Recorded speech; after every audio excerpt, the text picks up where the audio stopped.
Big Me Cup is the hardest game in the world, consisting of 100 challenge floors. Players here can only summon characters ranging from 1 star to a maximum of 7 stars. What makes the game so appealing is that each character has their own thoughts, just like a real person. Once a character sacrifices themselves, they cannot be revived. Ilat was once a top player of Big Me Cup, ranked among the world's best, with the potential to conquer the game's 100 floors. But due to an unexpected incident, he was transported into this harsh game world. There, he realized that the characters in Big Me Cup were not AI-generated. They were real people summoned into the game, and their existence was genuine. The challenge floors were incredibly difficult, and one by one his teammates fell, making the admin wonder, is this game meant for dogs? Anyway, let's not waste time. Let's begin. The story opens with a character introduction. My name is Mamontag and I'm a mercenary. You all know where we are. I am Lai, the owner of a wood mill in Edora. As for where this place is, I'm sorry, I have no idea. I'm Grit, a clerk at Hansi's shop. I have no clue either.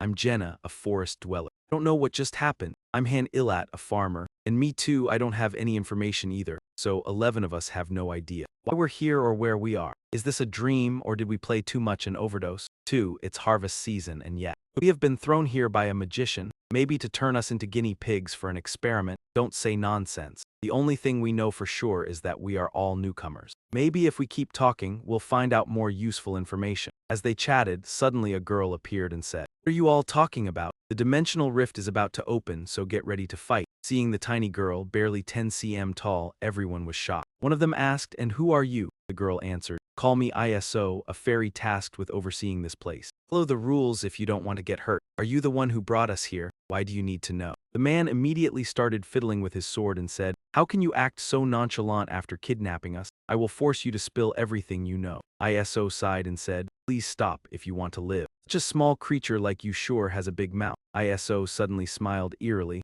"Ha, why do you make everything so complicated?" The man didn't care about her words. "I'll knock that attitude out of you." Immediately, the man, heated as a volcano, started to strike like Genzia Ager. A notification popped up. Mamantai has returned to the embrace of the goddess. His battle soul will be remembered for eternity. Cause of death, suicide. George died from making a video with no likes. Didn't I warn you to stop if you wanted to keep living? If you had listened to me, this unfortunate event wouldn't have happened. Anyone here planning to attack me, then prepare to return to the earth. That's self-defense, got it? The group immediately panicked. What's going on? AVNA is dead. Did he really die? What did you do? If you want something, just say it. What I want. Listen carefully, my command. Well and win, that's it. Simple, right? A notification popped up. Team formation assembling Hero S party. Lai Land T-Letter 1ED1, Marilyn, Kelkuo, Jackson have joined Party 1. Finally, the game starts. Everyone get ready, Dimensional Rift open. I Land T-Letter 1ED1, Marine, Kelcut, Jackson. See that door? Step through it if you don't want to end up like Mamet. Suddenly, Han Ilet spoke up. Wait, hold on. Is it you again? What do you want now? You definitely want us to climb the tower again. At least summon some weapons for us. We're all 1 star, unarmed. You don't want to send us in as a suicide squad, right? Jenna, the red-haired girl, was confused by the conversation. Again, the tower, what are they talking about? Han Ilat continued. An S-tier hero just died. Can't you at least give us some equipment to defend ourselves? Looking at the fallen Mamantai with his basic sword skill LV1 lying on the ground, ISO felt it was justified. She then pulled out a control panel that looked like a computer. Master, the current Hero S are unarmed. We give them some equipment so they can fight better. Heroes S, when entering battle without equipment, will be defaulted to a worn wooden sword. If you place items in the weapons inventory, Hero S will be equipped with those weapons. Don't forget, you can request weapon registration. Master preparing to summon 1010. Summoning 1010 costs 50,000 gold. Water has received the E-rank iron sword. Water has received the E-rank earth bow. Water has received the D-rank wooden staff. Your name is Han, right? Do you know anything about this place? Not much more than anyone else. I haven't been here long.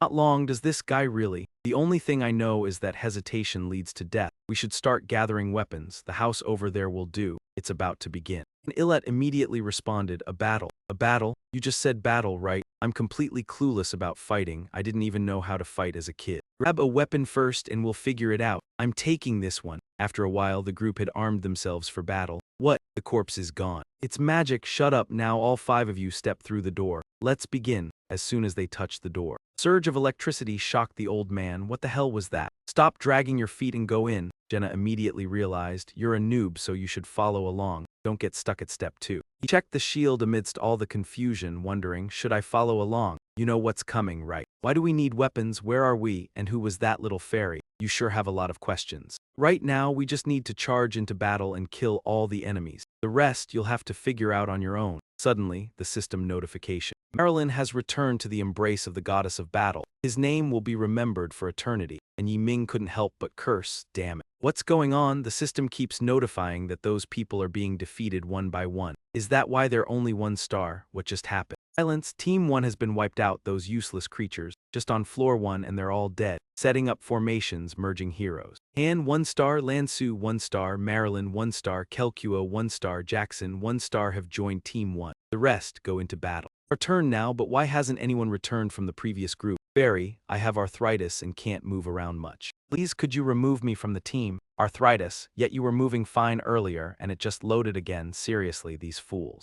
Jenna also noticed him but took action. Seeing her brother had no objections, Jenna dragged the one with arthritis along, saying, let's go. We'll fight and survive together. I already told you I have arthritis. What does she want us to prepare for? I've never even lifted a spear, let alone fought. Keep quiet and get ready. Good luck, everyone. The one being dragged still kept screaming. I think my stomach hurts. Let me go. As soon as we stepped in, the scene revealed a waiting hall. Where is this? A temple. What's written here? Main dungeon. Your current challenge floor is 1. Climb the tower through the main dungeon. Current floor, no doors are open. Please prepare. Ming immediately shouted to organize everyone. Don't lose focus, it's starting. He cast a shield that covered everyone. In the blink of an eye, everyone was transported to a vast open field. Where is this? What are you thinking? We're on the battlefield. Ahead of everyone was a group of LV3 goblins licking their lips. Floor 1, mission type, conquer target, eliminate all enemies. Told you fight and survive or die. Raise your heads. Just as we looked, the whole group had fled. Damn it, hey old man, you said you had arthritis. You're fine now. Jenna 1 star, panicking.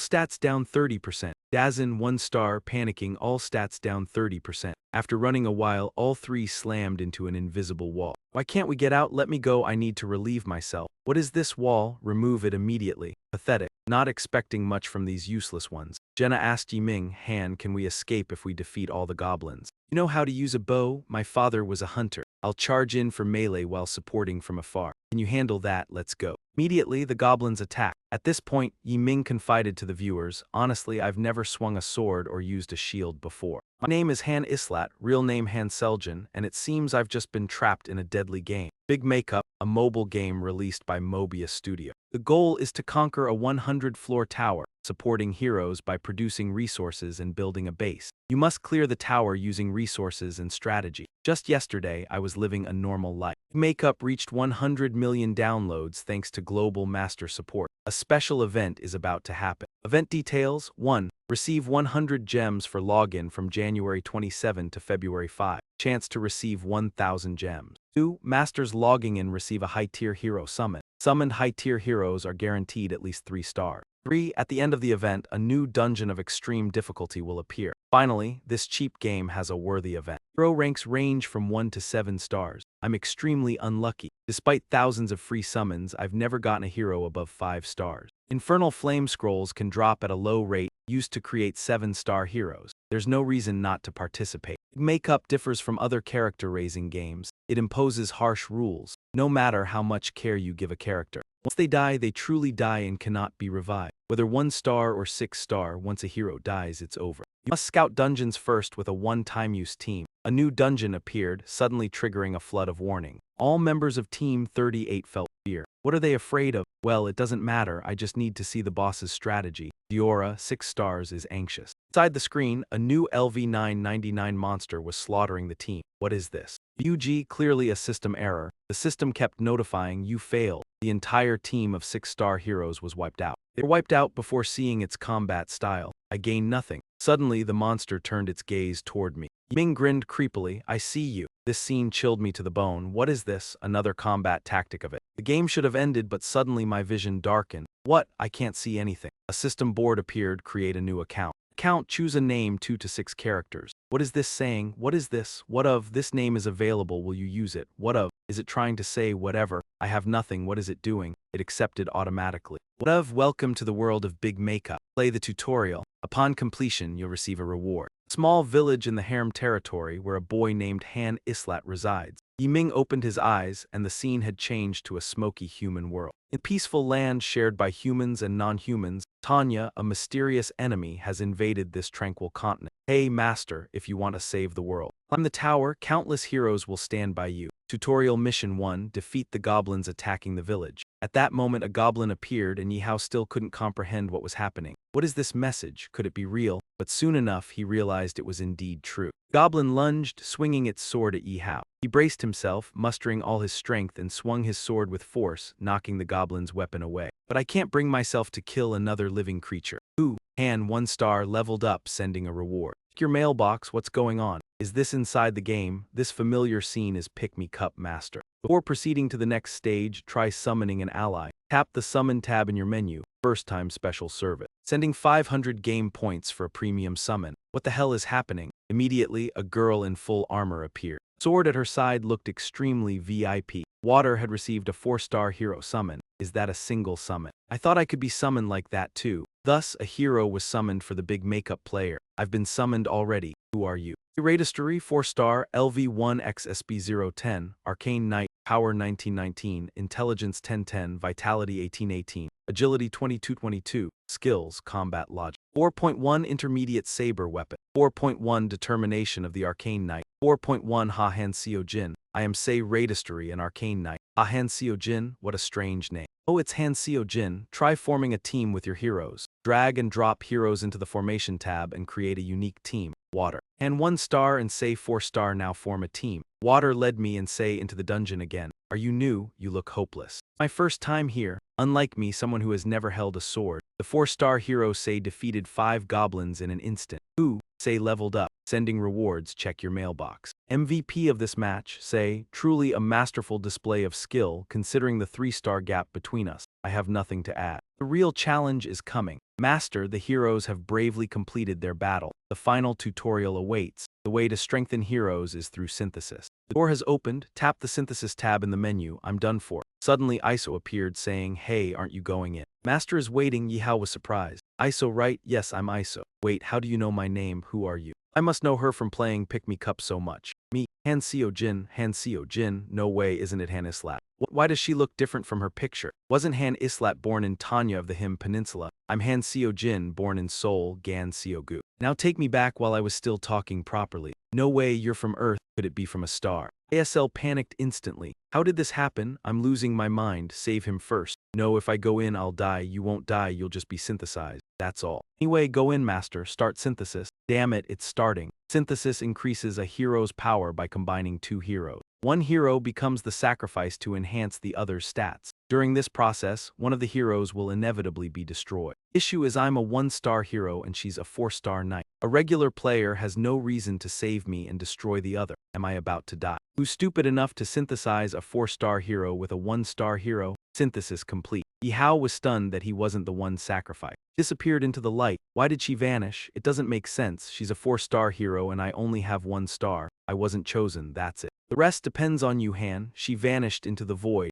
Yihao stood there dumbfounded, unable to understand. Returning to the present, Gris was back in the goddess's arms. His fighting spirit will be remembered forever. The battlefield is chaotic, stay alert or you'll die. Jenna turned to the enemy, shouting, "Old man, fight, a monster is chasing us." Yihao continued fighting, full of determination. After all, I survived. I got lucky that Sei died because of Master's foolish mistake. Didn't expect this from a game like SID. What about the last 2 monsters? Fight one like everyone else, think fast, and here. While distracted, Yihao was ambushed by a goblin. He lost an arm. I don't know why I was summoned into Pick Me Cup, but I do know one thing. Han Seo-jin was summoned as a 1-star hero, Han Islat. Just before entering this world, the level 999 bug monster laughed loudly. That bastard, I'm sure he pulled me here. Luckily, he picked the wrong person. After slaying the goblins, Yihao sat wounded on the ground. Jenna came to check on him. Your arm, you'll be fine when you return. Players have little say in battle since most fights are automatic by heroes. Still, the game accommodates 100 million global players because they can observe this world like a god. He looked up, staring at the player, asking, enjoying it. I'm also a player who loves big makeup, creating items. Strategies, tactics, training heroes, and uncovering hidden elements.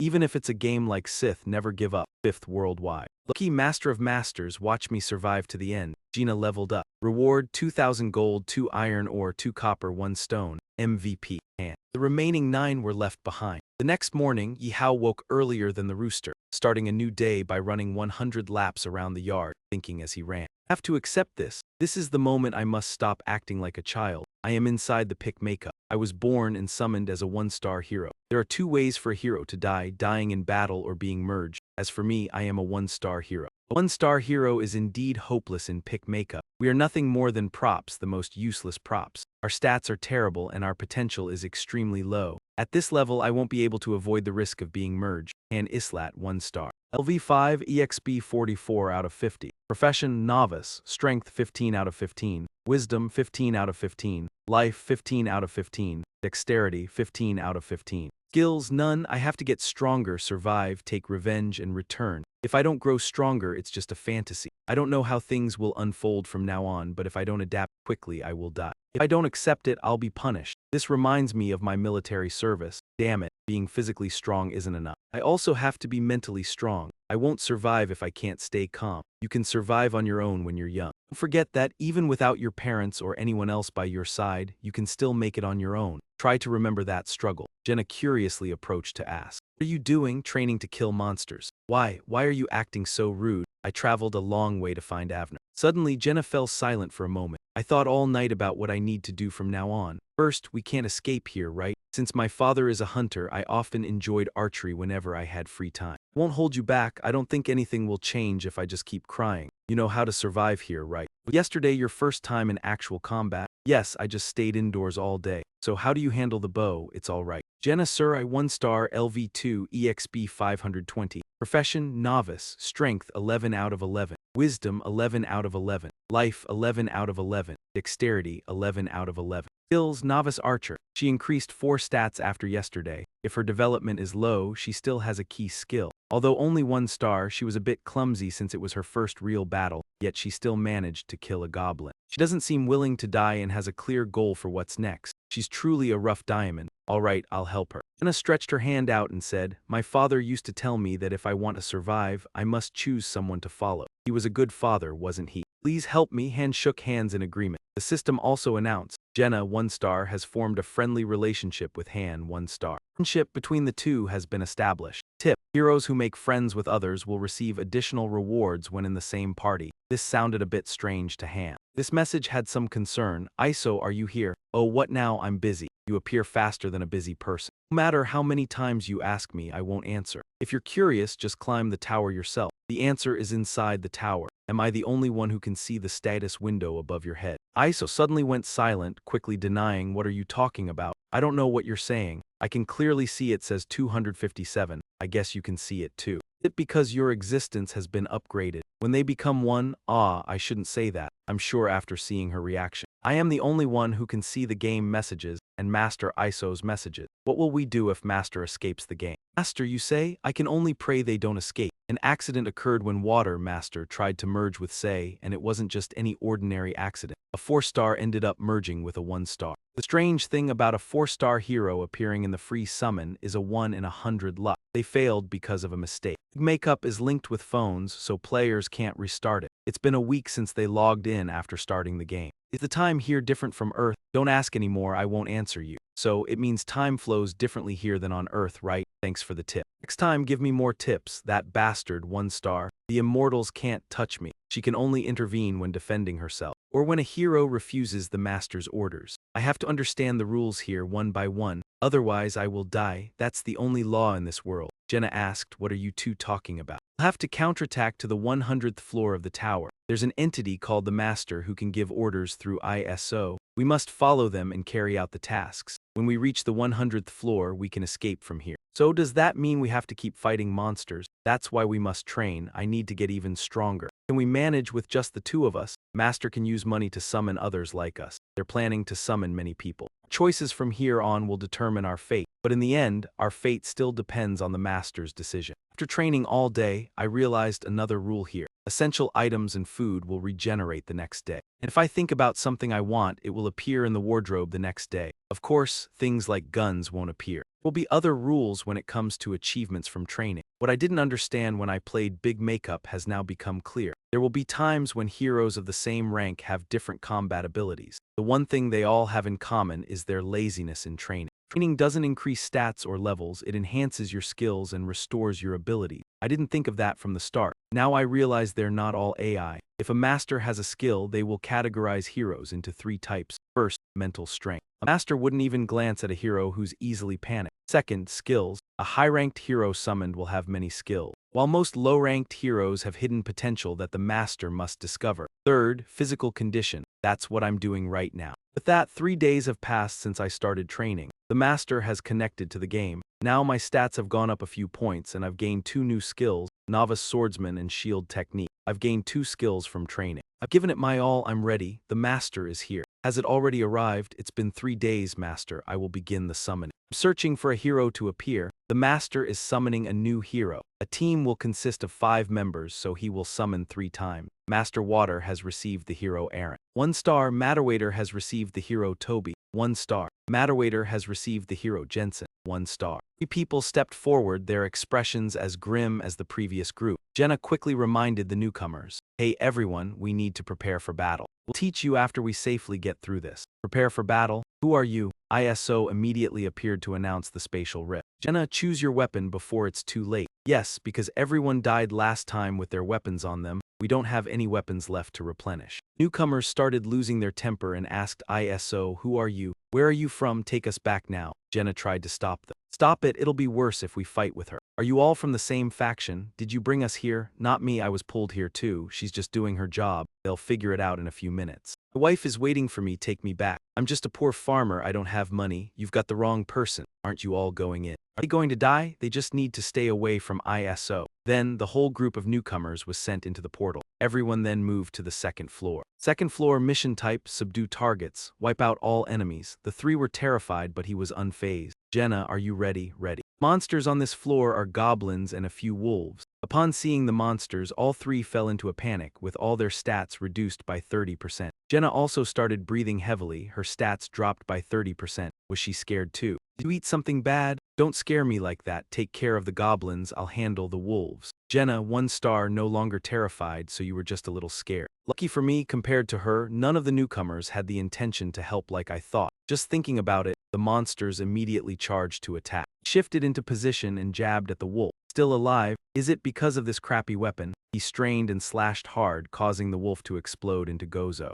After sending the wolf to the scoreboard, another wolf lunged at him, trying to take a loving bite, but he quickly raised his weapon and struck. He swung his sword, but the wolf had already jumped back to dodge. He didn't miss the opportunity, stepping forward and jumping to strike again. He swung his sword swiftly, sending the last wolf to the scoreboard. Looking ahead, he saw the 2 goblins had been shot into porcupine. "You've really become a real archer. How many have you shot?" "Stop, it's dead already." "Yes." Stage cleared. Han and Jenna leveled up. MVP Han, reward 5,000 gold. 1 iron, 3 wolves. Congratulations on clearing the 2nd floor. Moving to the 3rd floor, what's going on? It's just like when we moved to the 2nd floor. Now we're moving to the 3rd floor. If the master is reckless, they'll push us directly to the 3rd floor. If that happens, what's next? We'll be on the 3rd floor. The master logged out and seeing the notification, he sighed deeply. ASO appeared, stretching. "Finally, we're out. We're the ones who have to fight. How could you be tired? 1 day per floor. Time here seems to move at a third of the speed of the waiting room outside. They'll probably log in again in 3 days.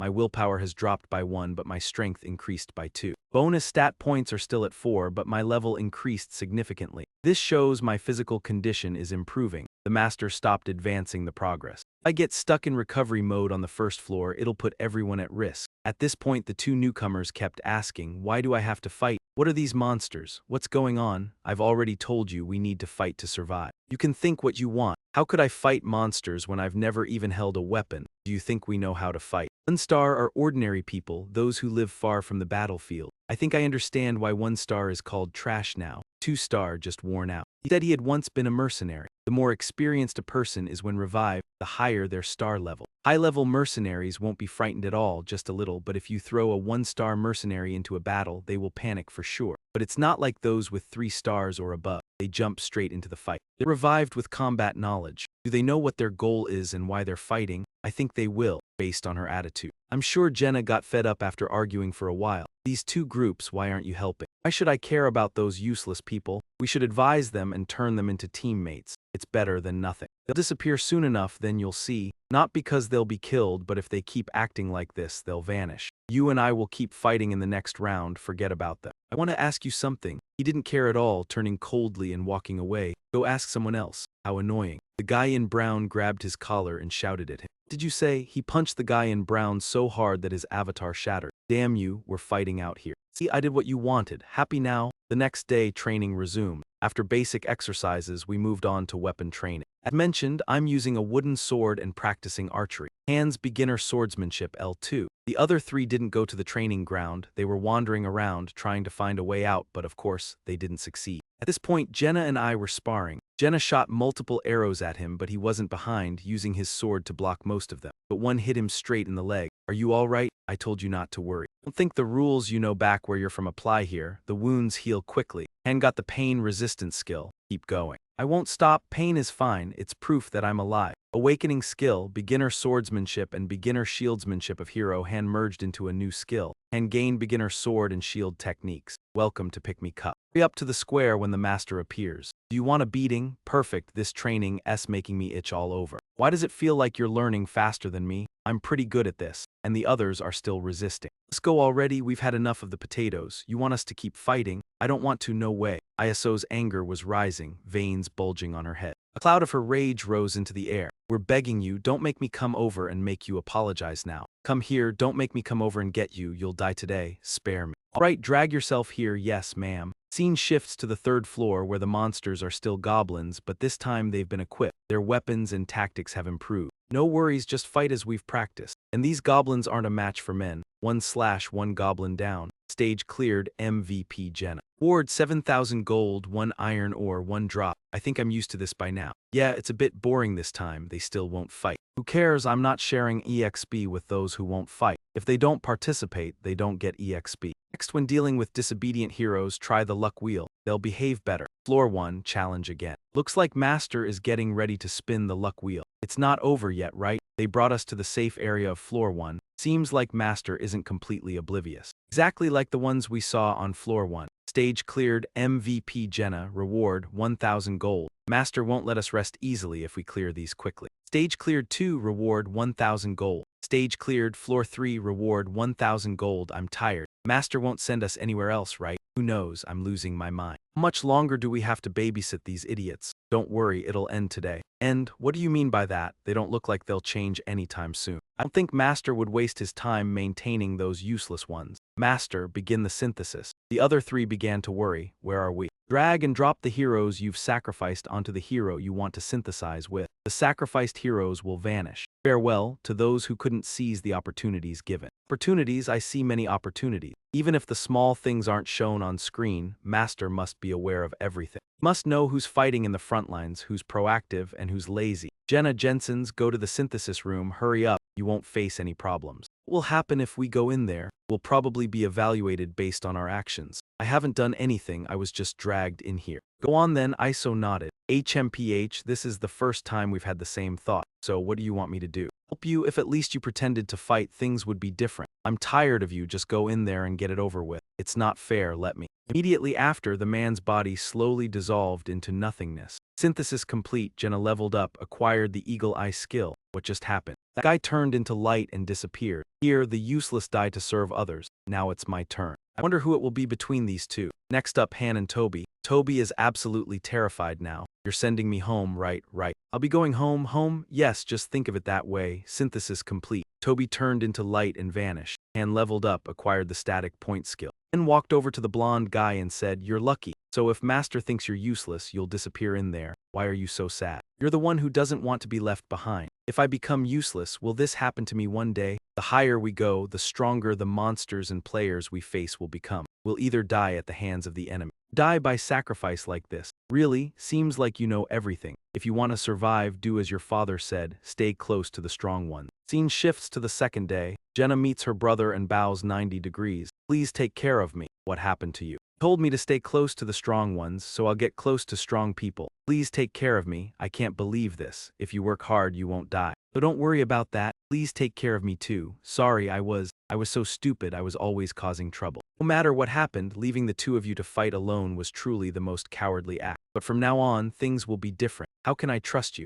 If you want, tell me to kneel, I'll do it. So please, seems like you've finally made up your mind. Hey, have you ever fought a monster before? Before coming here, I'd never fought any monsters. But you're so skilled. It's all about determination. Determination to win or just to survive. Here, take the spear. I don't need it, but I've heard it's the easiest weapon to use. Try using it. Do you know the basic theory of close combat, medium combat, and ranged combat? Close combat uses swords. Medium combat uses spears, and long range uses bows. That's the basic theory, right? Since our team only has 3 people, this is the most effective way. What are you doing? Get ready to fight. Fight. You won't teach me. I've never used a spear, so what can I teach you? I learned how to fight on my own. You figure it out yourself. Be grateful that you have someone to fight with. I only had scarecrows as opponents, been hit by a lot of onions. Blonde guy swung with all his might, closing his eyes to strike. Men immediately punished him with a kick to the stomach. You're fighting, yet you're closing your eyes. You haven't even been threatened, and this is all you can do. If I were the monster, you'd already be dead. It's the first time you've done that, isn't it a bit too harsh? I don't want to take care of others. If you can't keep up, I'll leave you behind.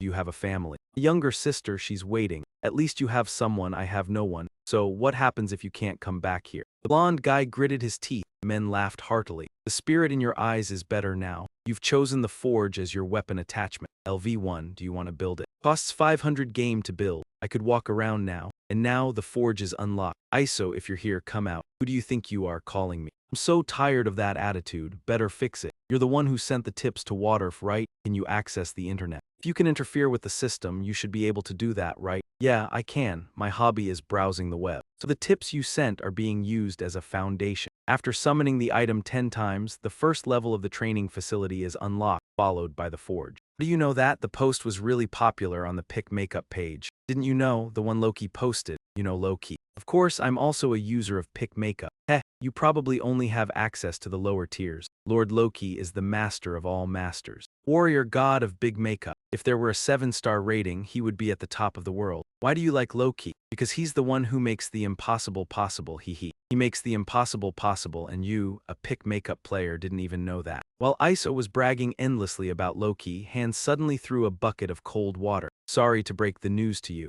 Iso turned back in confusion. What now? Han with a smug look replied, I am Loki. Han laughed, his eyes shining brightly. I am Loki. Next to Han, Iso was stunned, stuttering. What are you saying? Trying to fool someone? You said to check again, account number 46631913. Han calmly explained to avoid being hacked. The Pick Me Up account number is known only to the account holder and the server. Check it yourself if you don't believe it. Want me to also read the museum account? Iso opened the system to check again. No way, you are Loki. This is ridiculous. Is this really true? After a while of checking, Iso spoke. Well then, give me the notebook. She shyly added, give me your autograph right now, you fool. Wonderful, with this I'll become a VIP member of Vapna Loki. And took the notebook and pen to sign. Confused, he asked, Radna Loki, what's that? Iso eagerly replied, it's Loki's fan forum, the best of the best. To become a VIP, you need Loki's autograph. He continued. Is that a thing? First time I'm hearing about it. Suddenly thinking of something, Iso became worried. Wait, what about everything we've said to Loki? You being serious? While signing, Han replied, I currently only have 1 star, so who cares about that stuff? Iso spoke seriously. Wait, what about Nipfuham? What will happen without anyone there? I'm curious too. Nipfuham is the name of the waiting room system in his account. It has a total of 13 floors. All of them are waiting rooms with a capacity of up to 20,000 people. All the infrastructure there is top quality, suitable for levels 18 to 22, and thought helplessly. Even then, what's the point if the real master is here? Iso panicked, holding his head. So what will happen to those 20,000 people? No, Han said helplessly. If you're worried, why not let me go back? Iso answered miserably. I can't do it. He continued, I know you're just an intermediary manager. Doing these trivial tasks. He asked next, but the owner of this waiting room, VKT, is a person from Earth, right? And the Hezos summoned are not artificial intelligence. That's right, this linked world is a little different, but they're all human. Master WAT doesn't know that we're all humans. He's just a real player enjoying Big Me Up. All Hezos must face every danger to satisfy their entertainment. Looking at Iso, Han continued. More importantly, can I return if I reach the 100th floor? Well, I don't know, no idea. Han continued searching for more information. Next question, who brought me here? Iso said, voice resigned, I can't answer that. Not hearing an answer, Han was slightly annoyed. SIS, sorry.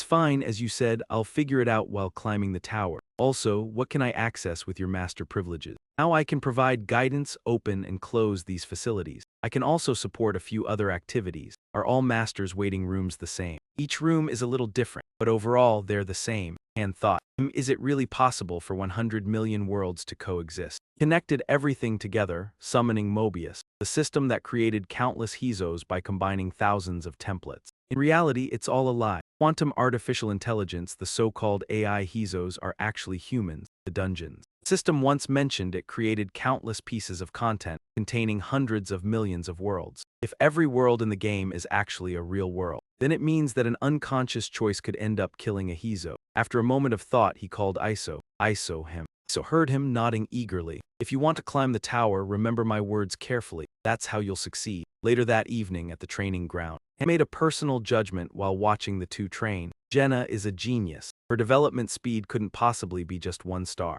Even though she's never used a dagger before, she picks things up quickly. On the other hand, Aaron is pretty slow. At this rate, he'll die sooner or later. After training, Jenna laughed and said to Han, I've been easy on Aaron, but it still seems a bit too much for him. After hearing Jenna's words, Han was irritated, stepping forward and saying, come on, follow me. What's the matter? Aren't you going to teach your #1 subordinate today? Iso appeared, scolding Jenna. Who do you think you are, following Han around like that? The two started arguing. I am the #1 subordinate, get lost. I'm your #1 subordinate, right? Before she could finish, Iso was grabbed by Han's hand. Deceptive fox, do you even know who this is? The master of are you out of things to do? Anyway, the #1 subordinate of Loki, Han, that's me, remember that. He looked at Iso helplessly. I shouldn't have called myself Loki. Jenna looked at Iso, shouting, what's wrong with him? Don't mind him, he's just a bit dumb. Heading towards the warehouse, Han ordered Iso. Iso, you say you have authority, right? Open the warehouse? Fine, just wait a moment. The warehouse opened and it was dark inside. Items were stacked in piles on the floor. System notification. Han 1 star has successfully collected 6 Kwang Sat Ce, 3 Zai, 4 planks Zai from the warehouse. After picking up the items, Han continued, Iso. Activate the forge. Yes, Jenna pulled the cart behind, curious. What are you planning to do? You can't keep using just some iron sword forever, he realized. After talking with Iso, I found out that I'm half master, half Hizo, and if that's true, so I can occupy territory. This is Mater's privilege. Iso and Han stood before the forge. Iso asked Loki, what are you doing? Is it a Vatin or Bergerac? Here, the system reports a shortage of resources, applying penalty for lack of blacksmiths, applying penalty. For missing blueprints, applying penalty for poor success rate, continuing to refine. Yes, looking at the furnace, Iso said, of course, the forging method will be, Han continued, handheld. System asked, please select the puzzle difficulty. Extremely hard. Then looked at Han's choice, worried. Extremely hard, you already have 3 penalties, just watch. The puzzle appeared, he explained, this is a mini-game for masters. Most masters won't choose this, but the rewards are generous. System announced, maximum time 3 minutes. Iso nervously looked at the puzzle. I won't even have time to see its shape. He reassured her, it's fine, just a small matter, begin. Watching Han solve the puzzle, her eyes filled with admiration. Oh, no wonder he's a legendary hand, truly a pair of hands only 1 in 1,000. Han quickly rearranged the boxes. At a speed too fast for the eye to follow. The system announced success. Han successfully forged the greatsword. Iso looked on in awe. Looked at the greatsword, expression clear. Continuing his work with divine skill, Han created item after item by solving puzzles. Finished, he stretched, these are all just C grade, huh? I guess that's all I can do with these materials. You're not going to make more. It'd stand out if improved a bit more. I don't want unnecessary misunderstandings from Mater. The next morning, wind blew through the forest. Jenna trained with her new bow. Each arrow killed a monster instantly. The team had reached the 4th floor. Jenna marveled, this rebound is incredible. High-quality equipment. The later arrivals will probably steal them. Han reminded, if you use the personal weapon option, that won't happen. Looking at the monsters, Jenna complained, your aim is a bit too much.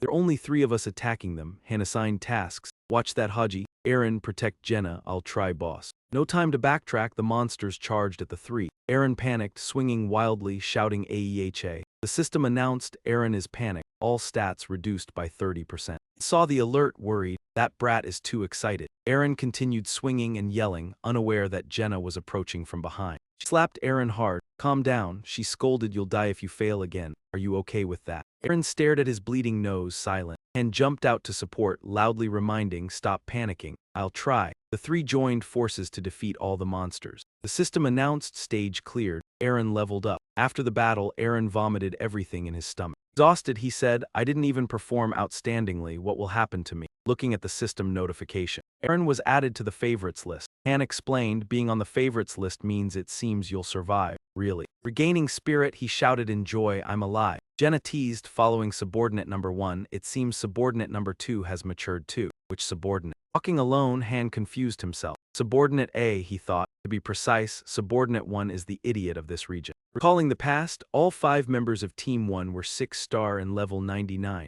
simultaneously having 5 divine weapons created by him, plus some ultimate skill. If I climb the tower, I might encounter them someday. Since this is an automatic game, ZZ, a formatter, can manage on its own. Otherwise, there's UNED. Both are smart enough that I've wondered if they're really AI. But now I realize they aren't true AI. In another city, Zizit, I really have to go. UNET, you should know we must use all our connections efficiently. I don't ask for much this farewell. I hope you pay attention to the investigation, and I also need you to handle the rest. Turning away, Zizit said, I trust you with the Master's territory. The system announced the mansion upgraded to level 2, storage capacity increased, the restaurant built. Training grounds upgraded to level 3, 3 annex buildings merged, the healing house upgraded. Jenna observed the changes, exclaiming, oh my god. What just happened? Aaron marveled, could the Master be a supreme mage? Think about it, Han continued. Master is just spending a little, he has no other choice. This is when things start to get interesting. And analyzed in his mind, from the varied feedback from Hizo and the exciting battles, BKT will feel they are more human than mere data made from zeros and ones. He won't stop sensing that because he's a real person. In short, after we cleared the floors, the waiting room also gradually improved. Han shared his thoughts with Iso.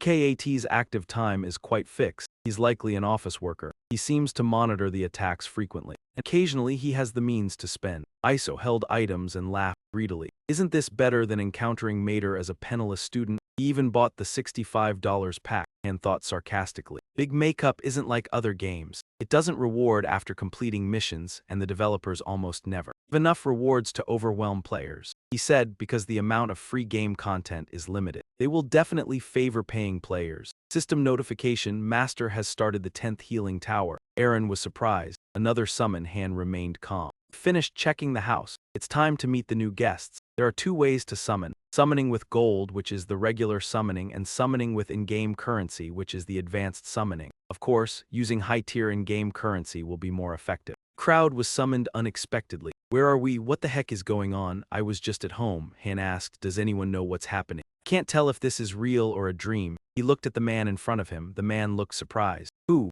are you guys? Han coldly spoke. Silence, I don't plan to explain to you right now. I'll only explain to those who can survive and stay calm. Iso loudly gave his command. Everyone, gather here. Is there anyone who can work as a carpenter? If so, step forward. Next, is anyone here a cook? Anyone who can cook? He asked in confusion. What's going on here? The girl beside him asked. What is happening? What the heck is that tiny thing? Jenna asked, looking at Iso in confusion. What is she doing? Han explained, assigning roles. There are some facilities that have just been built. If the dead ones had been summoned now, they wouldn't have to fight. The system in the waiting room will change. System announcement, team division. Han explained to everyone, if you don't have any special abilities, you need to push yourselves. The amateurs and weaklings no longer deserve to be leftovers. The Master is finally starting to sort out the useful ones and eliminating those with 1 star. By sending them all to the dungeon, Iso raised his hand and pointed, go through that door quickly. Han continued, if you can't adapt, you'll be eliminated. Maybe he's testing the first level. The door slowly opened. System announcement, John has returned to the arms of the goddess.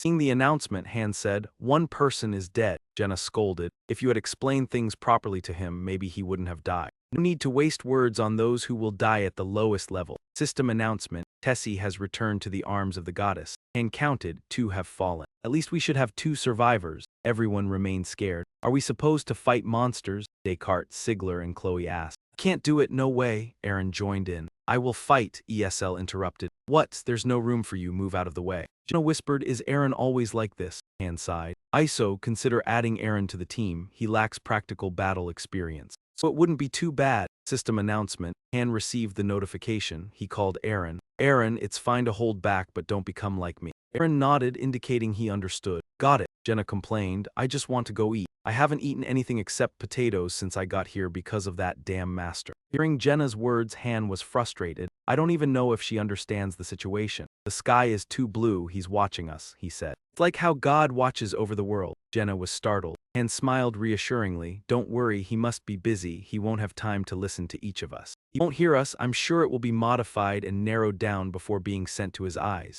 System announcement. Level completed. Everyone exit through the gate. Han asked Aaron, no issues. How many goblins did you kill? Just one. All right, so you understand me. We're free from the potatoes now? Jenna asked as she walked behind. At the dining hall, Jenna sighed. Oh, this place has been upgraded, she said. It's true, the facilities are better. With a canteen, does that mean we're getting gourmet meals now? As long as the master doesn't see useless people. She raised her hand in applause. So, it looks like we've been treated to a high-class roast lamb. I want turkey, Aaron demanded. Forget that I said I'd kick out anyone useless. Han was helpless. The meal is still potatoes. Jenna and Han looked at the pile of potatoes with disdain. The old man nervously explained. It's seasoned, but the only ingredient is potatoes. Han glanced at the old man. This guy claims to be a chef, huh? Old man was terrified by Han's look. Han crossed his arms. He doesn't even have cooking skills. Doesn't anyone have cooking skills? He turned to the girl across from him. You're Chloe, right? Me, I guess you'll be the cook. A notification appeared with the option. The girl reluctantly agreed. The old man quickly said, wait, let me do it again. Han was tired. You're quick, but you should choose a lie that's easier to hide. He warned the old man, this will be the only time I let it slide. A moment later, a lavish meal was served. Jenna sighed, it's really delicious. I didn't know potatoes could have so many flavors. While eating, Han said, listen, I won't repeat myself. You can tell the new people next time if you don't want to wander around and see dead people. After a while, no one believed him. Is that true? I've never fought before coming here. Right, let's cooperate. Someone else asked, so will we do other jobs? Han answered, Enoch, Chloe, you two will be the carpenter and the cook. You two will help us in other ways. The old man spoke nervously. I can help with half of it. Han continued, if this is a lie. I'll suggest. There are only a limited number of spots, so if someone more talented is summoned, you'll have to keep fighting as night falls over the base. Immediately afterward, Han's daily routine was slightly disrupted. Just 3 of them. Let's check. Zit, Hansen, and Dika, 3 teenagers in training. Hanno explained that the others were frantically looking for hiding spots. Han replied calmly, I'm tired of fighting Aaron. A change is welcome. He mentally assessed that Aaron set a bad example, as now the kids called him a bot. Our level difference is around 7 to 8, like comparing a child to an adult. Couldn't reach this level in a short time if this were Earth. Jenna's archery skills were already level 5 as a beginner. His sword mastery was level 2, and Aaron's spear skill had also reached level 2, but no further progress had been made. He was the first to arrive in training and the last to leave, yet his skills didn't improve rapidly. Each of the 3 had their swordsmanship at level 1. Perhaps because they were around the same age, they bonded closely. But these kids were far better than the others. After practice, Zit said, you're strong, really strong. And explained that's because my level is higher. Level, you'll understand soon. In the following days, more teenagers were summoned. This time he didn't have to do anything. Aaron and the 3 kids handled it all. Only one died during the purge and Jenna was pleased. Population has grown, it will keep increasing. Jenna asked Han why hasn't Mater reached floor 5 yet? We cleared floor 4 a while ago. He thought it's because floor 5 is a whole different level. Han told Jenna that the remaining team members had not been assigned yet. Every 5 floors, difficulty spikes drastically. In short, it's like comparing floors to bots. It's possible that even I couldn't survive. Who knows how many will die? Even after purging and training, he saw no need to explain to Jenna. The difficulty's cruelty started now. System alert. Floor 4 mission purge objective. Eliminate all enemies as monsters appear, charge toward the opponent. The young man panicked. Thanks to you all. Another tried to calm him. Stay calm. Han commanded everyone, hold your shields. Normally no need to attack. The swordsmen and archers are right behind. The shield bearer rushed forward, shouting loudly, let's go. Weak fight in the way the weak must, through defensive formation. They charged, supported each other, and fought the monsters. Using the team's combined strength rather than a single individual, Aaron stabbed the monsters as they cried out. Ekaha watched everyone fight thoughtfully. I'm not participating, letting them handle it will surpass this level. But if I join, they won't learn formation tactics. System notice, mission not completed, unknown objective for floor 5. Surely some floors I can't clear alone. The youths cheered together. See, what do you mean, easy? Jenna boasted. Not bad, Han agreed. Master is playing more often during the second tenfold summit. Received a blacksmith and a leatherworker to activate the forge. Blacksmith, leatherworker, and carpenter worked together to craft equipment. Most were level E swords and shields, evenly distributed to the newly summoned heroes, significantly improving their survival chances. The main team received higher tier gear, and the 3 weaker fighters were merged together. They were the type to avoid training grounds, always finding ways to hide.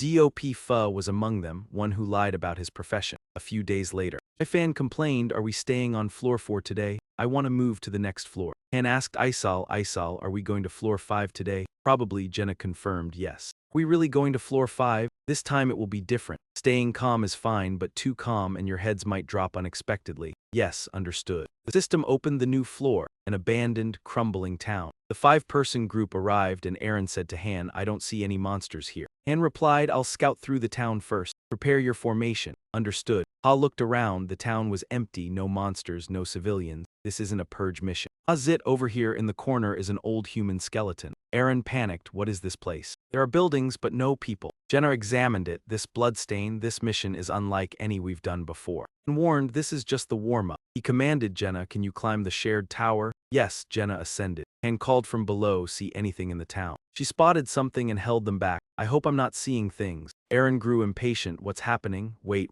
Jenna spoke anxiously. "This safe? Can we hold the position?" She called down, "There are many goblins outside the town, apparently heading this way." He asked how many. Jenna replied, "Thousands. System alert, survival mission." Aaron shouted in disbelief, "Thousands of goblins. Are you sure you're not mistaken? I wish this were true." Han said, "You can come down." Aaron, could the system be malfunctioning? And reassured him, "Don't panic. The mission isn't to eliminate them, just survive. We only need to hold out for a set time." "No, we can't hide." Han replied, "We can't enter the buildings, only movement is possible." Aaron asked, "How much longer must we hold out?" 10 minutes, just survive 10 minutes after encountering the enemies." "Not impossible," Han told him, "stay tense, unlucky." The timer appeared. He analyzed the current situation. If a survival mission is assigned on lower floors, the team's chance of survival is only 9%. He shouted loudly, unable to move on the main road. "Head into the alley." "All right, it's fine if the higher levels are blocked. But down below, it's infamous for being called the grinder." "Don't worry," DZ said. "Isn't there anywhere better?" He replied. "All the buildings have been destroyed, so there might be some gaps. We don't have time to search for a better spot. We have to defend here." He explained to everyone, "This alley is narrow, so we'll have to take them down one by one.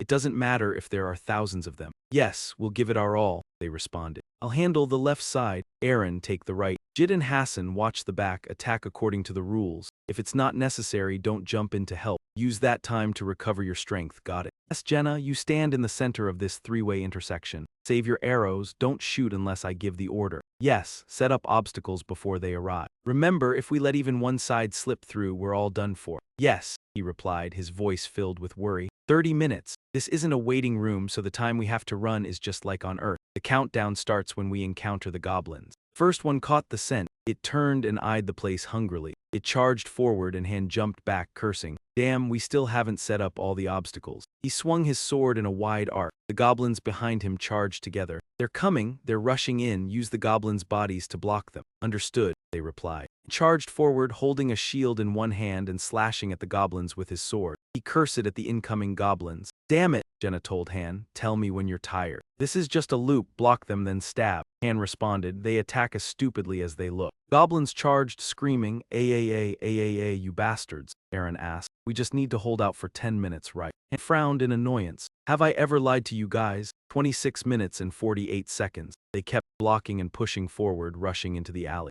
Don't die foolishly in a place like this. By late afternoon, on the 5th floor, the goblins kept charging into Han's sword as if they were in a trance. Fought while giving commands. Kill them, switch places with Hassan. Kill, the response is exhausting. I can still hold on. Han shouted, shut up, switch positions now. Han thought with frustration, damn it, my stamina is still too weak. These guys are still at a low level. Moreover, they don't have skills. They'll tire out quickly if they move too much. One strike will be enough. Step by step, no unnecessary movements. Conserve as much energy as possible. Stab, slash, then stab again. These monsters are very weak. They're just low-level beasts from the first floor. But the problem is there are too many of them. They're swarming like ants, don't they know fear. They keep charging at us as if they want to commit suicide. Switch again, Hansen. All right, this is the most dangerous moment. He shouted, Jenna, help kill them. Remember to collect the arrows right after firing. Jenna immediately shot her arrow. I've been waiting forever, Jenna. You still have the goblins at the entrance to handle. Do you hear me? No. Aaron said, Big brother, didn't you say we only had 10 minutes left? Fighting, Han replied, you fool, there's only 5 minutes left. A goblin charged at him and was immediately taken down. Jenna was frustrated, don't come here, I'm getting mad.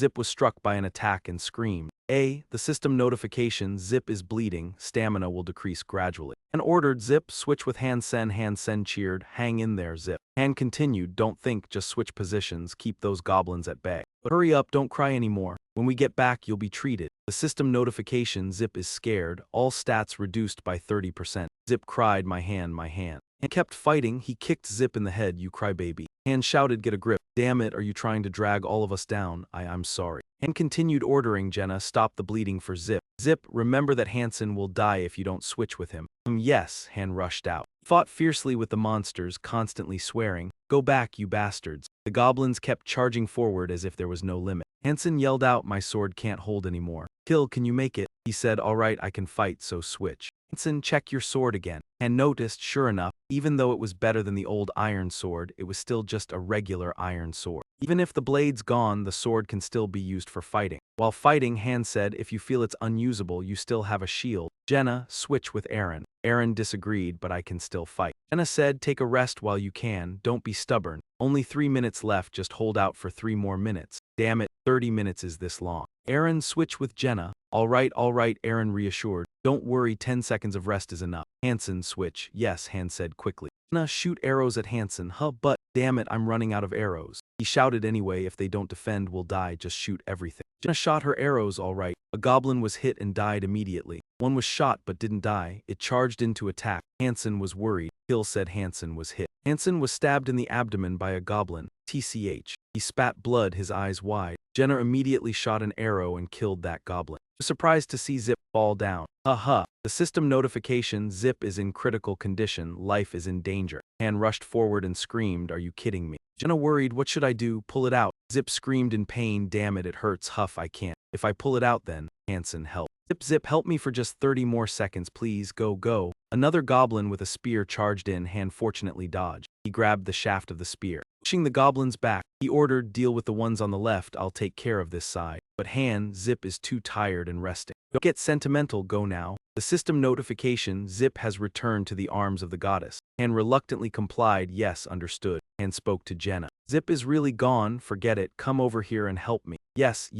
Han held his shield and defended against the goblins charging at him. System notification, skill awakened, rookie's short sword wielding reached level 2. Jenna asked how much time is left. Han swung his sword continuously, answering, I didn't have time to check, just kill them. The system notification, soul awakened due to being in critical danger. Short sword and shield skills reached level 5. Pain resistance reached level 2. Calmness increased by 2 levels, reaching level 3. Han complained. These weird awakenings will be useless if I die here. He screamed, the system notification, Hansen is losing blood. Hansen cried for help, big brother. Help please, I don't want to die here. He cried and screamed, big brother. Han glanced over, helpless. He fought off the goblins. Crying for help, big brother, save me. Save me please. Han rushed over, Jenna, Aaron, move with me. Jenna worried, but what about Zip and Hansen? If you want to cry for them, you have to survive this first. The system notification, Hansen has returned to the arms of the goddess. They ran into an alley and the three stopped. Jenna said, her face full of despair, are we going to die here, Han? Stop talking nonsense. He said, Jenna, climb up the wall behind you. She was confused, are you telling me to go alone? Han continued, what are you talking about? You climb up and I'll follow. They're coming, don't hesitate. He swung his sword, killing one goblin with each strike. He rushed out, a line of goblins was slain by him. Jenna shouted from above. I'm up here, hurry up, jump up, he told Aaron. Aaron, go up. Jenna bent down and reached out, grab my hand. Aaron replied tiredly. Okay, grab my hand. Jenna used all her strength to pull Aaron up, just as a goblin tried to stab Han. Han said, Jenna, hold on, don't let go of him. He squeezed through, you're so damn tense. He turned and shouted at him, I'll chop your legs off. Aaron screamed in pain, the system notification. Aaron is losing blood, he's going to die slowly. Pull him up. System alert, Aaron is in critical condition, his connection is at risk. I'll look down at the goblins and notice them climbing over each other to get up here. Clever, very clever, what do you mean? He told Jenna to use Aaron's spear. Stab any that come near. Both of them did their best to stop the goblins from scaling the wall, keeping them from reaching the top. If they get up here, there'll be nowhere left to run, Jenna shouted in panic. Oh no, I dropped the pole, what now? What do you mean, just kick it with your foot? Jenna asked, there are too many, how many more minutes? We can't hold out. Han replied, 30 seconds more, just 30 seconds. It feels like an hour has passed already. Don't worry, just trust me and try to hold on a little longer.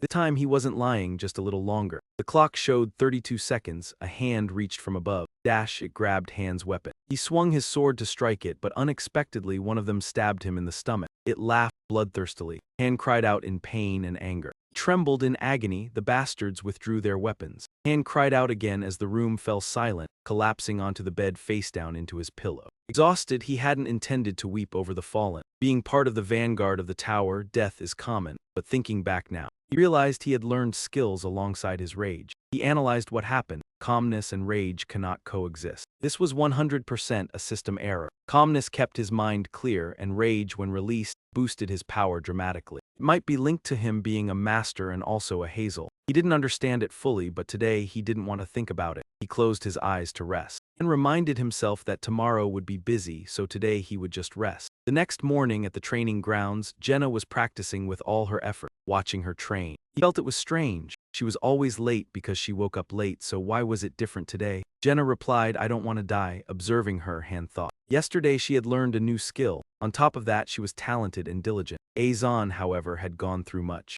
Hadn't learned any skills. Shifting to his own training, he reflected on himself. He could only gain 5 points each session, which wasn't surprising. He only achieved 3 stars. Soon he would reach level 10. The highest level for a Hizo is 1 star. He needed to aim for 2 stars quickly. But Han was annoyed when Jenna touched him. "What are you doing?" Jenna exclaimed, looking pleased. "Isn't this nice? Take your hands off." Jenna was tapped on the head, speaking in a sulky tone. "I haven't worn it down. It will wear down." The more he looked, the more unbelievable it was that she acted this way. After yesterday, she still behaved foolishly. Jenna watched the trainees and guessed that Azon wouldn't come. It seemed he wouldn't. Forget about him, he's probably sulking in his room. He's close with those 3. She pondered that waking early to train was the right choice, and agreed it was the same in his case. Those 2 liked to train. He looked at others with irritation. They weren't like the others, half-hearted and lazy. They were busy avoiding being grouped in. They only trained if a master joined. He said regretfully, Jig and Hansen had potential too. If he trained them more, they would be very useful. Those who sacrificed yesterday should have been among them, not these 2. Let's get back to training. By now, Azon had arrived at the training grounds. "Sorry I'm late." He looked distressed. He seemed guilty. "If I were stronger." Han reassured him they failed the stage because they were too weak. "Not your fault." A month had passed since he arrived in this world, though it felt like just 10 days on Earth. He could perceive events here more clearly. Previously, he logged in 3 times a day, morning, noon, and evening, to see what might happen in the game. He also observed ways to clear lower levels depending on difficulty,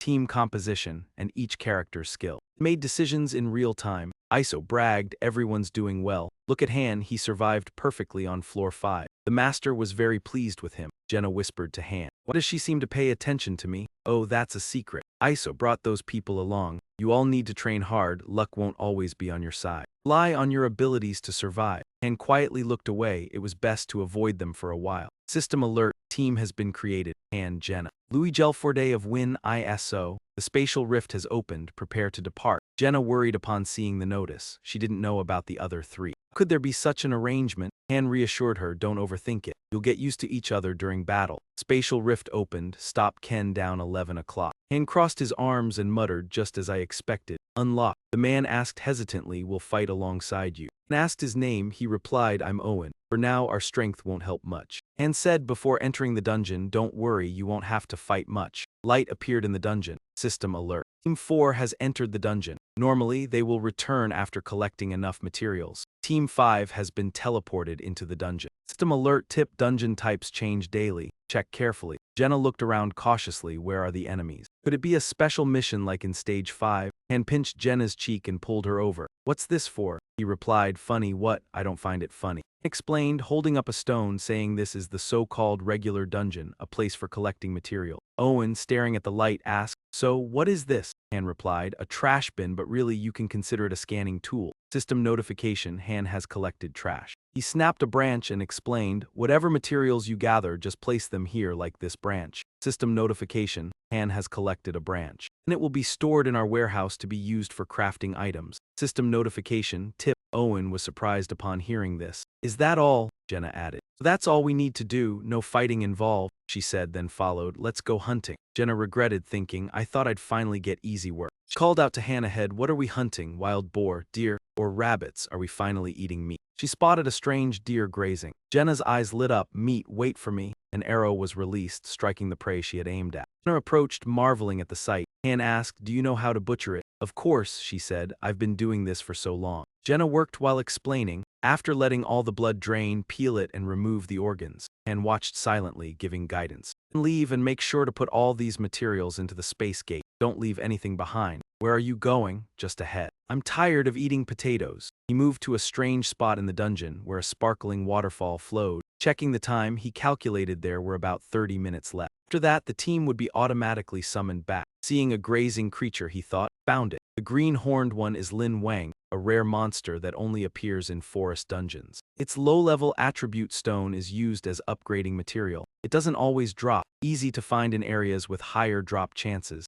Han leapt forward. Another deer noticed him. Before it could escape, he decapitated it in one swing. Another charged at him, but he quickly dealt with it. Standing before Lin Wang, he said, all your companions are dead. Frustrating, isn't it? It inhaled angrily, pointing its blade at Lin Wang. Han challenged, come at me. Elsewhere in the dungeon, someone screamed, oh my god. The monster, another eyes wide in fear, saw a red glare in the bushes. He looked back and said, wait, aren't you Han? He grabbed Lin Wang's head and stepped forward. Don't recognize me. Han slammed the head to the ground. Jenna gasped. How can it be this big? Han said, I'm exhausted, so give me a hand. He asked Jenna, how many have you caught? 2 deer and a wild boar. Everyone in the waiting room can eat as much as they want. Jenna looked at Lin Wang, puzzled. Why are you bringing its head back? There's nothing special, I can't remove its horn. Looking closer, she noticed that although it was female, it had horns. She wondered how to determine its gender just by sight. Of course, I've lived here long enough. System notification, skill awakened. Jenna acquired the forest hunter skill. Han observed her handling Lin Wang's head, thinking, she'll upgrade easily. That evening, back in the waiting room, everyone was excited by the food. Oh meat, how long has it been? Jenna linked arms with Han, smiling. Everyone seemed thrilled. We ate the entire deer. After finishing, follow me. The regular dungeon is a system where locations change depending on the day of the week. Today's location, Sinmi RL Plateau, a dungeon for gathering various attribute stones.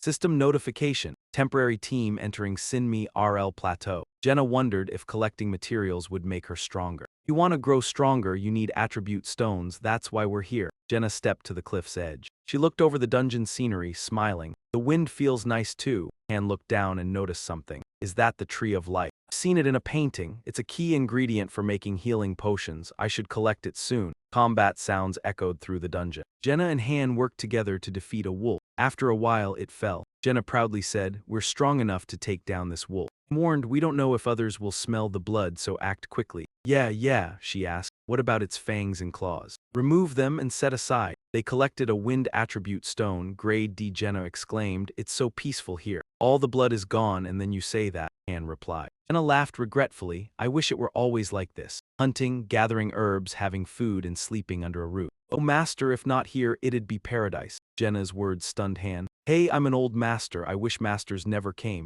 Han silently listened. Do those in Niflheim think the same? Yes, they think it's best if masters don't come. He asked Jenna, you don't want to fight. Reminded Jenna, frontline combat is just this. There's more to do, stop daydreaming. Are you taking me elsewhere? She asked. If things improve, what else could I wish for? Her words made him realize something. Everything is indeed exhausting. He laughed after hearing her. A few days later, the morning was clear. System notification, Floor 6 mission, exploration. The team was moved into the Floor 6 forest. System notification, DK joining Team 1. I look forward to working with everyone. Azo looked around. It seemed they wouldn't enter the regular dungeon today. Han assessed the surroundings. Another rare scouting mission. Azon reported, sir, I don't see enemies. Is it like stage 5? Han reminded. Keep quiet, everyone duck down and don't make any noise. Added caution, stay low and step carefully. The team proceeded slowly, aware of the rare mission's risks. And continued, be alert, move quietly and don't trigger anything. Everyone tightened their formation, cautiously advancing through the forest. All three heard the reminder and lay down in frustration. I told you to crouch, not to lie down like that. After assessing, Han spoke again. It seems there's nothing here. We'll succeed if we meet the conditions. Yes, 3 level 8 goblins are talking in the forest. Asked, do we need to kill those? Another noticed, wait, they have a horn. That means they can call for reinforcements. Han asked while Jenna was listening from the tree. Jenna, do you see anything different? It seems there's a goblin village nearby. She jumped down from the tree. Report they're gathering there, probably about 100 of them, Jenna concluded. It's like they're trying to trap us, Han thought. They'll ambush us if we charge in without scouting properly. He divided the tasks. Jenna, shoot the goblin on the right. Azan, throw your spear at the goblin I drive toward you. After speaking, he turned to Dika. And you, if anything goes wrong, jump in to help us. Jenna's arrow shot through the foliage. It struck a goblin, causing it to scream. Azan then thrust his spear into a goblin before it could react. Han charged forward, his spear piercing the goblin's head. Another goblin raised a horn, preparing to blow it. It had already been decapitated by Han's sword. I won't let you call for help, he said. The system announced, past the level. Dika watched, everything happening so fast. Is it over? Not yet. Han ran off. I'll go check something, there's probably a clue for the next level in here. Since this is an exploration quest, there's no way there's only one task, he thought. Though the quest is randomly assigned, it doesn't mean we can't predict what's coming. At the goblin village, they were training a wolf. Han hid behind a fence, observing. I wonder if there's a large goblin village. One goblin noticed his position. It peered through the gap in the fence. By then, the group of 4 had returned. Jenna asked, why did you run off by yourself? I wanted to check out the area. We've found clues in the main dungeon several times before. Quest chain starts with an exploration mission called The Flow. I still don't understand what flow means here. I don't know if what I saw earlier gives any hints. It's frustrating, really. It came earlier than I expected. Chloe called him. Han, there's a big problem. Some of them seem very strange. They're here, he replied. This isn't the first time. He explained, these people are different from the ones before. They're carrying weapons and the atmosphere is strange. They're here, probably summoned or advanced. The system announced, a link to the Wolf's Bounty Hunter Guild has been established, and noticed the bond between the 5 summoned beings and himself was very strong. ISO, did Master spend money? She excitedly replied. Yes, he bought the beginner's summon pack for $50, 2,500 game points and 50,000 gold, Han pondered. These people were summoned with the advanced summon pack. If I were him, I would have returned before passing level 5 and combined them all into one team. Turning to Chloe, Han said, go back to the kitchen, they won't eat you, just a bit unusual. As he walked, he informed, dismantle the team, new members don't change much. In the yard, the wind blew leaves over the roof. Beautiful girl with black hair stood against the wall. Jenna greeted her, causing the girl to jump. Hello, the girl stammered. Hello, hello. Jenna introduced herself. I'm Jenna Surai, what's your name? The girl answered, I'm Edith Callan. Jenna gestured to Han. This is my brother, he's a bit rough but kind-hearted. Han, annoyed, said, shut up. He turned to Edith and assessed her. Just as I thought, being a 3-star hero, she must already have a class, a typical thief. Her strength and vitality are weak, but her agility is high. She seems to use a short sword more than a bow. He asked, your name is Edith, right? I'd like to talk to you for a moment. Is now a good time?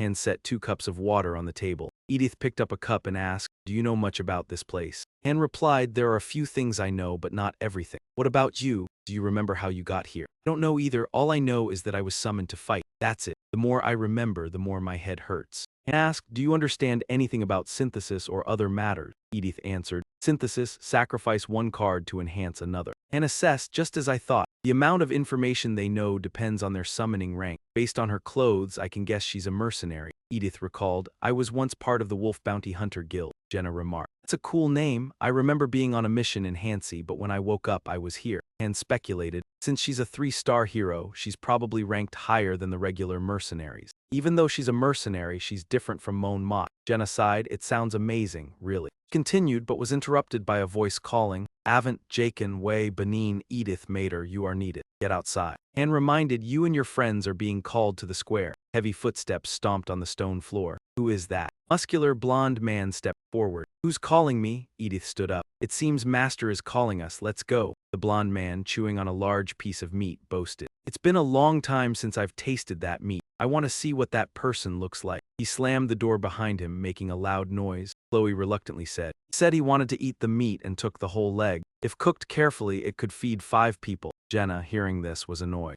Then we'll make him return it. Han calmly stood up. Let's go to the square. The system announcement rang. Team 5 will be renamed Wolf Bounty Hunters. Yes, adding heroes to the Wolf Bounty Hunters. Avant, the 3-star hero, was chosen as the team leader. One person expressed concern. They look strange, they're carrying weapons. Han replied. I'm carrying weapons too, but I get the feeling they're bad news. Yes, I think the noise is nothing yet. ISO, the guide instructed. New recruits, follow me. Master is waiting for you, he said. Got it, let's give it our all. Han assessed, they may seem like bad guys, but they're strong. He looked at Jenna and asked, Jenna, what do you think? Jenna commented, Edith seems gentle, but I'm not sure about the others. He turned to the man from earlier. So, what do you want me to do? Are you protecting these people? He asked. We would really appreciate your help. Han chuckled. No need for gratitude, he said, his tone insistent. You're strong, aren't you? Han scoffed. Weren't you all just dismissing the importance of training earlier? Why come to me for help now? If they look strong, then why not have them use their guns to search through their own ranks? Isn't that the survival tactic you always use? Han felt disgusted. Forget Aaron, these people were even worse than Dika. They barely ever trained and spent most of their time eating the meat that Jenna hunted. They could have learned trades from Chloe or another artisan. These fools only pretended to try, just to avoid being assimilated. And glanced at them, threatening, "Get out of my sight before I lose my temper." Hearing the threat, they fled immediately, leaving the group of 4 behind. And said to the disheartened Aaron, while you're on the brink of death from blood loss, these guys are just lazy or asleep. Waste your sympathy, look at your face, swollen, he said. You just fought, didn't you? Aaron was surprised. How did you know? Your eyes are swollen like mountains, who wouldn't know? Elon explained. It was just a sparring match, he requested it himself. Han sighed, all right, I get it. Go inside and rest. Glancing aside, he asked Jenna, what are you tagging along for? System notification, stage clear. The group of 5 entered. Leading was Ovent, followed by Jakin. He spoke arrogantly, a bunch of small fry, are you really trying to make things difficult for me, goblins? Is this all you have to offer? Ovent saw Han, who are you? Han grinned. Who am I? That's none of your business. Jia shouted, how dare you be disrespectful, brat? Jenna retorted, you guys were rude first. Turning, he asked, which woman is that? Ovent introduced himself. I'm Ovent Dejak, leader of the Wolf Pack mercenaries. And you, Acelithan? He asked, probing. Are you carrying any weapons? You a mercenary too? Han sat down, mocking. No, just a farmer. Ovent raised an eyebrow. A farmer? Then he continued, did the entire population gather for this event? Exactly, Ovent observed him with calculating eyes. I see. System notification, initiating a 10x summoning. Han was puzzled. Why summon 10 times all of a sudden? I see, he muttered. It's a temporary measure. The portal opened. System notification, initiating assimilation master. Drag and drop the heroes you wish to sacrifice for the assimilation process. The others were clueless. Where are we? What's going on? Isol growled in frustration. Oh my god, master! He's asleep. Iso ordered Jakin Dimon Lasiko go into the assimilation room now. Upon hearing his name, Jakin snapped at him. Who are you? How do you know my name? Before he could finish, Iso cut him off. The master said go inside, so shut up and do as you're told. Jakin grabbed him by the neck. Your demand, right? You look just like him. Jakin was frightened. Jenna interrupted. It can't be. Han responded, it might be. But they were just summoned, Jakin protested. Ovent gestured, bring one more. Jakin shouted, who's Lair Psi C letter 1ED5 here? He pulled Jakin away, realizing he'd been tricked. After all, this was his first time playing this game. Jia said to Han, this is wrong. They should at least be given a chance first. Right now, Water was making a huge mistake. These 1-star losers are useless. But among them, there could still be a potential individual. Yet, he sacrificed these 1 stars as soon as they were summoned, without even checking their abilities first. Jakin stepped out of the portal, smiling confidently. I feel the power surging through me. System notification, Jakin leveled up. A voice continued to call his name. Ovent Sorio Daniel, the group was scared. What just happened? Please, we beg you, they pleaded. Avent immediately commanded his group, capture them, don't let anyone escape. He asked Eddies, what are you hesitating for? Are you part of the wolf pack? Edith fell silent. She seemed troubled, gripping her sword. Edith unsheathed her blade and spoke to Isol. Isol, give the master a suggestion.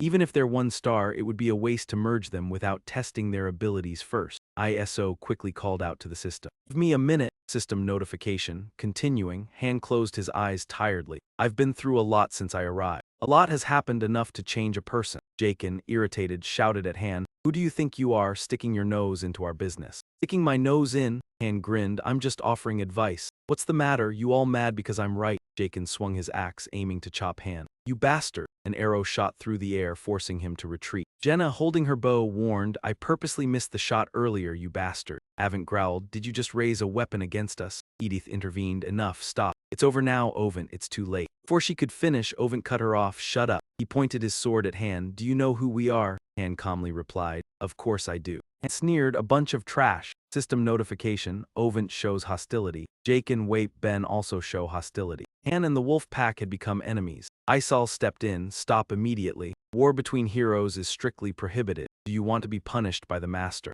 Han said, I don't think it's forbidden. It's not forbidden, but, Han questioned, admit it, you're not real mercenaries, are you? Ovent frowned, what are you babbling about? Of course we're mercenaries, we only act when hired, Han immediately dismissed. Nonsense. We're a bunch of thieves. Owen warned, you're crossing the line, do you want to die? Han said to Isol, people like them are just obstacles. No matter how high their level, sometimes they summon heroes with vile natures. Not only do they disrupt the order of the waiting room, but they also lower the efficiency of leveling up. In other words, they're just trash that needs to be eliminated. Isol hesitated. But I gave the order. The system announced the duel challenge to Avon. Van was confused. I've never met anyone as crazy as you. What did we do wrong to make you go this far? Han bluntly stated his purpose. Because you all are just garbage that needs to be eliminated. No one wants you here. You asked about the population of this area earlier. That's because it would be very troublesome if someone strong enough showed up to challenge you. That's your fear. And as soon as you're sure no one can defeat you, you'll act immediately. With those weaklings who just barely got revived, they're no match for you. Am I right? Ovan replied, oh, so you're ready to be sacrificed. Jenna was confused. What's going on?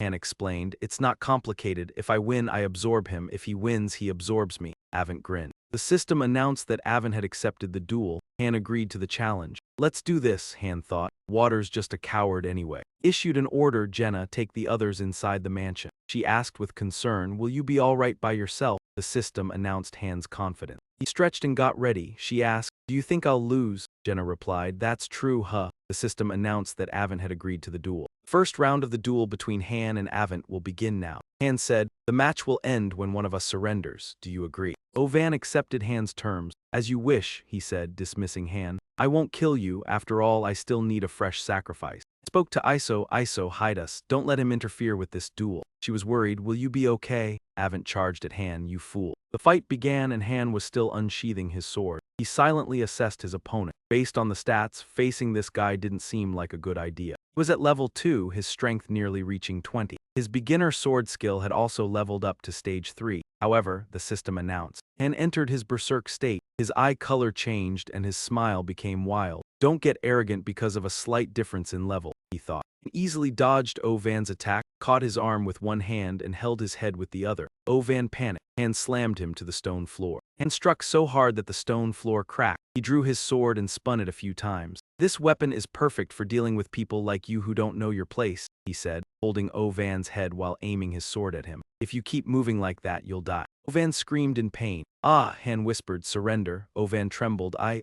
Han drew his sword, speak clearly. I didn't hear you, Han said as Ovan shouted. Ah, stop it, we're defeated. Let him go, one of his companions called out. Han turned, ignoring their words. Let him go. Do you think about letting people go when you're full of desire to crush them? No, that's unrelated, Han replied coldly. If I say it's related, then it is. He looked threateningly at Ovan. This is a duel that we both agreed on. What are you doing here? Stopping or continuing is up to the participants. The match will end if the loser admits defeat. Avon said through gritted teeth, don't speak, you fool. He quickly tried to cover his mouth. But if he says nothing, it won't stop. Han threatened, this guy is my prey now. Don't worry about his life or death. Get some sleep. Bei Ning drew 2 daggers. You crazy bastard, you think you'll be all right after doing this? Do you even know who we are? Aren't you supposed to be part of the Wolf Fang mercenary team? Edith asked. Are you sure they're the Wolf Fang mercenaries? Edith was unsure. That's what they were called in the past, but now they're... Han smirked, his tone dripping with contempt. Now you're just a bunch of thieves. Edith hesitated. With the way you people go around causing chaos and treating others like this, why are you still hanging around with them? Edith quickly explained.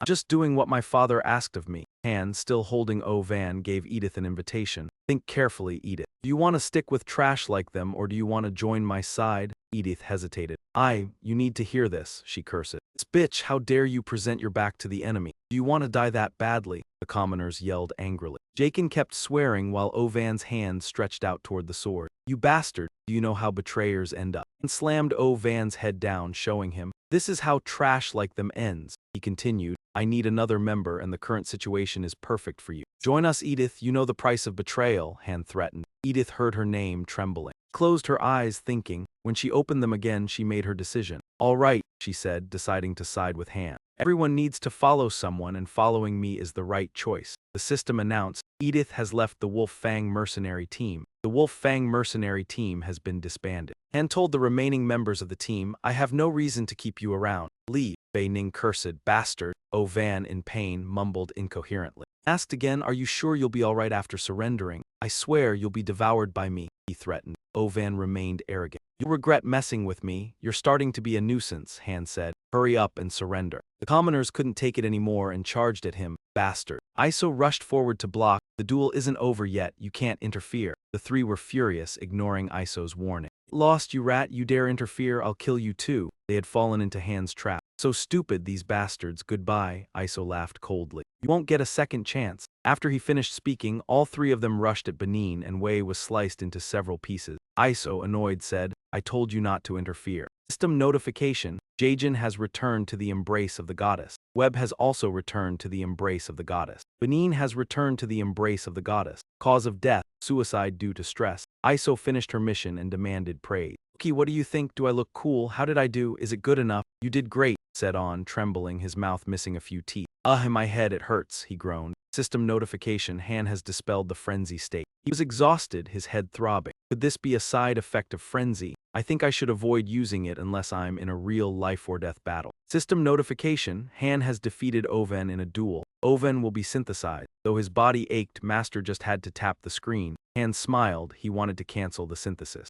And he shouldn't have agreed to the fight in the first place. Seems like he doesn't even know about the duel system. A true rookie, no money for recharge, and even plays while sleeping. System notification. Sword and shield proficiency and pain resistance have been enhanced. Han was upgraded. Not bad, huh? Iso worried. What if Master quits the game? When the 3-star monsters summoned from the premium pack couldn't even be sorted before I sent them to sell salt. Mages must be fuming. Now all that's left are 1-star monsters. Han reassured her, if he was going to quit, he should have done so after losing a 4-star hero in the duel. System notification. Hero has reached the highest level. To level up the hero, you must level up your own rank. He muttered, sad isn't it? Considering how he summoned for free 10 times to save money, and now the few 3 stars he got are already gone, he's really unlucky. But if people like them still show up, the waiting room will never function properly. He'll have to thank me later. These guys are only strong, they have no brains. Han evaluated himself. I'm currently level 10 and I have the ability to upgrade stars through synthesis. The MVP in most battles. If he's stupid enough to mess with me here, climbing the tower will be impossible. After thinking for a moment, Han asked himself, "Hey, Waterf, what are you going to do? If you want to deal with me, you'd better do it decisively." Back in the room, Han entered the kitchen. Upon entering, he saw everyone standing there. Dika's eyes were glowing with admiration. "This is amazing," Han groaned and slapped Jenna's cheek. "What is this? Did you make these?"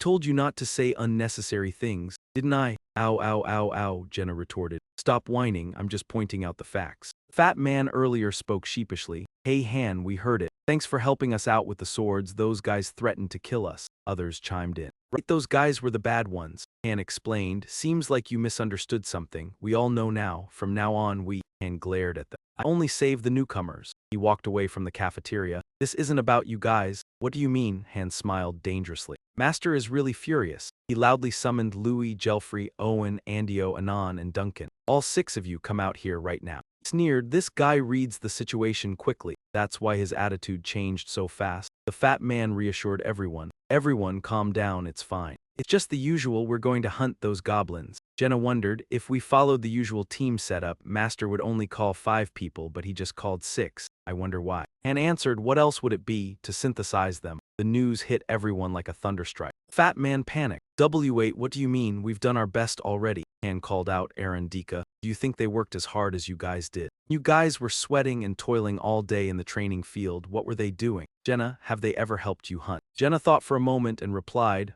I think they helped me carry the meat and stuff I hunted." Hearing this, Han sneered. "Even livestock can carry things. Looks like you guys are just as useful as livestock." One man, feeling insulted, shouted back, "What do you mean by calling us livestock?" Han struck him. "Stop talking nonsense." Iso repeated angrily, "I said go to the town square now, didn't you hear me? Just because I let you off once doesn't mean I'll let you off again." The fat man begged, "Please help us, Master. We'll follow your lead." Jenna was curious, who will Master synthesize them into? Han guessed, it's probably Edith. She just got summoned and is still at a low level, so she'll be the best option. Others were shouting, "I won't go, I said I won't go. One more chance please, give me one more chance." System notification, synthesis successful. Han has leveled up and learned the skill disarm trap. Han spoke again, "Who you were before you got here doesn't matter, don't think someone else will carry you. Don't expect anyone to protect you. If you want to survive, prove your worth." His words terrified them. One man trembled. I don't have any talent for fighting. Just holding a sword makes my hands shake. What should I do now? Do you want me to die? Han gave them a choice. Chloe, Anark, Walter, Patrick. If any of you like them, teach them a profession. The old blacksmith said, blacksmithing isn't something you can learn in a day or two. DIA, however, Han smiled. If they have the will, they'll learn it themselves.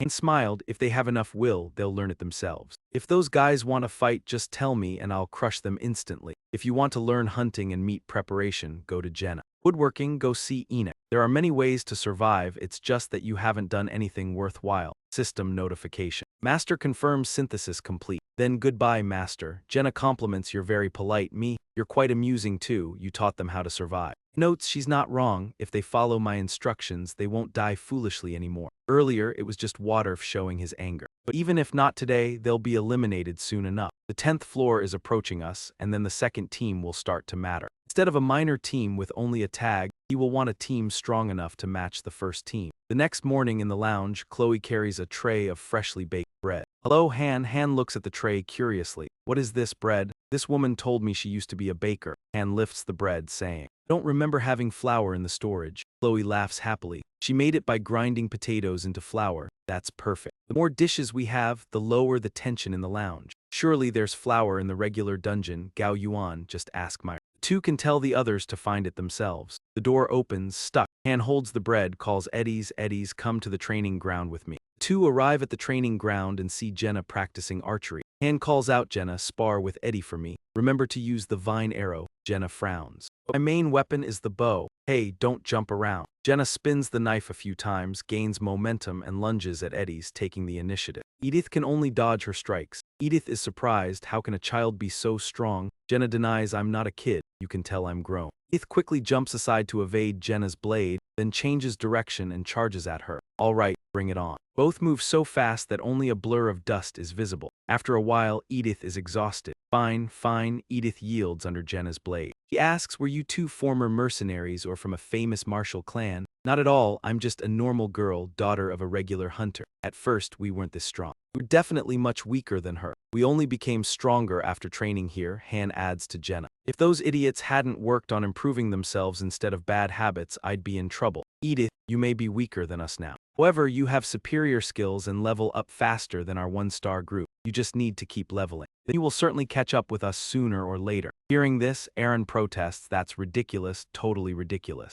I train my body to exhaustion, yet I can't catch up. Han pretends not to hear. Continue anyway, you can become stronger. It depends on your diligence. Don't be lazy in your training. Even if you've never done this before, Eddie Slobbert sweats, ponders a moment. I'll remember that. Everyone trains eagerly on the ground. They seem more aware of the situation and practice more diligently. Makes sense, no one else can help them. Here if you're useless, you get eliminated, Han thinks. Truly capable people are rare, even for support like carpentry. If you can't handle forging, you'll soon be merged. Han notices a young man practicing swordsmanship and calls, you there? The young man turns, replies, yes sir. What's your name? He introduces himself, I'm Roderick. I was transferred here in the latest summoning. I heard everything you told everyone yesterday. Han continues, you seem fine. What did you do before coming here? Roderick answers, I was a porter in a mercenary group, carrying luggage, standing guard, or setting up camp. And probes, doing that, you look like you know how to fight, because I wanted to become a mercenary. Hearing this, Han smiles lightly. He raises his sword to Roderick, then pick up the sword and let's see if you can become a mercenary. Hearing this, Roderick immediately agrees, all right. That night it was time to test the new recruits. Master didn't care whether he needed help. Aaron volunteered but was rejected. 2 people died and 2 more were synthesized. Roderick was synthesized and reached level 3. Others visited the dungeon weekly as usual, but the fire attribute stone remained locked. At dawn, Han's group gathered. Jenna was confused, why dawn, so sleepy. Han stood opposite, does anyone know why I called everyone here? All 5 tried to think. Dika raised a hand to select members. Jenna was surprised, isn't Master supposed to pick the team? Han explains, I can make some suggestions. Even Master can't refuse. He held up a cup containing lots and now everyone looked at it. Han smiled dangerously, we'll draw lots. We'll choose the teams by lot. There are 6, so we'll split into 2 teams. Dai Ka looks at the lots, thoughtful. Han reassures, relax, I won't abandon anyone. He looks at Eddie's assign, you 2 will be team leaders. I'm one Edith who? Edith is puzzled. And Jenna, Han answers bluntly. Jenna can't, she protests heatedly. What about me? I'm good too, Eddie's asks, but why split into 2 teams? What if one team dies or the 2 strongest join one team? If not, will we be short-handed? Han explains Master will handle that. Floor 5 is an example. The members' strength was too uneven, putting the whole team at risk because Zit and Hassan couldn't keep up. You don't need multiple teams if one can clear a floor, but later you'll need more people for missions. Special missions might require all 12, even hundreds of people, and it becomes troublesome if the team doesn't have enough trained members. I also need a backup team in case the main team gets wiped out. Earlier I chose randomly, but now there's a summoning rule. Hopefully, Water has learned it by now. Han stated the withdrawal rule: red goes with me, blue goes with Eddie's. No need to be happy or sad about it. It's the same for me and eat it. Place the cup on the floor. Han said withdraw. The atmosphere on the training ground became tense. Jenna was excited. Red for me. Blue is such a letdown. Aaron stood next to Jenna. I'll go with red too. No need to check the other lots. Dika and Roderick exchanged looks, hesitant. Edith joked, look at their faces. Looks like I'm not very trustworthy, huh? Dika hurriedly explained, oh no, that's not it, I just know. Eddie's chuckled helplessly, I haven't been here long and I don't have much combat experience either. Objectively speaking, the power gap is huge, but there's no other way. Han, leading the red team, provoked Eddie's, you'll be left behind if you can't keep up. Eddie's, leading the blue team, was confident, of course I can. I saw them being wiped out yesterday. Don't worry, we won't lose. System notification, Hero is suggesting a fixed team. Elsewhere in Floor 7, the bloodthirsty goblins are waiting. System notification, Floor 7, mission type, subdue, objective, eliminate enemies. Team 1 stands amidst the goblins waiting to rush them. Aaron looked at the goblins, feeling relieved. Phew, this seems pretty easy. Han, confident, instructed Jenna, just stand here and watch, I'll take care of them myself. The goblins rushed forward. Han stood alone, sword in hand, ready to face them. He took a deep breath. System notification, Han has entered berserk mode. He transformed. He surged forward, wiping out the goblins. The goblins didn't even get a chance to touch him before being cleaved in half. Han's eyes lit up as he spun around and stabbed the goblin in front of him. He wiped out the entire goblin horde in one blow, only one left. It stood trembling in fear in the rain. Han sheathed his sword. Jenna asked, should I finish it off? Chances are this mission is a tutorial, so we can't complete it right away. And let it go, let it be, it's just one left, it won't do anything. Let's start searching instead. He looked around, assessing the situation. The first strange thing was the rain. Second, there was a river. Third, was there a dam here before? System notification, mission complete. Aaron leveled up. Jenna ran up to ask, so is today done? I'm going to take a shower, you go do whatever you need to do. Aaron, what will you do? I'm heading to the training ground. Han advised, don't overdo it. You'll destroy your body. Suddenly realizing something, Han changed his words. Aaron, don't go system notification, you've chosen the new soldier power package. He realized this was the third time Water used money. System notification. You want something, you must pay. Mobius respects your decision. Han assigned Jenna, bring the drawing paper from my room. Place it on the board. Aaron, bring Eddie's here. All right, the portal is opening. Someone new is coming. Ha left, telling Aaron, stay here. Why? Instead, bring Edith along, sure. Someone new is coming soon. System notification, Eye of Fate, high-level summoning is about to begin. Han smiled as if he had predicted this. I knew he'd choose this. Although some people would never spend money to win, no one would pay just to win once. When players first start playing Pick Me Cup, often drawn to observing the AI giving autonomy to the heroes. The process of tracking the heroes' reactions as they clear stages or synthesize rooms is very interesting to new players. The thrill of observing the heroes. The thrill of helping them clear stages by giving orders and guidance. Considering strategies and tactics. PvP mode. As you climb higher and upgrade the waiting room, more content appears. The heroes' behaviors also start to change. Playing with their lives like this must be very entertaining. System notification, Master high-level summoning is about to begin. Clack, beep, beep, beep, ring, ring. Rare Matterwaiter has successfully summoned Ivanka. Rare Matterwaiter has successfully summoned Roderick. The white-haired man stepped out of the summoning portal and asked, who are you? The girl glanced around. She stumbled, stepping on her dress. The player with her fell to the floor. Jenna walked over to check. Got a lot, who's this? What's she doing down there? Is she hurt? Han explained, no need to mind, she can stand up if she wants to. What's with the outfit? She's not hurt, she's just embarrassed. Edith whispered to Han. She's a noble, you know. With mercenary experience, I think she's a young noblewoman, not sure why she's here. The girl was too embarrassed from falling to get up. It was a sunny day. Roderick had grasped part of the core concept of mater summoning and synthesis. However, he had no knowledge of levels or skill. He was a protector of a large city, but aside from saying he always felt a sense of duty, he didn't have any particular personality traits. Roderick shared. I always feel like I have an obligation to do something, like I'm hypnotized. We need to stay here and fight these nameless enemies. Han replied. Yes, I'll explain everything in detail after the draw. Eddie's and I both need to recruit more personnel. If you draw the blue one, Roderick will go with you. If it's the red draw, it will be Yvonne, a veteran or a noblewoman. Who's the better choice is pretty obvious, he requested. Jenna, bring me the draws. Yes, I'll be right there. Oh, Han glanced at the cup. If the one on the right is red, the one on the left will be blue. Looked over at Eddie's, who was smiling, sure of winning. Damn, it looks like Eddie's saw through it already. Jenna set the cup on the floor. Here, pick one, and quickly rushed forward. Eddie's did the same, both of them agreed. The left draw was the one they needed. Ivanka glanced over, disappointed, as Han unexpectedly hesitated. Fire magic. Before he could draw, Edith quickly snatched the red draw. Han laughed. Why don't you take your hand off? You saw it too, didn't you? Edith responded quickly, of course I saw. Han looked at Ivanka. Are you a mage? Ivanka, still using fire magic, introduced herself. Here's a brief introduction about me. Edith warned, try being good for once. A mage fits my team much better. Don't you want that guardian, Jenna? On one hand, excited about a mage, Han replied sharply, clearly annoyed. Never been the good guy anyway. Fire magic pairs excellently with archers. In the Big May Cup, warriors and thieves can be upgraded to 1 star through proper nurturing, but mages are entirely different. They can only be acquired via paid summons, and the summoning rate for mages is extremely low. Ivanka watched them squabble, feeling irritated. Hey, what are you two doing? This isn't funny at all.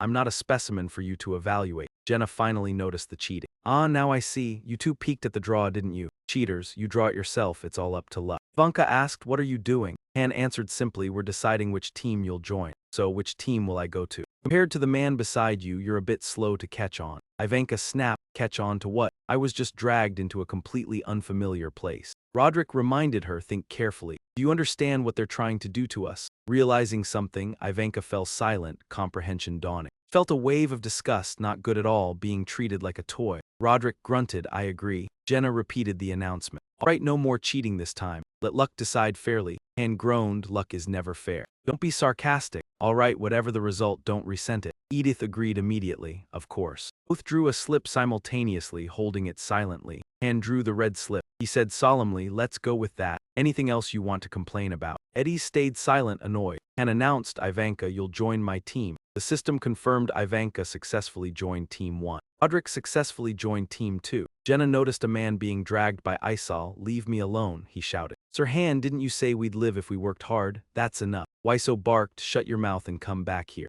Newly joined mage stepped forward. Han blurted he can't learn any support skills. Ivanka, step over there. His gaze turned cold. If you don't want to fail and end up as disgusting as them, system notification. Ivanka successfully leveled up. Ivanka stayed silent. Han warned, you'll end up the same if you fall behind. There's no avoiding being absorbed. If you want to survive, you must keep pushing forward. Han's voice blended with the ISO commotion outside. Come here, idiot. Roderick lamented at the cries for help. It's brutal. Han announced, it's your turn, they are your absorption materials. System notification. Roderick level cup ISO flies through the space crack, reading command. Open the spatial rift. Ivanka was confused, what is this? Han explained, he's testing the new member's abilities. Isal ordered, Team 2 enter the spatial water rift. Eddie's looked back at Roderick. Follow me, you'll be the main character in this match. He nodded, understood. Outside, Han gathered more information from Ivanka. Hey mage, what spells can you use? Ivanka retorted, why do you ask? Han threatened, don't want to fight anymore, just answer. Ivanka hesitated, wait, why should I step in there? Han stated matter-of-factly.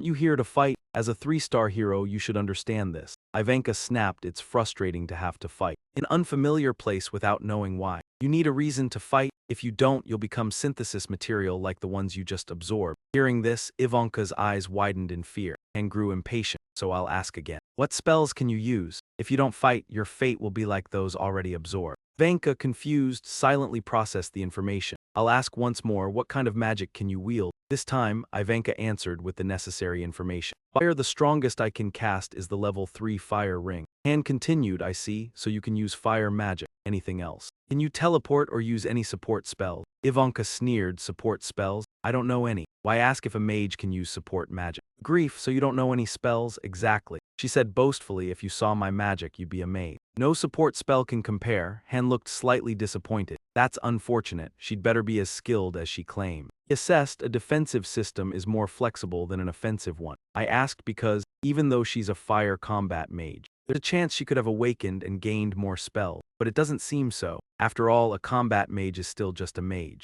and commanded, from now on you will fight us, understand? Ivanka reluctantly, though unwilling, understood. Have you fought monsters before? Of course. My nickname is the Witch of Rivl. Did you find that strange? They just exploding low-level enemies to test her ability. Looking at Eddie's, Roderick seemed stronger than she expected. He turned to notify Jenna and Aaron. It's our turn, get ready. ISO announced Team 1 will enter the spatial water rift. And confidently, let's go. System notification, climb the tower and save the world. Ivanka looked around, still in disbelief, and thought we should probably proceed to the 4th floor. The next floor's stage is likely locked tight. To test her abilities, the 4th floor should be enough, filled with happy and goblin monsters. I want to know is how she wields fire magic. Han assigned the mission, and when the battle starts, we'll just observe to see the extent of her ability. Ivanka is dissatisfied. Hey, what are you saying? He taunted, one of us could conquer the 4th level alone. Are you lacking confidence just because your rank is lower? You mentioned that I would be amazed by your magic, Ivanka explained. That's true, but I'm special, really special.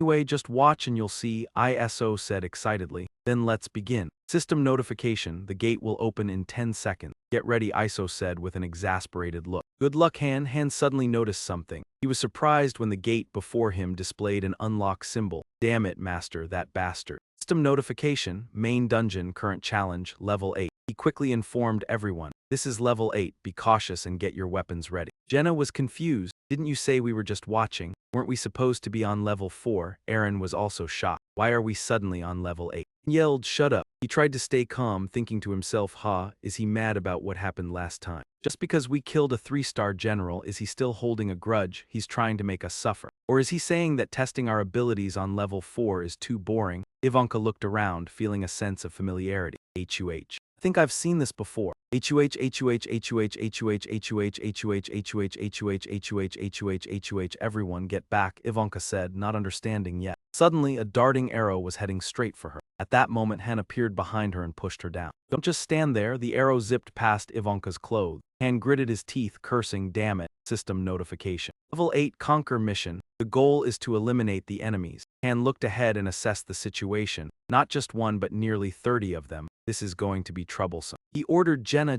shoot the bow. One enemy was struck by the arrow and fell. Han observed the terrain, realizing that the ground here was uneven. Gave instructions to Aaron. When they get close, dodge and then attack. Can you do it? Aaron replied, yes, I'll try. Han turned to look at Ivanka and yelled, Ivanka, cover the rear. He immediately raised his shield to block an attack from a goblin. Blocked the attack from one side and turned to face another goblin riding a wolf, holding a scythe, charging at him from behind. Taking advantage of Han's distraction, it swung its scythe to try and kill him. Han managed to dodge. He raised his sword and swiftly slashed, killing the goblin. After finishing off that one, he turned to look behind him. A group of goblins riding wolves and holding scythes chased after him. Han could only run. He raised his shield, pushing the goblins back, shouting, Aaron. Aaron held his spear and killed a goblin chasing after him. He responded, yes. Meanwhile, another goblin was aiming a crossbow. Aaron swung his spear and deflected the incoming arrow. Han held his shield down low to block another attack. He shouted, Ivanka, cast your spell. Ivanka was confused and hesitated. Cast it now. Han yelled, don't make me repeat myself. You're the mage, right? Kill them all. Ivanka pleaded, I need time to chant the spell.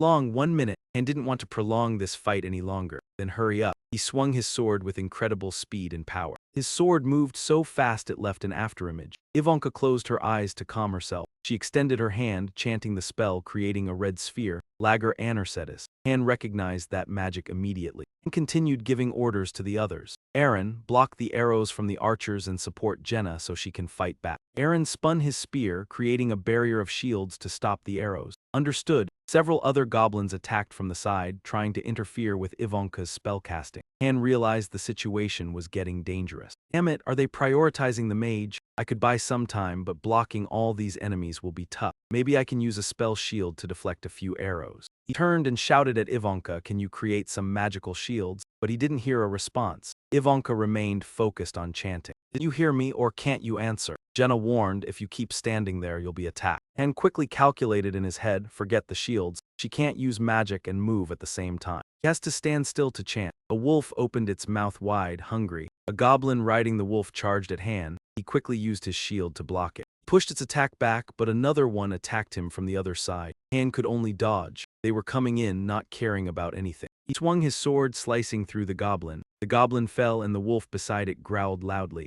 Gafu Han smirked. Still tough, huh? He turned his foot and gave the wolf a strike. He thrust his sword through the wolf. The blade sliced through with a clean motion. Han retracted his leg, pinning it down. Next to him, the wolf was dead. Someone called out to him. Big brother. Han turned to see Ivanka casting a spell among the goblins. Can't she move while casting? A goblin swung a spear. It swung at Ivanka, still chanting. Luckily, Han managed to pull Ivanka down just in time to avoid the blow. Ivanka complained, "What are you doing?" Han scolded her, "You're so troublesome. Why are you chanting spells out in the open without any protection?" Ivanka, irritated, responded. "Troublesome, can't you see I'm turning all this mana into fire?" Han softened his tone. Fine, fine. Let's move. See that forest? Head straight for it." Jenna worried, "What if we're blocked like last time?" Han replied, "Just get there first and we'll figure it out." He pulled Ivanka's hand and ran, assigning tasks. "Once we're in the forest, start casting immediately. Focus your magic on the position we were at earlier." Ivanka cried out in pain as Han dragged her. "My hand, it hurts." "Slow down a bit, please," Han asked again. "Do you understand?" "I understand," she replied. Jenna went ahead and found something. "I think we can enter through here," and realized that this was the connecting area between the forest and the plains. He shouted, "Ivanka, get into the forest now." Ivanka, irritated, asked, "Why are you shouting at me like that?" And yanked Ivanka up. Pushing her forward doesn't matter anymore if she's already dead, right?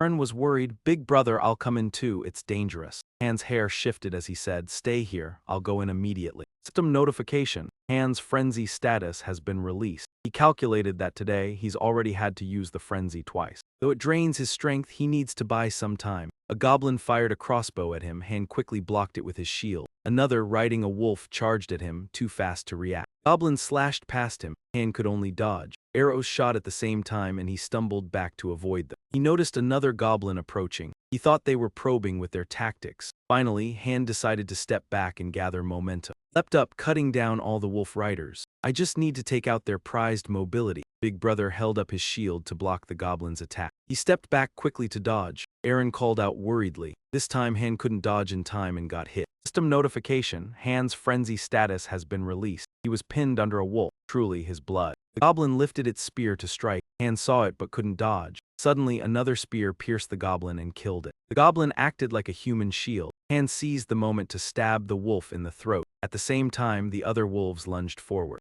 Aaron panics. "Damn it, let me block them." Han repeated, "Don't come out, I'll lure them and buy time. You and the others just focus on the ones charging at you." Han grew impatient. "She hasn't finished the spell yet," Jenna reported. Big brother finished the spell. Han drew the monsters elsewhere. Suddenly he leapt, successfully dodging the goblin's blade. Landing, he kicked another goblin to gain momentum, then used his shield to push them aside, lunging to one side. In the forest, Ivanka finished casting. Her hair erupted with flames and the grass ignited. The goblins kept chasing. Opening her eyes, Ivanka unleashed her final command, flames blazing. Fire erupted from the fireball in Ivanka's hand, spreading in a red streak. Han hid behind his shield, avoiding the blast. Wherever the flames touched, goblins died. Han was impressed. The firepower was remarkable. The flames swept all the goblins away. Jenna marveled, "Is that magic?" Han looked around and organized. A few goblins remain. Aaron, Jenna, support her, we'll wipe them out. Jenna and Aaron agreed in unison, waiting for his signal. Han blocked the goblins' attacks with his sword. He felt uneasy. Exhausted as he was, if he couldn't use strength, he'd rely on skill to dodge. He tilted to avoid the blow, striking another goblin with his shield. An arrow shot killed a goblin. Han was surprised. Jenna smiled proudly. "See, I'm pretty skilled too, right?" Below, Aaron charged and thrust his spear upward. One fell. Aaron felt confident. "If you tire, I'll protect you."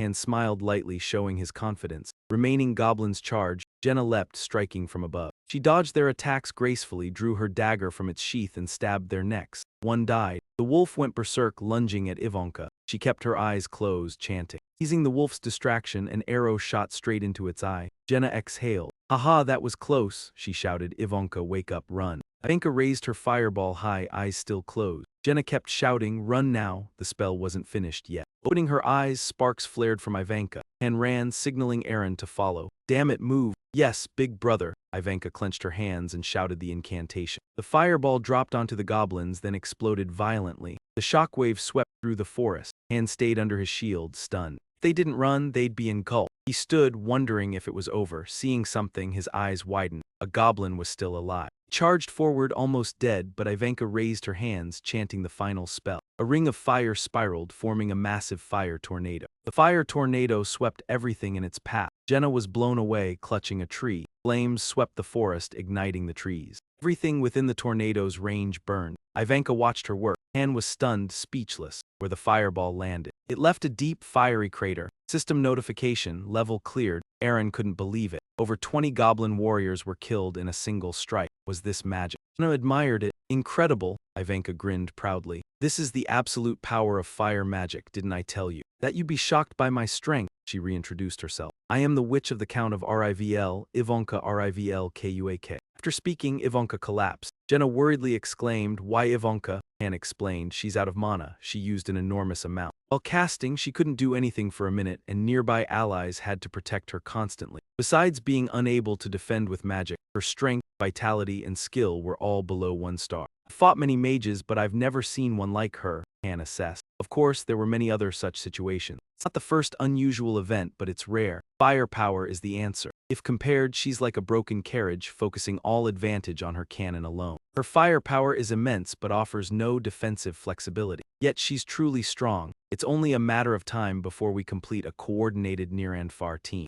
Next day, after logging in, the first thing Mater did was establish a facility specifically for Fa Yu. The system notification indicated the foundation was being built. Please select the desired facility. The magic research room has been completed, and the research function has been unlocked. The alchemy laboratory has been constructed, and various item synthesis experiments are now available. The library has also been finished. Now the mages are able to study and expand their knowledge. Excellent. The 3 auxiliary buildings of the training area, the magic research room, the alchemy laboratory, and the library have been merged into a new magical castle. Ivanka gasped while speaking. "Why do I have to do this?" she complained. "Why should someone of my caliber go through such barbaric training? I'm supposed to be a thinker." Han, following behind, said, "Well then, just eat potatoes. Meat is for those who rely on physical strength," Ivanka screamed in response. "You selfish bastard, you dare prioritize food over my intellect," Han thought, though it wouldn't help her casting process. She still needed training to dodge incoming attacks. He urged, "Pick up the pace." Ivanka protested, "Why should I? Why should I?" "Quit whining, it's really annoying," he replied. "In battle, with only swords and spears, endurance is crucial." He assessed, "And it's still better than that tight, uncomfortable outfit of yours. This is a magical item from my family." Magical item is something that enhances the damage of fire-based magic. The dress Ivanka originally wore was considered a special magical item crafted by her family specifically for her. And continued, "Though this is endurance training, it's nothing compared to what you'll face. Every day you'll have to run 3 laps around the field, without me cutting the pace. Compared to my usual regimen, I could write an essay on how easy this training is." Ivanka screamed for help. "I don't need this hellish training," Han teased. "Looks like Ivanka only wants potatoes tonight, let me tell Chloe." He thought, "That lovesick fool. He does nothing but watch, but I admit it's quite fun to watch the current situation." At this point, reaching the 10th floor no longer seemed so far. Fortunately, we now have a mage, and the magical castle has been unlocked. Thanks to all the dungeons unlocked yesterday, we can now collect all 3 types of dungeon materials every week. The materials we have are stored in the warehouse, awaiting my instructions. It's time to craft some consumables like potions. System notification, Master has logged out. Finally, he's logged out. Han turned away, not forgetting to assign a task. "Jenna, don't let her escape." Jenna cheered while running. "Ivanka, keep going, push forward, push forward." Creating potions is initially a high-level task requiring a pharmacist and an alchemist. But just like the weapon forging process, you can still craft them using some small tricks. Han entered the level 1 magical castle. It turned out this was its true form. He picked up a book and began to read. There were guides for specialized professions, but he couldn't read them. Time to start crafting potion vials. And threw all the ingredients into the pot. It was a little game to craft potions. The system notification, success, Han successfully crafted a low-level healing potion.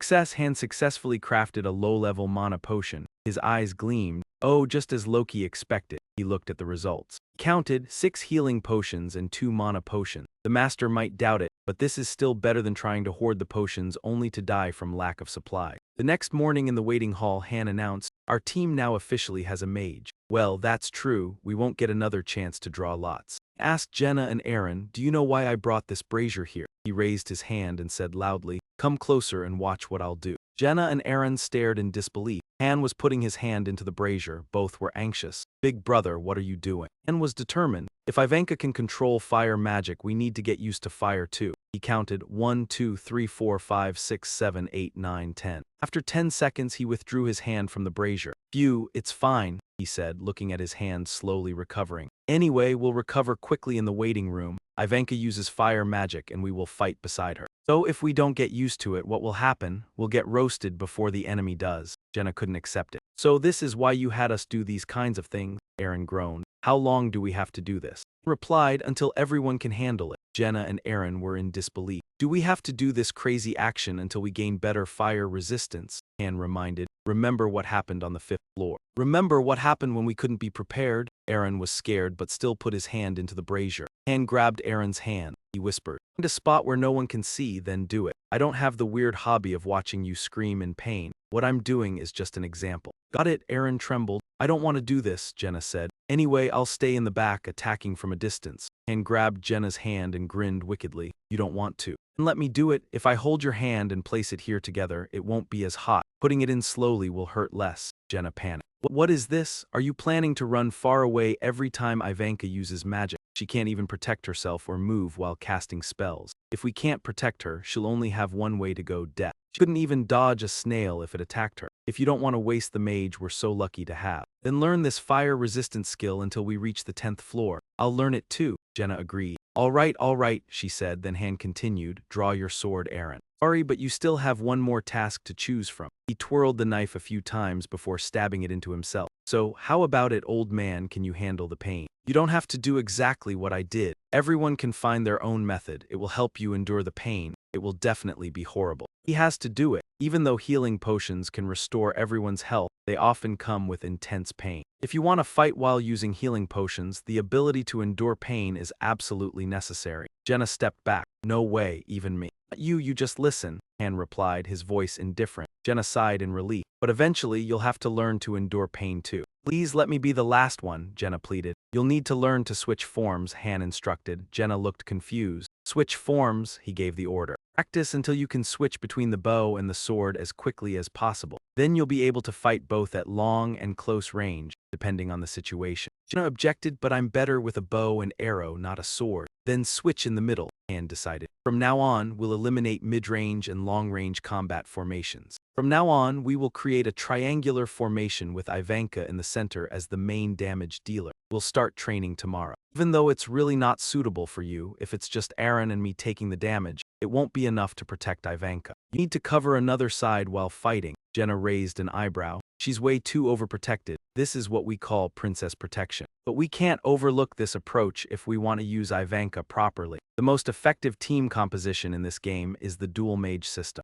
It'd be better if we had another support mage to heal and create shields for the group. There's still floor 9, but we'll likely take a break for now. Floor 9 may be assigned to Team 2 so they can experience tower climbing. As long as the quest chain remains, we can't level up with just one team. If there's a sacrifice, no one will replace them. Developing the team with a variety of members is common knowledge, so the master probably knows this already. Subjugation, survival, escort, breakthrough, assassination, protection, encirclement, pursuit, escape prevention, and suggestions have all been mentioned. Floor 10 is a tough one. It will require at least 2 teams to cooperate. Since it's a cooperative mission, it will be more dangerous and difficult than anything we've faced so far. Han practiced his fire resistance skill. We can't afford to be lazy during preparations. He cursed under his breath. Damn it. System notification, Han has learned the fire resistance skill. The next day, a voice rang out. What? Han repeated. What do you mean? Right now, you're not of much use. You need to master your casting skill, shorten casting time, and reduce the energy consumption. Ivanka was furious. How dare you say that? Han replied coldly, don't like it. Ivanka clenched her teeth in frustration. She turned away, pouting. Fine, I'll do it. Is that enough? Han noticed that Ivanka's fire magic followed a 3-tier structure. The first tier creates flames and shoots them forward. The second ignites by triggering an explosion. The third sends the explosion upwards.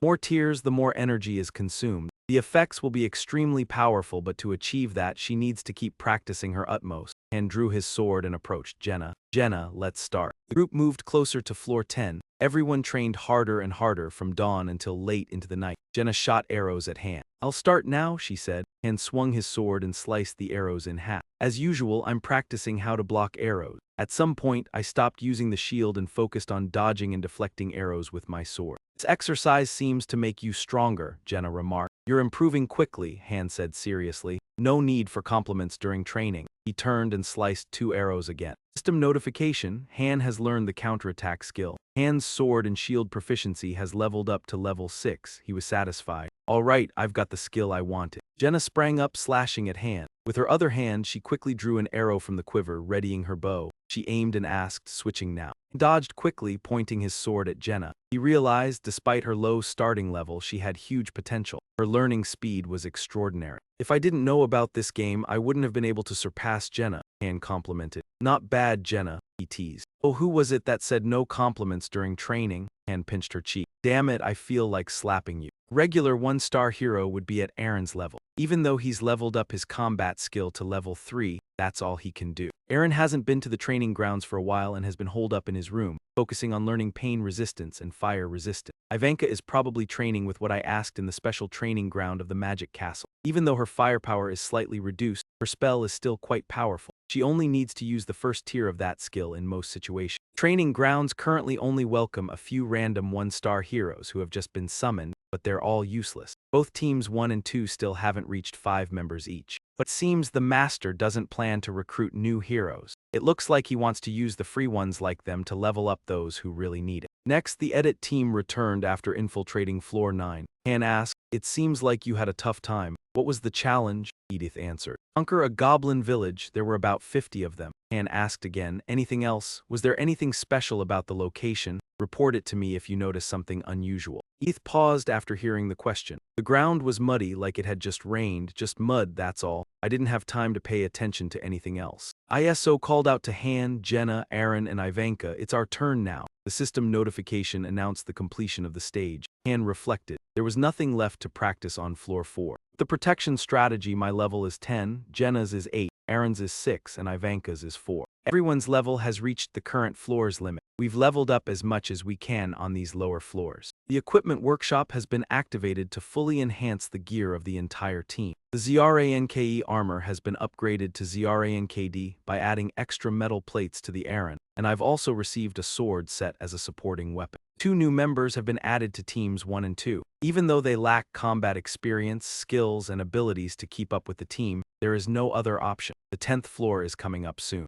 ISO approached and asked, "So Loki, have you predicted the upcoming challenge? You'll handle it easily, right?" He was discouraged. "Only God could do it. I don't know if you can help me here, but please stop with the useless words." ISO remained very enthusiastic. "But you're the pro at this game. If I were a player like you, I would have conquered all 100 floors by now. Damn it, a master of masters. It's true that I'm one of the highest ranked players in this game, but after 2 years of grinding, I've only made it to floor 88. Many of my teams have been wiped out by the random challenges and traps that no one could have foreseen. The masters of this game progress through failure. Rookies haven't experienced failure yet, so they don't understand the pain." Han worried inside. If it keeps going like this, the moment he faces failure will also be his last. Both teams gathered in the square. Ivanka was confused. A crowd had gathered in the town square. "Why are they here?" she asked. Han replied, "That kid will call them soon enough, don't worry about it." Always acted like he knew everything. Han calculated the time. It had been 30 minutes since Mater logged in. No instructions yet, so he was still thinking it over. System message, "Do you want to begin conquering the 10th floor?" Han thought for a moment. Did he want to conquer the 10th floor now or wait a little longer? The new members weren't familiar with the team. As for me, I had reached the 10th floor's limit for a 1-star rank but still hadn't mastered all the skills.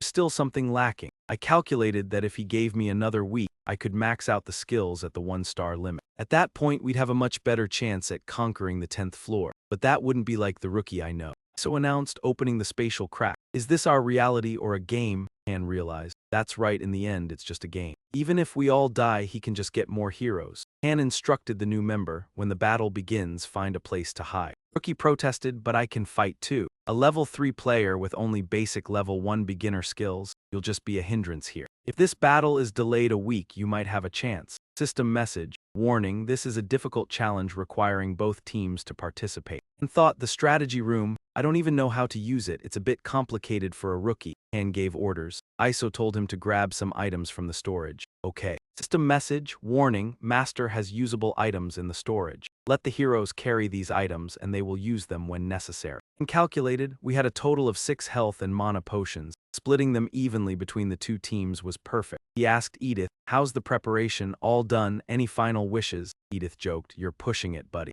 The mana potions were mostly for Ivanka. Han reminded, "Edith, we could be sent to different areas. In that case, we need to regroup as soon as possible." Edith asked how. Han explained, "Head towards the center. If you're unsure, use a high vantage point to locate us." Iso pointed sharply, "Don't get in the way, everyone." "I'll keep a close watch on you all," Han corrected. "Don't control them too much." "Really?" Iso hesitated. Han smiled and reassured him. "Don't worry, I'll help us clear the 10th floor." A teleportation gate opened. Someone sat in the corner. "What a fate, we're all going to die." "We can't win, we'll all die, women, children, everyone. No one will escape, we're all doomed." He was kicked from behind by Han. Who's there?" Han asked. "Who's this idiot?" The person panicked. A ghost, a ghost." "Yeah, it must be a ghost," Jenna said, standing beside Han. "I don't think he can see us." The person stopped. "Wait, what?" Jenna continued speaking to him. "Hello, can you see us?" "Hey, can you hear me?" Han realized this was an NPC. He recognized this as the ruined city used for the challenge on the 5th floor. But what was different here was that it hadn't collapsed yet. Jenna noticed the difference. "Wait, isn't the timeline strange? This wasn't like this." Han ignored Jenna's question. "It's not the first time the timeline has been off. Let's talk about that later. What matters is that we've been summoned here." Han assigned tasks to everyone. "To survive, we must complete our mission," he continued. "The mission hasn't started yet, so now is the time to gather information.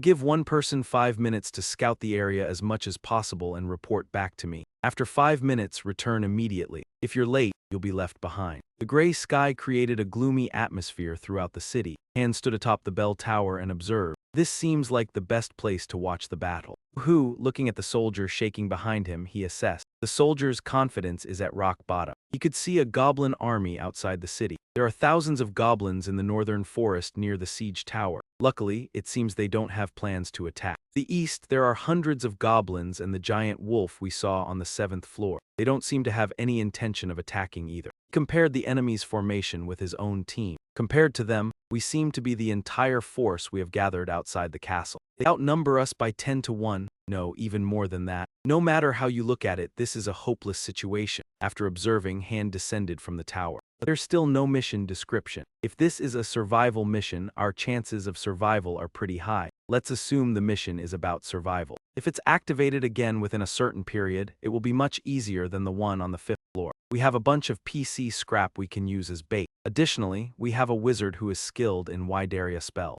Wheel of Fate will turn soon. Returning to the mission, Team 2 has also joined us now. System notification, alert, alert, alert. Han was startled when he heard the warning sound. The alert went off 3 times, signaling a high level of difficulty. System notification. Floor 10, a defense mission to protect the city from collapse. Realizing the mission, Han cursed. This isn't survival, it's defense. He calculated, including Team 1 and 2, there are 10 people in total. Adding the NPCs, the total manpower is around 360, defending against thousands of goblins. Once done, he announced, "Everyone's here. After sharing the gathered information, we will discuss the mission goals and everyone's roles." Jenna spoke up first. "As for me, even though I talked to people in the city, none of them responded." She thought back to what she saw in the city. "It seemed like my bag was heavier. Did I leave something behind?" Jenna mentioned this, suggesting that we can see and interact with the NPCs, but they can't see or hear us. Aaron continued, "The evacuees are gathering in the city center, while the 2 gates in the north and east are under attack by the goblins. The south and west sides are weak without gates, so we're basically trapped. This means that if the outer walls fall, everyone here will be swept away." Edith asked again, "What's the plan, Han?" Han went silent for a moment, then responded. "Our mission is defense," Han replied. "What we need to do is protect the city from the enemy's invasion. In other words, we must eliminate the goblins." Eddie was shocked upon hearing this. "No way," Roderick suggested. "What if we retreat for now? After getting past the walls, we can go for a guerrilla strike at their rear." Han quickly dismissed the idea. "No," he said, continuing. "My guess is that wiping out all the enemies is necessary for this mission to succeed, and that's the failure condition." He turned to the statue and said, "Over there, the statue in front of the bell tower. The statue is glowing. Twin goddess statue usually appears in special missions," Han added. "It has nothing to do with killing goblins." "If the statue gets destroyed, we lose," Han said. Roderick pondered, "I can't believe it. We have to kill all the enemies and protect that statue at the same time." Han folded his arms and responded, "And if we fail in this mission, everyone here will die." Roderick asked again, "Even if we escape the city?" "Yes," Han replied, "no matter where we are, the moment the mission fails, we will die. No exception." Han rubbed his forehead, thinking, this was indeed a very desperate situation. But as long as it was still part of the game, no matter how impossible the mission seemed, there would always be a way to complete it. Han started analyzing the strategy. Although the goblins are numerous, they only have siege towers as their main tool. Moreover, only the group in the north has siege towers. This means if we successfully defend the north, we will buy enough time. After explaining his point, Han assigned the tasks. Edith's team will move to the northern outer walls to help with the defense. You guys need to break or push back the siege towers they use to scale the wall, Edith asked. So that's our role? Looking at Edith's displeased expression, Han asked. Don't look happy, what's the problem? Edith explained. No matter how hard we try, there are only 5 of us. I don't think adding 5 more of us to the 300 NPCs already there will automatically guarantee the city's defense. I thought about what Edith said, she wasn't wrong. Team 2's combat power was equivalent to that of 50 human soldiers, he continued. As long as they don't have anything else to breach the walls, their only way in is through those crude siege towers. You all succeed in defending the most critical points on the outer wall, the defense effectiveness will increase drastically. Edith clarified, I don't mean that. Even if we buy time, we won't be able to defeat them. Han agreed, I know that too. He seemed frustrated. Even if both teams collaborate, it still won't change anything. No matter how long we hold out, in the end, the city will be breached. All because of the difference in numbers between us and them. The combat power ratio is 2 to 1. Even with us included, it's still 2 to 1. From what I remember on the 5th floor, they didn't even plan to retreat. In other words, winning this battle is impossible. But there is definitely one person. Han turned to Jenna. There's a river on the east side of the city. Think back to the 7th floor. Do you remember anything about it? He recalled the heavy rain on the 7th floor. Did a dam break or something? Because of the dam break, the water flow was incredibly swift. All the clues from floors 5 to 9 pointed towards the dam on the east side. There must be a reason for this. Why would they lead us here? Han clenched his fists, feeling uneasy. Damn it, there's too little information. Jenna seemed to recall something. Oh, she clapped her hands. I remember I heard something. I heard the sound of hooves from across the river, Jenna recalled. That day it was raining heavily. I was standing there when I noticed something. Han thought of something. Edith must have noticed too. Han pulled Jenna's cheek. Why are you only telling me now? Jenna, remembering, added, I wasn't sharp enough. Han called out, Edith, buy us as much time as possible. If the outer walls fall, retreat to the inner walls. Use soldiers and evacuees as meat shields if necessary. No matter how tough it gets, lock the gates and hold out until we return. Edith replied calmly, I can't appear weak when everyone else is working harder. Accepted the task, all right, we'll hold out as long as we can. Jenna, still processing, responded, that's all the strategy you have. Isn't it a bit too brief? What do we do? And replied, unlike you, Edith has brains, so she understands right away. Pack your things. We're moving to the east gate. Aaron asked the commander, are we retreating? There are thousands of goblins outside. It's dangerous indeed. We have to move, Han continued. If we linger here, sooner or later we're done for. He explained to Aaron. The dam we reached on the 7th floor is already destroyed. If the horse sounds Jenna heard came from Viet Bin, then the reason the city on the 5th floor was destroyed is that reinforcements couldn't cross the river swollen by the broken dam. That means what we must do is go outside through the east, cut through the goblins, and prevent the dam from being destroyed. Jenna found it hard to believe. If that's the case, it's impossible. That's right, Han drew his sword firmly. We'll settle this battle. Now, at the city gate, quickly, move the refugees into the castle, line up properly. No pushing, one at a time. Ivanka glanced back. We've barely passed them, Han led. We've just exited the inner city. It's far more dangerous out there. It's the outer gate, Han quickly instructed. Jenna climbed the wall to check outside. Roger, Aaron, prepare to open the gate. Roger, Ivanka, begin casting. Once the gate opens, immediately cast your spell. Roger, he turned to see Suron, this guy's here too. Aaron, pull the vertical lever to open the gate. The soldiers panicked and ran out. What's happening? The gate's open. What's this? Did the goblins get in? No, it's opening on its own. Spinning. What's going on? Stop immediately, Jenna shouted from the wall. Commander, there's a pile of goblins at the gate. Won't they rush in if we open it? Doesn't matter, go down first. Junka's magic will clear our path. Will prevent the soldiers from crowding in. The panicked soldiers, what's happening? Are they possessed? Stop immediately. Jenna stood beside the soldiers. Ivanka stood at the gate and cast Zagrano Intergeo. The gate slowly opened. An arrow flew through the gate and caught it just before it hit Ivanka. The goblins glared at the walls with ferocity and threw the arrow back at the goblins. Kihai. The soldiers tried to intervene, but Jenna kicked them away. What a demon, where are you? I won't let you escape. Another one panicked. The goddess has abandoned us. Raindrops began to fall. Han looked up at the sky. Rain. He turned to Ivanka, wondering. UA should be fine in the rain. Aaron shouted, the gates open, the goblins charge in. Han called out, blow them away. Ivanka chanted, ignite. Flames shot out, burning the goblins before they could enter the city. Han warned, don't burn the gate to pieces. Ivanka continued, explosion. Goblins caught fire and burned en masse. Han called Jenna and Aaron. They dashed ahead at his command. Roger, we move first. Ivanka exhausted, Puff, Han instructed. Every move, take a sip. I know, he glanced at Ivanka. Keep going, there's still much to do. Can you handle it? Ivanka, hot, I can handle it. Who do you think I am? She said confidently. I haven't even used 100 times yet. Han called to Suran. Hey, Suran, haven't regained your composure. Ah, yes, he replied. Han turned back smiling. Do you still want to follow us? The system notified Suran is panicking.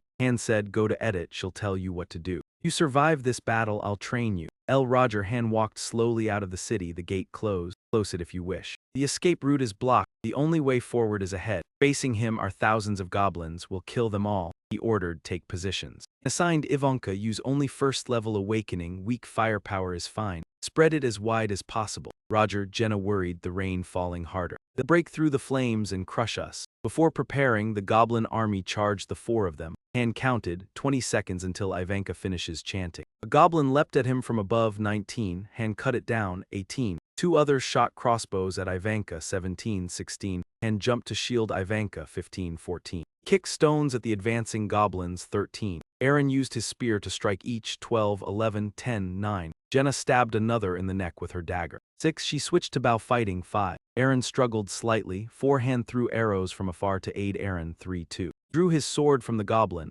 Han assigned, protect Ivanka's sight, switch positions. 1. Flames erupted, forming a red path. The goblins were instantly destroyed. Han ran ahead, ordering, move through. He could feel the extreme heat outside his armor. He could still withstand it. Fortunately, Ivanka was part of the team, but due to the rain, the fire was quickly extinguished. Survivors continued to charge. Ivanka cast the spell again. The flaming barrier was vanishing rapidly. Han kept running. Swinging his weapon at the goblins, Aaron, cover the right side. I'll handle this alone. Continue counting, 20 seconds left. The 3 continued to surround and protect Ivanka, 19, 18, 2. A goblin charged from behind. One hand struck it immediately, switched position. Ivanka's flames shot out again, forming a path. Han commanded, move forward, treat the flames as a shield. This way we'll reach the river. Thousands of goblins burned under the fire. The commander stood on a cliff observing. He stepped up, the fire casting his shadow on the ground. A goblin with a sword advanced. He raised his sword, shouting loudly, speaking something. Ivanka continued chanting, ignite. Dozens of goblins burned under the flames. Han ordered the attack to continue immediately. The goblin's bloodthirsty glare appeared through the flames. One of them lunged at Han, but he dodged in time. What? He quickly turned and stabbed it to death with his sword. Han felt something was off. The goblins' attack patterns suddenly changed. They continued to rush forward despite the recent fire magic. He moved forward, clearing a path.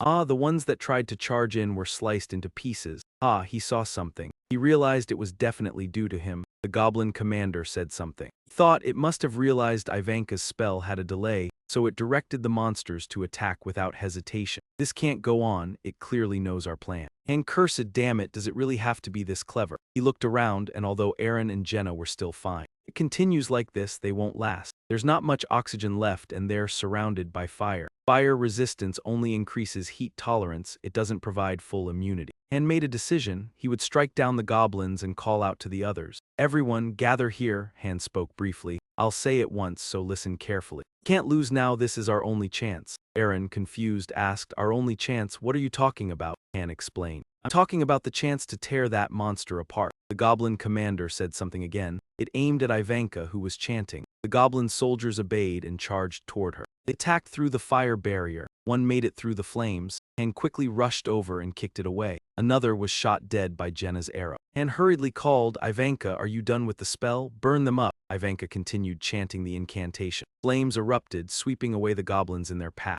Immediately, the goblins charged again. Han thought just using one spell doesn't seem strong enough. But then the third blast was released, crashing down and creating a powerful shockwave. This isn't over yet. You bastard, the commander was surprised. Ivanka continued, burn them to ashes. The fireball exploded, wiping out the goblins within its radius. Everyone moved forward quickly. Aaron raised his shield to protect Jenna, who was firing her bow. Her focus was intense as she released the arrow, aiming straight at the goblin commander. The arrow pierced through the commander's head. He fell down. At the same time, Ivanka was drained. She collapsed and Han caught her. He lifted her up. Ivanka woke up and tried to speak. SHH, don't say anything, Han noticed. No matter how powerful the magic, it couldn't eliminate all the goblins. If they were continually surrounded and couldn't regain their strength, the entire team would be wiped out. However, they were not the goblins' target. It was the fortress. They're just obstacles. The goblins would fight to the death for the fortress. Or perhaps they'd risk it all to eliminate the obstruction, Han wondered, without a leader. What would they do next? The goblins immediately stopped attacking the four of them. They bypassed the fire barrier and charged toward the fortress. Han realized, are they choosing the fortress? A moment later at the riverbank, Han sighed, we've escaped. Aaron sat down exhausted. From this distance, since they're heading for the fortress, they probably won't pay attention to us. Ivanka groaned, can't you put me down a little more gently? Jenna gasped for air. I thought I was about to die. Han pondered, the only reason we're alive is because their leader is dead. If he was still alive, the plan would have definitely failed. He would have killed us all. He ordered, we rest for a bit and use the healing water. He applied it to her burn and took a sip himself. There's only one bottle per person, so don't waste it. Jenna complained,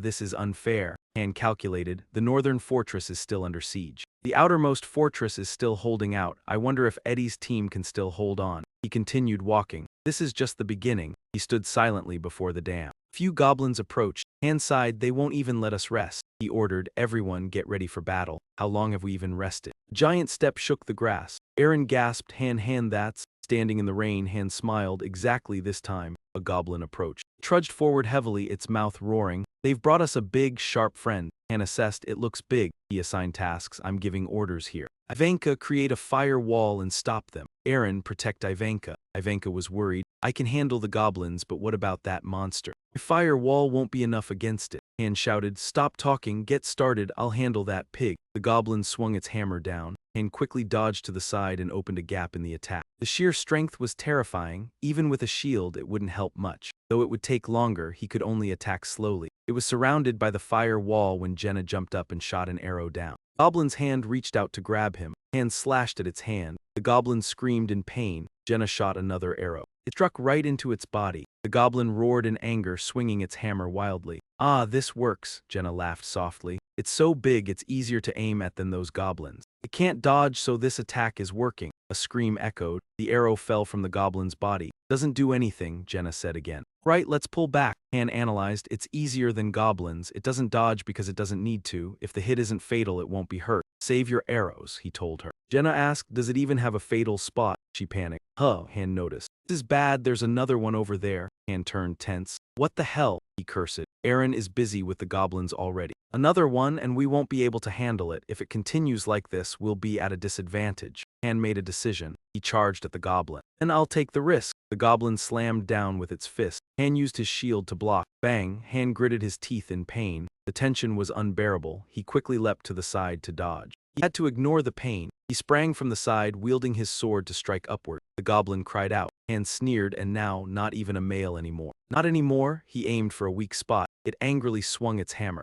Han jumped aside, building momentum to leap in front of the giant goblin. He thrust his sword into the goblin's neck. The goblin screamed in pain, crying out in agony. Han thought, it's still too early, the strike hasn't reached the critical point yet. He raised his shield to block the incoming attack, then quickly advanced, aiming for the goblin's weak spot. It didn't matter. The sword was embedded deep into the goblin's neck. Han pulled the sword out. Blood sprayed out in a wide arc. Another one down, he looked to the side. Next, Aaron seemed tense. Han, it's moving toward us. Is it targeting Ivanka? Jenna, shoot it down. Jenna fired arrows from behind the monster, but it kept advancing, aiming at Ivanka. The goblin's foot was about to crush Ivanka, who was chanting a spell. Oh, it's too late, Han shouted. Ivanka collapsed. What? She was stunned. Han realized something. It seemed like the 7th level had a collapsed dam. It was as if something had struck it. Debris fell to the ground. The goblin didn't have a weapon, but it had the strength to break down walls and buildings. Han cursed under his breath. Damn it, it's not targeting Ivanka. The goblin rushed toward the dam. It was aiming for the dam.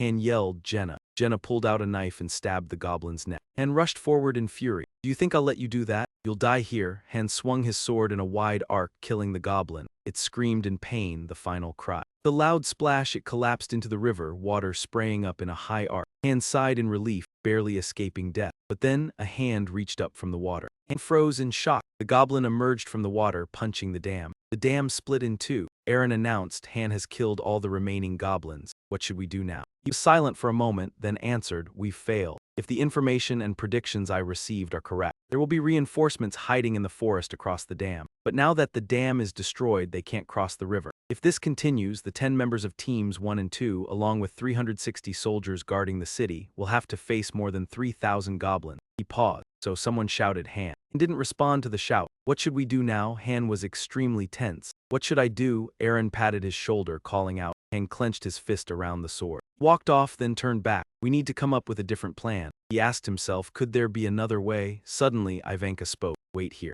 What, Ivanka? Ivanka raised her hand, continuing to chant the spell Drasut Sur Radius. Mana surrounded a large stone beside them. Han was taken aback as Ivanka spoke the final incantation. Teleport, the stone was lifted off the ground. Ivanka exerted force, performing a throwing motion. The stone fell onto the dam, bridging the broken sections. Han was stunned. Ivanka, you. Ivanka smirked. Teleporting objects is one of the most basic spells. Why wouldn't I know it? Shouted, I thought we were done for. If you could do this, you should have told me. Ivanka shrugged. Why are you yelling at me? If it weren't for me, the mission would have failed, right? Wait, why are you upset when without me, the mission would have failed? Han grumbled. Who told you to hide this ability? I clearly told you to tell me every spell you know. This spell is so simple. What's the point of telling you? Han muttered softly. Whatever. We're alive because of you, he reflected. After all, without Ivanka, this mission would have failed. The only thing left. Jenna looked behind in fear. SZ, the goblins are coming back. Han cursed under his breath. Damn it. Did they call for reinforcements? A goblin holding a spear charged forward.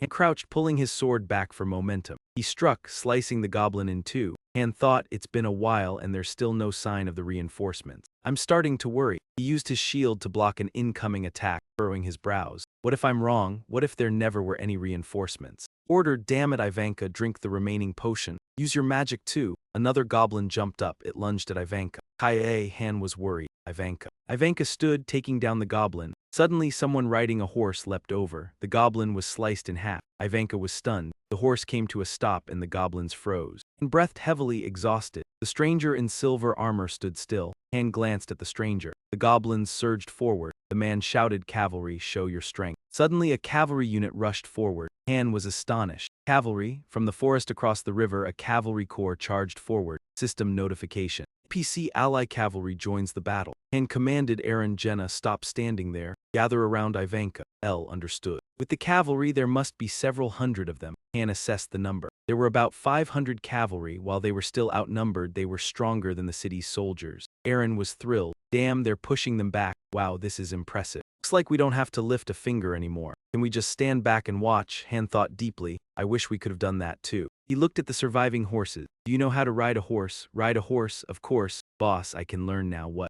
Normally, masters can't intervene directly in the battle. However, they can influence it. For example, you can request the beginner horse riding skill book. System notification. Han requests the beginner horse riding skill book. Upon purchase, the hero will instantly learn this skill. Would you like to purchase it? Yes. The book appeared in front of Han. Horse riding. It's one of the skill books available in the combat shop. Though I can't learn combat skills directly, I can still learn supplementary skills to assist in battle. System notification. Skill awakened. Han has learned horse riding. He stomped his foot and leapt onto the horse. Aaron was surprised. You said you didn't know how, now you do. He smiled. All right, we've closed the gap in strength. Now, let's begin. The entire army turned and headed back to the city. Our counterattack is starting. Timed it. Until the city gate falls, the goblins in the east are not a major threat. Right now, we need to prepare for the enemy's siege weapons from the north. The cavalry moving north also shares this concern. If we follow the cavalry, we might succeed. But there's no way it'll be that easy. This damn game won't end like this.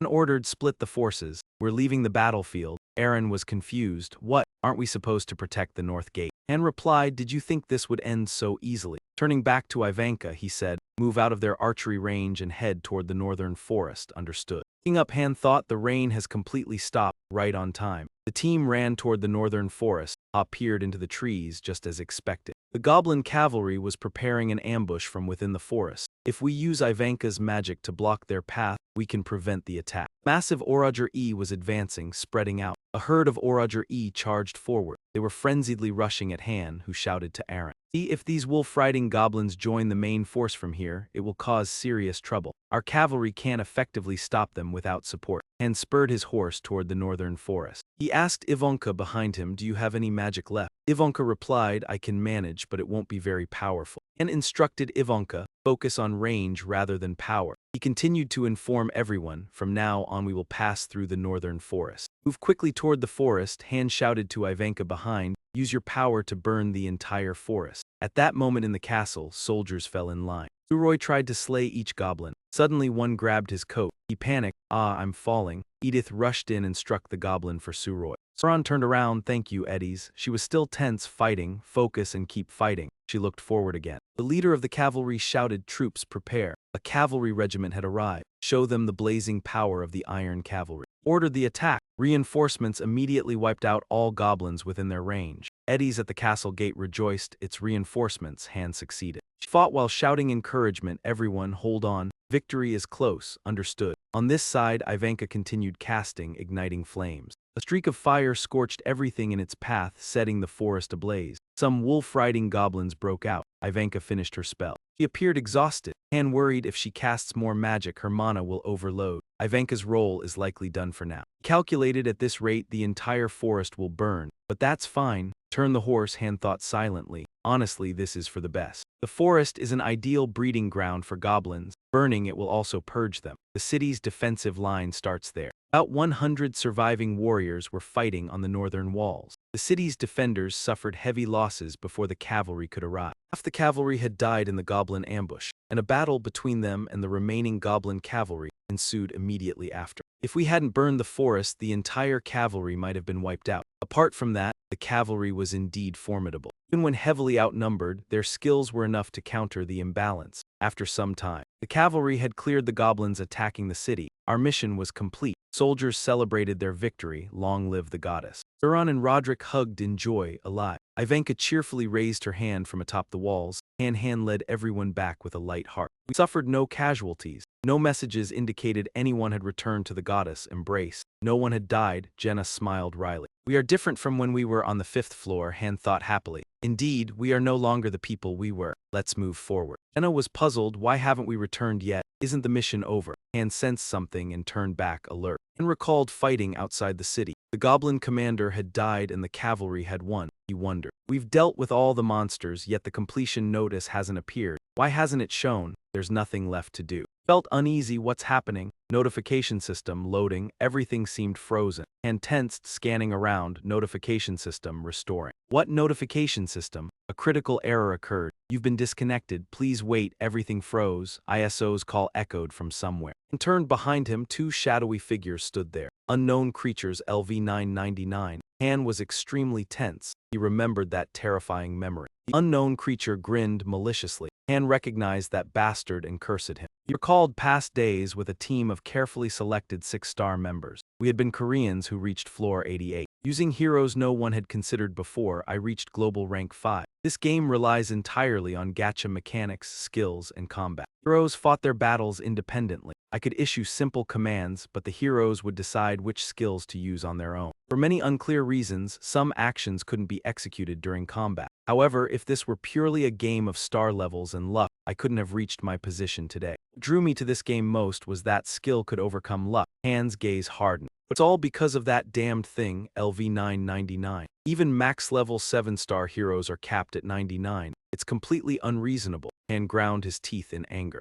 That bastard, he saw something. The other two turned and walked away. One, wearing a mask, bore LV-15. He laughed challengingly. "I'll be waiting for you," causing Han's face to tense. The dark priest turned to the unknown entity, then walked into the flames and vanished along with it. System notification, recovery successful, connecting to server. We apologize for any inconvenience. Jenna looked at Han with concern. "Are you all right?" she asked. Han shouted, "Jenna, hurry, mount the horse and ride into the arena quickly." Jenna's eyes widened in shock at Han's urgent command. "Don't hesitate, move faster." Han rode with Ivanka, spurring the horse forward at full speed. Aaron shouted as he chased after him, "Brother, what's happening here?" Han explained. "It's not over yet. That dark monk is a monster that hasn't been reported on the lower floors. Its abilities were strange." Elsewhere, a dead soldier's hand twitched, drawing the attention of another soldier, as a writhing, grotesque arm suddenly appeared. Dead soldier transformed into a monster. The living soldier screamed in terror at the creature's gaping mouth. "Ah, the fallen cavalry have been transformed," Aaron exclaimed in shock,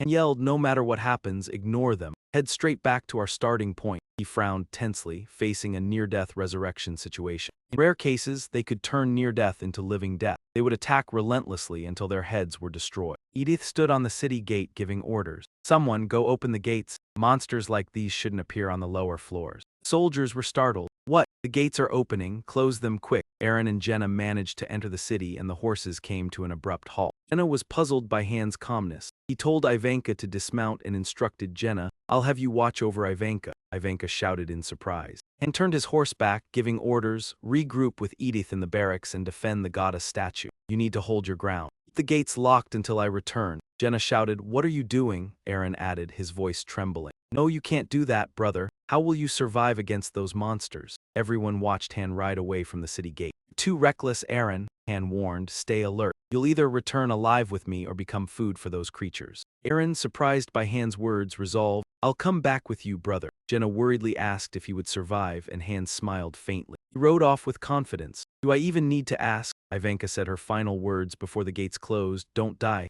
Han smiled, "You too." Now he was alone outside the city. Han drew his sword, closed his weary eyes to gather his focus, and then reopened them. Alone, he faced over 3,000 living dead soldiers. They charged, looking grotesque, but they were weak when acting individually. He beheaded each one, but if they acted together, it would be the end. His only current plan was to swing his hammer with all his strength. He smashed it against the city gate. "Damn it, was that one just resurrected?" Han worried. At this rate, the gate couldn't hold. The wolf-like undead charged. Han spurred his horse forward. An arrow hit one behind him. Jenna had been shooting from the walls. Han felt reassured. The gate couldn't withstand the hammer blows. The soldiers trembled in fear as the gate shattered, leaving the guards panicked. Massive living dead stepped through, followed by others. The soldiers fled in terror. Han tensed, realizing the gate was completely broken. He spurred his horse forward. "I'll deal with the one who cast the spell." He disappeared in the burning forest smoke. "I'll get you." Han gritted his teeth. He slashed through all the living dead in his path, vowing to himself, "I will kill you." Their movements followed two basic rules.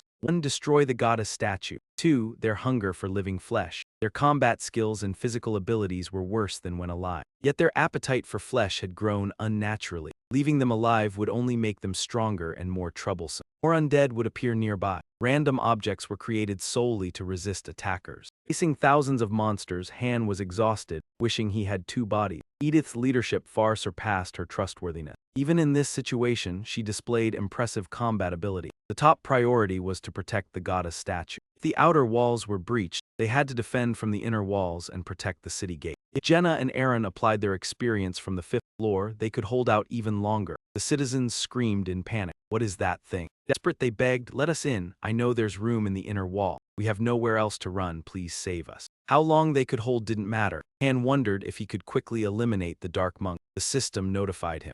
Han's fire resistance skill increased to level 2. He reached the forest edge. Some monsters still charged. He immediately split them in two. He took a gulp of restorative potion, noticing an invisible wall. "This is the edge of the map," he realized. The system alerted that Makin was panicking. Euron was terrified. Makin returned to Edith's side, bleeding. Dika panicked as Han listened to all system alerts. Something shot toward him, looking like a drill. Han immediately raised his shield, but it pierced through, striking his shoulder. He assessed the situation. The Dark Monk's combat ability was low, the type usually found on middle floors. Their power would vary greatly on the lower floors. For example, now black arrows flew continuously. Han had to dodge quickly or be hit. He leapt to avoid them. He turned to slash the black arrows, blocking them with his sword. A strike came from behind, grazing his shoulder, and thought he might have died without his armor. The system alerted that he was bleeding and trying to resist the attack. He assessed the situation, breathing heavily. Things were not looking good. Every inhale brought smoke and bone fragments into his lungs. There was no time left. Or his consciousness faded before his team was annihilated. A voice called out, "I want to speak with you." Han responded, "All right, what is it?" The person was very different from the others. Han swung his sword across. An explosion erupted. The sound of his blade clashing was accompanied by a cry of pain, "Kuat." He twirled his dagger and black arrows reappeared, striking at him. The system announced that Han was entering a berserk state. Furious, he charged forward, leapt to evade the attack and rushed straight at the unidentified monster. Han's eyes were no longer normal. Anger flared as he gritted his teeth. Han raised his dagger high. He saw the sorcerer controlling the glowing arrows which pierced through his armor and struck him. Despite the wounds, Han charged forward. The sorcerer was caught off guard as Han thrust the dagger straight into him. Blood sprayed everywhere. He stabbed frantically. After a while, the sorcerer lost his form. Han returned to normal, exhausted, with pained eyes coughing up blood. He sat beneath a tree, weary. The system reported the floor was complete. His vision blurred. It wasn't over yet, then this must be the end. Han slowly closed his eyes, feeling he could no longer hold on. He was sure he would die before the statue was destroyed. The system reported Sauron had returned to the deity's embrace. Han couldn't accept it. Damn it, what kind of death is this? He'd been dragged to an unknown place facing death, enduring it all this time. Han closed his eyes, breathing lightly. Jenna was still fighting on the other side. Eren continued to fight. Ivanka was too weak to awaken. Sauron had died from a bite. Makin was dead, his arm severed. Roderick still struggled. Eren had become desperate. The elderly man with silver hair was exhausted. Edith was injured in the arm, breathing heavily. Deity statue shone despite being stained with blood. A blue light appeared. Han had not died yet and was transported back to the waiting hall. The system reported the floor complete. Among the heroes, one was ready to ascend. Once the materials were gathered, they could be combined into an ascension stone to recover lost memories. The exploration dungeon was unlocked. Collect adventure stones and other rare materials. Congratulations on completing floor 10. The waiting hall's name would be updated. Han slowly opened his eyes. He looked around the brightly lit room, glancing down at the floor, thinking he was still alive. Evening had fallen in the hall. Eren sat alone in the dining room. Startled by a voice, Eren turned. "Why so gloomy?" Eren looked back. "You're awake." Everyone was worried. Han stood beside him and added, "What's there to worry about? What were you thinking to look like that?" "I was thinking about why we fight," Han said, reaching for a cup of water. "The reason we fight." Eren recounted it, his face pained, remembering. After he left the gate, corpses had overrun the city. Han sipped water, thinking. The NPCs must have all died there. He would be under a lot of stress again. Eren stood up, saying, "I'll leave first." Han sat and asked, "Will you keep looking like that tomorrow?" Eren smiled tiredly and turned away. "By then, I'll have regained my spirit." Eren left the dining hall, leaving Han alone. He sat and thought. Someone quietly laid out a sumptuous meal. Jenna beamed. "What's this? Why such a lavish meal?" Chloe asked. "Lord Han asked me to prepare the best meal possible with the ingredients we have." Han held a loaf of bread. "Well, don't you like it?" Jenna laughed brightly. "Of course I like it. Good food gives strength." Han glanced at her status, exhaling in relief that Jenna was normal. Eren had recovered as well. Ivanka was fine. Turning to Dika, he saw the boy still uncomfortable. "Dika will take some time to fully recover after near death," the system announced. "Welcome to Big Makeup Master, a hero ready for upgrade." The hero can upgrade. Han began using the synthesis room. Upgrade room complete. Item synthesis started and finished. ISO cheered. "Congratulations on the upgrade," she quickly noted. "With this, you've escaped 1-star status. Let's push to 7 stars and conquer the tower." He held the stone, pondering whether he could reach 7 stars. ISO stretched out, laughing. "Besides Loki, who else has achieved 7 stars? 2,000 ISO felt dejected. "Then the series has reached 7 stars. I've tried everything, yet never received a 7-star hero. Must be a special condition." The system announced, "Master, the upgrade will begin." Supplemental facilities in the synthesis and upgrade rooms. Upon entry, the hero would ascend to 2 stars. This was the gateway to floor 2. Han entered the upgrade area, a space invisible to Master. After placing the hero and materials in the upgrade room, a short time passed. Hero would appear at the next level. Master could not see what happened during this time. Han placed the stone on the table. A beam of light flared, binding his eyes. The table glowed, projecting light from the stone upward. Han shut his eyes tightly. After a while, he opened his eyes. Memories flooded back. His child, a woman holding a baby. Good child, good child." Han drew his sword cautiously. "Who are you?" An invisible wall blocked him. He couldn't even reach her. Looking at the baby, he had no one left to call family. The woman still soothed the child. "Good child, so good." He denied it. The baby was not his. That child was Han Islat, the one who was meant to be there, not him. And turned away, feeling confused, unsure of the situation, wasting time here with nothing gained. Before him appeared an entirely new place. Was this a waiting room? He was surprised to see not just a single facility, but something else entirely. The spatial gate opened and a figure appeared. Han was puzzled. ISO? Upon closer inspection, he realized it was ISO. No, this person was smaller than ISO and seemed unable to speak. He spoke to her. "What are you telling me to enter the crack? Time. Show me your power." Dungeon upgrade. Han was bewildered. This was the system notification. Dungeon upgrade is now opening. Warning, warning, warning. Han was transported away from the waiting room. System notification. Han felt fear. He was confused. T4th, what is this pressure? He thrust his sword into the ground. Han gritted his teeth, enduring it. System notification. Han has entered a state of madness. System notification. Han broke free from the fear, breathing heavily from the pressure. He heard a voice, and then an unidentified entity at LV-999 stood before him. "We've finally met." Han thrust his sword at the figure. "How the hell is that bastard here?" "Yes, finally we meet." "Damn, there's no chance now. This is the guy who wiped out the Diora Guild with a 5 and 6-star rating in less than 10 seconds. Come on, don't you want to come at me?" "You must be so angry," Han responded. If you're just going to spout nonsense, send me back. The figure laughed, heh heh.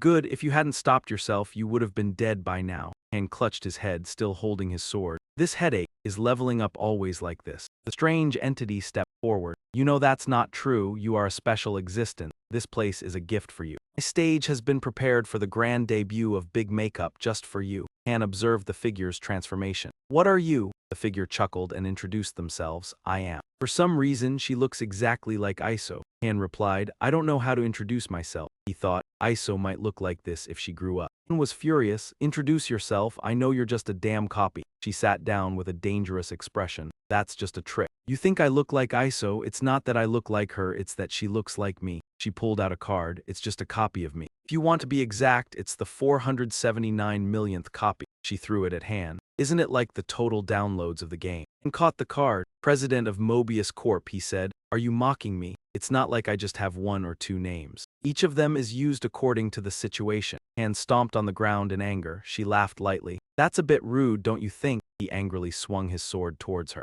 You bring me here, isn't that the case? She sneered. Don't hate me so much. I didn't expect you to be recalled into this game. It was an unexpected incident, just an accident. I don't care what your situation is. He threatened, send me back if you don't want to die. She looked at him with disdain. You, with just 1 star, dare threaten me? Are you dreaming? Han furrowed his brow. Will change over time. Her eyes became dangerous. In that case, killing you here might be an answer. She lunged forward and black arrows shot out. Each one pierced Han's body. He gritted his teeth, enduring the pain. Blood oozed from the wounds and Han's face darkened. She snapped her fingers in approval. You didn't even blink when the arrow hit your heart. You're brave. After the snap, the arrows withdrew. And sheathed his sword. What do you want? He thought there were plenty of chances to eliminate him in the game, but she had called him here. Maybe she has a different goal. She stood up and responded, not much. I just want to have a conversation with you. You, the unbeatable Loki, ranked 5th in the world. I'm a fan of yours. You don't know how many of your matches have impressed me every time I watch. NHI Epleham is also the top priority for the company to observe. How could I see someone like you without any interest? I came here to tell you a truth about this world. Loki, what do you think about the storyline of this tower climbing game? The storyline is one of the elements that users don't really care about in a gacha game. They focus more on the content and gameplay. Just like me, honestly, the storyline in this game is quite outdated. There's not much to learn about this world. After evolving a hero even slightly, most masters don't even know that the world exists. She snapped her fingers and a scene appeared behind her. He asked, do you know where this is? Han bluntly responded, I don't really care. She continued, I'm sorry, I went off topic a bit too much. This is the continent of Tawnia.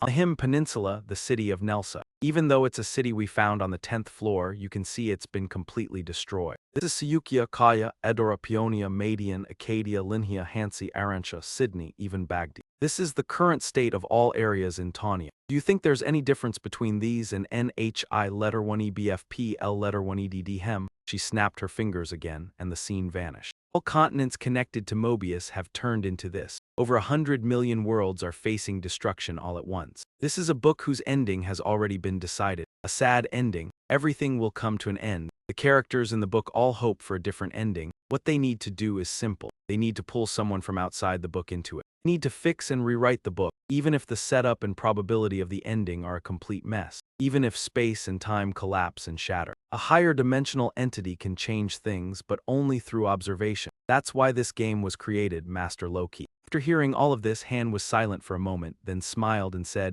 I'm curious, what great story are you going to share with me? So, what's the reason for telling me all this? He suggested a partnership. I want to collaborate, but Han couldn't understand. Collaborate, save the world with me? Before she finished, a knife from Han flew straight into her head. He drew his sword with a cold expression. I was wondering what you were going to say, but you keep spouting nonsense. Think about it, Loki. Will you accept or refuse? Han was furious. Stop pretending. You pulled me into this world, made me suffer, and now you want to cooperate. What game are you playing? Han replied, I won't cooperate with you. If you plan to kill me, go ahead. At least I'll get to smash your head once. You're despicable. I'm heartbroken. Ha ha ha ha ha. Han scolded himself. He had deceived everyone he could, but couldn't kill that wretch right now. He only had 1 star in level 10. No, if I want to kill her, I need to get stronger. He muttered, I don't want to talk to you anymore. Let me go, she replied. You've hurt me. I've used a lot of interference to bring you here, Loki. I really value you. more than any other player in this game. Even if you put a skilled person in front of you, they would seem like a tiny spark before the power of the moon. Do you know why? Because you've set an achievement no other player has. The system chimed in. Master, trust the connection you have with your heroes. I know where you appeared in this cluster. That was an announcement after the guide was removed. You are the only one who understands the meaning of this phrase. Out of hundreds of millions of masters, you are the only one. The space just now disappeared and another scene appeared. Do you know where this is? Looky, this is the trial on the 80th floor of Niflheim, the place where you became a master 6 months ago. Among hundreds of millions of players, only you and 4 others reached this challenging trial. This is why the 6th-ranked player, recalls memories from that time. This floor is incredibly surprising. The 80th floor, he said, confused. Why are you showing me this? She sat down and answered. It's simple, let's watch how this scene unfolds. Another chair appeared beside her. Sit down, you'll be comfortable. Continued, see it with your own eyes, not through a screen. It's magnificent, isn't it? The 80th floor is the first type of conquerable trial. Everything is not disclosed to the players. Big Me Cup has random trials and difficulty levels based on time, but when it comes to the 80th floor, AI strategies fail miserably here. This floor is even known as the Wall of Despair. He recalled, I felt the same way. No, I was like that too. He turned to her. I already know how to pass this trial. What do you mean? You want me to show you the video of me beating the 80th floor? A cup of water was offered. Nothing, you'll understand if you keep watching, Han muttered. After reaching the 79th floor, I calculated I could pass the 80th floor that day. And apart from the main team, I suffered a humiliating defeat and most of my strength was exhausted. Well, that's the only word I can use to describe it. The environment was so harsh that no life could survive. That's what the 80th floor was like. Fragments of chaos, fragments of despair, fragments of jealousy, Ha remarked, observing the scene. Those fragments made the 80th floor feel like hell. She agreed. That's right, you know a lot. You know this? She asked. The difficulty in Big Me Cup depends on the account. The summon rate is extremely different. Han looked surprised. She continued. Looky, the reason you've never summoned a hero above 5 stars. You think it's just bad luck. No, it's simply because there are no high-tier heroes left in Njarlheim. Similarly with the difficulty, Njarlheim is one of the few accounts rated S internally within the company. It's the worst. It's a mystery. How did you manage to reach the 88th floor? The worst, she said. Han took a sip of water and stayed silent. A beam of light shone before him, and he stood up in astonishment. The strongest warriors of Nibelheim stepped out of that light. From RNK5 to K1, they were all there. They appeared on a floating island in the air, surrounded by a group of monsters. The monsters rushed at them immediately, attacking the warriors. System announcement: the effects of the strategy room have been applied. Leveled base code is collecting the trial map, projecting onto the strategy screen. Effect activated and arrows jumped around the islands in the trial. They kept moving, landing flags on different islands. The arrows swept across, dividing the trial areas. She smiled, praising, the strategy and plan created for the 88th floor are fascinating. Collect as many auxiliary items as possible and attack the enemy. The plan is complex, but the goal is simple. Watch closely and see how they act, and what significance they have to them. The 5 warriors stood around the trial map. One said, "This is why you are unique, Master Loki," he continued. "What's the command?" Another replied, "As always, perfect. No additions needed." The commander ordered, "Failure is unforgivable." The other responded, "Obviously, for us as well as for you." System announcement: time freeze will end in 10 seconds. Someone opened a book. "As we said," the system announced, "the battle will resume soon. Prepare yourselves." One warrior held a bow, another a spear, and said, System continued counting. The task will resume in 7, 6. The warriors holding swords continued. A. Sword King, Religion 5, 5, 4, 3. A. Mark King, Enesis 2, 1. The last one said, System announcement, the task begins. Wall opened and the monsters charged. They attacked the Fire King first but were blown away by Ciri's sword. She stood outside holding a cup of water and exclaimed, "Ha ha, impressive. They really promised to stay loyal to him." They are all 6-star, arguably the strongest on the server. Except for 7-star, no one can compare to them, I guarantee you that. You assisted the people here, so what? Haha, actually their abilities aren't what matters. It's what they think of their own little champion. She continued, saying that like heroes climbing the tower and constantly evolving, they will begin to realize the truth, and soon despair will follow. Once they know someone sees them as a toy or a pet, can they still remain loyal to their master? Glancing at Han, she continued. But you are different. The one truly in charge of their sky chamber is only you, Loki. You are the king of Nibelheim. Even now, the heroes of Nibelheim are frantically searching for you, even knowing that you've ended up here. Think about it, what kind of hero would be spooked for days across the realm just because their little champion vanished? Are the heroes in the waiting room the same? Hearing this, you nodded slowly. She smiled softly, saying your method is unique and fierce, though I hadn't expected it. Would have thought a master would appear without using the synthesis room. Han looked annoyed as he recalled. Normal masters use the synthesis room to control heroes. When heroes disobey or fail, ordinary masters wipe them out without hesitation. That's why they flee from the waiting room using internal powers. Even heroes pretending to have low ANK can display their skills. Masters use it to measure higher-tier heroes. For me, I never reached 5 stars, only once hitting 4 stars. Everyone called it a dead account. Even when urged to delete it, I persisted. I'd grown used to its absurdity, recalling my childhood.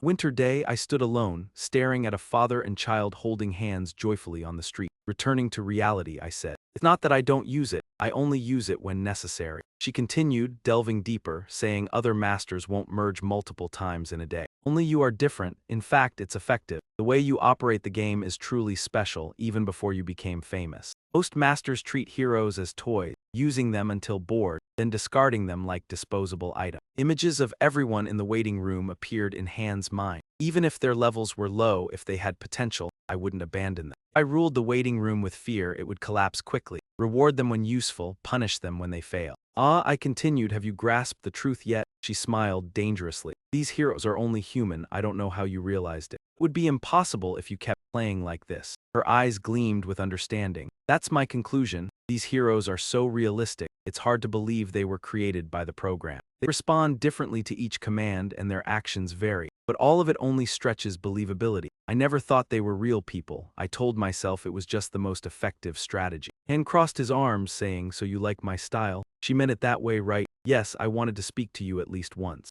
Embarrassing that I couldn't do so while you were still on Earth. Han chuckled coldly. I also felt ashamed. If I'd met her on Earth, I'd have buried her under 8 feet of soil. He stepped closer. She had already gathered my anger. If nothing happens, I guarantee I won't forget this. You've really made my blood boil, she taunted. Really? He approached. Certainly Niplo-hem has nothing to do with me. I'm an Earthling, don't project your situation onto others. I laughed, haha. Nothing to do with you? The heroes of Niflhem would collapse if they heard you say that. Han turned away. I don't care, let them do as they wish. I calculated, ignoring her words behind me. You are truly interesting. If she only wanted me to climb the tower, she wouldn't have summoned me here. Niplo-hem team is attacking aggressively. We've actually suffered no damage up to floor 88 and the demon wall where rank 1 is. Floor 90 is almost under our control. I decided I won't cooperate with her. Han continued thinking, but while we were handling that, I was dragged here. Eyes burned with anger. My only desire is for you to leave and disappear from my sight before I lose all patience. I replied. You could have become the warrior to save Mobius, but it's fine. I only wanted you to reach my place safely. So I can overlook insults at this level. Han asked further, did you cause the dark monk to appear on floor 10? If so, then what? Don't get too angry. From floor 15 onward, I won't interfere. Even if I do nothing, your little champion will greet you with a shock. Eyes gleamed with delight like S-rank difficulty in Niplo-hem's siege. No matter how well you perform, the chance of the little champion abandoning you is about 90%. Well, if I lend you a hand, that might change. Hearing this, Han remained silent. At least I'll stake my name to ensure this. If you reach the top of the tower, I'll send you back. Her legs swayed, and there's one more thing. I'll transfer half of my shares in Mobius Corporation to you. You'll become a major shareholder in a conglomerate capable of influencing the world economy. Han thought, major shareholder of Mobius. She asked again, would you accept it? Han frowned, just as long as she never appears before me again. He pondered, planning to return and reward himself. He frowned, unable to believe her. So you'll hate me to the end? Why? Before he could finish his sentence, Han threw the knife at his face. He believed in himself. As he climbed the tower, the truths he did not know would slowly be revealed. Even though he did not rely on that woman's senses, he would still use his own strength to return. After thinking for a moment, Han smiled and responded, this is my answer. She became faint. Fine then, the power you have must at least be this strong. Otherwise, you wouldn't be able to climb the tower. I will forgive your insolence, I will let you go. You started climbing the tower, so I will show you this. A gate appeared in front of them. Gate slowly opened. The true introduction of big makeup prepared specifically for you. Correction, a beam of light appeared. The light spread out, enveloping everything. A scene emerged. A land where humans and demi-humans live together. This land is Tonia. The image showed people harvesting crops, children playing joyfully on this continent filled with peace and prosperity. An enemy never written about before began their invasion. The continent was drowned in the power of darkness, eventually being torn apart into pieces. She explained, do you know why the difficulty of the Big Mac Cup is so high? It's because you must reverse the situation of a battle that was doomed to lose. Turn its fate around, Loki. However, there is still a glimmer of hope. That hope is you, Master. The image shifted to familiar faces. If you want to save the world, then climb the tower. Many heroes will walk alongside you on this journey. Trust in your connection with them.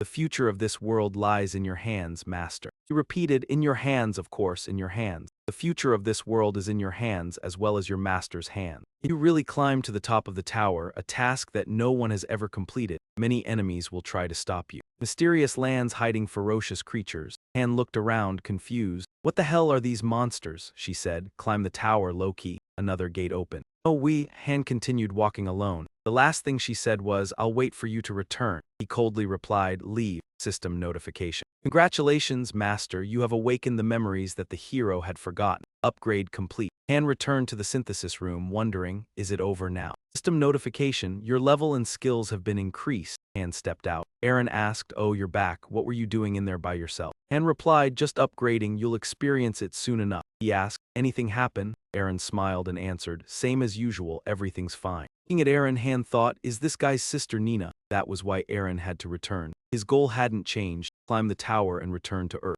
Han sat down on the bed, exhausted. If anything has changed, it's just that I find things even more disgusting now. No matter who you are or what your name is, I will repay this debt. Next day in the waiting room. System notification. We apologize to all masters for the unexpected system downtime a few days ago. Masters on the lower floors of the tower lost connection, and a sudden apology notice about the server crash was released. You can confirm that this is related to what appeared on the 10th floor just before we cleared it. System notification, compensation for errors. So happily threw confetti. Loki, congratulations on the upgrade, she seemed concerned. You don't look too happy, what happened? Han replied irritably, I met your true body. Iso was confused. True body, what do you mean? Han asked. Aren't you the CEO of the Mobius Corporation? Iso was shocked. What, how much do you know? Han sneered, I don't really care, nothing has changed, I'm still climbing the tower. You just need to help me do that. Iso agreed, all right. Han was puzzled when Iso pulled out a golden card. What's this? Iso happily showed it off. Do you know what this is? A gift card, you can get whatever you want with it. Han looked at the card, not believing it. A gift, you're giving this to me? Exactly, it's for Master. Even that idiot realizes how amazing Loki is. A gift is something you can give to a hero when they do something you like or reach a certain milestone. It depends on the value of the gift, and higher-level gifts may require game items or premium resources. You usually need to use premium currency, but with a gift card you can do it for free if you get it through events. Han looked at the card, pondering. A gift worth less than 10,000 gold. Master must think of me as that valuable. And held out the card. He'll probably be quite surprised. He hasn't done anything special, yet his heroes are climbing the tower for him. I don't need it, you can give it to someone else. Iso was embarrassed. System notification, Han has refused the gift. Iso was surprised. Really? But with this you could own anything, delicious food, flashy clothes, cosmetics to improve your appearance. You could even buy immortality with this. Han laughed, not everything can be bought. 10,000 gold can't buy anything decent in the store. Turned to walk away. Why are you following me? I'm going to sleep. Iso called out, wait. System notification, you have purchased a warhorse using the gift card. Iso handed Han the warhorse. He was disappointed. What the hell is this? Iso reluctantly explained. It's a gift from Master. Han immediately threw the figurine to the ground. If you're buying gifts, everyone should get one. If you give it to only one hero, the others will become dissatisfied. Giving gifts for achievements is a way to show whether you're a good master or not. And based on the heroes and their personalities, the gifts they want will vary. Giving gifts randomly isn't enough. Using them incorrectly is even worse than not using them at all. Han returned to his bed, muttering to himself. Me, I know and remember the personalities and preferences of the top 100 heroes of Njarlheim. He smirked. A warhorse, what is he thinking? Are you panicking or are you not thinking at all? Iso reported. A crack has appeared in the system, time to go. Han calculated. Currently my level or rank isn't the problem. The real issue is internal rivals. I need to clean this up quickly and get out. The enemy named Mater is the problem. Even though he's a newbie, he needs to wake up. Han observed. Ivanka's health had reached its maximum level. Realized that the time had come. The enemies and challenges ahead were more complicated than anything he had faced so far. That's because of her repetitive training schedule and her experience at the 10th master level, where she must first take care of her heroes. Ivanka frowned. Where are we going this time? Han calculated. At this rate, we can't reach the 11th floor, so we must be heading for the 8th or 9th floor. Walter still hasn't realized the true nature of big makeup. Gate opened, climb the tower, save the world. Ha found it hard to comprehend. How is it possible? Is he sick? Am I too skilled or something? System notification. The main dungeon is currently challenging the 11th floor. The gate will open in 10 seconds. Please prepare. Han sighed in frustration. It's confirmed now. He notified everyone to get ready. We're going to the 11th floor. Jenna was surprised. What? The 11th floor? Are we heading straight to the next floor? Term coined among the players. I'm too good at this. It's the kind of delusion that Mater falls into, where he attributes his success to his own skills instead of strategy. Normally, he would have to rearrange his heroes on lower floors before attempting the 11th, but now, he's heading straight to the 11th. Immediately took us to the 11th floor. I know he's completely mistaken. System notification. Floor 11, Han grumbled. He's definitely not a good player. How am I supposed to reach the 100th floor with someone like this? On the 11th floor, the bleak graveyard scenery appeared. The graveyard was surrounded by mist. The skeletons rose at once. This is called scutton, Han explained. Jenna drew an arrow and asked, Skeleton soldiers, I think we should handle them first, Han ordered. Position? Yes, replied Jenna. One reason Big Makeup is called Trash Game is because the difficulty of the early floors depends entirely on luck. If a good hero is rolled, the player will pass through easily. If not, the player faces a tough time. What case does Master belong to? Ivanka chanted the incantation. Fire erupted and the bones were burned to ash under the flames. His first 4-star hero had teamed up with him. Even though all 5 characters linked to that hero had died, that doesn't mean his luck had run out. He worked hard through the early floors, constantly improving the infrastructure and training his heroes. He also crafted items. Jenna complained, these skeletons are really annoying. He's following the strategy I used earlier, she continued. It all started changing from floor 5. He managed to complete tasks that should have failed, thanks to me. That's how he began to grind through the floors little by little. Without any consideration, he used 5 special spins in one go and didn't add new members. He just brought them to the 10th floor. And there's an even bigger mistake. Master misunderstood that his hero's abilities came from him. He thought he could clear the floors because of his own skill. Master, who only relies on his heroes and the game, thinks of himself as the best. System notification. Challenge completed. Han leveled up. Han wiped the sweat off his brow. It's been a while since I leveled up. That night in the waiting room, Han called out, Iso. Iso responded immediately. You always answer when I call. Iso grinned, of course. So what's up? Han crossed his arms. I need to know a few things, Iso agreed quickly. A few things, which I can tell you, but there are limits, Han continued. You mean you've already heard everything from her, right? So, you can't give me any information outside that? Iso hesitated.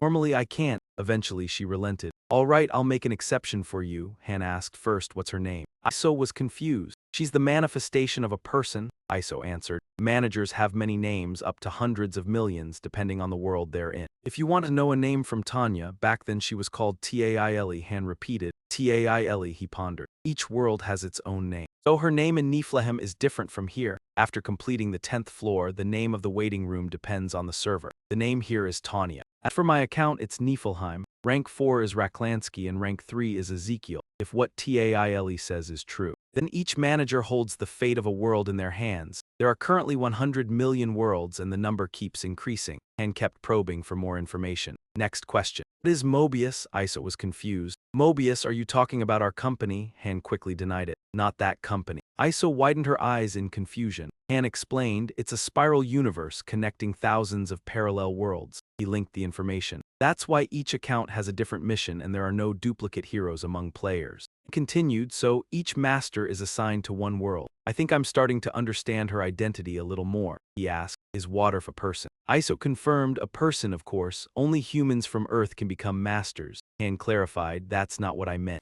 Asking if Taile has any influence on Waterfall. Iso was taken aback. Influence on matter. Iso quickly checked the information. Hold on, let me check. Han rested his head on his hand and muttered, why am I even thinking about Mobius? I don't need to focus on it right now. The fire still burned in the room. A while later, Iso came back with the news. Don't worry, Waterford is 100% human. Han was skeptical. Can I trust that? Iso affirmed. Yes, I've confirmed it with another manager from the start. That requires complex conditions and it's too risky. Han fell silent for a moment. Got it. In the training field of the waiting room, he pieced the information together. I now know that Waterf is just an ordinary person unaffected by anyone. Roderick charged forward. I'm here. Han quickly dodged and countered. There's no mistake. One strike from behind. Dodged, so Waterf is really suffering from I'm the best syndrome. Sajin made an attack from above. Han raised his shield to block. If this condition worsens, he'll face difficulties in the future. He kept dodging Sajin's attacks. Roderick rushed at him and Han had to dodge the blow from Edith behind. The knife grazed his body.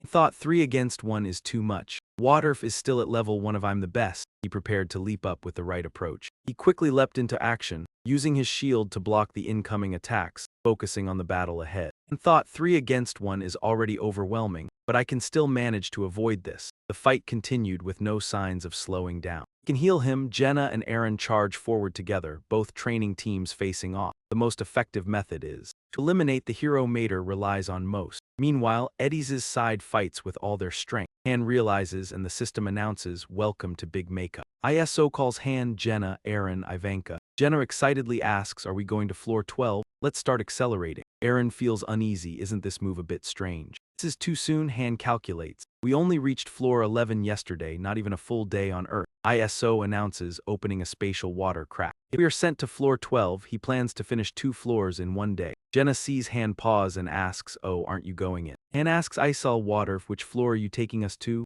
Isal sniffs, scratches her ear, "Floor 12. Han raises an eyebrow, "Just as I thought." Heroes can demand or resist orders and sometimes they simply ignore them. Han folds his arms, "I refuse to participate." System announces, Han has refused to participate. ISO panics, "What?" Han replies, "I won't go." She asks again, "Really? I feel like you're joking." Jenna is shocked. He said he won't go. Is that even allowed? Isn't a command mandatory? Han replies, "I never said that. Everyone can refuse, though there are consequences." Jenna can't believe it. First time hearing this, the others got dragged in regardless, yelling they didn't want to fight. Han responds, "They just don't know how." Ithil urges, "Please reconsider, it's dangerous." Han smiles and won't throw us into the dungeon again. Ithil pleads again. Han replies, "I know what you mean." He thinks while one can refuse to join, you cannot refuse the synthesis. Water goes berserk, "I'd become synthesis material." Han is confident in his decision, "I won't participate." Ivanka worries, "Then what about us? Are you saying we fight alone?" Han tells the 3, "Everyone can decide for themselves. I won't stop anyone." Aaron grips his spear tightly. Turns back firmly, "If he doesn't go, I won't either." System announces, Aaron has refused to participate. Jenna sighs, "You should have said this earlier, too troublesome." System announces, Jenna has refused to participate. Ivanka fears, "How could I pass alone?" System announces, Ivanka has refused to participate. Team 1 has lost control. And smirks, punishing the one who caused the trouble. Isal panics, I didn't know about this." Han calmly says, "I know." Jenna turns to Han, "So what do we do now?" He remains silent. After a moment, Han says, "Wait and see what Mater does." Anything seems completely surprised. System announces, Team 1 cannot operate. He would never expect a hero to refuse orders, though he could have known from online guidance. However, perhaps he didn't know. ISO calls Eddie's, Roderick, Usher, Dika. Dika leads Team 2. She is confused. "I thought they had already gone. Why are we being summoned?" Han turns and answers, "We decided not to go." Edith asks, "How exactly?" Edith exclaims, "It's too dangerous." Han replies, "I know." She continues, "If you don't prove your worth to Mater." Han answers immediately, "I will die." Edith shares her thoughts, "Do you think Mater would like someone who disobeys orders? Are you going to kill yourself if Mater tells you to?"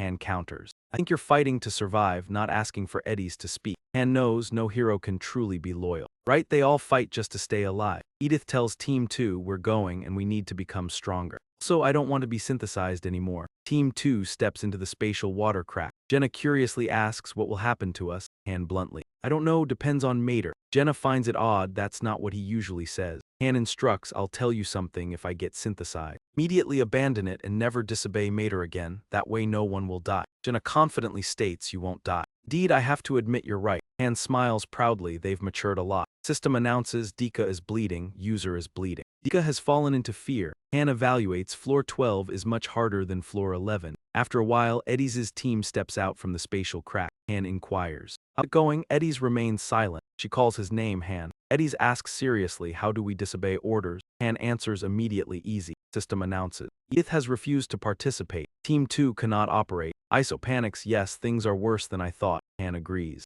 Right, both his main teams are unusable. He won't be able to participate in the main dungeons, weekly, or exploration. Lobby is now empty. He turns to his team, "We didn't follow the master's orders, but let's keep doing everything as usual. We won't stop training." He asks ISO, "All dungeons will open in 3 days as compensation for the error, right? We need to restock potions." Jenna and Aaron also need to level up. "We can enter the weekly dungeon at will. Let's go." ISO worries, "Are you sure? What if Mater rests?" He turns and walks away, not caring. Let him do what he wants. If he can't handle it, we won't be able to climb the tower either. Iso is terrified. What if he synthesizes Loki? Han calmly, I prefer dying peacefully to dying from overwork. It won't be hard to resolve this. Suggested, he only needs to synthesize the hero who caused it. Naturally, the hero's tension will peak while morale drops to its lowest, but they will never disobey Mater again. He could either purchase fruit or upgrade the infrastructure to boost his team's morale and harmony, then turned away, leaving Isal behind. Of course. Wasn't that clever? Soon after, they entered the dungeon to collect elemental stones for upgrading Ivanka and Han, Jenna, and Aaron. Group 1 split into 2 teams, each entering a different dungeon. In the end, they all obtained a basic fire elemental stone. Afterwards, they continued their training. Assessed himself, sword, shield, and magic had all reached level 6. He had reached the point where special training was required to level up further.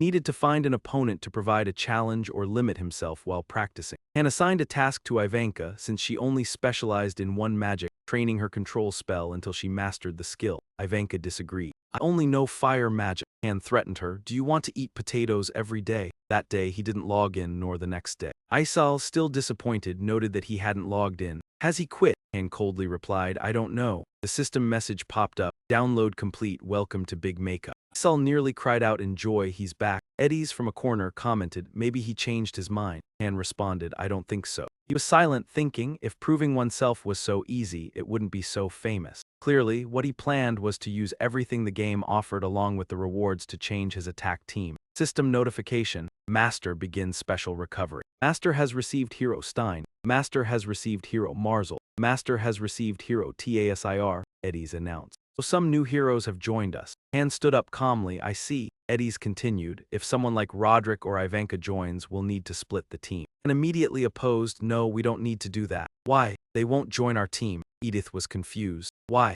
Han turned and replied. You'll see, a man was arguing with a girl. Can we talk now? She responded. I said no, you smell like an old man. Do know, hearing this, he became furious. What did you just say? You dare to say that just because I'm lenient with you? System notification. TASIR has shown hostility towards Marzel. System notification. Marzel has shown hostility towards TASIR. She responded immediately. Do you think I'm weak just because I'm a woman? You're a damn bitch. System notification. Hostile relationship has been formed. Han sighed and looked at the 3 people in front of him. They just got here and they're already ready to fight. A young man in armor ran over and asked, Hey, were you here first? Han replied, yes. He raised his hand and introduced himself. I'm Stin Zastorp, a novice knight. Is it alright if I stop them? You won't listen to me? The young man asked in desperation. From behind came more shouting. Why should I do that? You're just a chicken. The young man was shocked when he heard her words. What? She said, I agree. Who listens to a lucky guy with a good family? Hearing her words, Stein became furious. I can forgive insults against me, but I will not forgive insults against my family. System notification. Stein has shown hostility towards Marzel and TASIR. He stepped forward looking at the argument. What's wrong with these people? Han replied indifferently. They probably don't like each other much. Reactions between heroes are very important. Some heroes, when placed together in a team, will boost stats, but there are also heroes who, when placed together, will reduce stats. Han charged at the other 2 with his sword. Although it's rare for them to fight immediately after being summoned, the man named TASIR also threw his scythe. I'll teach you some manners. The scythe was blocked just as Sten was about to retaliate. Isal appeared shouting, What's wrong with you all? Are you crazy? You want to die? TASIR glanced at him. Hey, who are you? Isal introduced himself. I'm Isal, representing Master. Do anything stupid, I'm stronger than all of you. Upon hearing this, the young man held his head in discomfort. Isal repeated, Anyway, stop fighting in the lobby. I'll let it go this time, understand? With a wave of his hand, he added, Deal with them, I don't want to see them again. He turned and pointed at Han. If I have to form a team, I prefer that guy over there, Isal announced loudly. You don't have the right to choose teams, only the master has that right. System notification, Stein has joined Team 3. Marzel has joined Team 3. TASIR has joined Team 3. The space crack opened and Han turned away. Eddies asked, Where are you going, Han? To sleep. She continued, What about them? Han replied, They won't come back. The system kept notifying, Stein has gone into a frenzy. Attacking allies. Marzel has gone into a frenzy. Attacking allies. Stein has killed an ally. Hearing the constant notifications, Han was frustrated. I'm trying to sleep, the notifications are really loud. System notification, Team 3 has died, you have failed. Isal appeared. Tears in his eyes. System notification, Master has left the game, see you next time. Isal, crying and sniffling, rushed at Han, low-key. Isal panicked, what do we do now? What if they delete this account? Han joined in, that's possible. Isal grew more anxious. What will happen to me? What will happen to us? She cursed. If Master doesn't log in for 5 months, the account will be deleted automatically. You know that. We can't let this happen, Han calmly replied. Then we wait in the lobby. We have about a year and 6 months left. Isol became more panicked. System can't operate without the Master. I have no authority to intervene. I'll disappear forever, though I haven't lived long enough for that,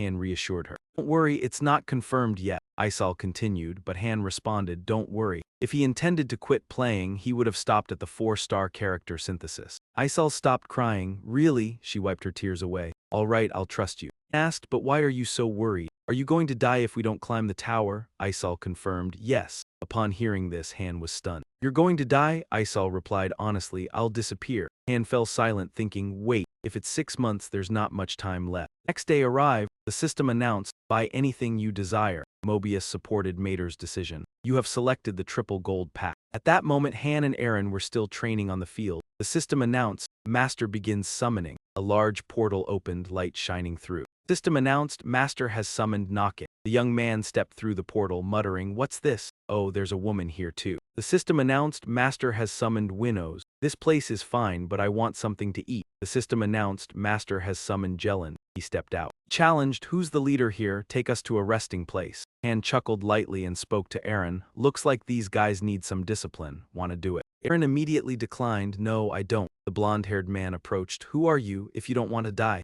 Han scoffed. You talk too much. I can hear your voice from the training floor. Han turned to Edith. Edith, teach them a lesson. Jenna reminded gently. Be softer when your group arrives here. The young man drew his sword and charged at Han. What's this? Are you angry? Han replied. No, it's not us. Leader. Han turned and punched the man, causing him to bleed from his mouth. Han thought for a moment and turned again. Water. Seems like they still haven't learned anything. And he plans to take 2 low-ranked characters just to fill the team. There's a strategy to combine high and low-tier heroes in one group, but one must be cautious with resource management. 5 rotations would be better. System notification, formation combined. Han observed the others and smiled. Welcome. Apologies for teaching you right when you arrive. It seems you'll be heading into battle right away. The space-time rift opened. The 3-member team returned safely from the rift. Han assessed the 3 of them don't seem to have any conflicts now. Although one is seriously injured, they passed the test without anyone dying. They seemed to understand their roles within the group. Issel gave them their rewards. Well done, here's a gift from Mater. A few days later, they waited in the hall.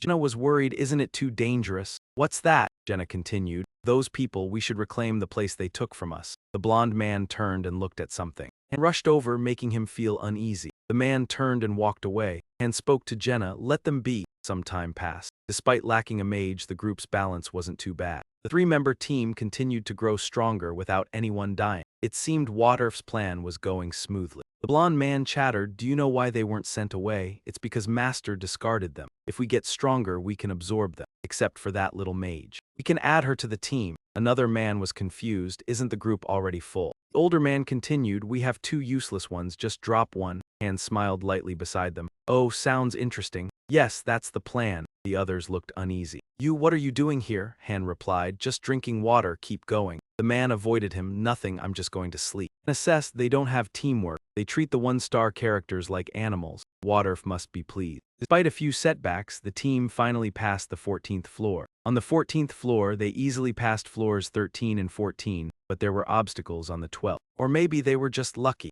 No one in the 3-member team was above level 10, yet Wadorf still made them continue. And when they reached floor 15, we'll be integrated. Ivanka was worried, shouldn't we try to do something? They'll catch up if we continue like this. He continued, I don't know what to do, so you figure it out. Han responded, I won't need you to change teams. Ivanka immediately replied, I don't want to go with them. That's wrong, Han continued. Then just wait until the opportunity comes. As they walked together, Han asked, have you mastered control magic yet? Ivanka proudly responded, of course. Do you think who I am? Turning around, Ivanka pointed upwards. The most controlled one off the ground. Nothingness and motionlessness was a basic control skill. Han praised, you did well. Ivanka smiled, rolling her eyes. But Mater hasn't done anything yet. Bong didn't have enough equipment, but the number of people had reached the limit. Some architecture had been unlocked after completing floor 10. None had been built yet. He needed to level up the system, but right now he had no intention of doing so. Wadorf's focus was entirely on Team 3, preparing for the smooth completion of floor 15.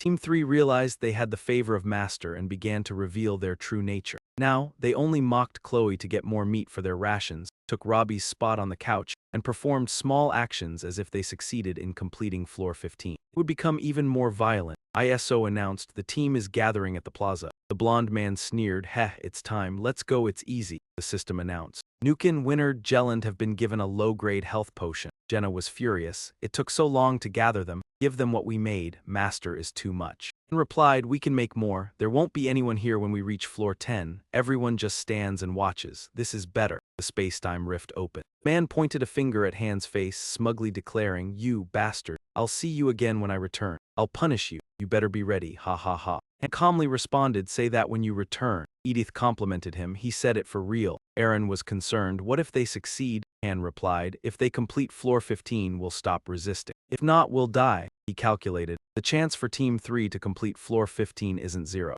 There will be a time when floor 15 is completed by a suicide squad. Then, our resistance will be meaningless. Waterf will regain confidence and we won't be needed anymore. If they return and listen to Master's orders without resisting, of course, we'll be integrated. On floor 15, let's go and kill everything. Whether we get compiled after they finish floor 15 or they fail. Looking at the scene around, the blonde man HUH, it's a gamble. It was tense. This is while the 5 inside are on their mission, and everyone outside is anxiously waiting for the results. Both Jenna and Aaron wore worried expressions, and the girl named Eddie's was no exception, standing with folded arms, anxiously awaiting news. Even old Roderick was silent. This wasn't just because of those people. The fate of everyone here depended on it. 5 minutes had passed without any notification, which made Hans slightly uneasy, though it was also a sign that they hadn't encountered danger yet. However, the next second, a system alert appeared, surprising him. All 5 members of Team 3 had perished simultaneously. Something truly horrific had occurred inside. Team 3 was annihilated instantly and the mission failed. They had only been in there for 5 minutes. Han was certain floor 15 was a special mission, yet that was not all. Next moment, a tremor shook the entire area under Jenna's domain. She screamed in shock, "What is this? What's happening?"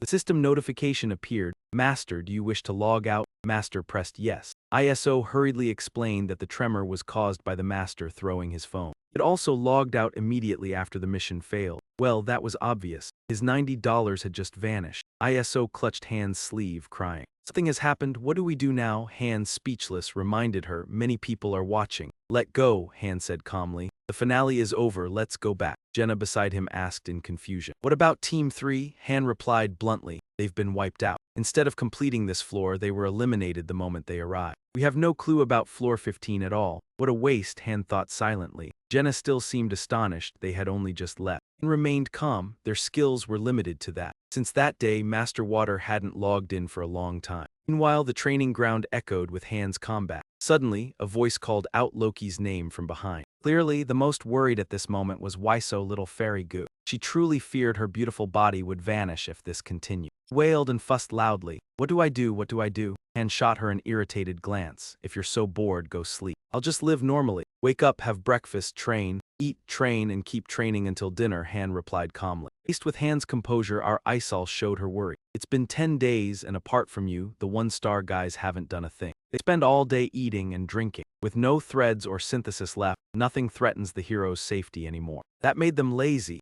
No one, not even a single person, wanted to enter the dungeon daily." Han calmly wiped his sweat. 10 days in the waiting room equaled 3 days in real time. The system chimed. Loading complete. Touch to enter. Welcome to Big Makeup. Just as he was lamenting, a beam of light appeared. It was the moment Isol had been waiting for, the first login after 10 days. Han asked in surprise, "Uncle, he's back already?" But the moment was brief. The light flared once, then vanished instantly. The system announced, "You've taken a screenshot. 1 image will be saved to your gallery." Brightness blinded Han. Master quickly took a screenshot and immediately logged out of the game. ISO, with a clearly displeased expression, spoke. "After so long, Master finally logs in and doesn't even bother doing anything." She then speculated that Master was about to give up. Han, behind her, sighed at her expression. "It's not that he's doing nothing." "Did take a screenshot?" Isol asked anxiously. "Why a screenshot?" Han saw her face drained of color and added some encouragement. "Of course, it's for a memento." Placing the wooden sword into the weapon chest, Han asked casually about her hobbies. Iso hovered beside him.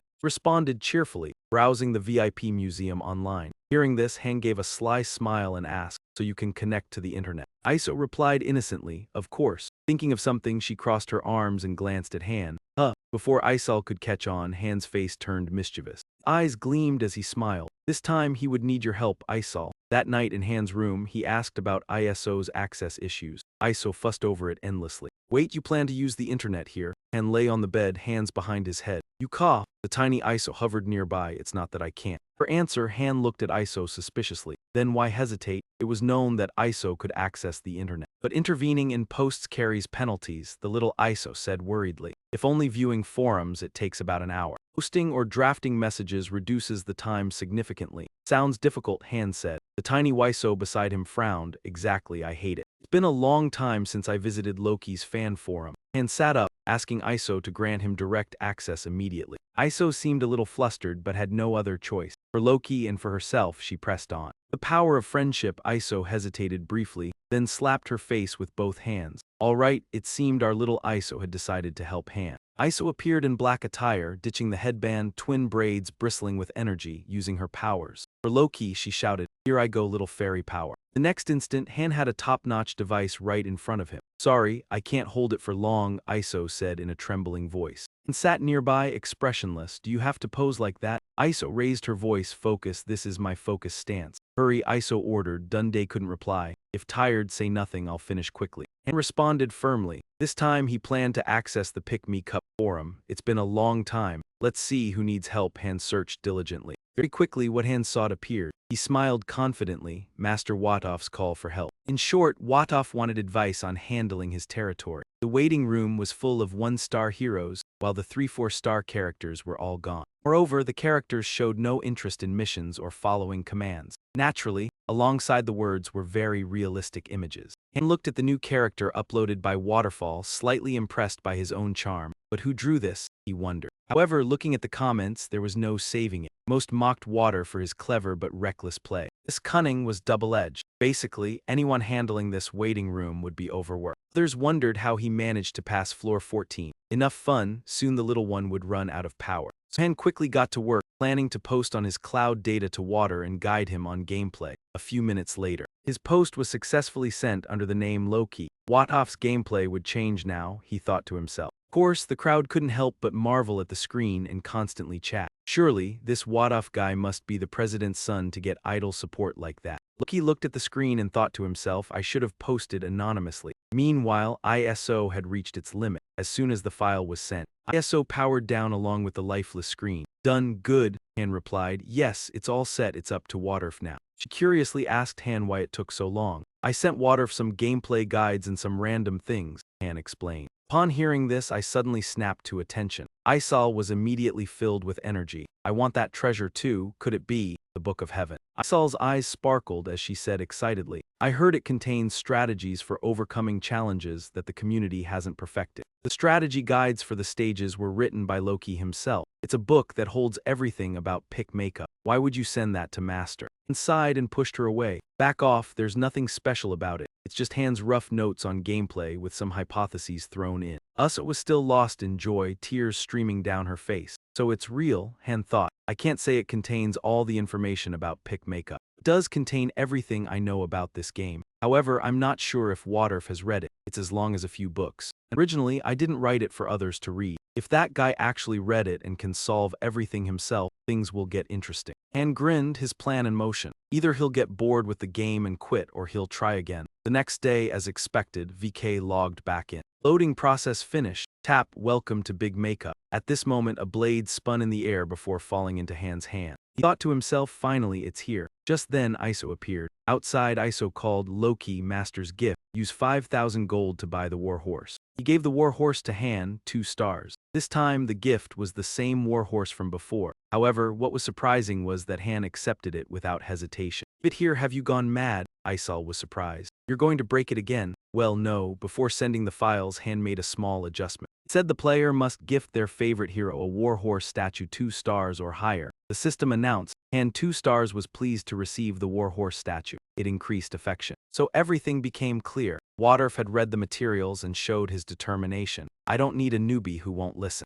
Floating Eye appeared, observing Han. If he truly wants to climb to the top of the tower, he needs at least my level, surpassing 100,000 active accounts. Otherwise, he won't be able to control me. He may not fully understand the entire document, but Han, holding the war horse statue, said, if you have the will, I'll gladly help you become the best you can be. The system announced, Team 1 has regained control. Okay, what if Master doesn't change his mind? Iso asked. That's not going to happen, Han coldly replied. When's the next opportunity? He asked. Iso replied in confusion, you mean you can use the internet? And continued while moving. It depends on the speed of collecting intervention points. What are intervention points? He asked. It's what Mobius uses to disrupt causality. Iso patiently explained, when Master logs in, intervention points are collected. The faster the points are accumulated, the quicker they can be applied when someone surpasses a level. The game too. Iso hugged a pouch of gems, happily saying, they are the physical form of intervention points. Each gem contains the energy of creation. Like the power of money,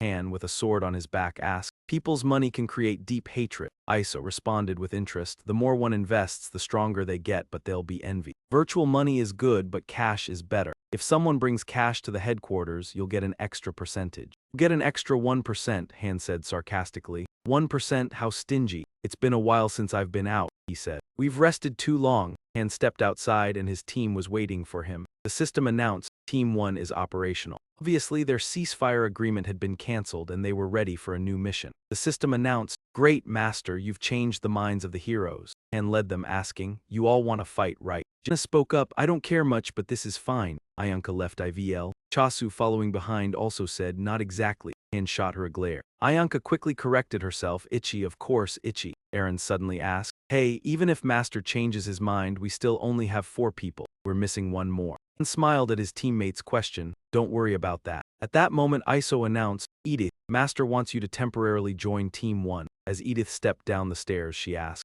called off the ceasefire, right? And what about Master? Han crossed his arms and answered, as you can see, you'll find out soon. The system announced, Team 2 is operational. Edith smiled, saying, all right if everyone says so. The system announced, Edith 3 stars has joined Team 1. Iso began to open the time-space rift. Edith spoke up, I won't be here long. Han gently replied, I don't expect you to stay long. You can return to lead Team 2 when we clear level 15. The system announced, the main dungeon current challenge level is 8. The system announced, the gates will open in 10 seconds, prepare yourself. He smirked and said, it's time to show what I've been practicing. At that moment, a horde of monsters appeared, with 27 level 9 goblin cavalry riding beasts. Ayanka used her power to reverse the situation. The monsters were immediately stunned, many of them falling under her single strike. Yet they showed no sign of losing their will to fight, charging forward like a starving pack of beasts. Jenna, in the team, wasn't any less impressive, wielding a bow. Each arrow she fired dealt immense damage, piercing through their bodies.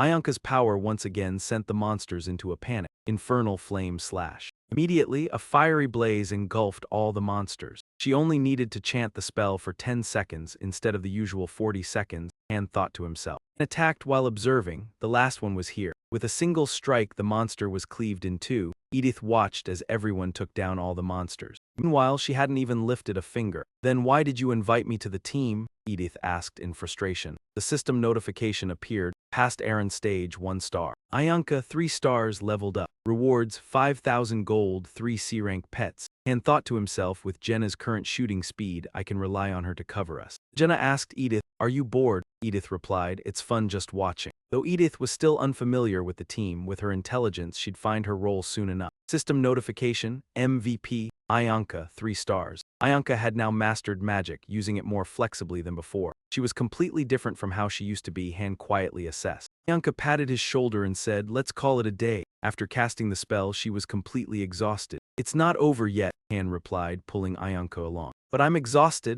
Ayanka complained weakly. Don't worry, you don't need to do much, Han reassured. I don't believe you, you've tricked me too many times, she said. No matter how much she resisted, she couldn't escape Han's grip. A notification appeared, Master has a suitable member for research. Why not start the research now? The achievements from research are the foundation for further abilities. This time, Han led Ayanka to the magic hall. Ayanka asked, why have you brought me here? Han casually answered, I told you you don't need to overexert yourself, and wanted Ayanka to conduct research here. The system notification appeared, current research development, all research at level 0. Tip, you can collect research points by sending members into the research room. Try upgrading the hallway with research points. System notification, suggested research list, Ayanka 3 stars. You want to set Ayanka 3 stars as a researcher, and quickly pressed yes. Immediately Iso appeared, startling Ayanka. Ayanka grumbled, don't appear so suddenly, you scared me. Iso coldly responded, Get used to it, I didn't want to appear like this. She pointed to the table and told Ayanka, just solve the problems and put them in the container. Ayanka glanced through the research papers and realized these were things she had learned at the Magic Academy. Of course, even though she didn't want to, doing it again was unavoidable. Iso threatened from behind, the master requires this. Do it as he says unless you want a lesson. Meanwhile, Han wandered around, looking for books but not able to read anything. Ayanka had to sit with the research papers for hours. You have received 1 research point. The notification appeared after Ayanka placed the paper into the container. 10 points per hour, and it costs 10 gold per hour. And silently glanced at the screen, 10 gold per hour. Well, it's not very effective. I expected this as she doesn't have any research skill. System notification. Research time set for 3 hours, 1 minute per day. Tip. Researchers will feel dissatisfied if asked to work for too long. Don't forget, they also have their own lives. Iso mocked Ayanka, you'll be doing this for 3 hours every day. After 3 hours, no, my head hurts. Ayanka looked miserable. Anyone could tell how frustrated Ayanka was. This isn't easy, I'm doing my best here, Ayanka exclaimed. Treating me like this is no different from slavery. As she spoke, Ayanka showed her clear frustration. It seemed like this task was too much for Ayanka. Han silently observed her visible frustration. Frustration wasn't without reason. Her schedule was already quite demanding. However, why let Ayanka handle everything? Han flipped through his book absent-mindedly. There was a way to maintain Ayanka's effort without wasting time. Iso, a request for the master. The notification appeared. Han, 2 stars, wants a fur cloak. To accept, use 3,000 gold. Master immediately pressed yes and a fur cloak appeared. With just the fur cloak, everything was solved. Ayanka was immediately bribed just as expected. Things that can't be solved with money can be solved with a lot of money. And this money is Master's. If you don't like it, return it. Han really doesn't understand girls, Ayanka grumbled. I don't dislike it. I'll do it, okay? Ayanka grabbed the cloak and quickly put it on. In the following days, Waterf underwent significant changes. He began taking team members into the dungeon daily to collect materials. Weapons were crafted and upgraded frequently. A team of 3, including new recruits, was formed. All of this showed that he had carefully followed Loki's instructions. The changes in his behavior were clear, Han thought. Not bad. Ayanka suddenly spoke up, calling him. She was thinking of persuading Han to learn magic with her. She believed he was smart and would quickly catch on. Although I can only use fire magic, I do know about other types. You interested in learning magic? Han asked. Magic, Ayanka replied. It might be hard with just me teaching, but there are plenty of magic books here, so it's possible. Of course, Han had thought about this before. As a 2-star hero, his current profession was just a beginner level. From 3 stars onward, heroes could choose their profession. Han could naturally become a warrior. If the conditions were met, he could unlock a hidden profession, one of which was magic swordsman. However, just because it was a hidden class didn't mean it was powerful. Han declined, saying, no, thank you, I prefer to focus on one thing. Ayanka smiled and replied, if you change your mind, let me know. Did you ask me because you don't want to do research alone? Han asked. Ayanka blushed, anger flaring. What an arrogant assumption. Ayanka looked disappointed, but she was still incredibly cute. And suddenly she asked, what was your life like before coming here? Han replied frankly, poor, a farmer, pitiful, who would believe it. These 2 people spoke without even looking at each other. The conversation quickly ended. Focus on your own matters, Han said. She was the daughter of a renowned family before being summoned here. But that family had been destroyed by war, Han thought to himself. That moment, Ayanka was deep in thought, twirling her pen. Suddenly, a sudden beam of light struck straight from the sky, signaling something. Both of them jumped up. Ayanka cried out in fear, what is that? Han calmly observed her reaction. It has begun. The system notified, hero reaction research reached level 1. Perhaps this was the result of many hours of Ayanka's hard work. The goddess had blessed the waiting room with thousands of beams of light descending from the sky. One beam landed in front of Ayanka's chest, surprising her. 3 research choice cards appeared. Waterf chose to unlock hero reaction research, costing 30 points. What is this? Ayanka felt dizzy and unsteady. I don't feel well at all, she said. Han then told her to open the status window, and when she did, a panel appeared before her eyes, making Ayanka somewhat astonished. Han explained that this displayed her information numerically. Team 3 failed because they didn't understand the mission accurately. They didn't know the conditions to pass the stage, as they couldn't see this system. In short, hero reaction research is a system that allows a hero to view their own status information. Strength, intelligence, endurance. Speed and skills, do you see it? Han asked Ayanka. She was still stunned, stammering, intermediate fire magic, no other skills. Those were her abilities. I think we should tell the others the door is open. Before them, Han saw Eren screaming incessantly. Yua, a ghost. Eren was running from what he thought was a ghost. Seeing Han, he clung to him desperately. Help, there's a ghost chasing me. Don't be foolish, it's not a ghost. Saying this, Han held Eren back. Then what is it? Aaron yelled helplessly. At that moment a light beam enveloped him. Aaron gasped. Oh, that expression. In contrast, Jenna immediately recognized the system Han mentioned, realizing this was what he often observed. And asked in surprise, you already know, Jenna replied cheerfully. Sometimes I hear you muttering, so I just follow along. Scene changes, everyone was discussing together. And explained everything about the new system so the team could understand. Jenna said, so there are things like levels, stats, and skill. And we become stronger because of them, Aaron said. I also felt stronger after a battle. Maybe I leveled up then. Ayanka was still astonished. Unbelievable, not even a grand mage could do this. Suddenly, she turned to Han and asked, how did you know this? Hadn't even heard of it, she added. Han slowly sipped water and said, I just happened to know. Ayanka looked incredulous. Happen to know sounds silly. Jenna laughed. He arrived here before all of us. Exactly, I have the most experience here. At this moment, he couldn't reveal the truth to everyone yet. Ayanka's suspicion grew even stronger because of his attitude. Suspicious, she thought, staring at Han. Then she sighed, if you don't want to tell, fine. Everyone has secrets and your advice is truly useful. Jenna added, yes, the boss is extremely helpful, giving top-notch advice. That's why we're sitting here today. Ayanka turned to her. You're good at flattery. In response, Jenna said proudly, it's not flattery, it's survival strategy. If everyone can survive till the end, they will all learn the truth. I'll tell everything. Han fell silent. Perhaps it was also time to part ways. He smiled quietly. The next day, Jenna announced the news to everyone in the waiting hall. However, not everyone could see their status panels. Perhaps the research level was too low, so only those more advanced could view it. At the training grounds, Jenna trained diligently, each arrow she shot flying swiftly. As usual, Han came to train with Jenna, cutting every arrow with his blade without missing any. Reflecting everything, that was a skill too. Jenna said, exactly.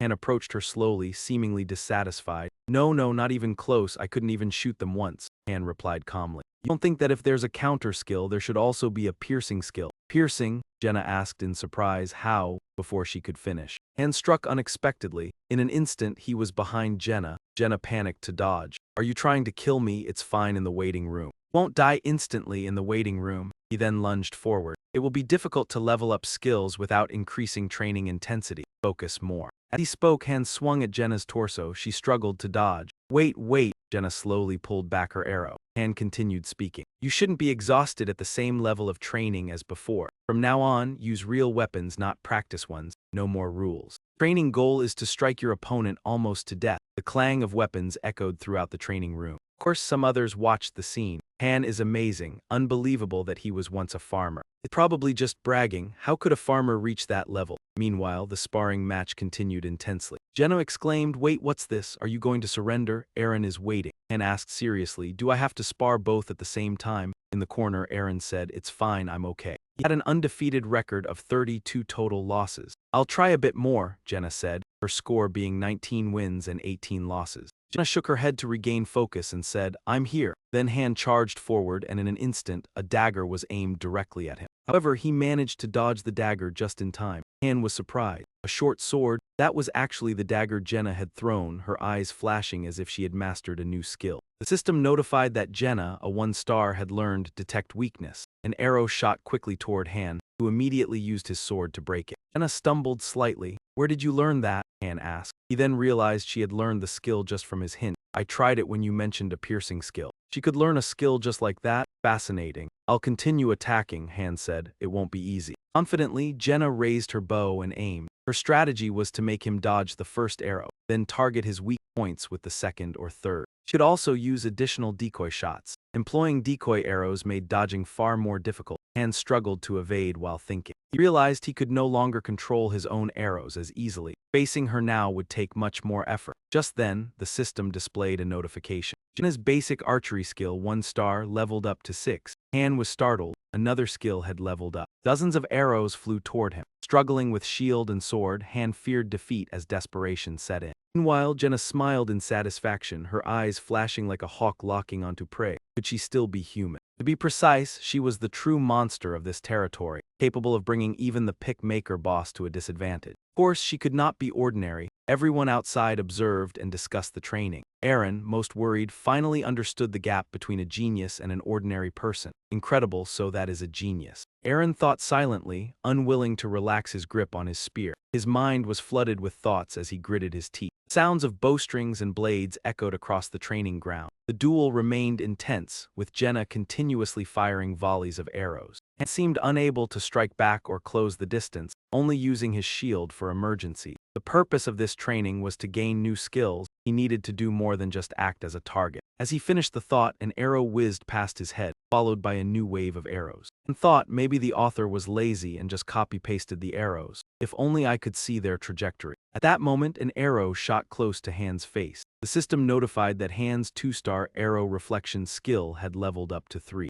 Han's 2-star basic swordsmanship skill leveled up to 7. He had learned piercing sight after awakening the skill, and suddenly counterattacked with astonishing speed. With the author's chosen aura, he once again defeated his opponent. In an instant, the training ground fell silent. It was now clear who the real monster was. On his 19th victory, Han pressed his sword to Jenna's throat. Smiling, Jenna was left speechless, truly a monster. After the intense training, Han had learned several new skills. Additionally, his old skills had been significantly upgraded. Jenna and Aaron also asked about each other's abilities. Aaron had only 3 skills: basic spear skill, pain endurance, and fire resistance. Jenna, on the other hand, had countless skills: basic archery, melee, rapid shooting, detect weakness, hawk eyes, agile movement, and many more. Aaron's head spun as he stopped Jenna from continuing. Han, beside him, reassured him, having many skills doesn't mean strength. It also depends on their level. A skill that doesn't fit you can be harmful. My own combination of strength and calm is an example. That was a special case. Jenna has 9 skills, Han thought. She was already among the top. Aaron looked at Jenna as if pondering something, returning to the plaza. A system notification appeared. Begin combining basic fire element stone, basic water element stone, and basic wind element stone into a basic enhanced stone. Success rate 87%. Automatic synthesis method. The system asked, proceed with combination master. He immediately pressed yes. The system beeped. This is the power of spending. The system announced, combination failed, materials not returned. Even at 87%, it still failed. Han seemed disappointed. Anna, sitting nearby, asked with a smile, now I get to rank up, right? Iso said, you're also 2-star now, time flies. The system announced, synthesis complete. You have obtained a basic enhanced stone. The notification rang out. Han thought, I'm level 12, Ayanka level 8, Aaron level 9, and Jenna level 10. Unlike Han's thoughtful expression, Jenna asked innocently, I won't die, right? Wait a moment. Han guessed her level up would differ from his, as his was a special case influenced externally. He would likely perceive things differently. Within a few hours, Jenna successfully reached 2-star, however. Her expression upon stepping out seemed off. Upon asking, it was revealed that during the level up she saw her home forest engulfed in flames. Han knew it was a foolish vision and told her to forget it quickly. Jenna chuckled awkwardly. Ahaha, right, a dreadful dream. Han pressed further, was there anything else? Jenna said the feeling at that moment was like a heavy burden had lifted. That was all. After 2 level ups, Han could partly understand the mechanics of star upgrades. It seemed this was a process of awakening forgotten memories, meaning all heroes had amnesia. At 4 or 5 stars, they would realize the truth and understand why they were summoned here. Han continued to inquire, was there anything more? Jenna replied the sensation was like a burden had vanished, nothing else. That was it. This, after 2-star upgrades, Han could partially deduce how the awakening of forgotten memories worked. All heroes were missing their memories. By 4 or 5 stars, they would recognize the truth and know why they were summoned here. And what happened to the world is the reason why high-level heroes have vast memories and know almost everything. Soon after, Aaron was also promoted. Though it was unclear what Aaron had seen through his memories, he practiced even more fervently. Aren't you taking a break? Aaron asked after the training session ended. I still have things to do, Han replied softly. You're really working harder than I am. I need to push myself harder, Aaron said, looking at Han. Upon hearing this, Han responded, you're pushing yourself too hard, but I'm fine. Though stronger, Han felt something was still missing, and he sighed deeply. For a moment, he let himself fall into a frenzied state. At this point, he attacked the dummy like a wild beast. Aaron silently watched. He tried to stay and watch a little longer, but then quietly left. Standing in front of the dummy, Han thought, this isn't enough. I am stronger, but I can't focus my power where I want it. Rage increases strength, but lacks accuracy and composure. If I could combine these 2 skills, everything would be perfect. Basic sword and shield techniques, if 2 skills are compatible, they merge into one. Han was so focused that he didn't notice Edith's arrival until she spoke. It's late, and you're still training hard. Edith leaned against the wall and waved at Han. What are you doing out here at this hour? Han turned to her, his expression showing no surprise. I wanted to ask you something before we go to floor 12. All of your team members have never fought before, right? Jenna was a forest ranger, Aaron's a hunter, and you're a farmer, right? Edith asked as she walked. Han replied coldly to her question, yes, so what? Edith's expression darkened as she asked. I want to know if you've ever killed someone before. Perhaps this was a pointless question. Han frowned and answered, your team has climbed to floor 12. Are you asking how determined we are? Yes, to survive. Edith's eyes revealed something when she asked this. I'm here because of the lives of others. 3 lives were merged for me. Han's face turned pale, colder than ice. Now you probably know the answer. Edith was a little surprised by his blunt reply. She looked away and said, yes, basically you were the one who killed the mercenaries before. Are you trying to insult me? Han asked. Edith covered her face. No, I just. Han replied, anything that appears in the tower floors is a monster. All you need to do is kill them. Maybe you think that, but my teammates don't, Edith said. While practicing, Han spoke, if that's the case, I don't need new teammates. Well, Edith hesitated. I understand them better than anyone else. You don't need to worry, Han said. All right. Edith seemed to concede to him. The next day, the team was still sent out to train as usual. ISO read aloud, opening, spatial crack. Jenna asked, do you think it'll be floor 11 again? Han replied quietly, that's enough. This time it's floor 12. The system announced, dungeon main floor, current challenge floor is floor 12. Door will open in 10 seconds. Be ready, Han said to Jenna. Do whatever you need to do, he added. I know, Jenna answered nonchalantly. If you know, then do it well, Han said, and their team was immediately teleported to floor 12. Floor 12, objective conquest task, eliminate the enemy. Where are the enemies? Jenna asked in battle stance. However, Jenna stopped, frozen in place. It seemed something before her astonished her. Jenna's eyes widened, unable to believe what she was seeing. Stop, a soldier shouted. Drop your weapons and identify yourselves. The target they had to eliminate was human warriors level 11, quantity 13. Wait, what? Jenna hesitated. Human warriors. Everyone in the team stood still, shocked by what was happening on floor 12. Edith gritted her teeth, a little reluctant. Now Han surely understood Edith's question from yesterday and the reason why her team struggled so much on this floor. Everyone in the team looked to Han, waiting for an answer. Captain, Aaron shouted. They're not monsters, they're humans. In response, Han answered coldly, so what? Aren't you going to fight them? Aaron still showed dissatisfaction with the team leader's decision. It's not about that, we should talk to them first, Ianka spoke up.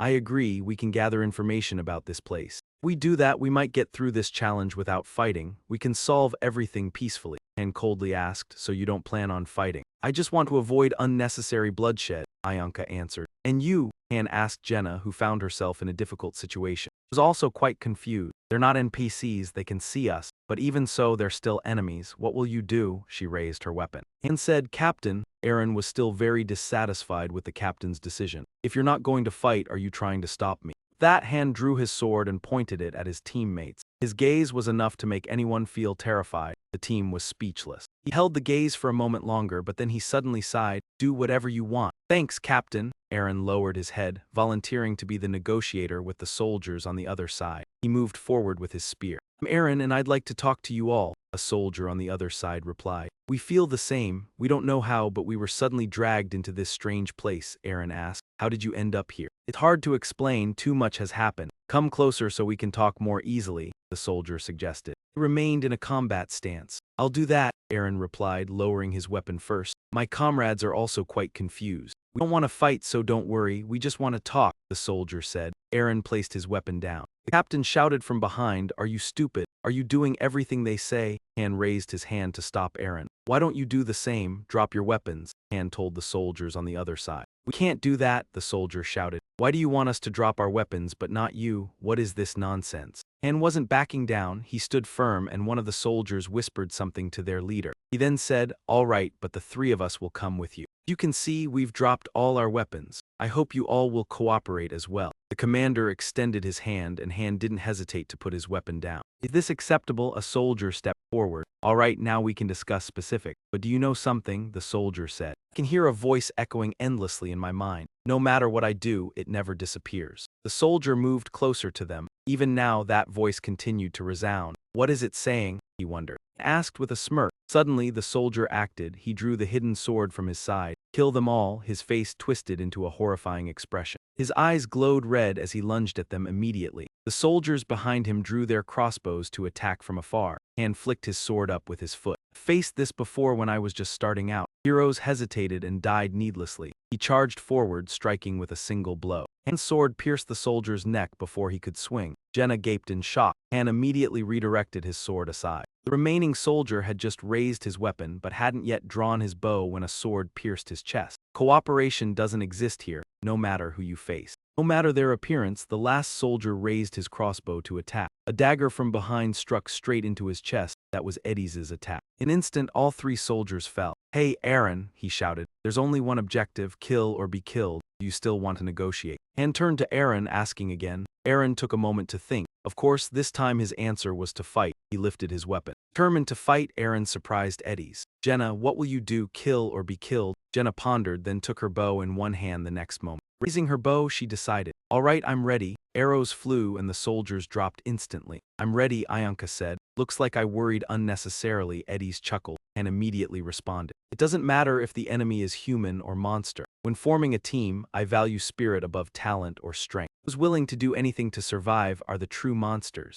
The soldiers charged wildly at the team. They were abnormal. Edith warned, but Han coolly replied that he already knew. Jenna used her archery skills while Aaron attacked and Ianka covered. Han delivered the finishing blow. Suddenly he called out Ianka's name. Aaron felt heat at his back instantly. Quickly dodged aside. Behind, Ianka used her flame burst skill. Her flames shot straight, incinerating every soldier without exception. Meanwhile, Jenna fired volleys of arrows to aid her teammates. Aaron followed the arrows and used his spear to finish them off, and coordinated his shield and sword, striking down opponents. Their armor was tough, but they lacked formation or strategy. Han's cold gaze scanned the soldiers. Suddenly, one pleaded. "Wait, please spare me." He knelt, begging, "I have a wife and daughter at home. I must return to them." "Return how?" Han asked, his eyes flaring red like a beast. "How?" The man suddenly clutched his head and vomited blood, collapsing backward. Ianka commented, "These people are strange. They've been brainwashed. I've seen this a few times before. But this is the first time I've encountered so many brainwashed simultaneously. They don't even realize it," Edith replied. "Previously, if I recall correctly, the ones you met before," Han asked Edith, pondering. Edith immediately confirmed. "Yes, I'm certain I killed them. These are the same people we encountered previously." Han glanced at a soldier's blood.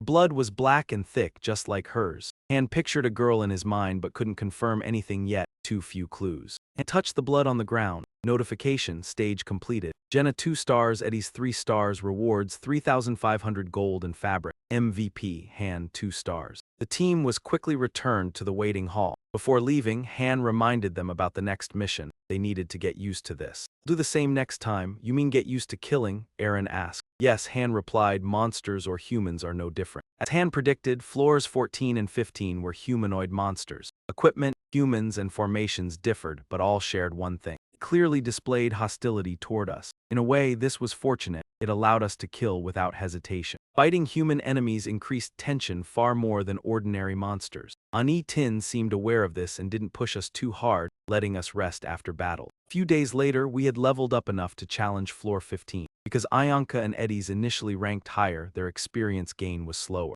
This was disadvantageous for top-ranked heroes. Equipment production resumed and was fully operational. Now I could carry more with my new fabric bag. Basic potion for Han 2 stars. Han carried a primary healing potion. "Don't drop it," Iso warned, "it's valuable." Suddenly the tiny potion in Iso's hand slipped and fell. With a crash, it shattered, spilling its red content. Notification, basic potion destroyed. Tip, items you possess can sometimes break or be damaged. Didn't you just say it was valuable? Han's face looked like he wanted to devour Isol whole. Terrified, the small Isol stammered, "It's not that, I don't know. Master made me work overtime, so I'm a little out of it." She glanced at Ianka, Aaron, Edith, and Jenna and added, "You all have healing potions and mana potions, right? If you want to survive, remember to listen to Han." "Got it," Iso pointed at them, then nodded. "What are you doing?" Han asked with a helpless expression. Iso replied, "I need to act tough. If they get out of hand, it'll be trouble." Finally, the moment arrived. The gate to floor 15 appeared. Conquer the tower and save the world, Han thought. He wasn't exactly sure what the mission would be, but it wasn't the same as the conquest mission on floor 10. He muttered to himself, then turned to his team. "Just do what we always do and we'll be fine." Jenna replied, "We'll just follow your lead."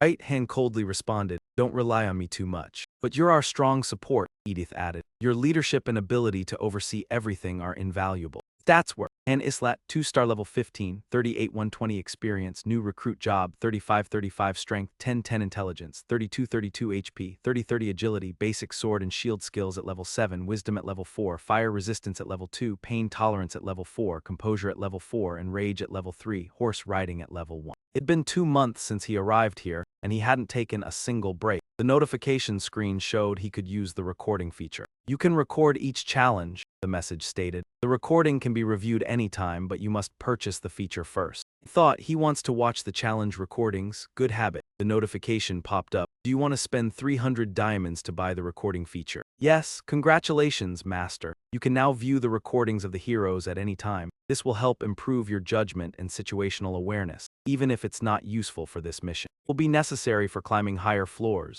Han then said, this mission has 2 key points to note. Remember the goddess statue on floor 10? He asked. It said we'd fail if the statue was destroyed. The mission on floor 15 will have similar conditions. Team 3 entered and died within 5 minutes. They probably didn't even get a chance to fight. They failed without knowing why and ended up dead. All the members died, so what should we do when we go in? Edith asked, confused. Han answered, the first thing we need to do when we enter is to figure out what the mission is as soon as possible. He added, we need to make sure we figure out how to complete that mission. Han quickly calculated in his head there wasn't much time, about 15 minutes. 15 minutes later, Jenna asked in panic. The third team went in and died in just 5 minutes. Do you know what that means? Han said coldly, we'll fail if we go in and do nothing. Everyone will die. That's the second point to remember. Timeline inside the challenge and the waiting room are different. If we consider that, we have about 15 minutes. 15 minutes in the challenge equals 5 minutes in the waiting room. The time is very short. In other words, this mission is particularly strict about time. The notification appeared. Main dungeon, current challenge floor, floor 15. The dungeon will open in 10 seconds. Heroes, please prepare before entering, Han told his team.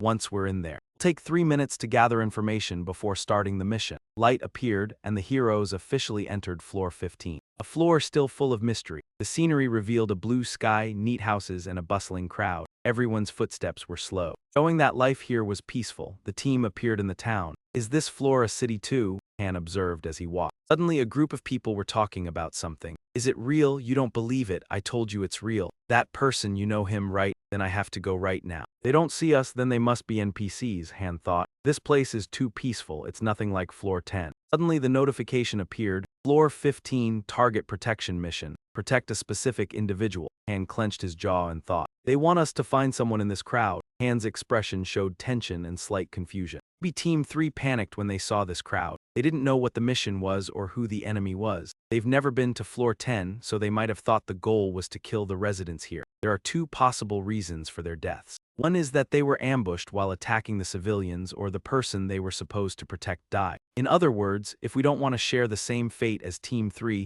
we need to quickly find that person before it's too late. Thinking quickly, Han turned to the team and described the mission in detail. The goal was to protect. The whole team needed to find the person to protect in this crowd before they were taken down. Who are we protecting? Zen asked, looking at the people walking by. It's just humans here, no monsters. Does anyone know the geography of this place? Han asked. I do, Aaron replied. When I was a merchant, I came here once. This place is called Attic, where many roads intersect, so trade is bustling. Han thought to himself, so it belongs to Thao Nia. Is there anywhere notable here? There's a shrine to the goddess in the center of the city. It's a famous spiritual place called the White Silver Shrine. If we exclude the holy city, it's one of the 3 largest holy temples. Ah, the White Silver Shrine, I've heard of it, Jenna said excitedly. Heard it's huge, so are these people heading there? Han looked around at the crowd and asked. Aaron replied. It looks like there's some event about to happen. Suddenly, Han called out to Edith. Edith, let's head to the shrine. Help me locate it. I understand, Edith immediately replied. She quickly used her powers and in an instant was at the highest point of the city.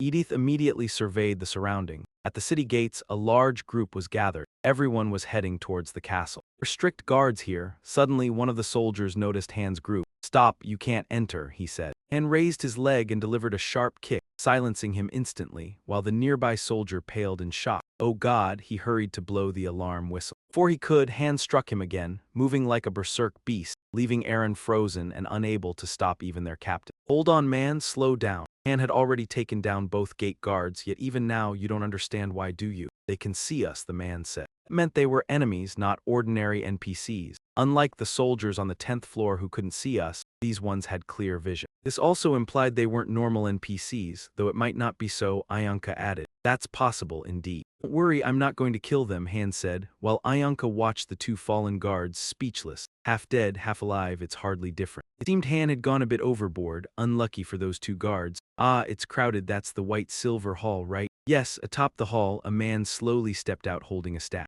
He stood on the balcony, gazing down at the assembled crowd, who immediately fell silent, and then he cleared his throat, tapping his staff on the ground a few times. Everyone paid attention and maintained order. His presence was immense, and even a single tap of the staff released a surge of magical energy, leaving Ayanka stunned by the emanating light. The sound echoed, "The sun heir is about to appear. Do not disrupt the order," the immense magical aura warned, Ayanka said. "There's no time left, we have to storm the hall," Han declared, charging inside. "At an event on such a grand stage," Jenna exclaimed in panic. "It meant the person we need to protect is the centerpiece of the ceremony," Han thought. "Stop! You cannot enter," shouted a gate guard as Han's group tried to advance. Han, eyes cold, hand reaching for his sword, said, "Move aside unless you want to die." "They're armed," the guard shouted. "You're the violent type," Han sneered. Han's kick split two goddess statues in half, shattering them completely. "Is this heresy?" Han scoffed. Han's action enraged the guard. "Kill them," appeared on the display, human soldier level 13. Number unknown, enemy level undetermined. "Exactly as expected," Han said with amusement, while Ayanka could only facepalm helplessly beside him. "You're reckless. Do you believe in religion?" Han asked. "No," Aaron replied, "I only trust myself." "And you too," Jenna added, "will push through and enter. The person we must protect is likely inside the hall." Han outlined the plan. "Wipe out these heretics," the soldiers shouted, charging. Both squads attacked with full force.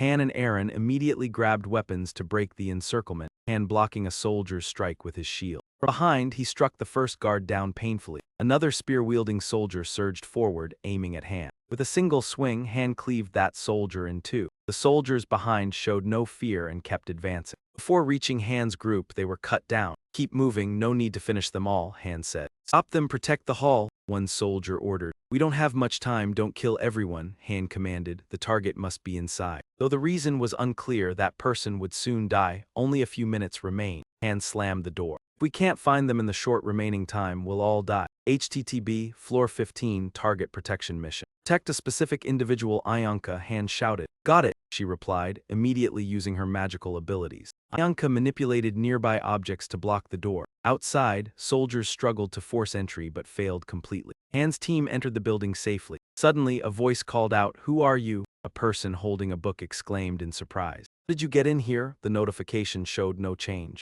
"Not him," Han muttered, using his power to see through, and said, "That hallway is probably the entrance." Meanwhile, the guards outside were approaching. "Where do you think you are?" Han ordered. "Go right, follow me." "Take the left," Han said, charging forward. "Got it," Jenna replied. "Catch him," a soldier lunged. "Your end is near." The soldier swung his blade at Han but was immediately struck in the face. Han sprinted up the seemingly endless staircase. It made sense. If he didn't find the protected person quickly, everyone would die. "Where are you?" That old man isn't the target. Be the descendant of the great sun, Han thought. Above the stairs, a door emitted faint light. A fully armored soldier stood guard. "I am Kai von Charles. To the enemy of the family, in the name of the Holy Knight and by the mission entrusted by the Saintess, I will." And dashed past him as if he were air. "Wait, I'm introducing myself," the soldier shouted. "Wait, don't ignore me." The soldier was pitifully disregarded while Han raced against time. "Where are you?" Then he kicked open a door. Yet, inside was an old man eating chicken drumsticks. "Where is he?" Han nearly went mad. Once again, a black-clad soldier behind the door was kicked aside by Han.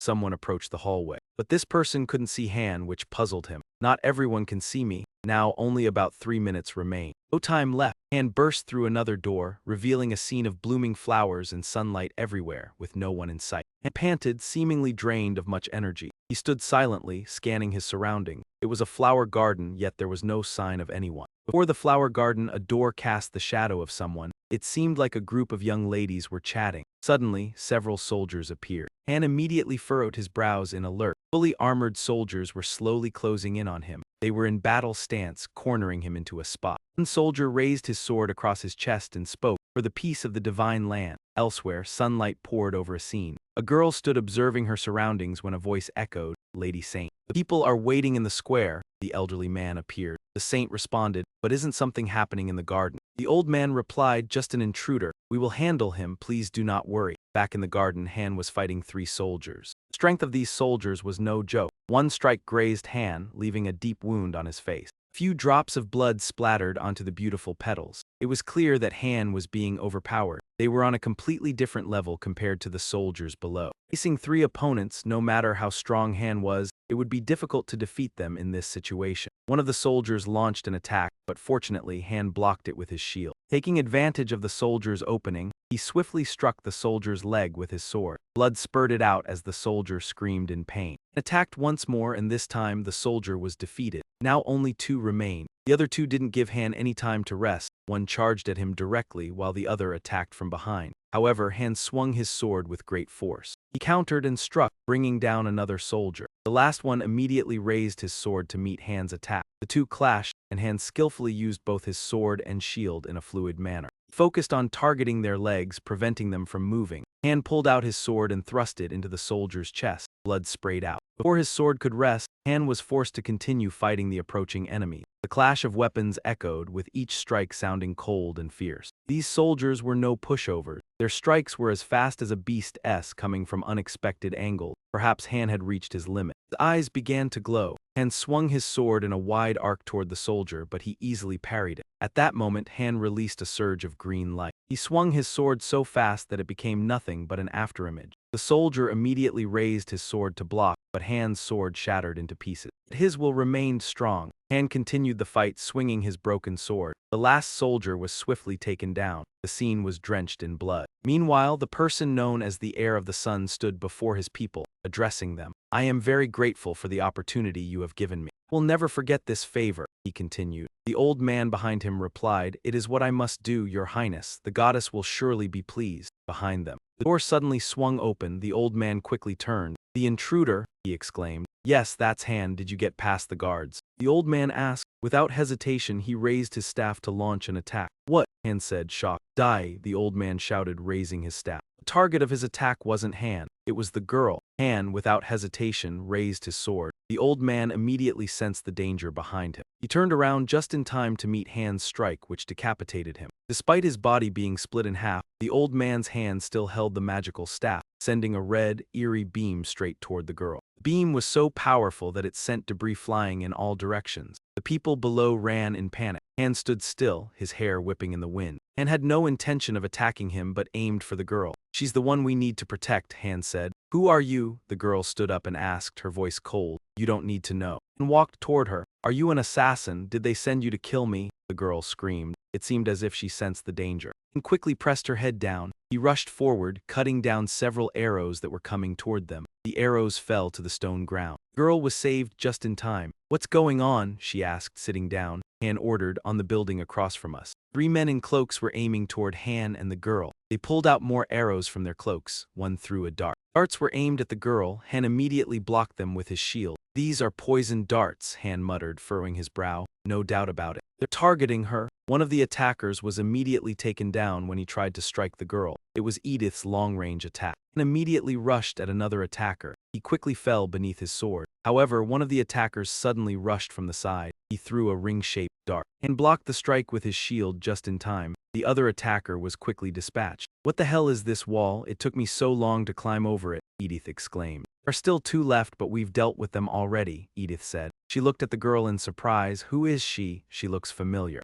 "Who are you? This isn't a place you can just trespass." The girl stood up and said, "Leave now." Before she could finish, a dart flew toward her, but it missed. "Are you sure?" Han asked. "You'll die if we do that. What's going on?" The girl trembled and asked, "If you still want to live, come with us. Or die here. What's your choice?" Han and Edith looked at the girl, waiting for her response. After a brief moment of thought, the girl made her choice. "All right," she said. A message appeared. "Mission complete. Special NPC Freesiz and Lagner has joined the team. New mission objective created. Escape." The objective is to escape the city with Freesiz and Lagner. An escape mission, Han thought to himself. "I knew it all along. There's no way they'd let us complete this stage so easily." "Eddies, get ready to break through the encirclement," Han said as he lifted his weapon. "I'll hold off the enemy." Yang raised his crossbow. By now, Ayanka, Jenna, and Aaron had also arrived. "Hurry, there's no time left. The soldiers are densely packed below." Jenna shouted in panic. "Remember this girl, she's the one we must protect," Han said. The girl beside him snapped, "I'm not a kid." Han added, "She'll freak out if you call her a kid." "Our Han really knows how to push people's buttons,"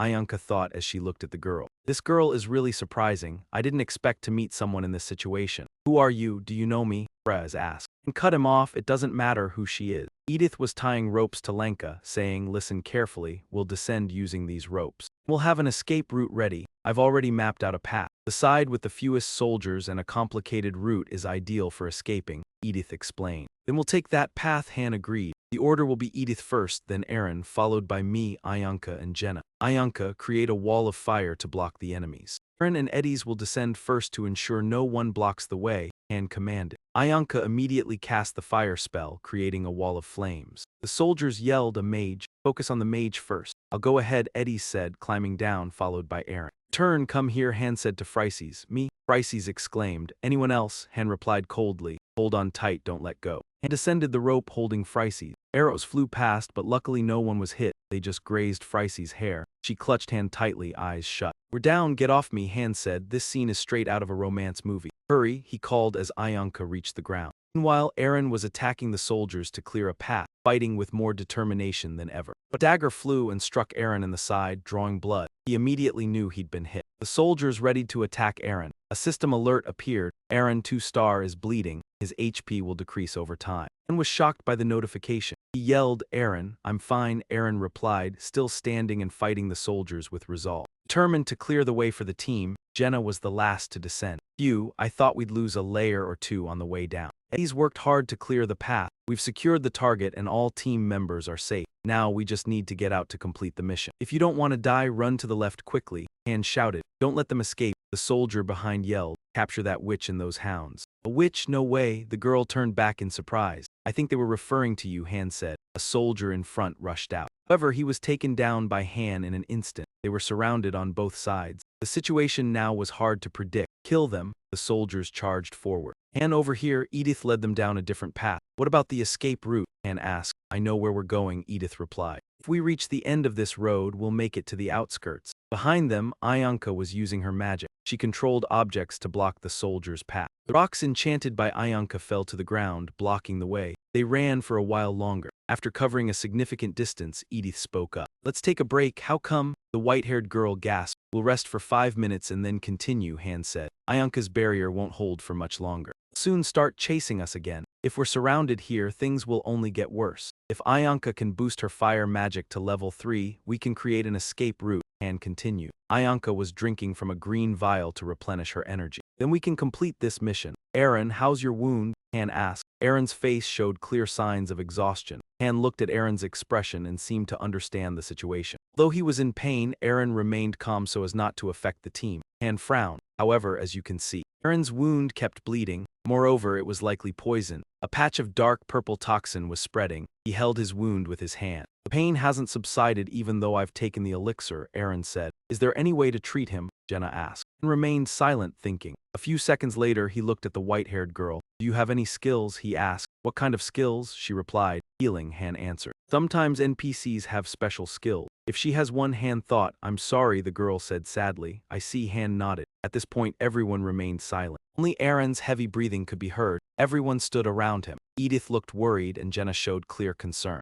Ayanka was no exception. Han began to think. Poison, he can't be treated with regular potions. At best, Aaron could move for another 10 minutes. No one brought any antidotes with them. There were no NPCs with healing abilities either. Aaron, struggling through the pain, spoke. You once said you would leave me behind if I couldn't keep up. Maybe this is that moment. I'll buy time for everyone. That, Aaron slowly stood up. Just leave me here and go ahead, he said. Han, holding his face with his hand, silently thought. Jenna spoke. I want us all to go together. That's not possible, Jenna, Aaron said. Aaron remembered scenes from the past. It's because I'm too weak, he spoke. What do you think? Han turned to Ayanka and asked. Ayanka hesitated, unsure how to respond. You've decided, she said, but didn't dare to meet his eyes. If we consider efficiency, it would be better to leave him behind. The person we're trying to protect is unable to defend themselves. Now we have to drag along Aaron, who's injured. It's like carrying extra weight. Having 2 people to protect instead of just one changes everything. Han remained silent. He took out a potion and drank it in one go. He then threw a vial at Aaron.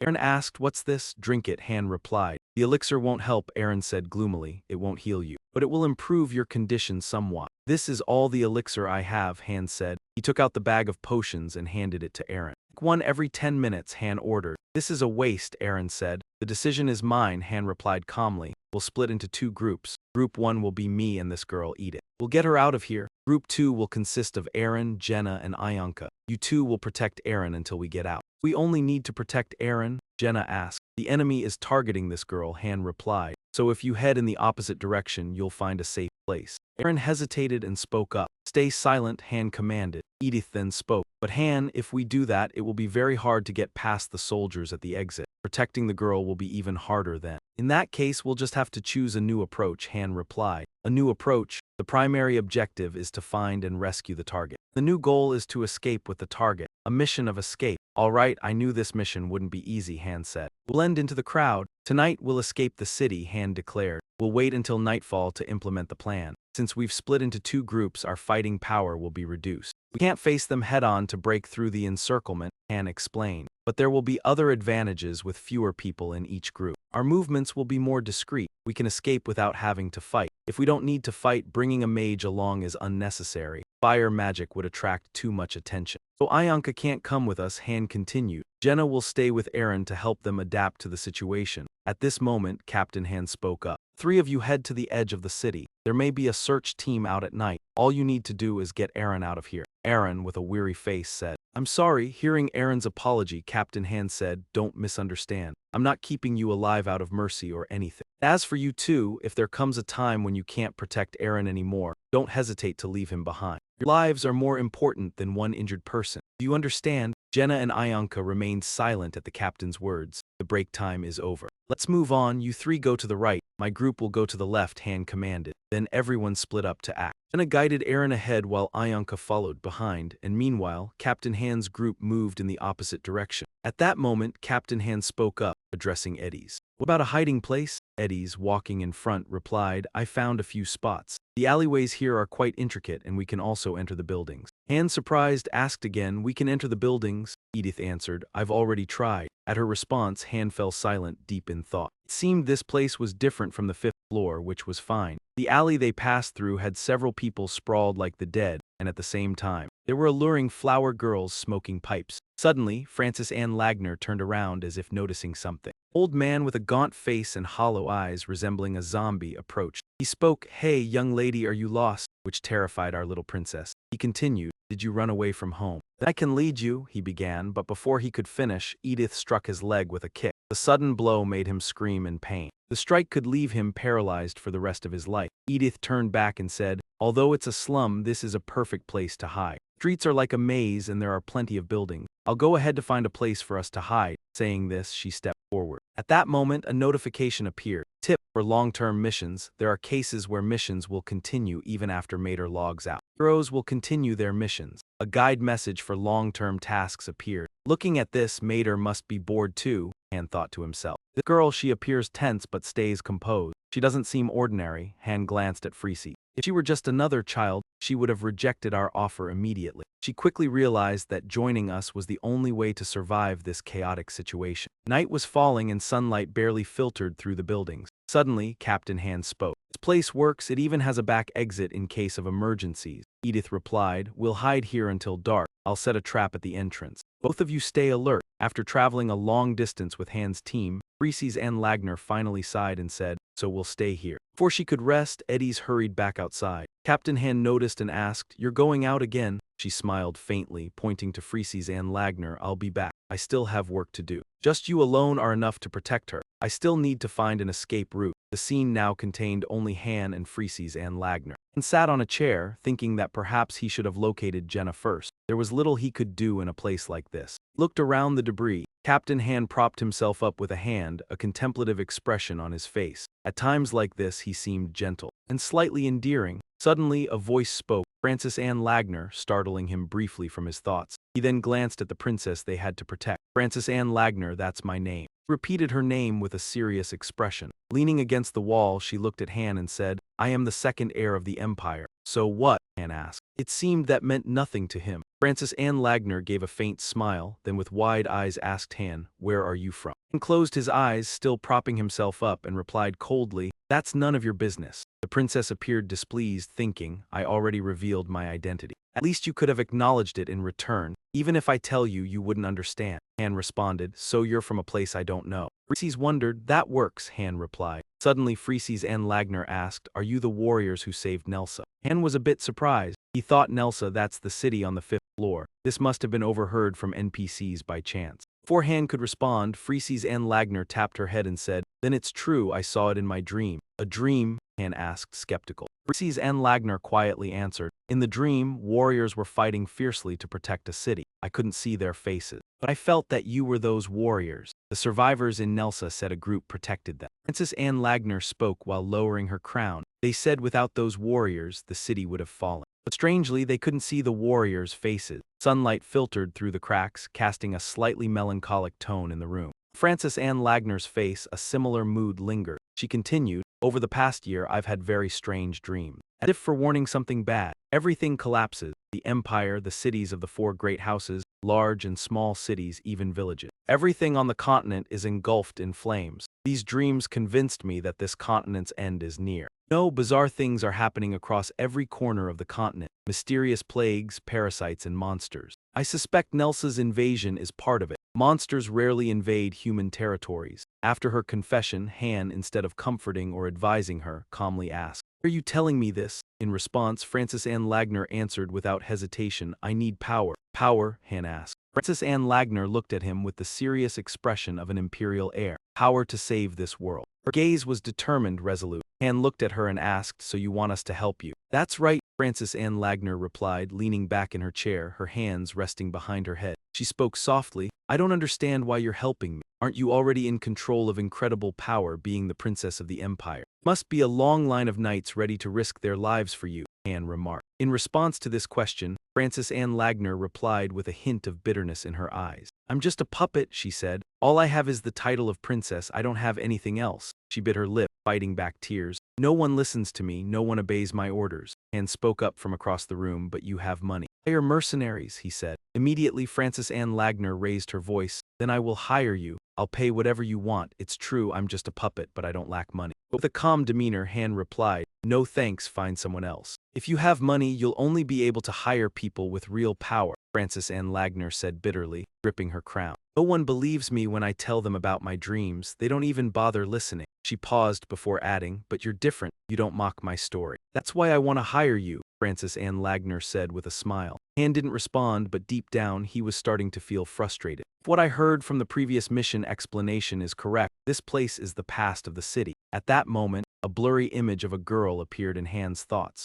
He realized he had to change the narrative with them, even if the settings and probabilities were distorted. Even if time and space were intertwined and shattered, he thought to himself, even if I wanted to help, it would be pointless. The girl was just an NPC, and once this mission ended, they would have no further connection. Once again, Francis Ann Lagner asked, "You don't want to help?" Han replied, "I have my own issues to deal with." "What issues?" she asked. Francis Ann Lagner asked, surprised. Han smiled with a distant look in his eyes and answered, "You probably won't believe me." Francis Ann Lagner looked at him, confused. With the fading afternoon sunlight shining through the cracks, Captain Han smiled coolly and said, "We're not from this world." "What do you mean?" Francis Ann Lagner asked, astonished. "You from another world?" she asked. "Anyway, I have nothing else to do until morning," Han replied, "so I'll chat with you for a bit." "Yes, it's a terrible place. We're here to carry out a mission." Han continued, "In that world, we are assigned tasks, and if we fail, we die." He turned to Francis Ann Lagner and said, "This mission is to protect a hostage. At first, we didn't know who the hostage was, but now we do. It's you. If we don't protect you, we'll die," he said flatly. Francis Ann Lagner was taken aback, looking at him in disbelief.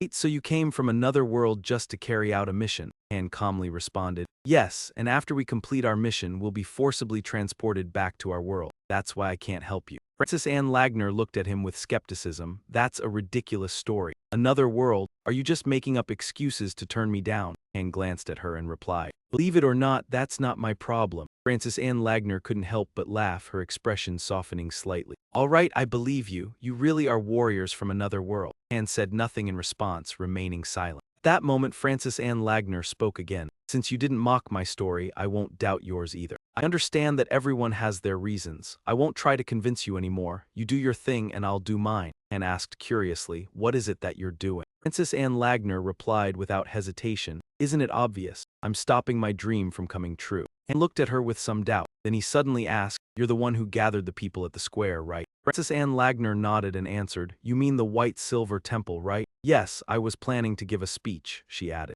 And suddenly stood up, hands in his pockets, and asked seriously, "For what purpose?" Francis Ann Lagner turned to face him and answered, "To expand my influence. Compared to my brothers, all I have is the title of princess." And turned to look at her, his thoughts uncertain. "Influence? I wonder what he's thinking now. Without us, she'd probably have died already." If these missions really carry some meaning, then this NPC is one worth saving, Han thought, pausing to reflect on something. I'm Han, he said, introducing himself. Francis Ann Lagner looked at him, a little surprised, and repeated, Han. She smiled quietly, her cheeks reddening. Han, thank you. If it weren't for you, I wouldn't still be standing here. Her words, Han coldly replied, we're not done yet. I understand, Francis Ann Lagner responded. Do you have any clues as to why they want to kill me? Han asked, looking at her. Francis Ann Lagner answered softly, no. Suddenly Han held his cloak in front of her, surprising her slightly, and spoke, your outfit stands out. Dressing like that, you're basically a walking billboard. Francis Ann Lagner took the cloak from him. Curiously, she asked, what's a billboard? In her world, those words were probably unfamiliar. She looked at Han's cloak. You want me to wear this? What about the clothes I'm wearing now?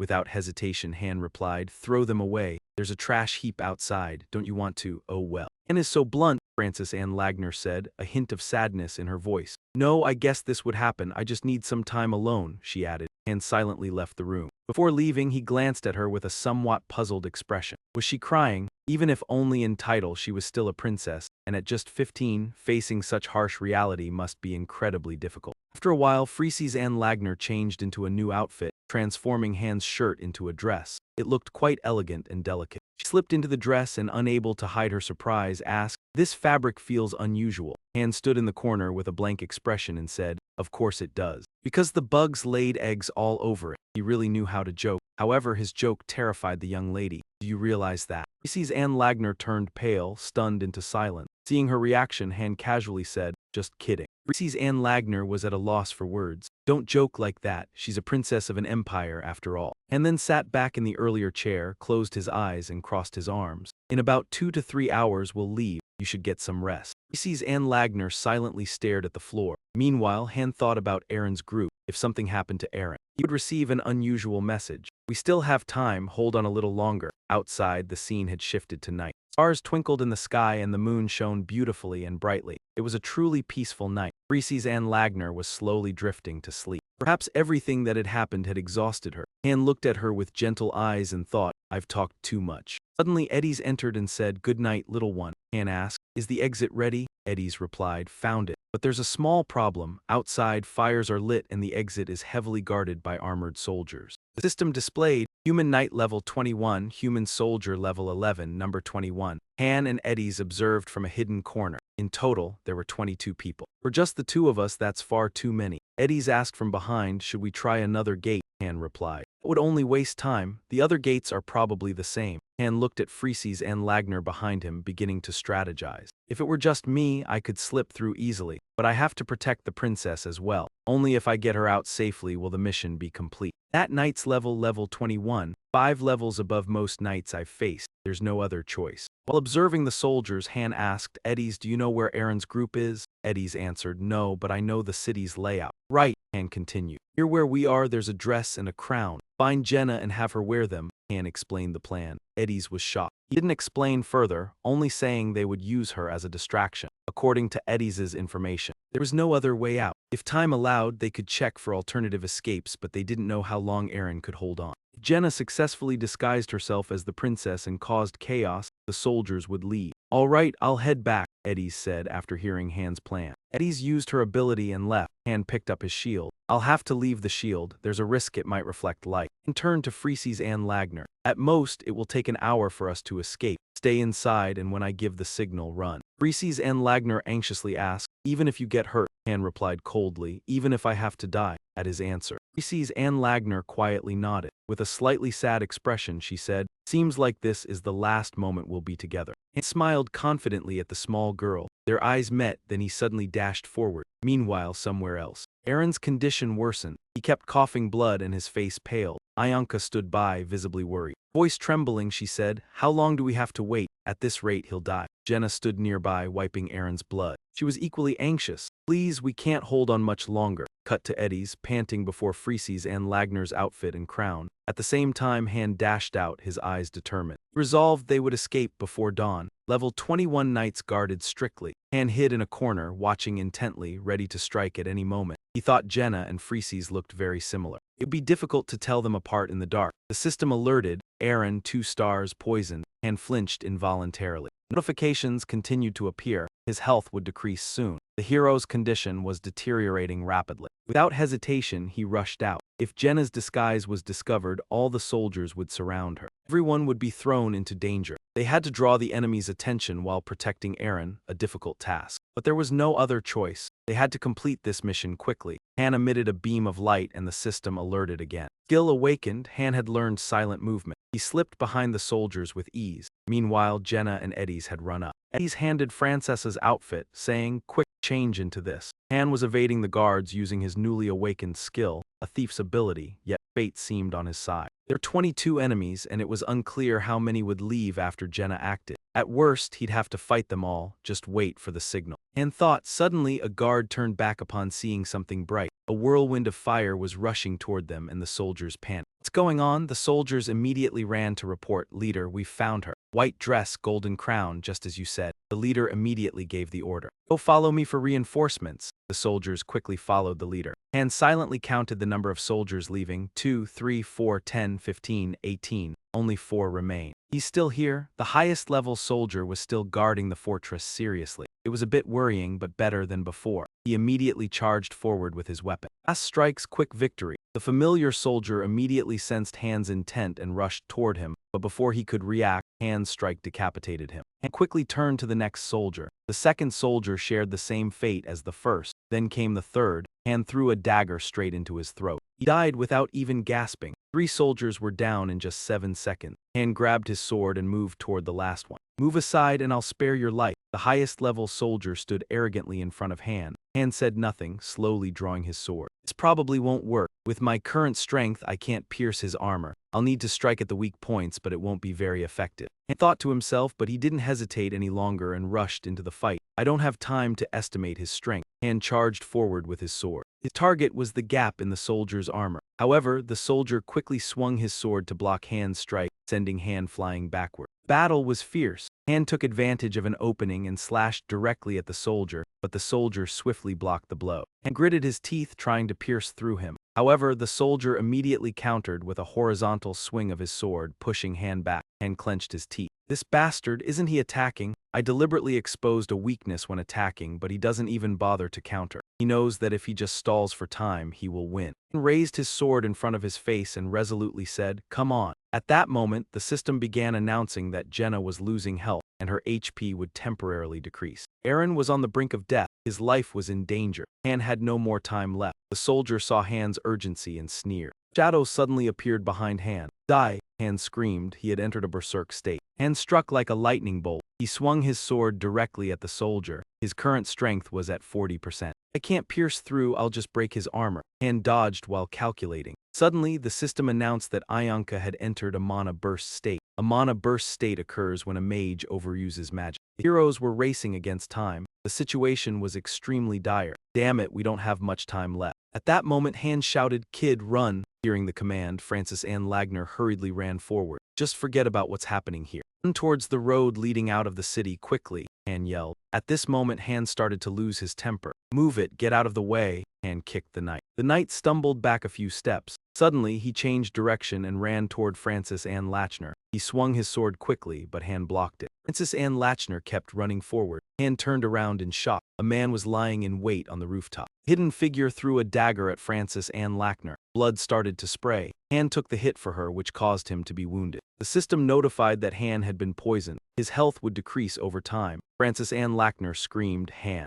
Han, in his berserk state, screamed like a demon, "Don't stop, keep running." The system announced once more, "The team is on the verge of death. The team leader is in danger." Taking advantage of this, a level 21 knight began attacking Han with his remaining strength. He desperately blocked the blows, his eyes turning sharper. The knight put all his strength into a final strike. Poison spread rapidly, and after continuously blocking blows, Han was soon struck. Blood sprayed out violently. The strike knocked him to the ground. He used one hand to support his sword. If it wasn't for the chest plate, his ribs would have shattered. But fortunately, he had inflicted some damage on him. Han hadn't countered in order to create an opening for a decisive strike. At this moment, the knight, clutching his face in pain, was bleeding uncontrollably. The system kept notifying that Edith had lost blood. Her HP would decrease over time. Han gritted his teeth, knowing he had no time left. The assassin from earlier reappeared. Shot an arrow directly at Francis Ann Lachner. and kicked the knight, causing him to stumble backward. After blocking the arrow aimed at Francis Ann Lachner, Han quickly leaped forward. He rushed toward the assassin. Shouting, "Where are you looking, huh?" The soldier took advantage of the moment and tried to sneak attack Han from behind. Han quickly jumped into the air, evading the attack. He took advantage of the knight's imbalance and used his legs to strike his head from above. The knight vomited blood violently, collapsing to the ground. If you think Han stopped there, you're wrong. He used all his strength to swing his sword up. The knight, disoriented, hadn't regained his bearings. Before him was Han, holding his sword high, his long hair flying in the wind with bloodshot eyes. Meanwhile, Francis Ann Lachner kept running forward. The lives of the heroes were now in her hands. There wasn't much time left for this mission. Han swung his sword down toward the knight. The knight's stone-like armor shattered, blood spraying everywhere. The scene was brutal. At this moment, probably from overexertion after defeating the knight, Han's sword slipped from his grasp, and he collapsed, blood endlessly spilling from his mouth. Damn it. Poison spread too fast. This mission on the 15th floor was likely beyond anyone's limit. Reaching this point was already a miracle. He muttered helplessly, cursing the damned game. Whether everyone survives this trial now depends entirely on FRIS Unlearner. He glanced toward the city gate as the team of hostages ran forward. FRIS Unlearner was likely terrified as well, but for the hero's lives, her goal was to run straight ahead. Captain Han was utterly exhausted, as if he had already given up somewhere else. Closing his eyes, he whispered his goodbyes, utterly drained. A blue light appeared and his form began to blur. Meanwhile, somewhere in the city, Edith was pouring all her energy into attacking the soldiers, who seemed endless. In a nearby alley, Jenna was running with all her might. Behind her, a squad of soldiers gave chase fiercely. Ianka clutched her head, screaming in pain as streams of blue light erupted around her, her magic and rage in full surge. Eren leaned against a corner, his breathing growing more labored, his life hanging by seconds. Eren opened his eyes slightly, seemingly ready to face his death. Dusk was settling in, yet FRIS Ann Lerner kept pressing forward. She was clearly exhausted now, her breaths coming in short gasps, her feet relentlessly chasing the sunlight at the end of the path. Jenna's crown suddenly fell off, forcing her to halt. A light appeared and her image began to fade. The system displayed a notification. Hostages successfully escaped the city. MVP, Han 2 stars, stage cleared, reward 1,000 iron gold A13. Everyone on Team 1 has returned to reality. Jenna, slightly annoyed, exclaimed, "Wow, I thought I was a goner. So you told me to wear that fancy dress," Han replied nonchalantly. "You like it? It looks expensive." Han's calmness only fueled Jenna's resentment. "It's not that," she snapped. "Did you know all those soldiers were chasing to kill you? But in the end, no one died," Han said. The system notification confirmed the recording was complete. Video was saved to your library. You may share it online with others. Captain Han looked at everyone. "You all did well. We completed the final stage without a single casualty." Another notification appeared. "Master, do you wish to exit?" "Yes," Han said, turning to Edith. "Especially you, Edith. Without you, I wouldn't have known what to do." Edith smiled, replying, "I just did what needed to be done." Then she stepped out the door. "I'm going back to my team. I don't plan to stay longer. Master will probably summon someone new soon anyway." Han remained silent, lost in thought, considering the entire plan, even the bait strategy. Without Edith's intelligence gathering and knowledge of geography, success would have been impossible. He guessed Edith was the biggest contributor this time. Ianka yawned sleepily and said, "You almost killed us every time. I'm going to bed. I really don't like being sleep-deprived." Jenna turned to Eren with a comforting smile. "Don't be upset, Eren. You're just a bit unlucky. You're not a burden or anything." Since returning from the mission, Eren had been quieter than usual. His face was more somber. Suddenly he spoke, "I'm sorry, it's my fault." Eren stopped, looking at Han. Han didn't respond. "You know better, don't do it again. I won't save you twice." Eren asked if it was certain nothing like this would happen again. Han turned to him, frowning. "What are you talking about?" Eren asked seriously. "Were you planning to carry me to the top of the tower?" "No matter how hard I tried, I couldn't keep up with the others. The gap in strength between me and the team seemed to widen." "And what about Ianka, Jenna, and you?" Han asked Eren. Eren's expression darkened. Passing Han, he said, "Sorry, I was babbling." Eren silently walked out the gate. Watching his back, Han reflected. This time, they suffered significant losses because of Eren. If he hadn't been injured, they wouldn't have risked their lives so recklessly. But the decision to save him was Han's own. His misjudgment had put everyone in danger. Eren was now level 14. Although the level gap wasn't huge, his stats were another story. Every level up, his and Jenna's stats could increase by 5-6 points. Eren's stats, however, remained unchanged. His skills were even worse. He had few skills and low proficiency in each. He was capable in battle but didn't know how to maximize it. For now, it wasn't a major problem, but over time the gap would grow, and eventually he'd fall behind due to insufficient strength. Or die during a mission. They didn't have much time left together.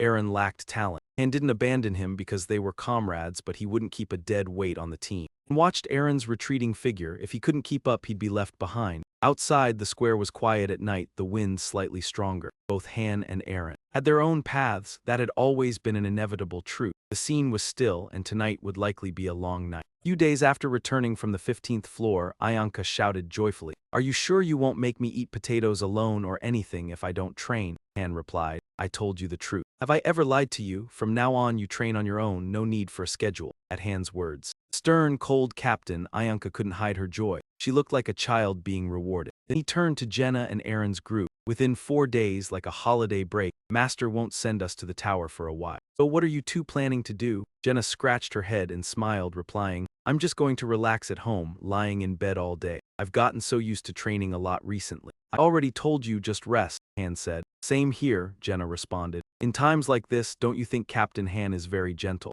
Although it's a day off, he didn't stop training. Han was running at full speed while thinking, "I'm wearing about 10 kg of weights right now. If I don't wear at least this much, I won't be able to grow anymore. My physical abilities have reached their maximum for a human. Perhaps this is the intervention that ISO mentioned earlier. After I sent water for the guide, the atmosphere in the waiting room changed completely. Low-level heroes were always competing for survival, but now they have become much more relaxed, as they no longer have to do so now that water is no longer merging anyone." At this moment, someone suddenly sighed from behind. Han stopped running and spoke, "What do you want from me?" The mysterious man smirked and said, "When I first came to the waiting room, I overheard some interesting things." As he spoke, he approached Han. "I don't care who you are, whether you're trash or noble. If you're useful, prove it." When someone said this to me, I get really excited. Anything is possible here as long as you prove your worth. He smirked and stretched his hand forward. "I even enjoy life and death battles." Suddenly he frowned, his eyes filled with anger. His voice turned harsh, "But what about now?" He then wore a disappointed expression. "I'm hearing those worthless bastards laughing like dogs and pigs out there." Yes, the person speaking to Han was Velkis. He was a second-generation mutant, but more of an anomaly.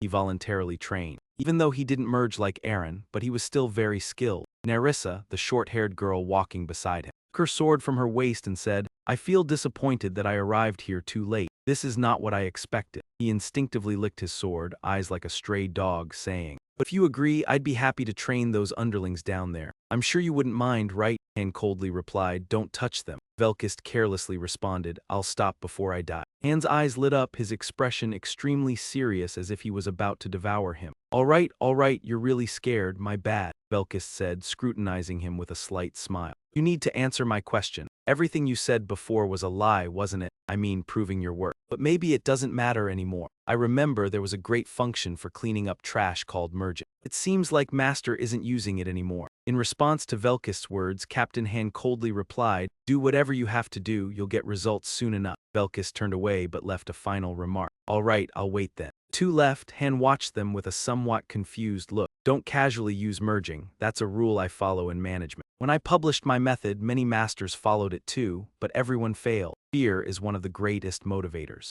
Without merging, heroes no longer listen to masters." Images of the past flashed in his mind. A man shouted. Everyone screamed in fear. Heroes became lazy and did whatever they wanted, disobeying Master. That's why we have so few active heroes, even though the number of heroes is so large. And thought to himself while walking, did they just return from the daily dungeon run? "That carpenter looks weird. What's going on?" Han asked aloud. "Why are you alone in the warehouse?" The carpenter glanced over and said, "No one's working. They just picked a few branches and played around all day. Thanks to them, I have to do all the work. This place has changed a lot. Back then, there was always someone dead. It's becoming too peaceful, don't you think?" Carpenter asked sadly. Han remained silent, looking up at the netting above them, separating them from the real world. He unconsciously asked, "By now, Water should have realized something's wrong, right? The hero's performance is getting worse quickly." Above them, the netting separating them from the real world was a glowing arch. There were two solutions. One, mass merging. If that happens, most second-generation heroes will disappear, but work efficiency will improve. And of course, if overused, stress levels will rise. The second solution, create new motivation. Instead of fear, a system notification appeared. Current research progress: 1. Hero reaction research level 1, 2. Waiting room expansion research level 0, 3. Dungeon depth research level 0. Of selected waiting room expansion research, deducting 150 research points. 3 cards appeared on the screen. 1 card read Hero Reaction Research. 1 card read Dungeon Depth Research. And the last card read Waiting Room Expansion Research. A notification appeared. Waiting room expansion research is now level 1. The waiting room expansion research card appeared. Another notification appeared. Now there are more facilities that can be built. You can change the details of the facilities. Custom settings are now open. Custom settings for masters who want to alter facilities as they wish. Decorate the waiting room however you like. Meanwhile, Han was panting. After stopping his sword training, he couldn't help but smile. A new team will be formed soon. Suddenly, Aaron came from behind, his face serious, saying, "Hey, if you have time, can we have a one-on-one duel?" Han replied, "Now, but you just fought with Edith, you won't last a minute." Aaron responded somewhat urgently, perhaps eager to quickly improve his skills. "It's fine." He said, "Do you think trying hard will make you stronger?" Suddenly, the loudspeaker announced, "Everyone come to the square." Han turned to his teammates. He said seriously, "Stop training and let's go." Jenna, surprised, spoke up, "This is the first time Master has called us." Eddie's involuntarily asked, "Is it merging? Is everyone here?" Iso smiled and appeared, asking, "Is anyone missing except those in the dungeon? If you sleep in and don't show up, you'll be scolded." A woman spoke. "We're all here," Iso replied. "All right, let's head to the warehouse." In a quiet building, a man with messy hair asked, "What's going on?" In response to that man's question, Isol spoke with a hint of threat. "You might disappear if you get involved in this." Careful, the man stammered, "What do you mean by get involved?" Iso replied innocently, "We'll have to renovate this place a lot." Everyone in the room froze unconsciously, each letting out a small gasp as if they had heard something terrible. The notification appeared, "Build construction." Choose the type of building you want. The entire square trembled as the notification reappeared. You have selected level 3 housing. Do you want to expand the selected building? Yes, expand the training center. The girl from the first team spoke up. It was the same last time and now it's time again since we have more people than before. Notification, current housing is level 3. Maximum number of heroes increased. Edith asked, puzzled, renovate? Jenna, experienced with this, confidently explained, seeming unaware. Sometimes the master will build new facilities in the lounge, and a bathhouse with hot water would be amazing. Notification, you have selected the bathhouse. Do you wish to continue construction? Yes, upgrade the rest area housing. Aaron asked Captain Han what might appear this time. The system notification arrived. The dining hall, a subsidiary building of the housing, has been upgraded. Everyone, including Aaron, was excited by the new changes. Who knows, Han replied. System notification, wonderful. With the arrival of new facilities, the town square has been upgraded to level 3, though it may not be exactly as you expect. Han continued, which shocked Aaron greatly. He turned to ask why Han said that. Han's eyes were filled with mystery. "You'll see soon," Jenna quickly spoke up to reassure everyone, explaining that the master was simply adding more buildings for the hero. Considering how poor their previous accommodations were, isn't this a great opportunity? Jenna laughed as she said this. Indeed, Jenna's words stirred desire in everyone. She implied that the facility was expanding. They rejoiced like children, thrilled at the prospect of new places to sleep and more food to eat. Just then, Iso announced to everyone that construction was complete and they could go outside. Pointing to the front door glowing with strange light, Iso led them out, enveloping them in surprise.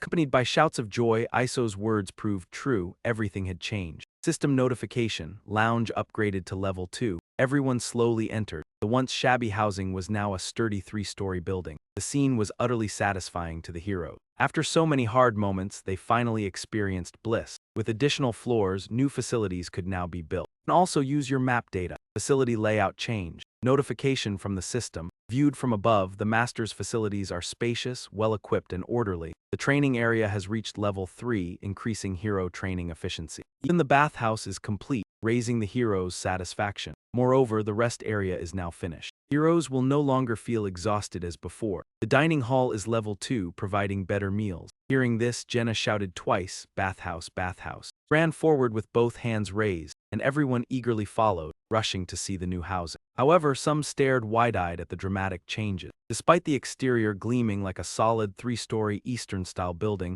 the interior was extremely simple. It was only an old wooden table and chair set, 5 months worn. The sofa in the room had vanished, and so had the rugs and decoration. Even the fireplace disappeared, along with all the beds. Everyone shouted in shock, realizing they would have to sleep on the floor. Everyone else, Jenna was stunned by the unexpected events, sensing something was off. Han, however, decisively replied, "Nothing is wrong here." He urged everyone to proceed upstairs to level 2, assuring them they would understand once they reached it. Jenna led the way, shouting with excitement as she stepped onto the stairs, her eyes shining and nostrils flaring like a bull, a perfect expression of extreme satisfaction. The scene on the second floor was truly on another level compared to the first. A noble sofa set on a red carpet in the center, elegant chandeliers above, and fully stocked cabinets. the group began exchanging remarks. They started wondering, if the schedule is like this, everyone will want to stay on the second floor, so how would room registration work? Seeing the warm bed and soft blankets, everyone agreed they couldn't sleep on the floor. Yet, if they argued endlessly without consensus, everyone would end up sleeping on the floor anyway. Hey, anyone staying on the first floor? Someone suddenly suggested. Moving beds to necessary rooms seemed simple, but it wasn't easy to satisfy everyone. Eventually, everyone questioned how room registration would be handled. Everyone wanted the second floor, daily baths, and full meals. After all, these were basic needs. The group kept arguing. Edison said, "I still don't understand the master's intent." At this moment, Isol spoke. The spirit felt their argument was utterly unreasonable. Surprised, the group replied, "Unreasonable, but room registration is important." Regarding registration, ISO said, "Everyone gather in the second floor square. The master will assign rooms." The system sent a notification, setting detailed facilities. Following ISO's guidance, everyone gathered in the lounge circle on the second floor. ISO consulted the master's decision book. Level 2 dining hall, Level 1 bathhouse, Level 1 rest area. Managing the Level 2 dining hall, available foods include meat, potatoes, and fruit, serving 35 people. Setup complete, ISO returned the book. We'll announce your assigned rooms, so pay attention. With that, ISO formally announced the master's distribution. First, Han's Team 1 with 4 members will stay on Level 2 with rooms of their choice. The group immediately exclaimed, "I know Han will be on Level 2. Team 2 followed similarly, with plenty of rooms to choose freely. Additionally, Chloe, Inox, Hunter, Patrick, and Amarin were assigned to the second floor, while everyone else remained on the first. ISO shouted with authority, and naturally the others protested loudly. To them, this was utterly unacceptable. As the argument grew heated, Velkys' group returned from hunting. "What the hell kind of event is this? I just came back from hunting," he exclaimed. Lackey informed him that Master was registering rooms for everyone. After hearing the room arrangements, Jenna approached Han quietly to ask a question. "Han, what's going on? This seems odd." However, Han insisted firmly that everything was completely normal, even though only 13 people could stay on the second floor. "But there are 30 people on the second floor," Jenna questioned. The crowd was still angry, complaining to ISO that many rooms on the second floor remained empty. "They're divided this way, it's such a waste." They began voicing objections to the idea of equal living arrangements, so Team 3 would also stay on the first floor. Velkys smiled. "Until now, all heroes have lived the same. Regardless of effort or work, their mission rewards have always been identical. With the current capacity, at least 30 people could live on the second floor." The crowd's arguing made ISO extremely annoyed. They did not understand Master's management method. As long as he had few heroes and still used fusion, dividing rooms was entirely correct to upgrade the hero lounge. Jenna gradually realized that this division reminded her of a class system, like nobles and commoners. Her teammate Ionka understood Master's method well. Division was necessary if Master wanted to manage everyone. Of course, Ionka wasn't thrilled with Master's methods, but it was still practical. After hearing this, Jenna was somewhat surprised. Nobles and peasants, and then spoke up to defend Jenna, noting that she got up early to train until late and hunted daily in the dungeon. For half of the meat they ate came from Jenna's hunts, and she also participated in missions,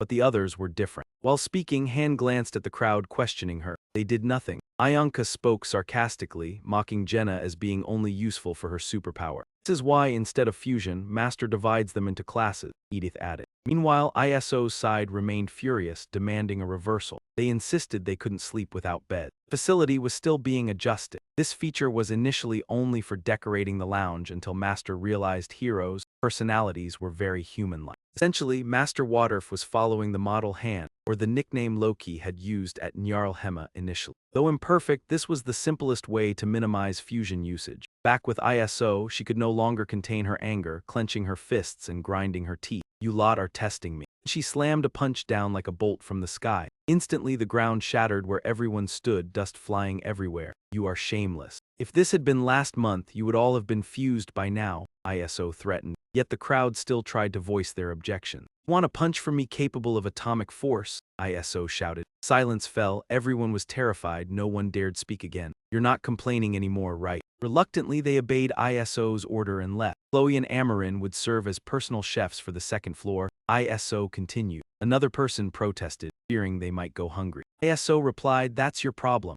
Uso sneered. "The first floor is forbidden from eating meat. There are potatoes in the cupboard, roast them or do whatever you like." Hearing this, the hero could no longer control his anger after being forced to sleep on the floor. "And now you won't feed us?" Usa replied, "What's your objection?" He was already angry at being dragged here. Now treated like this, how could he tolerate it? "What do you intend to do?" Iso asked. Hiro gritted his teeth and drew his sword, charging at Iso. He shouted, "Die!" Iso was about to intervene when a sword flew from nowhere, severing the man's arm in a single strike. The attacker shouted loudly. The injured man clutched his bleeding arm. The limb fell onto the cold floor. The one who struck was none other than Velkis. Iso was slightly angered. "What are you doing?" However, Velkis was confident he was within the rules as long as he didn't kill him. Flashback to the previous night. Upon arriving, Velkis sought out a resident like Han Erlin. "I don't care who you were before," he said. Erlin, assuming Velkis was like him, recounted everything he knew. Based on what Han had taught them, to survive they had to prove their usefulness,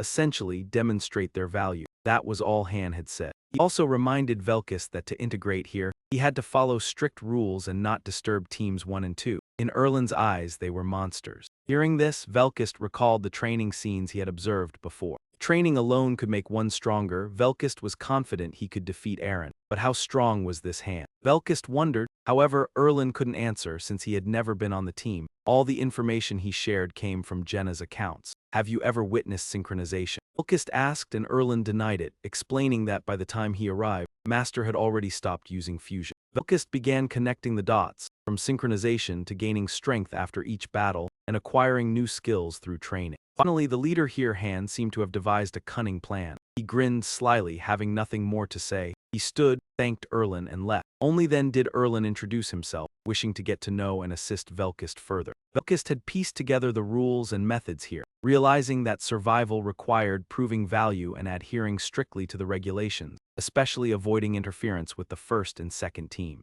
However, he bluntly rejected it. He even expressed his disinterest in making friends or knowing Erlin's name, truly a person who bites the hand that feeds him. Back to reality, Iso was furious about Velkis' reckless action. Meanwhile, he was still holding the severed hand of the man, grinning with satisfaction. He stubbornly insisted that as long as he didn't kill the man, Velkis was still playing by the rules. He also reiterated his understanding of the game rules and the mission. However, he was somewhat saddened that he could only join everyone now. Velkis emphasized that proving his worth to him wasn't important. Clearly, the synchronization ritual was meant to eliminate complications like that man, but ironically, Master hadn't used it. It was truly strange. "Detach your hand yourself. Once you do, it'll heal on its own," Velkis said, tossing the hand towards the man. After hearing this, those watching were terrified. Their faces went pale, sweat dripping down. "Ah, you don't know because you've never done it before. When I was gone, many interesting things must have happened," he said. "I like this place. Now I'm getting a little bored. Anyone want to try the experience of attaching a hand and watching it heal?" Velkis said as he raised his blood-soaked sword, looking sickeningly delighted. After hearing his words, everyone thought Velkis was a madman.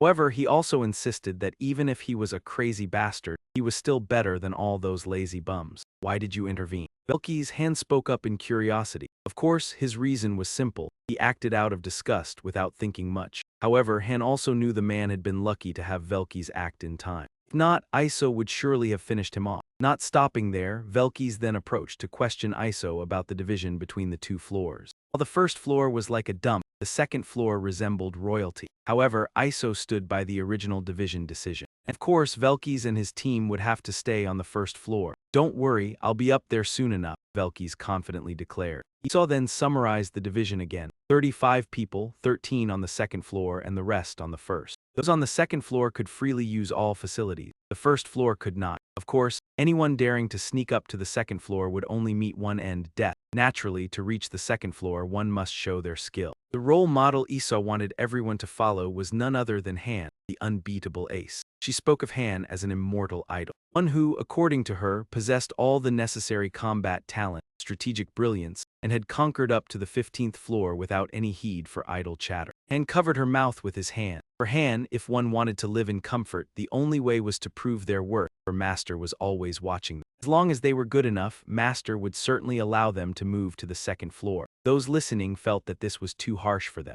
Really, being dragged here without knowing anything was already bad enough. Now they had to live like this. Wouldn't that make it even more miserable? Hearing the complaints, Velkis was infuriated and was ready to draw his sword. However, Han quickly ordered him to stop. Velkis reluctantly complied. "Feel the same way, we're all forced into this. In reality, it's the same for everyone. We all have to learn to fight or do something. Han continued, sharing that he too had been dragged here just like everyone else. In fact, Han's situation when he first arrived was even worse than it was now. Back then, there was nothing to eat, and one small mistake meant being synchronized right away. Jenna spoke up, "You think we train every day because we enjoy it?" Han snapped. It was only then that everyone realized Han's point. They had to go out there and fight just as Han, Jenna, and the others had done. "Exactly," Han replied, folding his arms. To explain further, Han clarified the current structure, where the demand for support in gathering roles was minimal. Instead, the majority of roles were combat-focused, and naturally, only a few with the right abilities could move to the second floor, like Han himself as an example. Upon hearing Han's words, the group split into two sides.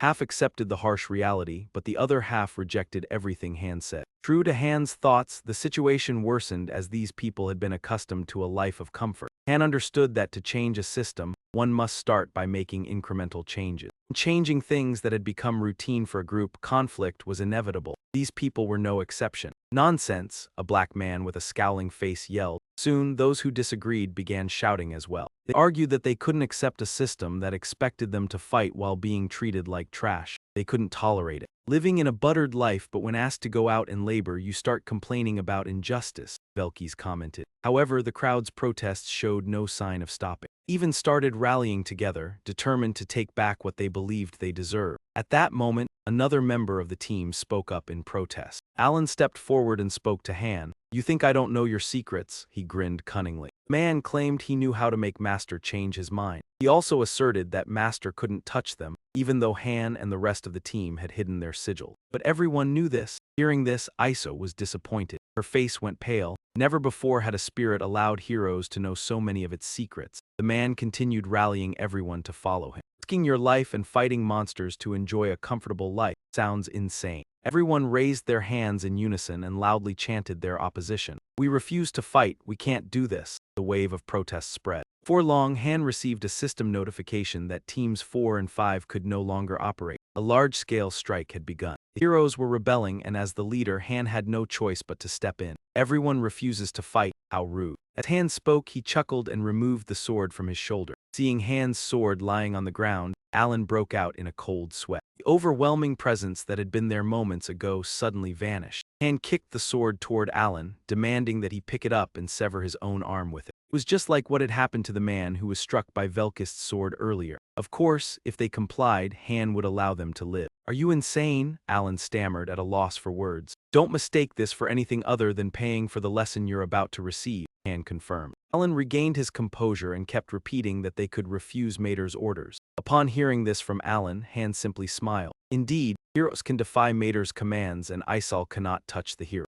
Unless it's a special case. At this, S spoke up, urging Alan to stop. "The last time we defied Mater's command was because it was a situation where we risked our lives." However, Alan disagreed. After all, it was clear that both he and the opposition were gambling with their lives this time. He stepped in to stop his teammate from talking to these people. Immediately, the system's loud voice echoed, calling for Velkys. Alan and Leslie enter the portal to begin the synchronization ritual. The synchronization portal immediately opened. Hearing Leslie's name, Velkyst was surprised, while Erlin was taken aback. Only Velkyst remained calm. "Is that the synthesis lab?" ISO responded, "Correct, hurry, there's no time." ISO shouted, urging everyone to act quickly. Alan and Leslie stammered in surprise. "What? Synthesis lab?" And only smiled. "So, those people know about defying orders, but they're completely clueless about synchronization." Jenna sighed, rubbing her head, remembering that she had definitely told them about it. Not wasting any more time, Iso personally dragged both of them into the portal to quickly complete the synchronization. The portal closed and Leslie and Erlin seemed to have already known their fate. The system announced, "You will proceed with synthesis."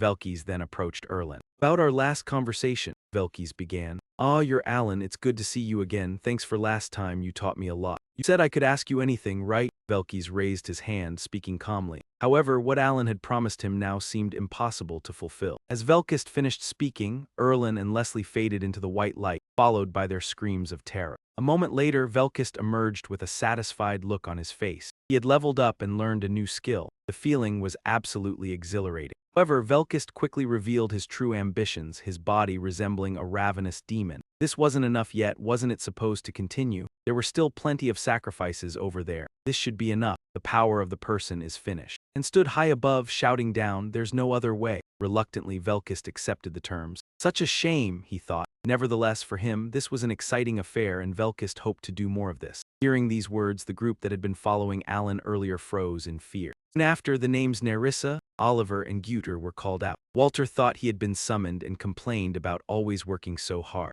It was Walter, it was Guter. Hurry up, Isal shouted loudly. Guter then grabbed the collar of the person next to him. He yelled at him for standing up earlier and assuring that nothing would go wrong. Lauren, at that moment, could only stammer, claiming someone had told him everything would be fine. Realizing the situation was spiraling out of control, Guter quickly turned and explained to Isal that he had been manipulated by Lauren and was unaware that things would turn out this way. But it was too late. The three entered through the door and a burst of green light appeared. Nerissa seemed calm, while the other two screamed in agony. After a while, the fusion was complete and Nerissa smiled in satisfaction. Oliver and Guter turned into light. Nerissa leveled up. At this point, Alan realized what his outcome would be. He hurriedly asked to withdraw his words. At this moment, the system announced that Team 4 could begin operations. However, this wasn't the end. Jenna and Lauren were the next names to enter the fusion room. Help me, they both screamed. Me, Lauren cried out in desperation. Jenna wasn't any happier, realizing how things had turned out. I've already retracted my words, why are they still doing this to me?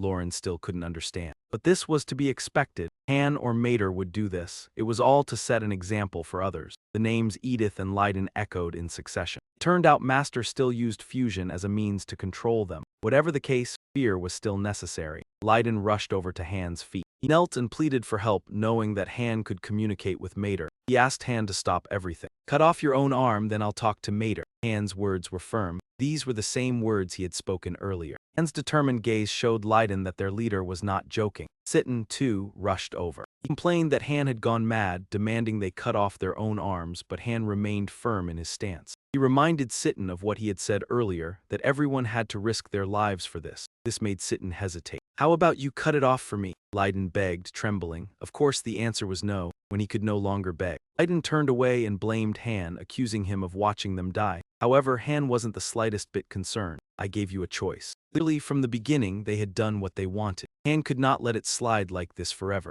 However, if anyone dared to cut off their own arm, Han would certainly let them live a bit longer. After hearing Han's words, many people attempted it. Of course, it was not easy. Sever a limb by oneself meant having strong swordsmanship or high enough strength stat. Otherwise, they would have to use a saw. The scene was terrifying, with long streaks of blood staining the floor. Han and Sitten, the last two names, were the only ones left alive. Only the two of them entered the door. Sitten trembled violently, asking Han what would happen to him. Don't worry, it won't hurt, Han reassured him. Sitten cried silently before fading into the light and disappearing. The fusion was complete. Han's stats continued to increase. Not even enough to fill the gap between my teeth, Han muttered. After the grand fusion, only 25 people remained alive. Are you all crazy? A bunch of monsters, a stranger spoke up. As usual, Velkist reached for his sword to slay, but Han immediately stopped him. Velkist then spoke up, intending to teach a lesson to those with improper attitudes. However, Han firmly stated that it wasn't his business and Velkist should stay out of it. In response to Han's defiant attitude, Velkist only sneered.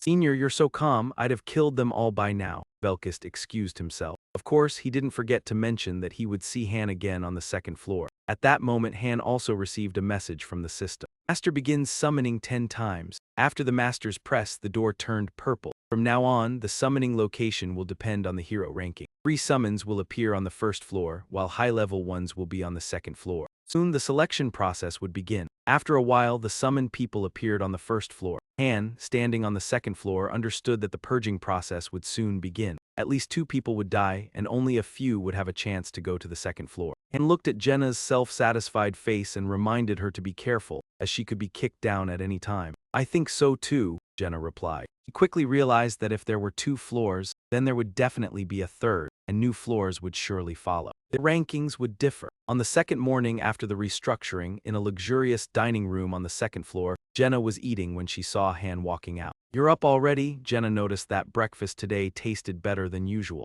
Of course, since the mouths have been reduced, Han said. I couldn't help but wonder how Chloe and Amarin managed to prepare meals for 30 people every day. They had likely leveled up their cooking skills. The first floor is probably fighting right now, Han thought as he looked around the dining room. From here, he could see most of the other facilities. Clearly, on the second floor, it was easier to observe everything else. This could also be Master's way of motivating everyone to try harder. After finishing his meal, Han went to the training area and discovered that Aaron was still diligently practicing martial arts. When Aaron saw Han, he greeted him, "You've arrived." When Han learned that Aaron only slept about 3 hours, he became extremely irritated. After taking a tour, Han realized that the training area had now been divided. It was split into personal training zones and team training zones. With the ability to lock the personal training rooms from the inside, Han no longer needed to worry about practicing skills with Enlet or 1ED9. Moreover, during team training, a special mechanism disables the super regeneration mode, meaning it was possible to train in a life-or-death scenario. However, if seriously injured, one had to exit as quickly as possible. With the upgraded facilities, team performance would also improve.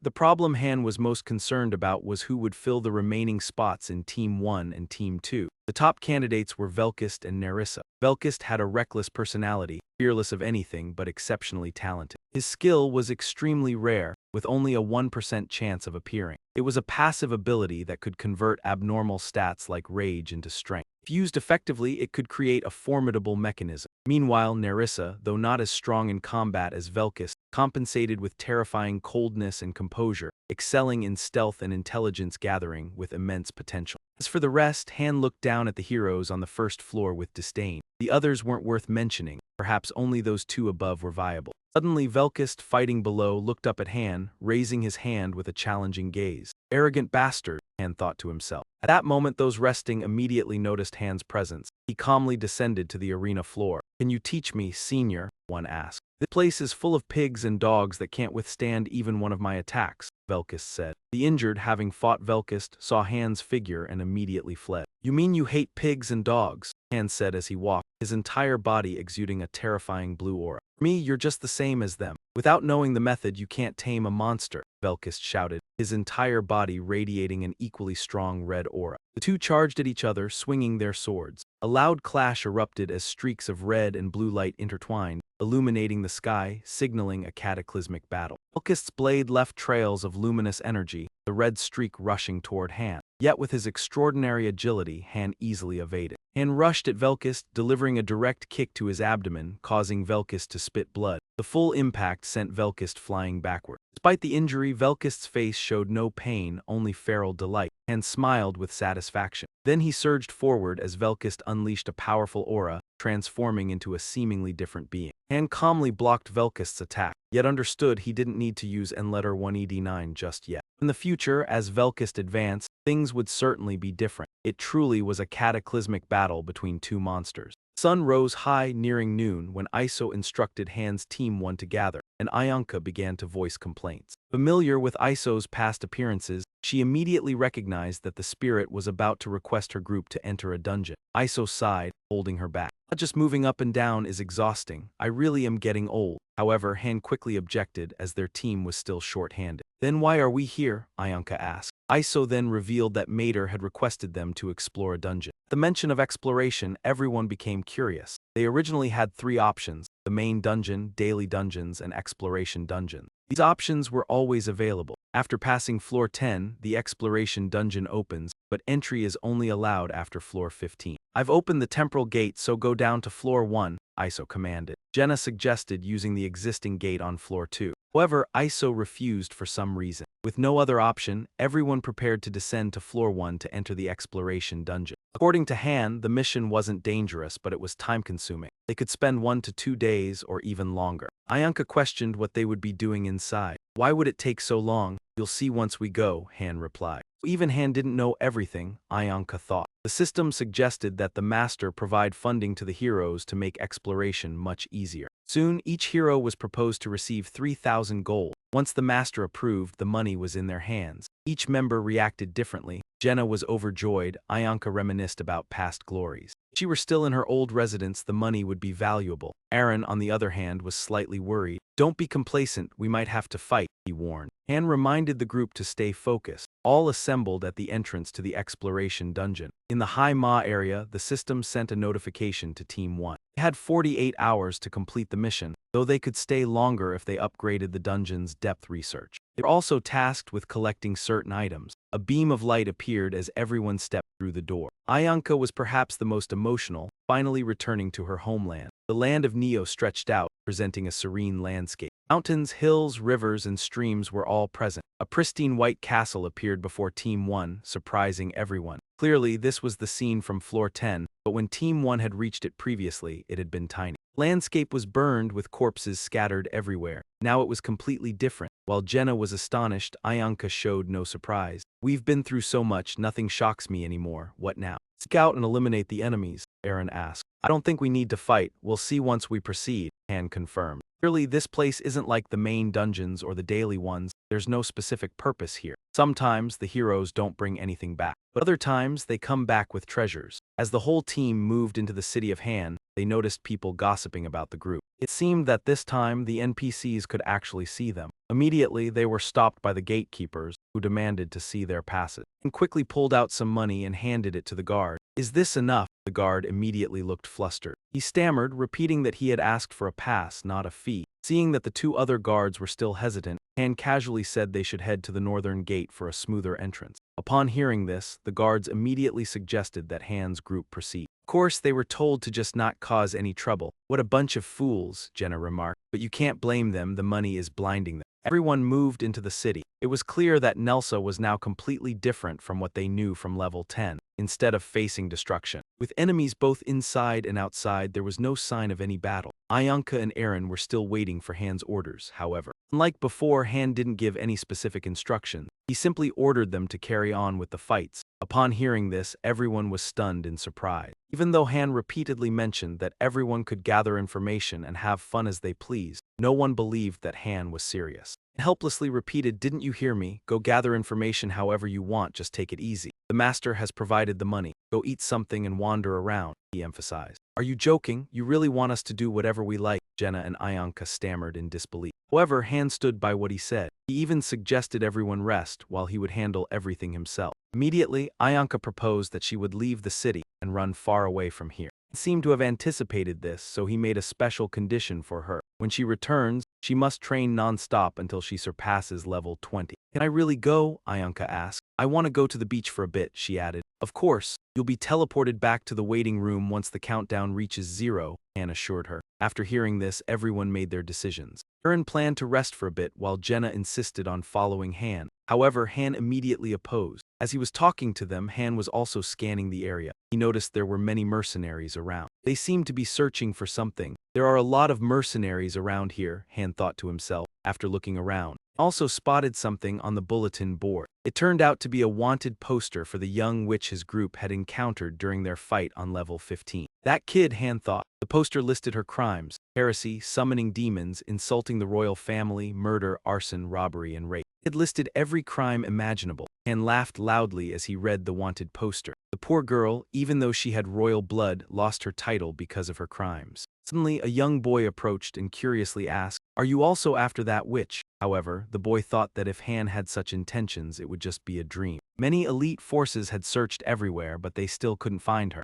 Hearing the boy refer to the person in the poster as a witch, Han felt a bit displeased. However, according to the boy, her actions involved ripping out the heart of a living child and using it as an offering to the gods. She had used forbidden black magic to summon several forbidden creatures. All this clearly proved that the person in the picture was an evil witch. "Black magic is forbidden?" Han asked curiously. The boy responded, "I heard she summoned beings that shouldn't have been called, but I don't know the details." "I'd like to hear more, is that possible?" Han asked the boy, holding up the wanted poster. The boy initially refused, citing being busy. However, when Han showed him a coin, the boy immediately declared that he was now the busiest person in Nelsa. The power of money is truly terrifying, Han thought to himself. So both of them went to a small restaurant. There, the boy began to recount what he knew about someone named Fris.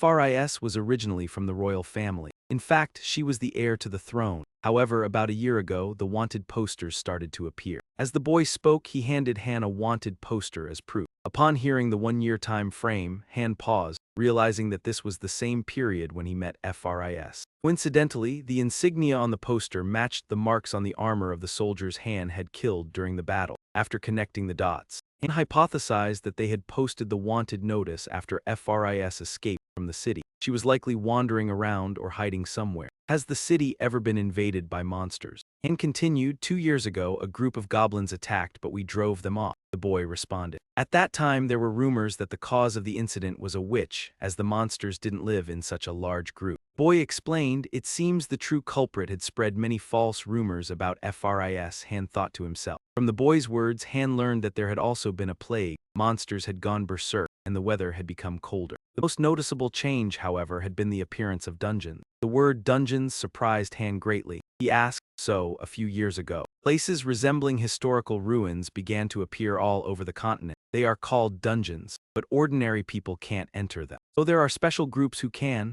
Han interrupted. Yes, the boy quickly replied. There are also rumors that there's a strange stone at the end of the dungeon. Whoever possesses it gains extraordinary power, the boy continued. From his words, Han deduced that the stone the boy mentioned was the hero's attribute stone, the source of the hero seal's power. It was their third ability after their stats and skill. So, there must be one here, right? Han's question made the boy pause. How do you know? Of course, this was just Han's guess based on the mercenaries' presence. If they weren't looking for something, it would be strange. Just chatting isn't worth the gold, is it? Let me at least get my money's worth, Han suggested, following the boy. Han was escorted to the dungeon entrance. A man was being carried out. The scene before him was exactly why the boy didn't want to be here. Countless injured people were being brought out, not to mention the dead ones who had lost their lives inside the dungeon. It turned out that the dungeon was right in the heart of the city. Specifically, it was located right next to the temple in the city center. It seemed to have appeared after the invasion. The two walked closer to the dungeon entrance. That staircase there is the entrance, easy to spot, isn't it? They walked, the boy spoke, pointing ahead. If it weren't something serious, they wouldn't be standing guard. This place is so busy. Not just mercenaries, but guards and officers as well. Of course, with the treasure opportunities inside the dungeon, like gold, jewels, and expensive equipment, it's practically a treasure mine. Soldiers wouldn't easily let such opportunities pass by. Moreover, the council owns the dungeon rights, so they profit from the entrance fees. They also take a share of the treasures that people find. That's why there are so many guards here. The boy also asked to leave once he felt that his effort had been worth the money Han gave him. Of course, before leaving, he reminded Han that he could come to him for anything. Han thought it would be impossible to know where the boy was. The boy, hearing this, reaffirmed that it was Han's business. With that, he quickly ran off. Han began to observe his surroundings, starting with the group of adventurers ahead. With all their gear, it seemed like they were planning to stay in the dungeon for a few days. He really wanted to explore inside, but since he lacked the manpower, the dungeon would have to wait. Then Han glanced over at the mercenaries. They were on high alert, observing, but no one seemed to have the intention of entering. Based on his guess, these people likely couldn't pass through the gate. Only 10% of them would be able to get through the shield and into the dungeon. However, if they followed a group, as long as the leader got through, the entire team could enter. Of course, for Han, it was a 100% chance. The sun was rising higher, the sky was clear. Since there was nothing else to do, he just stood there observing, still here. The boy, out of breath and clearly uncomfortable, rushed up to ask Han. It was obvious he had put in a lot of effort to get here as quickly as possible. What? I thought you were going to work, Han asked. It turned out the boy had gone to exchange the gold coin Han gave him earlier. It turned out to be worth much more than he expected, even being considered an antique. More, there's none left, Han firmly replied. The boy grew angry, clearly not intending to ask for more. Since this time was free, he wanted to offer Han special service. Not yet, Han coldly responded. The boy quickly spoke up, eager to share information about the witch. I heard you're really interested in witches. Actually, the ruling class has framed witches, but Han acted disinterested and didn't want to hear the boy's words. I know, no need to say it. The boy was surprised. To get this information, he had gone through a lot of trouble. The man in front of him didn't even want to hear it. Not one to give up, the boy then offered to be Han's guide. At the same time, he tried to persuade Han with knowledge of great places to eat. However, Han remained firm in his refusal, not wanting any help from the boy. Remind me of my little brother, the boy shouted. His words made Han, who was walking, hesitate for a moment. Your little brother? Han asked, tilting his head. It turned out the boy knew Han was from the east, and his appearance, from his hair to his eyes, was very similar to someone the boy knew. Black hair and black eyes, this was why the boy had initiated a conversation with Han. He was the first person the boy had met after that person from the east. His name was. Just as the boy was about to say the person's name, Han immediately interrupted. It seemed that Han knew this person and had some unpleasant memories, so he didn't want to mention the name. Keep it quiet, Han said. His name isn't anything special, the boy insisted. Finally, after some back and forth from the boy, Han reluctantly agreed to let the boy lead him to the equipment sellers. The boy happily agreed and led him on. After a short walk, they arrived at a place selling war gear. Shields, swords, and shining armor were neatly displayed. Coincidentally, they ran into Jenna. Jenna spoke up, "Who's that kid?" It turned out the boy was following the words of his brother. She was choosing a longbow for herself. Not only that, but the bow was also enchanted. It cost 2 gold coins. Immediately, Han knew that while this enchanted bow looked beautiful, it didn't have much use. A useless item, Han concluded. He told Jenna to use the money to buy something more valuable. As he spoke, Han pointed to a display of elemental stones. Han affirmed that Mater would certainly appreciate it if they brought back elemental stones, as they were upgrade materials. As for the bow, Han suggested Jenna leave it. Looking over at the display case of precious stones, Han's gaze landed on a stone that was glowing with bright blue light, lighting up the whole area. This was a rebirth stone. This stone would allow heroes to experience the boss floor again after completing that level, although no experience points could be earned. Participants could learn more about the quest chain and relive the memories from that floor. But who is that? Anna looked at the boy and asked loudly. "Don't mind him, I don't know him," Han replied coldly. Seeing this, the boy quickly confirmed whether the two knew each other and then introduced himself as Han's guide. His name was Josh. "All right, I understand. Goodbye," Han said after confirming everything, and he began to leave with Jenna.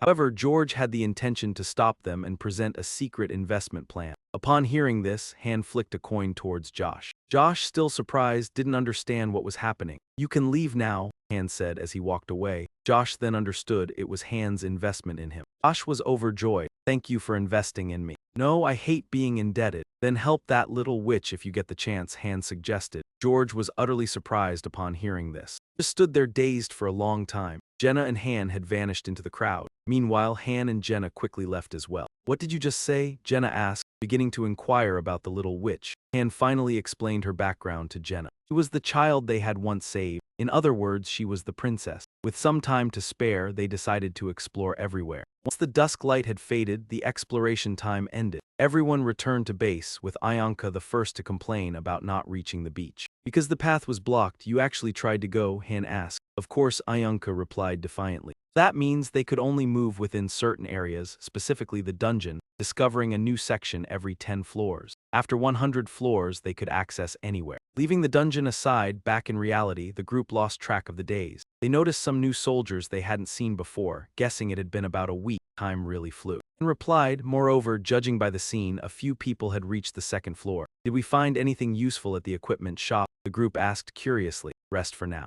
Training resumes tomorrow," Han ordered the team. Hearing those words, Ayanka grimaced inwardly, while Jenna was thrilled to finally take a bath. Only Aaron ignored it, taking his spear straight to the training area. Seeing this, Han called him back. He insisted Aaron rest instead of pushing himself. Still, Aaron wanted to train, but under Han's firm stance, he had no choice but to obey. George's words about someone like him echoed in Han's mind. There were a few people like him in Neepler as well. Most of them met unfortunate ends. Han realized that not everything could be achieved through harsh training. If nothing came of all the effort, it meant the person simply had no talent. Either find another path or die on a mission. Everyone returned to their quarters in the base, where silence reigned unnaturally. But somewhere, the clash of weapons and flashes of light came from the training area. "Move faster, you're too slow," Eddie scolded. Eddie's was sparring with a young man. Han and Jenna went to check it out, and Jenna was astonished at what she saw from Team 2. Previously, she knew Han's team didn't practice dangerous moves. This time was different. The swords they used were real.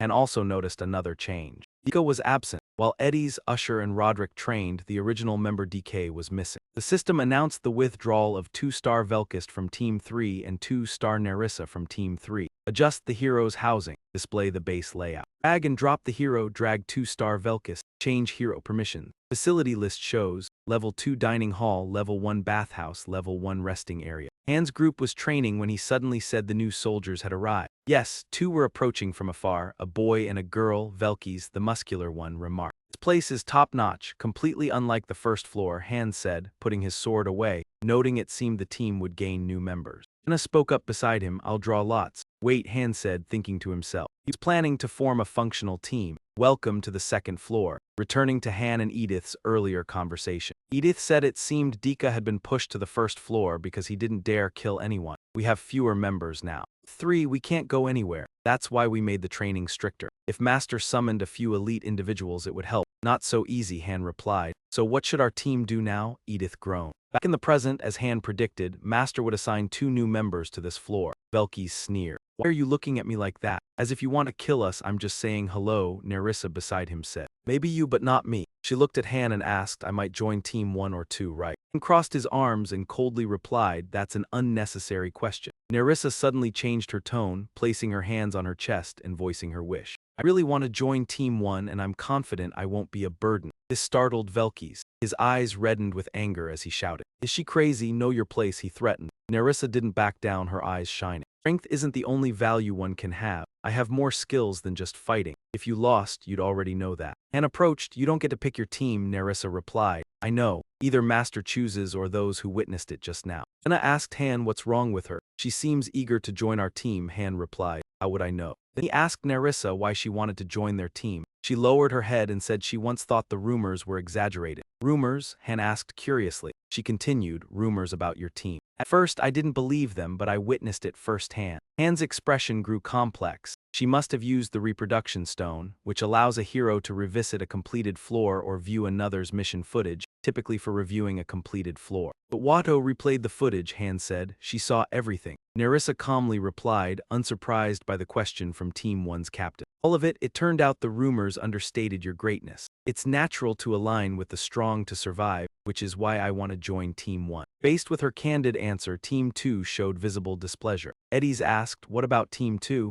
Nerissa confidently replied, I prefer Team 1. Member of Team 2 loudly asked, what did you mean by that? Our team is that bad either, Velkys interrupted. Do you really believe that? The boy from Team 2 stammered, of course. That rookie, facing Team 2's irritation, Velkys said calmly, who cares? Only the suitable survive, not the oldest. You've been here longer than us and still don't know that, he added. I also want to join Team 1, I'm sure I'd be more useful, I guarantee it. If you've heard the rumors, you should know we select members by drawing lots, Nerissa spoke up. That method relies entirely on luck. I think we need a more practical approach, Han asked innocently. Like I make the decision, Edith sighed helplessly, that works too. Han responded seriously, but you don't have enough people, your team can't function at all. Edith exhaled. I don't want a member with no desire to join from the start. Jenna quietly said, I feel others won't be happy if you make the decision. Isn't drawing lots better? He shrugged, as he was finding it difficult to decide. If it weren't for his personality, I would have picked Velkys from the beginning. You don't want to rely on luck nor have someone else decide for you. You want to prove yourself worthy of my team. Then fight, Han said seriously. How can I choose if I don't know your abilities? The healing skill has been removed. Wait until one of you yields, then I'll decide. Velkys opened the door and entered the arena, confidently saying, I've never refused a duel. It's been a long time since I had an exhilarating fight. Can I kill her? He asked. Han replied coldly, if you can. At that answer, his face revealed a demonic expression, ready to devour Nerissa. Han outside said, fight any way you like. I need to see what you two are capable of, he added. As you wish. Nerissa pulled a vial of purple liquid from her pocket. Velkys couldn't even smile now. Fill it, Nerissa replied coldly. He said to fight any way I want. She poured the liquid over her sword. Yes, that poison is a paralytic agent that can trigger full-body convulsions. Nerissa had possessed toxic skills since arriving here. In a ready stance, she said, I've used it many times against monsters. This is the first time I'm using it on a human opponent. Despite Nerissa's attitude, Velkys appeared excited, replying, you won't get a chance to strike me with it. The system displayed a notification. Velkys 2-star requests a one-on-one duel with Nerissa. Both parties agreed. Outside, Jenna observed, they look incredibly tense. I feel like one of them might die, she added. Maybe, Han responded. Notification appeared, do you agree to this duel? Yes, Han said seriously. Begin. Immediately, Velkys charged like an uncontrollable beast. Nerissa remained calm, striking continuously with her toxin-coated sword. Velkys dodged her lethal attacks with agile movements. Their weapons clashed, sending out terrifying pressure. Han and Jenna watched intently. Team 2 observed as well. The youngest member exclaimed, that bastard fights completely differently against her. Eddies observing replied, he's hiding his strength. Suddenly he shouted to his team, watch closely. Might learn something. Both are level 4 in weapon skill, but in real combat they are entirely different. A lethal strike from Velkys lunged at Nerissa, but she dodged quickly and exploited his opening to counterattack. He also avoided her counter quickly. Han wore a puzzled expression, analyzing their combat style. She was using her position behind him to her advantage. Ayanka suddenly appeared. Where have you been? She asked. Weren't they just arriving? Impressive. Although their level and skills are still relatively low, Han replied. Ayanka, why are you here? Isn't it still study hour? Inside, Nerissa continued fending off Velkys' relentless attacks. Perhaps due to superior stamina, Velkys attacked aggressively. Nerissa, despite being female, used her body effectively to counter. Suddenly, she launched a hidden dart from her sleeve. It was a sneak attack, catching Velkys off guard. He tilted his head just in time to dodge, but she used the moment to swing a finishing strike. Notification: Velkys 2-star is bleeding. His health will gradually decrease. Velkys 2-star has been poisoned with a paralytic effect. Part of his body is now disabled. Velkys, wounded on the cheek, grimaced and began to lose control. Nerissa confidently said, I win. However, before she could finish, an angry Velkys lunged with a sudden strike, catching her off guard. It caused her to take a direct stab to the stomach. Nerissa screamed in pain as the force pushed her back several meters. Velkys wiped the blood, saying, annoying, can't move properly, I win. See, the duel's over. Any comments? He turned to Han. Well fought, Han replied. I've made my decision, Han added. Then I will be, Velkys said confidently, hesitating slightly. Han remained silent for a moment. Nerissa will join Team 1. Nerissa was struggling to stand. Lion smiled at that decision. Velkys exclaimed, what a flag. Jenna cheered, she's fine. Aaron looked puzzled at Han's choice. Probably only Edith, Roderick, and Jenna understood what happened. The battle was quite interesting. Nerissa intentionally allowed herself to be pushed to the corner. It caused Velkys to become overconfident. The initial parry was a decoy, all leading to a single decisive strike. Velkys, overly confident in his skills, continuously cornered his opponent, focusing too much on the battle and ignoring her techniques. Velkys still couldn't believe it was true and asked again. Han replied calmly, do you want me to repeat it? I can say it as many times as you like. Nerissa will join Team 1. Velkys, with a grimace, asked the reason. Han replied steadily, do you know what defines our team? Swordsman, spearman, mage, and archer, we are all pure combatants. So we need someone adaptable to any situation, like Nerissa. At that, Nerissa stood, wiped the blood from her mouth, and smiled proudly at Han's decision. Han looked at Velkys and continued, I thought you were strong enough to compensate for that ability, but it seems I was wrong.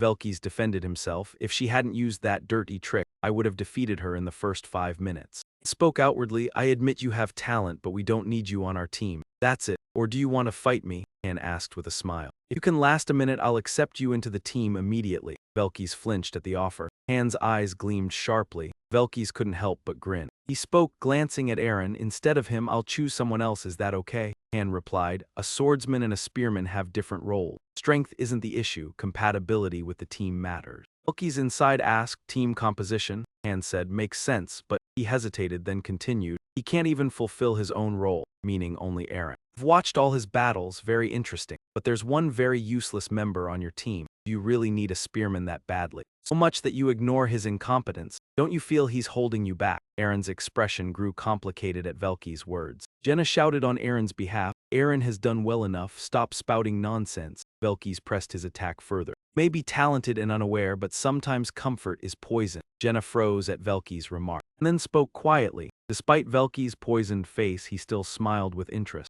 Han said softly, as you said, a spearman isn't truly necessary. We can completely adjust our formation if a skilled swordsman joins. Jenna beside him panicked slightly as Han continued. Only if that swordsman is stronger than the spearman. Are you sure you're more useful than Aaron? Velkys confidently stepped toward Aaron and asked. If I weren't sure, I wouldn't have mentioned it. Accept my challenge. Velkys pointed his sword at Aaron. Everyone fell silent at Velkys' challenge. Ayanka covered her fan and Nerissa, recovering, observed quietly. Han spoke, you won't go back on your word, will you? Aaron's been here longer than you. If you dare challenge him arrogantly, might end up losing badly. Velkys smiled confidently. Don't worry, if I lose, I'll just join Team 2. And told Aaron it's your choice. Aaron remained silent, probably fully aware of his own ability. Aaron asked, can I have a moment to think? Han remained silent, understanding Aaron's feelings better than anyone. The moment had come. Aaron was pushing himself to the limit recently, and Han knew continuing like this wouldn't be good. But Aaron was still far more useful. He'd worked alongside Aaron for a long time. Even if Aaron lagged, he still fulfilled his role.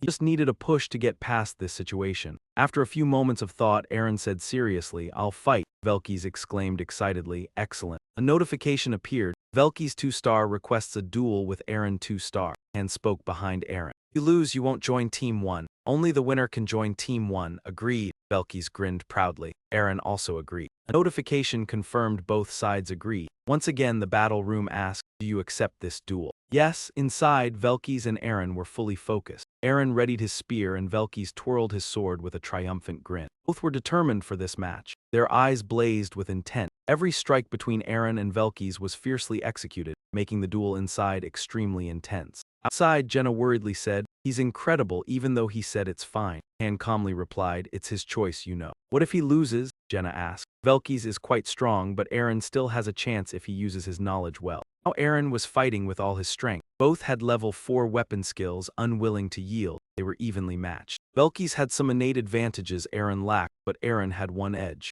Velkys attacked again, and Aaron immediately countered with all his might. It was his experience. Aaron's counter struck Velkys painfully, causing him to vomit blood. Still, he smiled confidently. Quick. Aaron focused in a defensive stance, not a moment of carelessness toward his opponent. Outside, a Team 2 member cheered excitedly. Well done, teach that rookie a lesson. Aaron concentrated fully on the battle, not caring who Velkys had been before. Only knew Velkys had no monster fighting experience before arriving here. Velkys had just arrived and wasn't like Aaron. Aaron had immense combat experience. Velkys had never faced a boss monster nor fought spear users like Roderick or Aaron. Furthermore, in the duel between two top-tier heroes, the spearman's moves were flawless. Aaron's spear pierced Velkys' defenses repeatedly. Velkys dodged one thrust with agility but was immediately struck by another. Exchanged blows relentlessly. Every attack from Aaron was countered with difficulty by Velkys. If you lose, you'll wash dishes for our team all day, a Team 2 soldier said eagerly. Captain Eddies could only watch helplessly as he had from ancient times.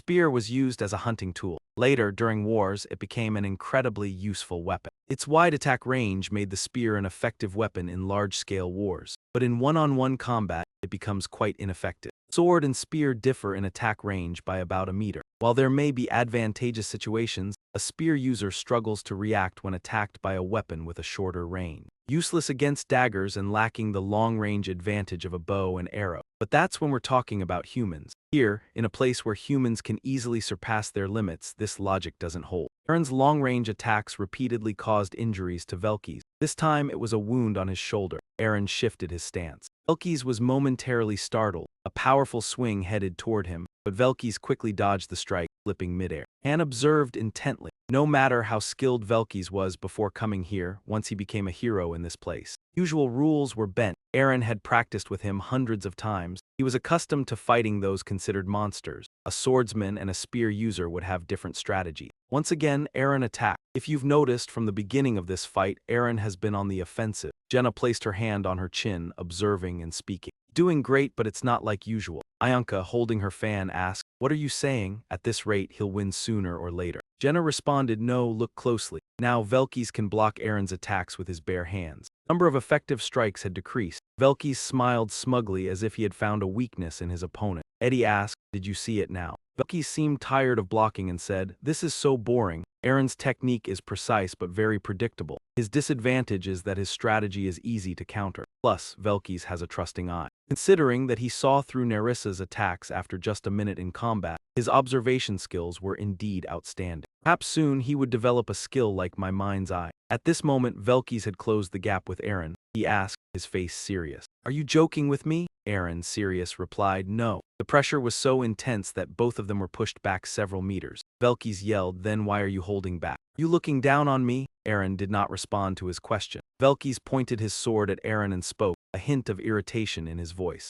I heard the first squad, even in practice fights, always fights with the intent to kill. But what is this? Why aren't you targeting my weaknesses? Aaron stayed silent and spoke up from outside, you've softened. Although Aaron's spear technique is predictable, Velkys is adapting too quickly. At this point, Aaron only has one choice left, Han shouted. Aaron, when did you start caring about the life of your enemy? Aaron instinctively shifted, probably because the captain had seen through his thoughts. You think you're strong enough to hold back your opponent, Han sternly said. Show me everything you've got, don't disappoint me. Velkys inside laughed and said, he said it himself. All right, Aaron replied. He then began to spin his spear, glaring seriously at Velkys. Don't blame me if you die, he warned. Velky's, excited, responded, of course. Both charged toward each other again, but this time their killing intent and determination were even stronger. His spear firmly gripped, Eren charged at Velky. Before Velky's could get close, Eren's spear brushed past his face. This time Eren was truly determined. Velky scowled and shoved Eren's spear away. Eren attacked once more, this time aiming low. This left Velky's unable to react in time. Eren's spear thrust straight between his legs. Velky's instinctively recoiled. However, this was merely a threatening strike. Eren continued to thrust his spear repeatedly. His target was Velky's legs. By now, Velky's legs bore several wounds. Velky's leaped into the air. Eren below continued his relentless assault. A powerful blow was delivered. It caused Velky's to lose his balance. Eren's spear came down. The scene outside was eerily calm. Anna looked worried while Han stood still, observing. The young man from Squad 2 glared at the fighting room from outside. Only the flashes of light could be seen. Ianka looked away. Roderick silently bowed his head. The gym was now filled with only the sounds of heavy breathing. It was unclear how long it had been. Outside, the scene seemed to freeze. Inside, blood continued to drip. Velky's, covered in wounds, spoke. I think I've lost a lot of blood. I feel a bit dizzy. He looked at Eren, who was wounded in the arm, and continued. But anyway, I've won, right? Yes, the blood on the floor was Eren's. It seemed that Eren was badly injured in the arm. The blood kept flowing from the wound. He likely wouldn't be able to raise his spear and fight again. The young man from Squad 2 shouted. No way, Eren clearly had the upper hand. He looked at Velky's and asked, what trick did you pull? Bet you used some dirty trick, Velky's replied calmly. I don't know what nonsense you're talking about, he said. The young man from Squad 2 was still frustrated. At this moment, Roderick spoke up. Enough. A message appeared. Velky's 2 stars has won the match. Ianka, surprised, said, I thought Eren would win. That's strange, Jenna replied with a worried expression. He was doing so well, I feel bad for him. Just with one strike, Han spoke again, one strike. It's hard to describe. Saying that he has sharp senses isn't enough. As the match went on, Velky's gradually figured out Eren's attacks. It was clearly shown as Velky's started to receive fewer hits and easily saw through Eren's weaknesses. But despite countless chances to counterattack, Velky's only waited for a single strike. He knew that just one precise blow would secure his victory. To eliminate all possible variables and seize the perfect moment to strike back, he endured Eren's assault and launched his counter exactly at the decisive instant. His observation skills, tracking commands, and logic, combined with his ability to analyze all possible winning opportunities, were like a wolf lying in wait for hours until the termite let its guard down. Velky spoke. What a pity. If you hadn't held back from the start, this match would have been far more thrilling. Eren replied sadly, perhaps so. Outside, Nerissa spoke up. I'm a little dissatisfied with the outcome, but I have no objections. With no one opposing her, she added, I will keep my promise. Velky's would join Team 1. Velky's opened the door and Eren was eliminated. A notification appeared, and 2-star suggested a team change. Eren 2-star will be removed from the team. Do you agree? Han had selected yes. Eren from Team 1 was officially eliminated, and even after defeat, he remained sitting in the room in shock. Eren, you lost for a reason so foolish I cannot comprehend. I cannot keep you on the team. I believe you understand this, Han said. Eren frowned, a bit dissatisfied, but he was only concerned about not harming his teammates. Before he could speak, Han interrupted, no excuses. We're not here to make friends, we're here to survive to defeat the enemy. Those who fail to understand this truth will die. Remember that. It left you from Team 2 silent, saying nothing further, for Han was not wrong. In this game, you either win or die. Jenna spoke, Sir, I, the captain, Han, does not wish to hear any more explanations. Everyone rest now, it's late. Notification, Eren 2-star has been removed from Team 1. Nerissa 2-star will join Team 1. Velky's 2-star will join Team 1. Velky's grinned with satisfaction. This will be fun. Nerissa looked at him. I'm looking forward to working with you. I am Nerissa. Han, facing them, said, I don't quite understand. I think being in Team 1 means a bright future. Quite the opposite. What we do here is far more dangerous than in Team 2. Velky's replied excitedly, I know, that's why I'm here. I want to become stronger. Everyone began leaving, and Han looked at Eren, saying, sitting there won't change anything. Eren replied sadly, I don't want to go anywhere. I lost because I was too weak, that's all. Why didn't you target their weak points? Han asked. You had the advantage from the start, so why let Velky's counterattack? Eren stood and said, I shouldn't harm my teammates. And spoke, since when did you care about that? I don't recall teaching you to be weak like this. Eren's face darkened as he said, that's just how I am. You know I'm incompetent. I might have defeated him and I was confident in that. But over time he'll return stronger. Do you have the right to do that? To kill someone more brilliant than you? He smiled bitterly. You watched those two and realized everything you've done until now was pointless.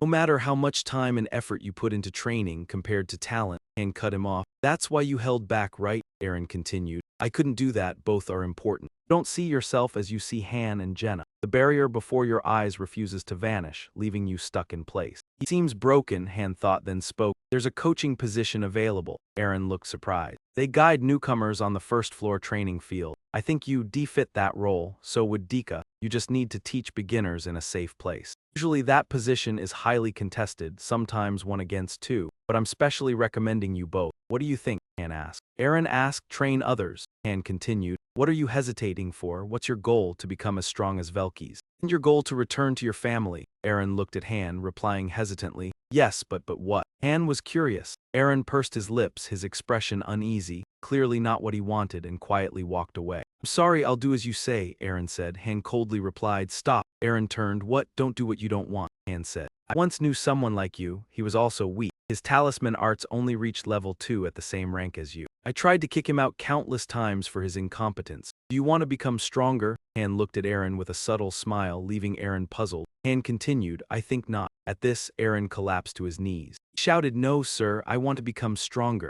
He wept bitterly. I don't want to dwell on such miserable thoughts ever again. Is there a way for someone like me to become stronger? Yes, Han said firmly, hearing the captain's certainty. Aaron stopped crying, hope flickering in his eyes. Han said, wait, when that gate opens, referring to the top floor gate, I'll take you to Niphema. Where is that? Aaron asked. Han smiled confidently, a wonderful place. After upgrades, the infrastructure there is far more impressive. Jenna, the most energetic girl, smiled and said, nice to meet you, I'm Jenna Sura. Belkis and Nerissa smoothly ignored her friendliness. You thought, wow, Jenna. It must be really awkward. Han spoke. Belkis and Nerissa, there are things you need to know. You probably noticed when using recovery stones in hand. We also fight alongside a fire mage. You'll need to get accustomed to it. Nerissa asked, you mean fire resistance? Han replied, learn it as quickly as possible. Do you know how yet? Belkis laughed, just burn yourself, huh? A bit of a stupid method. Han smiled helplessly, stupid but effective. Belkis confidently replied, I'll learn it in about 4 days, but I think she'll end up crying out of fear. In response to his taunt, Nerissa sharply retorted, then I'll need only 3 days. At this, Han turned to look at Jenna and continued. Jenna, you'll have to take Aaron's place. Jenna asked, you want me to master the bow and arrow, right? Without further explanation, Han glanced at Velkis and spoke. Velkis, you and I will handle close-range combat, but don't get too arrogant. Fight within a range where your teammates can support you. If you get too cocky and refuse to cooperate, you'll be useless to us. Remember that. Got it, Velkis replied with a grin. Han then turned to Nerissa. After considering her abilities, Nerissa possessed a wide range of skills: swordsmanship, daggers, throwing knives, and other weapon skills. She also had abilities like speed, stealth, and various movement techniques. Additionally, she had sensory skills and even expertise in poisons and assassination. He then asked, before coming here, what were you doing? A type of assassin, Nerissa briefly replied, something like that. If she was truly an assassin, then Master would have to use high-level summoning, Han remarked. Probably mid-level, he added. Nerissa, your main position will be mid-range, but depending on the situation, you might need to move forward or protect Jenna and Ianka. You can also target enemies from behind, and you'll be responsible for gathering information when I ask for it. Understood, she nodded firmly without hesitation. She lowered her head in response, her resolve clear. Han thought to himself that people like her usually agreed right away, but if she didn't fully accept her role, conflict could arise. She must have picked up some bad habits on the first floor. At that moment, Ianka suddenly asked excitedly, what about me? What will I be doing? Han coldly replied, running with a sandbag on your back. Ianka froze, his face going completely blank. Eddies walked over to Han and sighed. It seems like your team is still short-handed. Team 2 will always be short-handed because Master won't use high-level summoning anymore. Just head to the first floor if you can't find anyone. And suggested. Eddies was surprised. The first floor. If I search carefully, maybe there's someone useful. Han replied, Dika has already decided to be a trainer on the first floor. Tell him to focus on someone important. That's your only option if Master refuses to summon. Master is still summoning for free, so there should be about 12 people on the waiting list on the first floor. Surely at least one of them is talented. Eddies pondered Han's suggestion. I guess I'll have to do that. Han continued, when you find someone like that, don't make them too obvious. Others might have prejudices. Do you mean bullying? Eddies asked. There are all kinds of people here, those who will pick fights, those who try to surpass others just to boost themselves, Han replied. This kind of situation will help us understand each other's strengths and weaknesses better. There are no rules, you two can use your weapons. Velkys walked up looking pleased and said, I'm already liking this. Han asked again, are you sure you want to go up against me alone? Nerissa, what about you? I'm sure you'd like to know how strong I really am. Velkys arrogantly laughed and said, are you sure? A battle one-on-one is very different from a solo duel. Han coldly asked, you want to fight me alone? Velkys, like a wild dog, excitedly replied, if I can. Fine, Han said, and a notification appeared. Han level 2 has entered a state of frenzy. According to Chloe, the heroes on the first floor had come to find Velkys a few days earlier. They were the group who had been expelled from Team 3 after losing to him. None of them could touch him. Some members of that group still wandered around, provoking heroes they found annoying or those from the second floor. Of course, it wasn't a big deal. Right now, no hero on the first floor could match the strength of those on the second floor. Velkys rushed in to attack. But it needed to be made clear, Han drew his sword to counterattack. Velkys instinctively pulled back. Han's strike directly hit the hilt of his weapon, causing Velkys' weapon to fly several meters away. Velkys was so arrogant that Han would prove to him that there were many stronger people here. Han spoke up with anger, it seems you've gotten complacent after beating those weaklings on the first floor. Velkys looked at his sword and replied, you're as strong as I thought, you arrogant bastard. The outcome of this fight is already clear. Velkys drew his sword and said, I'm glad to join your team. To have a real fight, I'll need her help. Nerissa then stepped forward. All right, she then coated her sword with poison. Seeing this, Han asked, you're really using poison? Nerissa calmly replied, I think you wanted that too. Velkys arrogantly said, this time it's the two of you. Even you will have a hard time handling this. Han and Nerissa took their combat stances and replied, who knows? Time passed, the scene on the second floor remained calm. In the training room, Velkys spoke up, I thought the two of you together would be able to defeat me. Han replied, having more people doesn't mean you're stronger, especially when you don't know how to support each other in battle. If it were Eren or Usher, they could win. But against Jenna, even if you both teamed up, it wouldn't matter. Jenna was a bit startled when she was mentioned. Han glanced behind him and asked, what are you doing? Get over here. We're waiting for you. Jenna hurriedly entered from outside. I'm a little worried. Don't worry, you're stronger. You two are a team. I won't allow solo fighting anymore. Fight until you win, Han ordered. Velkys arrogantly disagreed with this idea. Aren't you looking down on us too much? I can't lose to her on my own, just wait and see, he replied. Velkys turned to Nerissa and contemptuously said, I don't want to team up with this woman. She'll just slow me down. Nerissa responded, did you think I wanted to work with someone as arrogant as you? Han, overhearing, spoke up. Then show me what you've got. If you beat Jenna, you can fight me as much as you want. Velkys responded from inside. You better keep your word, step back, he told Nerissa. Leave it to me. Then he got into his combat stance. All right, Jenna responded, and she fired an arrow at Velkys. Velkys countered, dodging the first arrow. However, he didn't expect that several other arrows were flying toward him. He swung his sword to deflect the arrow's path while Jenna activated her skill, aiming at her target. She hadn't even finished the first arrows when a new barrage of arrows rushed toward him, and a fatal arrow forced him to retreat to the corner. Luckily, he managed to dodge. Han spoke from outside, I told you she's stronger than you.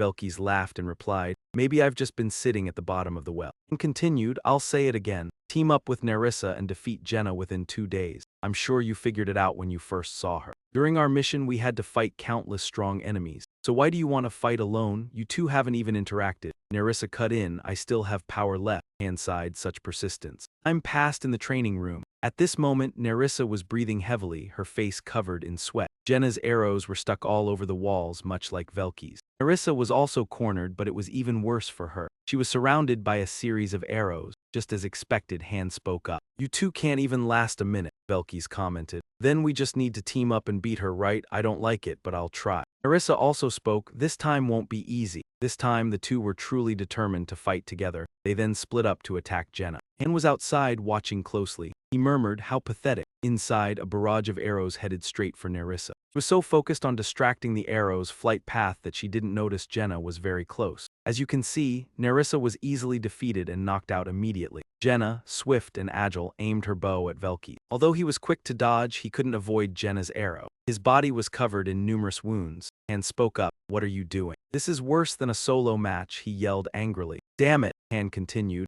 Nothing will change even if you curse or want to switch to the second team. There's no room for that kind of training here, he responded gruffly. I'll try again, he said, heading towards Nerissa. She couldn't even last 10 seconds. Useless, he muttered. You're really something. You couldn't even swing your sword once, Han observed from outside, silently judging. This had damaged his pride. Jenna grew up in the forest. She's more familiar with wild beasts than with domesticated animals. She must learn to quickly adapt when facing intelligent monsters, even those that are crazed. They're just prey to a skilled hunter. A monster must also learn to hunt in packs. He was implying that Velky's and Nerissa's group were wild, unruly beasts that needed to learn pack tactics. Outside, the square was incredibly peaceful. Inside the training room, however, Nerissa had been hit by an arrow and so had Velky's. Both of them were severely wounded now. "Don't be stupid," Han said. "Just step off the field and your wounds will heal automatically. If you're hurt, go out." That grim scene, both Velky's and Nerissa were exhausted and went outside to recover.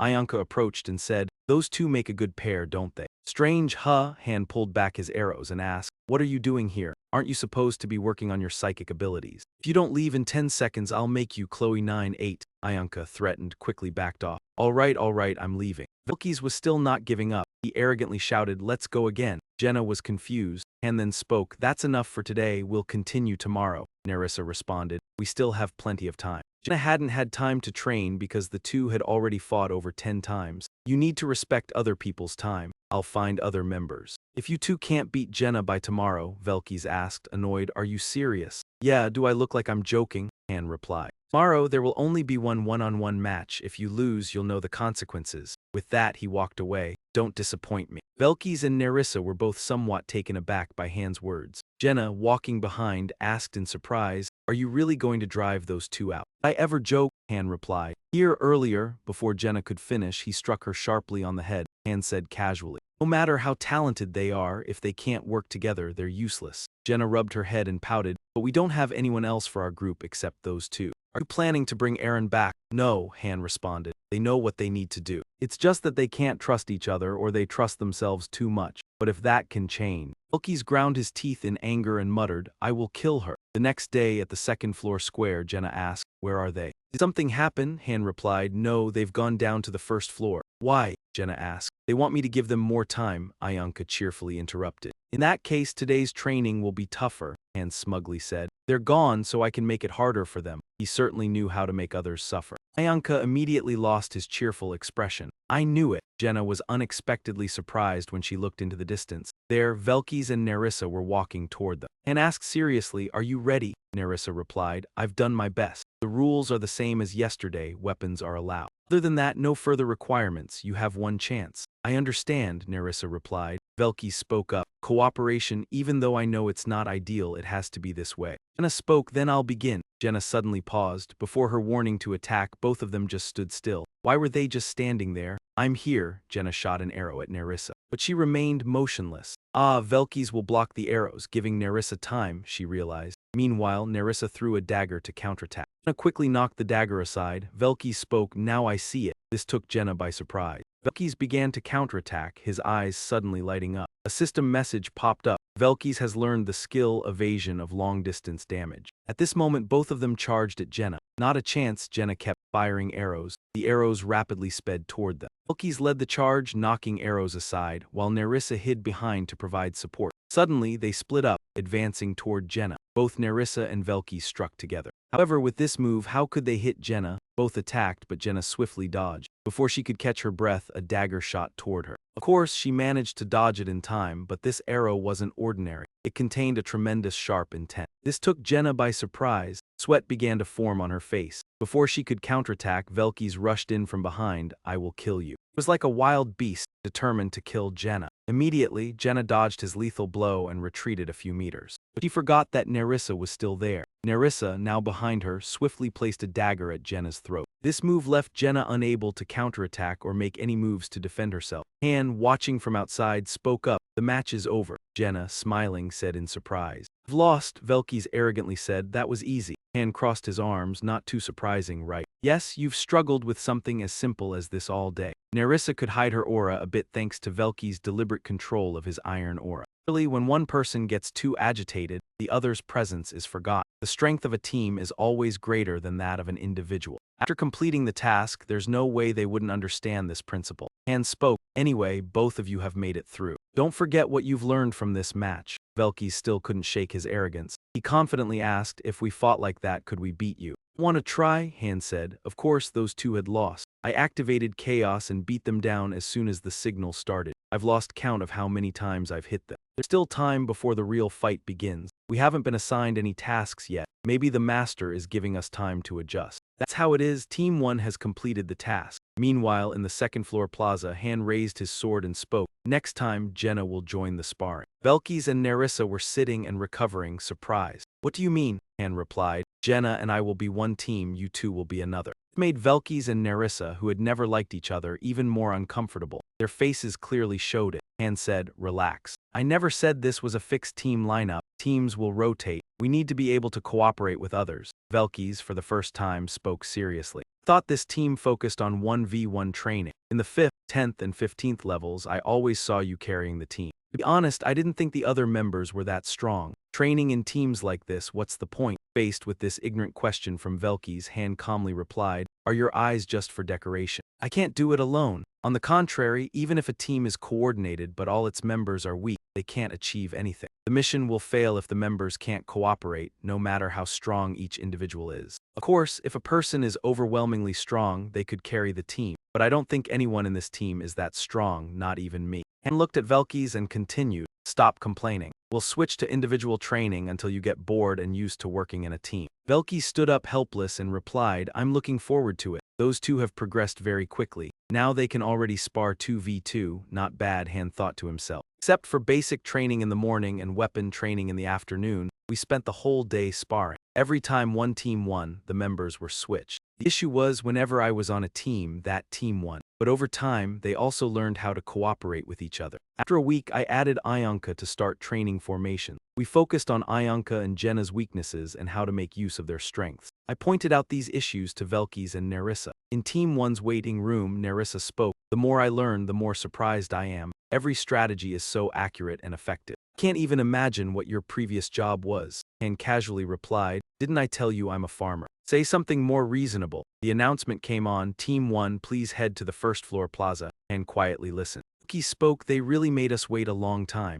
Han stood up, laughing, you want to go out there and fight? That would be better than those boring matches with wooden targets. Velkys replied, Han sighed. Let's go, you both know we're not here for fun, right? Aaron spoke from behind, be careful, Han. Don't worry, you think I'm someone to be afraid of, Han confidently replied. The first floor plaza, it seemed everyone had gathered. Han asked seriously, who are these people? Nerissa replied, they're the ones who were summoned after the separation. The third generation, Han thought to himself. You might not know this, but there's a strange rumor going around. I know, Han said. For those who don't understand, let me explain it simply. The first generation heroes, Jenna, Edith, and I, are the first generation. Velkys and Nerissa are the second generation. They were chosen after I gave guidance to water. After the two tiers were divided, the third generation was summoned. At this point, someone in the crowd spoke up, you arrogant bastard. This caused the arrogant Velkys to lose his composure. Where's that barking coming from? If you want to cause trouble, step forward. Don't go, Han subtly reminded him. Suddenly a man walked up to Han and said,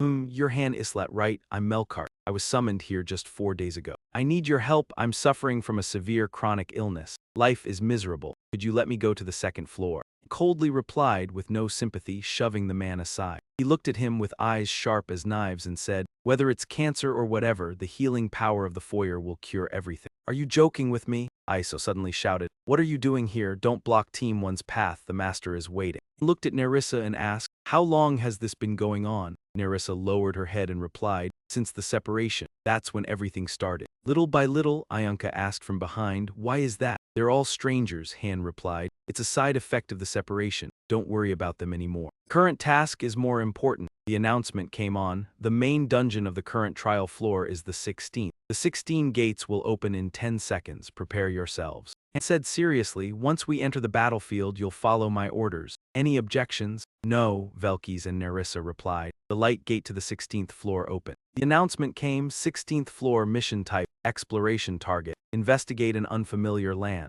Velkys spoke up, investigation? I've never seen a mission like this before. Actually, I've gone through one, Jenna replied. It wasn't hard at all. Han turned down and said seriously, this place is completely different from the 6th floor. We need to consider whether the setting is a castle or a mansion. Let's stay alert. We need to be ready for anything. Nerissa, slightly hesitant, spoke, this place. She paused and thought for a moment. Han, noticing, asked, "Do you recognize this place?" "I'm not sure," she replied. "When I figure it out, I'll let you know," Nerissa added. Han stood by the door and spoke, "Then let's check this area first. The door to the next floor should be somewhere around here," Han continued. "Of course, it's not this door." With that, he tapped the door a few times. "As you can see," he said, "it's outside the mission area." He turned to Nerissa and commanded, "You go ahead. Stay hidden, observe your surroundings, and report anything unusual to me." "Understood," Nerissa replied, then vanished. Han drew his sword from his back and said, "Form up, we'll use the formation to investigate." The mansion was eerily silent. The statues were neatly arranged, and the hallway was lit by dim lights. The investigation formation was arranged as follows: Han at the front, followed by Jenna, then Ayanka, and finally Velkis.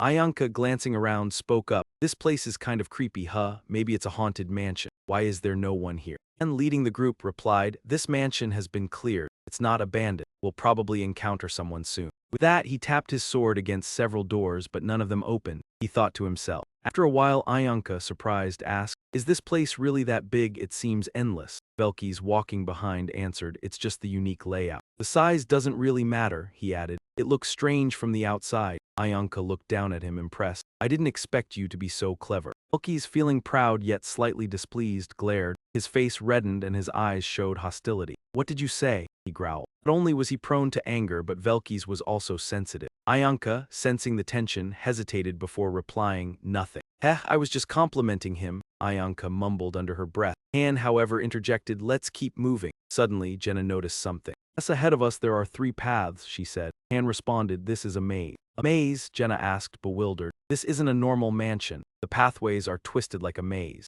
Ayanka asked seriously, "Where do we go?" "We wait here for Nerissa," Han replied. "Everyone rest but stay alert. We can't rule out the possibility of enemies." Velkis chimed in, "I agree, this place is boring." Han shot him a look and asked, "Are you doing this mission for fun?" Velkis smirked. "I'm not bored, just disappointed. I thought I'd get to fight strong enemies, but this is just disappointing," Velkis muttered, his pride crushed. Han, irritated by his arrogance, chose not to respond. Han glanced at Jenna and Ayanka. "You two can rest, but don't let your guard down. We can't afford to have no enemies here." "Definitely here," Han said. Velkis, suddenly looking more like a predator, grinned. "All right," he said, "let's go." 5 minutes passed and the mansion's lights were still on. Suddenly, Han glanced towards one direction. "Nerissa is back," he said. As she approached, Nerissa spoke. "I went to the middle hallway and it seems all the easy paths lead to one place. It's not complicated. I haven't seen any enemies or traps," she continued. She looked away as if struggling with something. "But there's one strange thing." Han, now serious, asked, "What is it?" Nerissa hesitated before replying, "I can't really judge. You'll understand when you get there." She spoke, the door to a room slowly creaked open. Inside, a figure was kneeling on the floor. A maid, covered in blood, sat on the floor, her body trembling. Nerissa remarked, "She doesn't seem to notice us." The maid's condition was unusual. As they moved closer, they saw that she was vomiting blood, a sight that startled Jenna.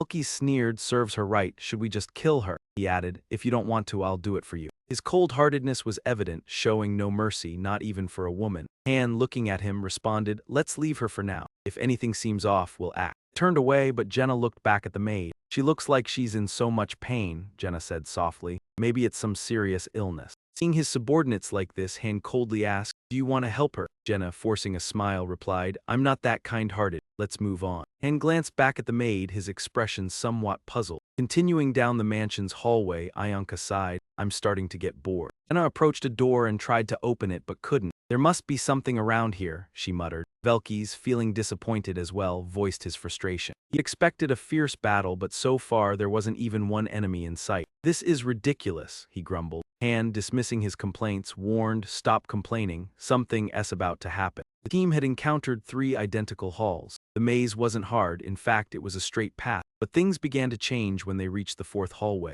Nerissa, now standing up, called out, "There are enemies ahead in the next hallway, 7 in total. They're wearing armor equipped with swords, spears, and crossbows." Han turned to the team and gave orders. "We'll ambush them as soon as we enter. Jenna and Nerissa, you handle the archers. The rest of us will take care of the swordsmen and spearmen." Inside the hall, the enemy soldiers were on high alert and hid behind a door, observing and assessing the situation. He signaled with his hand, 3, 2, 1, "Attack," he commanded, signaling the team to charge. The team rushed in. One soldier, about to take a drink, froze in place when he noticed something. Han's reflection appeared in his eyes. Before he could react or signal, the soldier was swiftly taken down. Another soldier, witnessing this, looked terrified and confused. He barely managed to shout before Velkys swiftly decapitated him, frantically slashed at another soldier. The remaining 2 soldiers shared the same fate immediately, having no idea what was happening. In less than a minute, Team 1 had taken down all the soldiers guarding the outside. They were slaughtered mercilessly. Ha's cold gaze was filled with killing intent. He and his team moved towards the door ahead. The staircase leading up was right behind it, and Ha observed the somewhat complex door. "Well then," he said, tossing his shield at the door. Immediately, a protective net appeared. "Just as I thought, we can't get to the second floor that easily." Han ordered Ayanka prepare to use 1-star fire magic on that door. Ayanka was surprised. What might be behind that door? On a corridor, a group of soldiers with swords and spears was approaching them. Human soldiers level 14, 18 in number. Human soldiers level 17, 5 in number. Ayanka entered fire magic mode. A powerful fire circle appeared, burning several soldiers to a crisp. Han ran along the column of flames created by Ayanka, shouting loudly, "Velkys, Nerissa." They ran right behind him, ready to fight. The soldiers were confused by the fierce wall of fire in front of them when suddenly they were attacked. Velkys went wild with his slashing. Nerissa was just as ruthless with her poison-tipped sword. She swiftly took down the soldiers in a painful fashion. Jenna supported from behind. The scene was utter chaos. One soldier, despite being scorched by Ayanka's flames, still tried to attack, but Captain Han swiftly intercepted him. You can guess what happened to him. He met his end immediately after receiving a direct slash from Han. His death was extremely brutal. Han flicked the blood off his sword. "Done, recuperate," he said. Ayanka, hands on her hips, asked, "How did you know?" Han looked at his sword and replied, "What do you mean?" He asked again. "How did you know the enemy would appear again?" she asked. He explained, "The barrier leading to the second floor didn't open even after we killed the enemies. This means that the enemies we killed weren't all of them." With that, he threw his shield at the door once more. "See, the barrier is now open. We will complete this mission once we reach the next floor. Need to be more prepared before heading to floor 17. Han's group slowly ascended the stairs to the second floor. Velkys remarked, "I agree, this floor is dull." Han coldly asked, "Is destruction your hobby?" Velkys grinned. "Exactly." Han's steps halted suddenly. The illusion around them began to dissipate. The door appeared and a message flashed. "Mission complete. Velkys 2 stars, Nerissa 2 stars leveled up. Reward 50,000 gold. MVP, Ayanka 3 stars. Outside, the darkness had fallen. Few leaves were blown away by the wind. Jenna, hands on her hips, asked, "Do you think floor 17 will be like this one?" I looked towards the waterfall and replied, "Maybe." Jenna continued, "I don't like it. I want to finish everything quickly. As we wander, the master might even leave." She stretched and said, "It's too late now. I'm going to take a bath." I looked over at Ayanka. Velkys and Nerissa spoke. "That's enough for today. Everyone did well." They all left in turn. However, Nerissa stayed behind and asked in surprise, "Why haven't you left yet? Is something wrong?" Nerissa answered seriously, "There are a few things I want to tell you about this place." Han remained silent. A moment later, in the team's waiting room, Han was pouring tea while Nerissa sat opposite him. His face remained calm. He wasn't in a hurry, he was deeply focused on pouring tea. "So, what do you want to tell me?" Han handed her a cup of tea. Nerissa took the cup, slowly savoring it before setting it down. She then said seriously, "The mansion we just carried out the mission in, I know that place." Han looked at her confused. Nerissa, with a cold expression, continued, "Not only do I recognize it, but I actually worked there before." Han, holding his tea, coldly asked, "Why are you telling me this?" Nerissa replied, "Because I think this information will help increase our chances of survival." She placed her hand on the table. Her face was serious as she said, "That place is called the Golden Mansion. It belongs to the Han Jin family, one of the 4 great families in Tanya." Han smiled and replied, "Oh, I was just a farmer back then, so I didn't recognize it." Nerissa froze in disbelief at Han's nonchalant reaction to the information. Still, the fact that Han was once a farmer was hard for Nerissa to believe. "I don't think anyone would believe that lie," she said. Nerissa continued, "The Tanya continent is ruled by a nation called the Empire. There are 4 families in the Empire with power equal to that of the royal family. There are Arsenes for martial arts, Lensha for culture, Hansen for golden wealth, and Suten for dark demons." Nerissa continued, "Even the Emperor can't control the heads of these 4 families. So the mansion we visited must belong to the Han Jin family." Han replied, "I think so, but I'm not sure. The exterior and the entrance are similar, but the interior is completely different. I don't know why it's changed, nor the meaning behind this mission. But I think it might be related to the change in the mansion." Nerissa turned her gaze away, voicing her doubts. "I'm certain of it after reviewing the previous missions through the replay." Han, now more serious, asked, "You said the Golden Mansion has 5 floors, right? The bloodline of the 4 great families is mixed with that of monsters." Nerissa hesitated but answered, "Not just ordinary monsters. Though I'm not sure, there's a rumor that it's dragon blood." "Dragon," Han thought to himself while drinking his tea. The tower they were entering had levels divided into ranks. Level 20 would be considered intermediate, while levels below that would be considered novice. It was the distinction between the followers and the intermediate players of the Big May Cup. Players who made it past level 20 were considered true masters. This was because the mission for level 20 was fixed, meaning the players would have to fight a boss. A special monster with its own unique traits, unlike the ogres that were easy to defeat. These monsters were on a completely different level, medium or large size. The first barrier of the Big May Cup appeared on floor 5, and 1/3 of Mater's losses occurred there, with less than half of the players reaching it. Reaching floor 20 was rare. Nerissa cut through Han's thoughts and said, "I saw you save the princess on floor 15. I just don't understand why the Golden Mansion vanished on floor 20. Han sighed and replied, "I don't need to know what you did there. If you don't want to go there, then tell me." Nerissa smiled brightly. "I have no intention of skipping the mission. All of them deserve torment worse than death." When a girl who rarely smiles suddenly does, it either means she's joyful or it's a deadly grin foreshadowing something terrible. She then stood up. "That's all I can tell you. This information helps." Han remained calm, only sighing. Suddenly he said, "We're done talking. How long are you going to sneak around?" Waiso, hiding behind the door, was startled to be discovered. She flew out, forcing a smile. "You knew, didn't you?" "How could I not know?" "How do you hide like that if you fly so openly?" Han asked Iso. "Do you want anything?" Iso stammered. Just that climbing the tower went well, but I feel a little uneasy." Han replied, "This is just the beginning, especially floor 20. Exactly, the official web forums are full of complaints about floor 20, Han said calmly. "Yes, it's difficult for anyone," Iso asked beside him. "What information have you obtained from Nerissa?" Han replied. "With all the data I've gathered so far, the pieces are starting to connect. Group wants the main PC on floor 15 to commit murder, and they are linked to the Hanjin family because most of their funding comes from Hanjin. I don't know their true identities, but judging by the situation on floor 15, I suspect it's related to the female city," Han explained. Iso, seeing this, asked, "Do you think there's a connection between floors 20 and 15? Han stood and replied, "It's possible. I obtained 2 pieces of information from talking to Nerissa. The Golden Mansion has 5 floors, which matches exactly the number of floors between 15 and 20. From floors 16 to 20, the family living in the Golden Mansion is rumored to have dragon bloodline," Han continued. Iso gasped, "What, then?"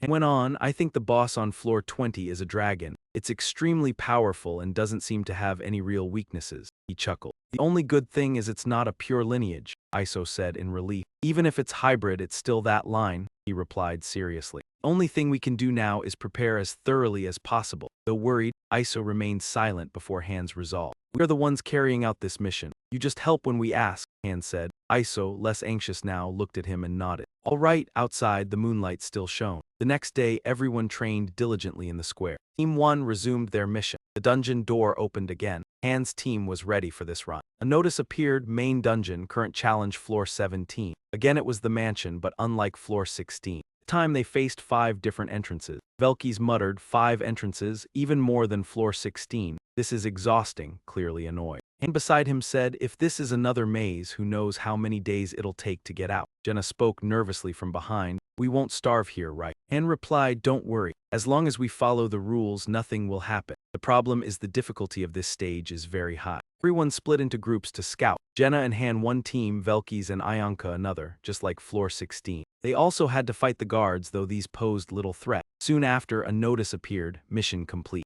Award 50,000 gold, MVP Velkis 2 stars. No one knew how long they had been there. Everyone rested in the hall. Jenna and Ianka slept soundly by the fire. Han dozed briefly. Only Velkis and Nerissa remained awake. Perhaps they were on guard duty. The next day, the group set out again. Han took on mapping the mansion. Notice appeared: mission complete, reward 50,000 gold, MVP Gina 2 stars. They were now advancing straight to floor 19. Having completed floors 16, 17, and 18, the group faced no obstacle. Jenna countered swiftly, eliminating the enemy. Notice appeared: mission complete, reward 50,000 gold, MVP Jenna 2 stars. The dungeon door reopened. Jenna rotated her shoulders confidently, saying, "Climbing to floor 19 was too easy. Why scare us like that? I thought we'd starve in there," Nerissa replied. "There were some dangerous spots where the path looped. We made it safely thanks to him," a notice instructed. "Build facility. Select the facility you want." "You chose level 1 storage," Ianka asked in surprise. "Master is building what? It's so noisy."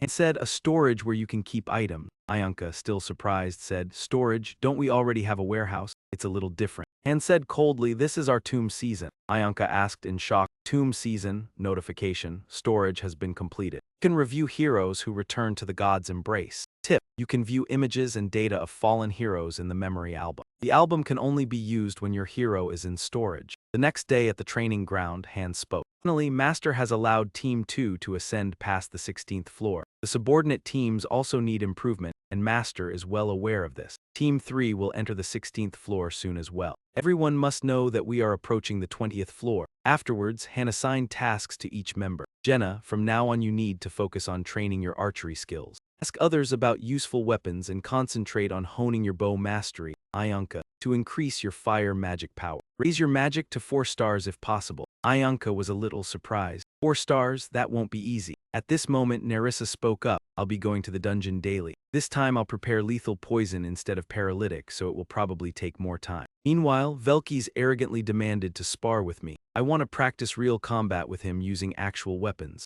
At that request, and couldn't refuse. He replied, let's start in the morning. Does the timing matter that much, he asked, and Han smiled inwardly, thinking truly an interesting fellow. Even after countless defeats, he never gave up. His mindset was completely different from Aaron, Dika, and User. Seeing this, Ayanka interjected loudly. I want to practice sparring too. Why do you always throw me out? I can fight as well. Han replied calmly, you said you didn't want to. Ayanka looked a bit flustered, averting her eyes and said, I've changed my mind. I don't want to enter that strange archive. Returning to the conversation after completing the mission and stepping outside, our burial chamber? Ayanka asked in astonishment. Han replied without much surprise. It seems Master has also prepared for the 20th floor. Faced with Han's attitude, Ayanka began to lose patience and became agitated. Building a burial chamber in preparation for the 20th floor, that sounds a bit much. And why is it called a storage vault anyway? Han explained calmly, it's like a burial chamber. Of course, we can't reclaim the corpses. It's created just to store the items we used before dying.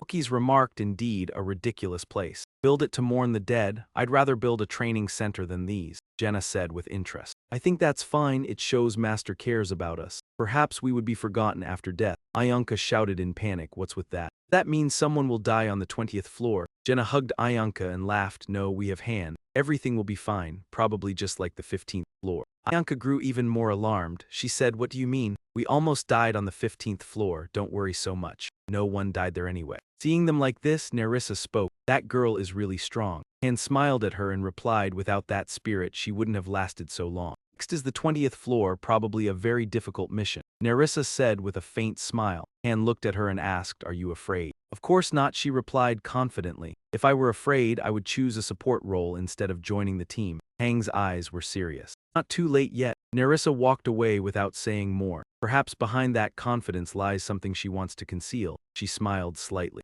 Back to the present, inside the training room, Ayanka was using fire magic to attack, and Velkys seized the opportunity to counterattack and raised his shield to block Velkys' strike. Velkys smiled triumphantly and announced that his basic swordsmanship skill, 2 stars, had reached level 5. Han's own basic swordsmanship skill, 2 stars, also leveled up to 8. Meanwhile, Jenna was vigorously training her bow mastery. Her eyes lit up, raising the bow forward. The target shattered instantly. Notification, Jenna, 2 stars, has learned bow mastery. Han removed the weight from his arm. It looked like protective gear, but in reality it was extremely heavy weights. Just throwing them to the ground shattered the tiles, showing their sheer power. Preparations for the 20th floor raid went very smoothly. We gained more useful people on the 2nd floor. Healer capable of producing restorative potions was assigned to the magic hall. Yes, that's Ayanka Dika, who has returned to the 2nd floor as an instructor. Thank you for suggesting I become an instructor, Han. He bowed slightly. The challenge of the 20th floor is approaching. Support roles have become extremely important. Yes, that involves weapon training.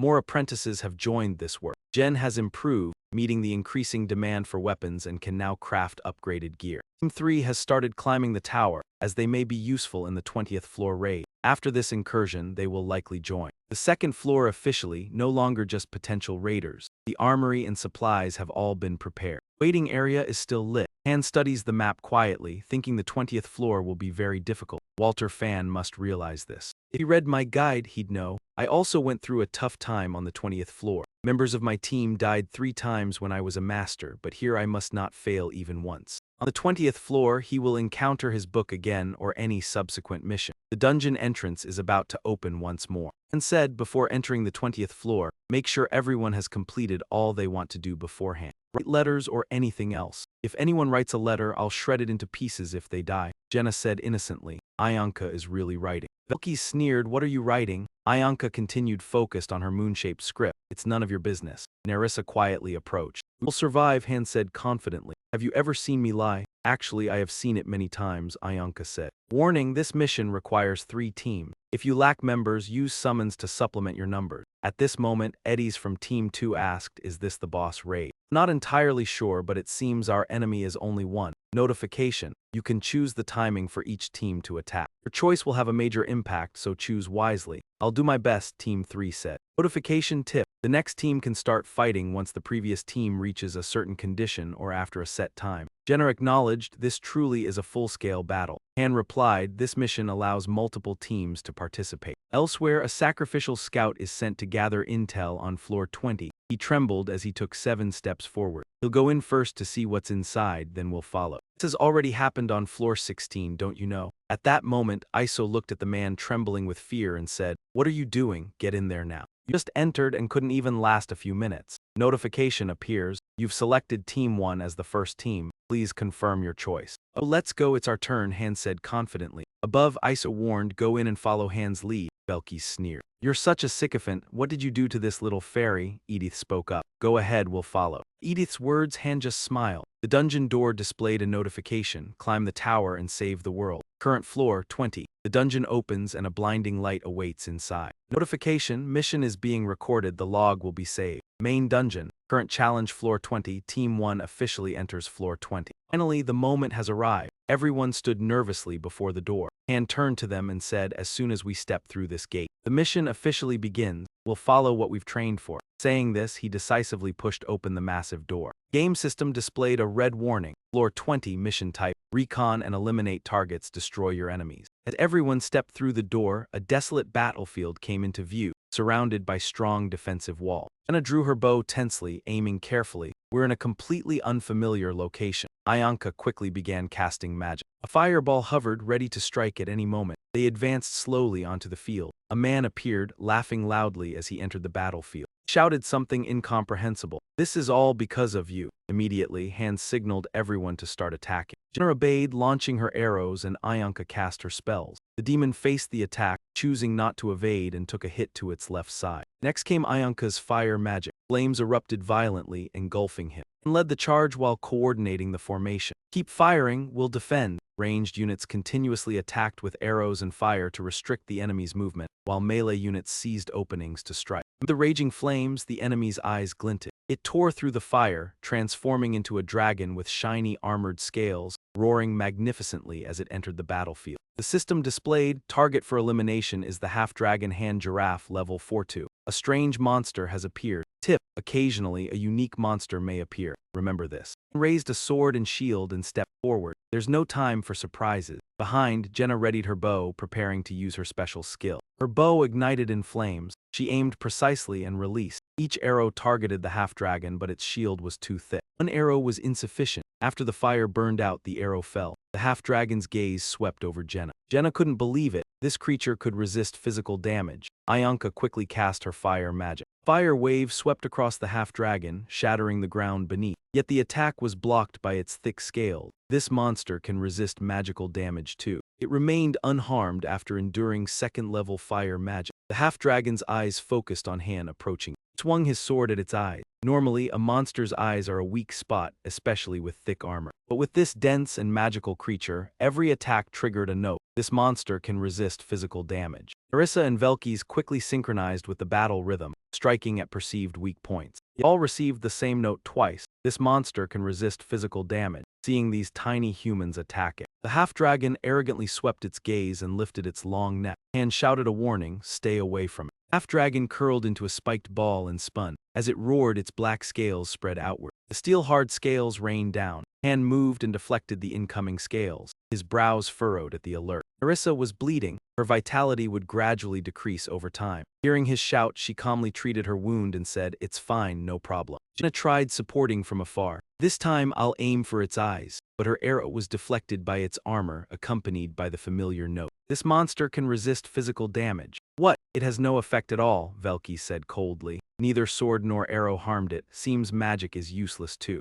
Armor is too tough. Not just tough, the arrows and swords can't pierce it. Velkis asked in surprise, Han explained. No matter how many times we attack, it won't work. Then how do we defeat it now? Can I say, here it comes? The half-dragon roars, opening its massive jaws, its muscular arms swinging and clawing the ground as the melee team charges forward. And called out to Velkis and Nerissa, and both immediately understood. The three of them tried to hold back the half-dragon, attempting to restrict its movement. In the distance, Ayanka chanted spells, launching every form of fire attack she could. She focused her power into a fireball, which then shot forward to engulf the half-dragon. The ledge outside quickly shielded the half-dragon, protecting it. The situation worsened. Velkis, anxious, attacked in vain while dodging its strikes. What should we do now? Han shouted, keep your distance from me as far as possible. I'll face this creature alone. Saying that, he recklessly charged, taking the half-dragon head-on. But the result was a notification. This monster resists physical damage. His eyes briefly showed confusion as he scanned the half-dragon and quickly swept the area. While fighting, he said, it only attacks one opponent at a time.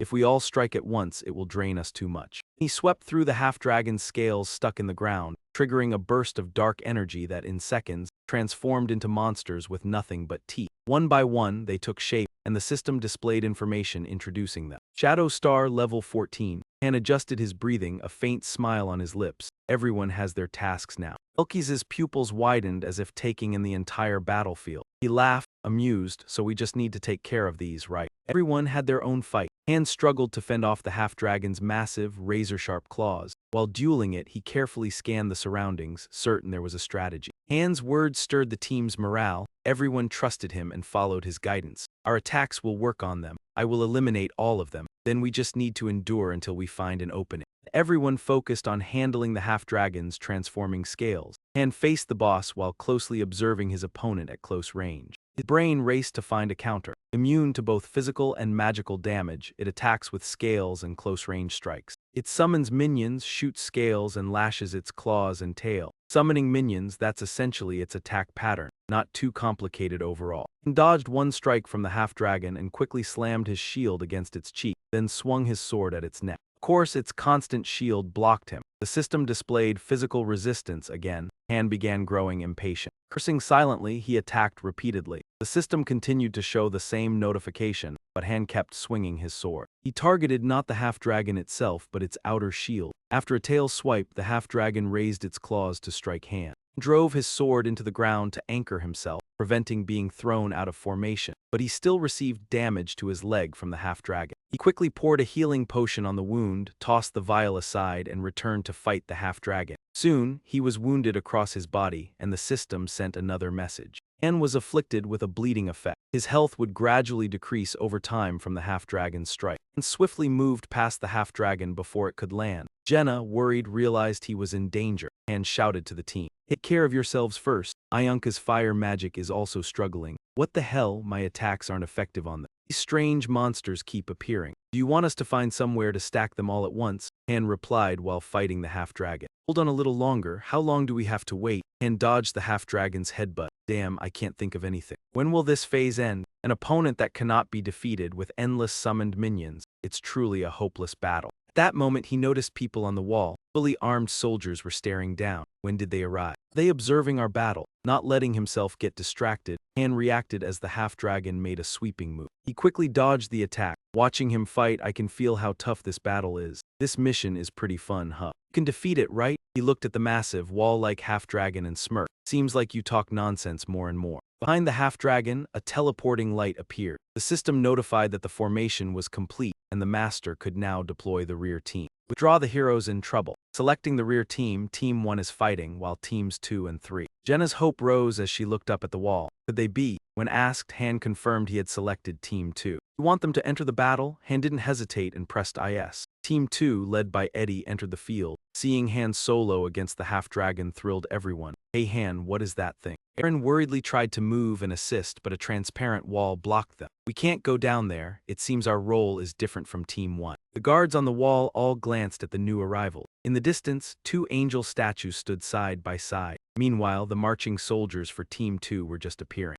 Soon, the large army that had been observing departed. The aura around the 2 goddess statues intensified, turning them gradually reddish. Roderick squinted at the approaching soldiers. So our task is to get past them to support the first formation. The vanguard faces the boss, while the rear teams secure the necessary objects in multi-target operations. I'm counting on everyone. Ignoring the wounds and system notifications about the half-dragon's physical resistance, Han gripped his shield and sword tightly, waiting for the right moment. Erin, take out the crossbow-wielding soldiers first. She lifted her bow and aimed, sweeping all the soldiers in her path. While fighting, I didn't forget to encourage my teammates. Keep it up. I'll take care of them quickly. Erin and Roderick wielded their spears and followed closely behind, while Usher also gave his all. Looking at Team 2 clearing the walls, Han shouted to Team 1 below, "Get rid of those lackeys before Team 2 reaches the altar." Will anything change if Team 2 reaches it? For now, prepare the third circle of magic. Ianka nodded in response. Understand, give me a moment to cast the spell. Jenna quickly moved to support Ianka, switching from her bow to a gel caster, and kept attacking the armor of the half-dragon. The armor remained intact, showing no signs of weakening. The surrounding enemies continued to swarm towards Ianka, who had now completed her incantation, sending out a powerful stream of fire. The flames passed, the monsters within the fire range grew stronger. Then she used the incantation Infernal Flame Slash. With a clenched fist, the monsters disintegrated. She then cast Fire Shield. Casting a series of high-level spells, her energy quickly drained. Jenna pulled out a vial and handed it to Ianka. "Here, drink this." And continued to battle the half-dragon while quickly observing the battlefield. Now that the lackeys are dealt with, let's take care of the half-dragon. He clicked his tongue upon seeing the half-dragon again. He saw the tail of the evil dragon swinging towards him and blocked it with his sword. In that moment, a flash of light appeared. He was then surprised to see a warm red burst from the tail. Only then did he notice that his sword was glowing with a golden light, as if it were a holy sword. Blood from the half-dragon still clung to the blade. The half-dragon had lost its shield and now had a hole in its tail. It let out a long, painful roar. The system announced, Team 2 has taken control of the altar. The power of the altar is now starting to take effect. The Master has activated the goddess's blessing. Please pull the screen down to bestow holy power upon the chosen heroes. The power has reached its maximum level. The heroes' weapons are now surrounded by holy power. At this moment, Nerissa's sword, Gina's arrows, Velky's sword, and Ianka's energy all glowed with holy power as they smiled at the half-dragon. It was time to return the favor to this filthy beast. Let's grind it down. Han quickly organized the battle formation. You've seen it, our attacks can hurt it. We'll split into smaller groups. One group will take on the boss, and the other two groups will deal with the boss's summoned minion. Group 1 is me, Group 2 is Velky's and Nerissa, and Group 3 is Jenna and Ianka from behind. It's about to unleash a widespread tail strike. Get ready. As soon as he finished speaking, the half-dragon used its previous attack, shooting out dark scales that glowed purple. The surroundings became eerily silent. Half-dragon shifted its large foot slightly. Group 2, consisting of Velky's and Nerissa, charged forward at the same time. Both leapt with synchronized precision, attacking from either side. Velky's finished his attack on the left, and at the same time Nerissa cleaved the right. Then, moving at an inhuman speed, both of them attacked the half-dragon in quick succession, causing it to roar in pain. The scales it had just released now appeared covered in dark energy. Moments later, a mass of scales morphed into shapes, nothing but a massive swarm covering the battlefield. Han shouted, "Fighting the boss is tough and draining. Get back here and take turns with me while I clear these dark minions. I'll restore my energy. Group 3, assist me." Immediately, Jenna fired 3 arrows in quick succession, taking down multiple shaped scales with each shot. The more frenzied they became, the sooner they would be dealt with. As she prepared to fire again, she noticed she was out of arrows. Han had also noticed this. Her short bow had no more arrows. He gritted his teeth and accelerated, swinging his sword in a wide arc, clearing all the scales blocking his path. Jenna had an idea. She rushed to pick up her fallen arrows. She moved swiftly, collecting arrows from the ground as she went, preparing to shoot again. Meanwhile, Han sped up the process of clearing the remaining monsters blocking the way. Jenna, use your longbow to attack the boss. I'll finish off the remaining dark creatures. As he spoke, Han tightened his grip on his sword. He swung it in the widest arc possible, clearing the group of monsters nearby. Jenna raised her bow, aiming carefully, her eyes focused on the target. The arrow flew, charged with powerful energy, leaving a trail of sparks as it traveled. Without the thick armor that could resist everything, the half-dragon was struck, leaving a large wound in its shoulder.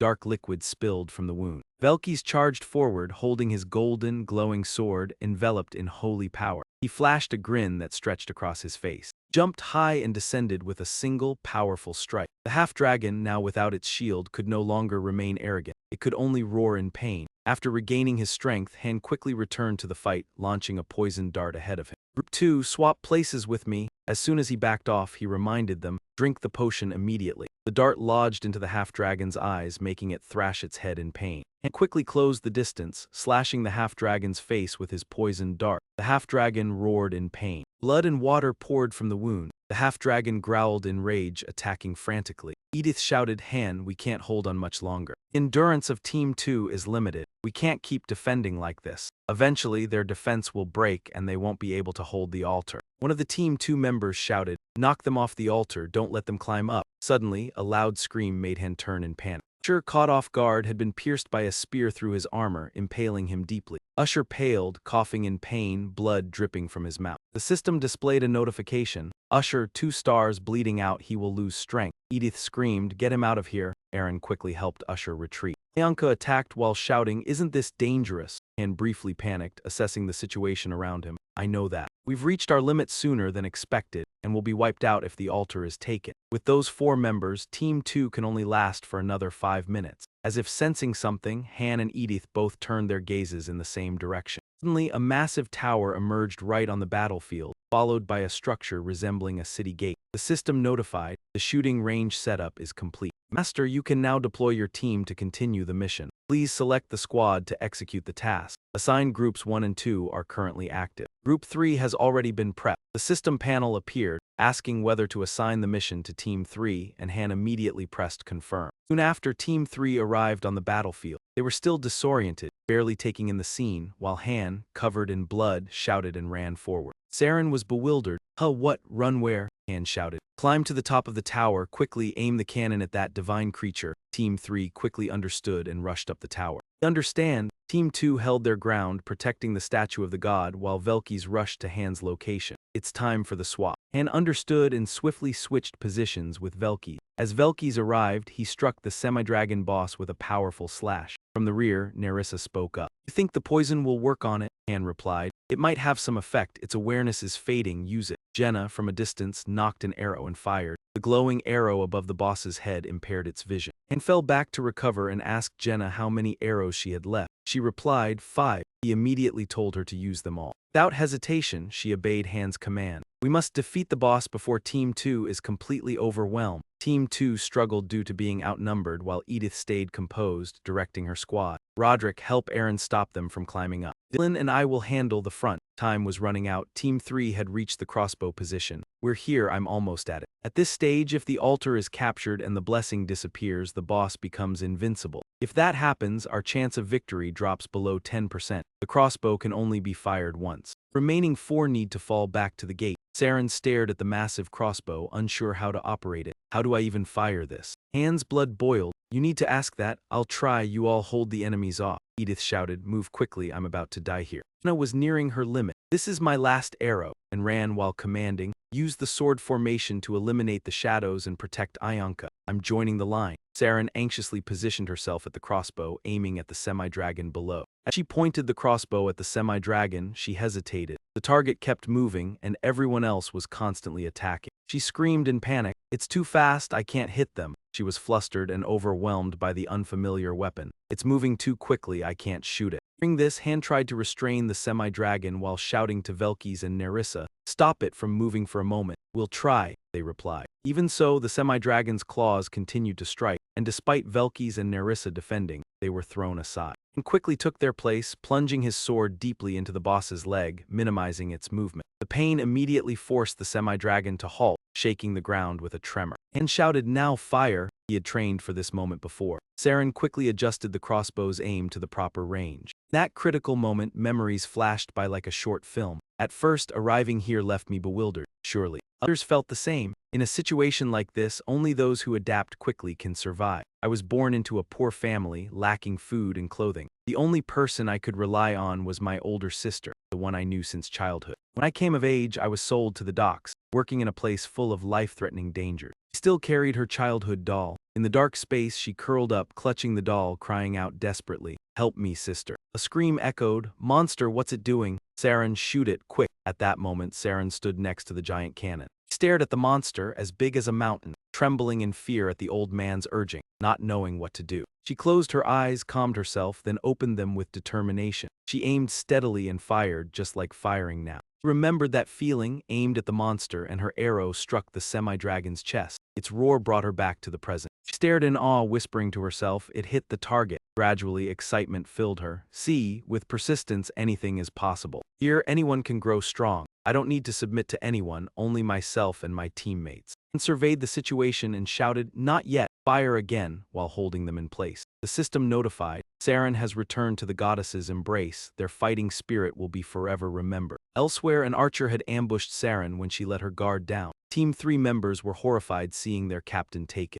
Oh, the system alerted that Nadai was panicking, reducing all abilities by 30%. Han shouted, trying to rally Team 3. Hold them off, everyone, focus on the target. The Team 3 members were engulfed in panic and grief, ignoring Han completely. Saren's dead, Saren. Ronnie was in shock, all abilities down 50%. Jaqen felt fear, all abilities reduced 30%. And helplessly watched the situation worsen. These bastards are strange, this is bad. Soon, the system notified that 2 Team 3 members were eliminated amid the tense battle below. Hurry before it recovers, prepare to attack. Team 3 could no longer hold. Ignoring them, another alert came. Another member had fallen forever in the god's embrace, and ignored it, focusing all effort on the giant boss. Ayunka, prepare your magic. Hearing this, Ayunka cast spells while shouting, sorry, I don't have any strength left. Another alert signaled a fallen member. Team 3 was completely wiped out. Han stood before the boss, addressing Team 2, step aside, let me handle this. A notification appeared, stating that the user was dying, while below, someone was trying to stop Han from making a decision. We can't do this.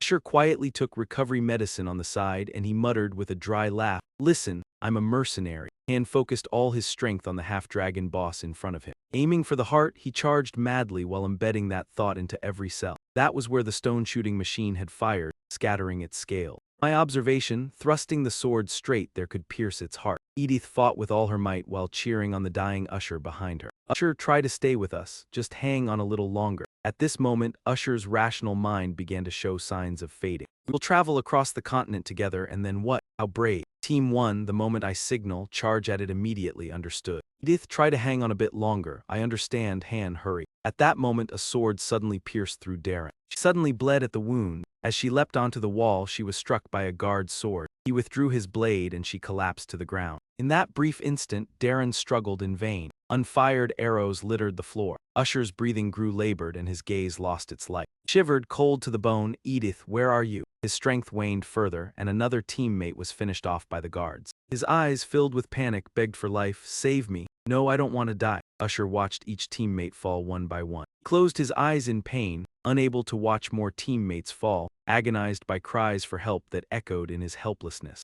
Then the cold voice of the system announced that Darren had returned to the goddess's embrace. At the same time, in front of Usher appeared a vision raising a bright blade. The brain, before shutting down, would sift through memories and replay them. Focus on your belongings. What are you looking at? Usher, don't tell me you want to be a mercenary. Give it up, you don't even know how to hold a sword. Then came the familiar mocking laughter. At that moment, he doubted himself. Looking at his own hands, he muttered, I know. Bloodied hands gripped the sword tightly once again. Those nearly extinguished eyes tried to flare up with all remaining light. He laughed dryly, I know how to wield a sword. Below ignored everything, focusing solely on the half-dragon's heart. He maintained maximum concentration, his legs tearing forward madly. Dodging the boss's attacks as he ran, he plunged forward, slashing deeply along the wound caused by the crossbow. He thought everything was finished, but unexpectedly he received that familiar, hopeless message. This monster is resistant to physical attacks. At that moment he was left in shock. The 3 members of Team 2 were struggling in vain. Their strength was running out and he apologized, I'm truly sorry.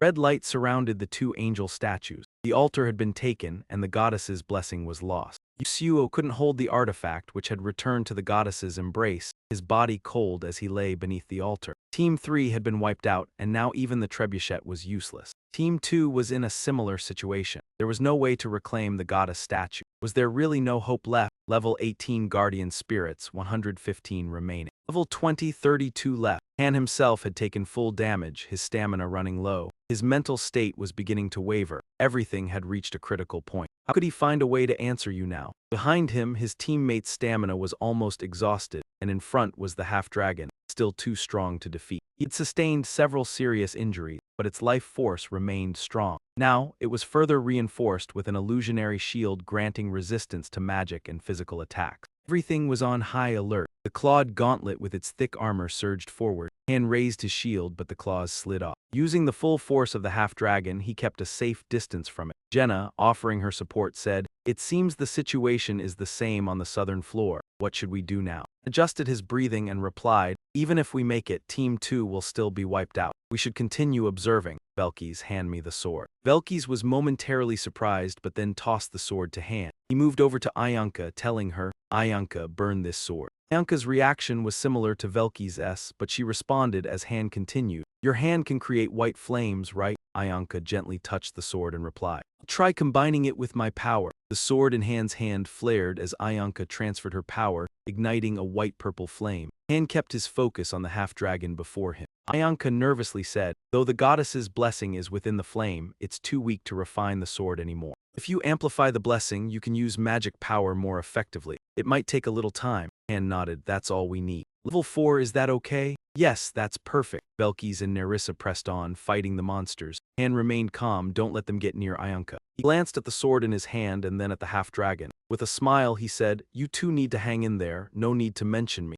Ayanka began chanting. Energy surged around her as the fire power enveloped her, gradually condensing in her palm. At the same time, Han quickly rushed in to face the half-dragon. Carefully observed the half-dragon's attacks. He aimed for its weak spot and charged forward. This was the key position. He dodged the half-dragon's powerful slap, striking its protective armor. The shield flared into flames. But the familiar system notification still appeared. This monster is resistant to physical attacks. Looking at the blurry shield, he thought to himself, "It's too weak. Blessing isn't strong enough. If it can't nullify its attacks, what else can be done to reclaim the altar? The trebuchet again, or should he hold out longer?" Even though he attacked repeatedly, its power remained the same. No other options, only the worst outcome left. There was no time to come up with another strategy now. He would do whatever it took until he found a way to defeat it. He thought after all that it's still as strong as ever. "Hey, there's still time to look away." He swung the fire sword, cutting across the half-dragon. He swiped, an idea flashed. "What if I target its wounds?" He quickly slid down to the half-dragon's abdomen. He gripped the sword tightly. With one strike, it buried deep into the half-dragon's old wound. This time it worked. The half-dragon let out a pained roar. Feeling a glimmer of hope, he adjusted his breathing. Sure enough, there was no resistance notification.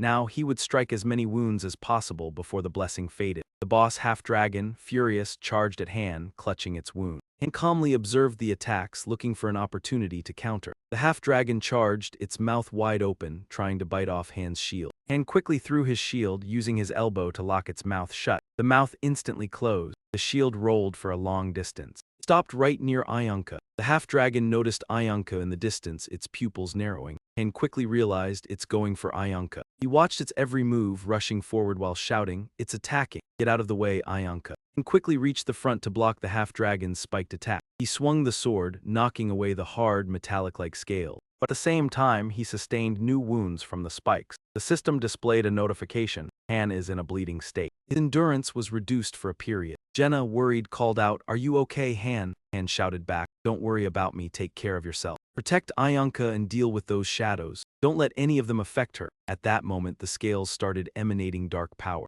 System display appeared with an alert. The boss let out its loudest roar yet. "Fire Black Dragon!" Han Giraffe had gone into a rage. The boss's body seemed to evolve to a new level. Han, now in a frenzy, his hair growing long, his eyes more ruthless than ever. In this state, his speed increased so much that he only saw shadows as he moved. The two strongest entered a time of total chaos. Roared as they charged at each other, facing the final challenge. He swung a fiery sword while the dragon unleashed a dark wave. Then it switched to using its massive tail. Han braced himself. The ground beneath him seemed unable to withstand the force. He blocked the attack from the dragon's tail. The weight of the tail cracked the sword, and as the tail swept by, the sword shattered into pieces. He shouted, tears streaming, calling out, "Nerissa." She was in the middle of battle but immediately understood and threw him the sword in her hand. He quickly caught the sword and made his way to the broken one. As the shattered sword came into view, he struck the broken sword with Nerissa's sword. Immediately, the power from Velkyst's sword flowed into Nerissa's sword, much like the passing of willpower flame.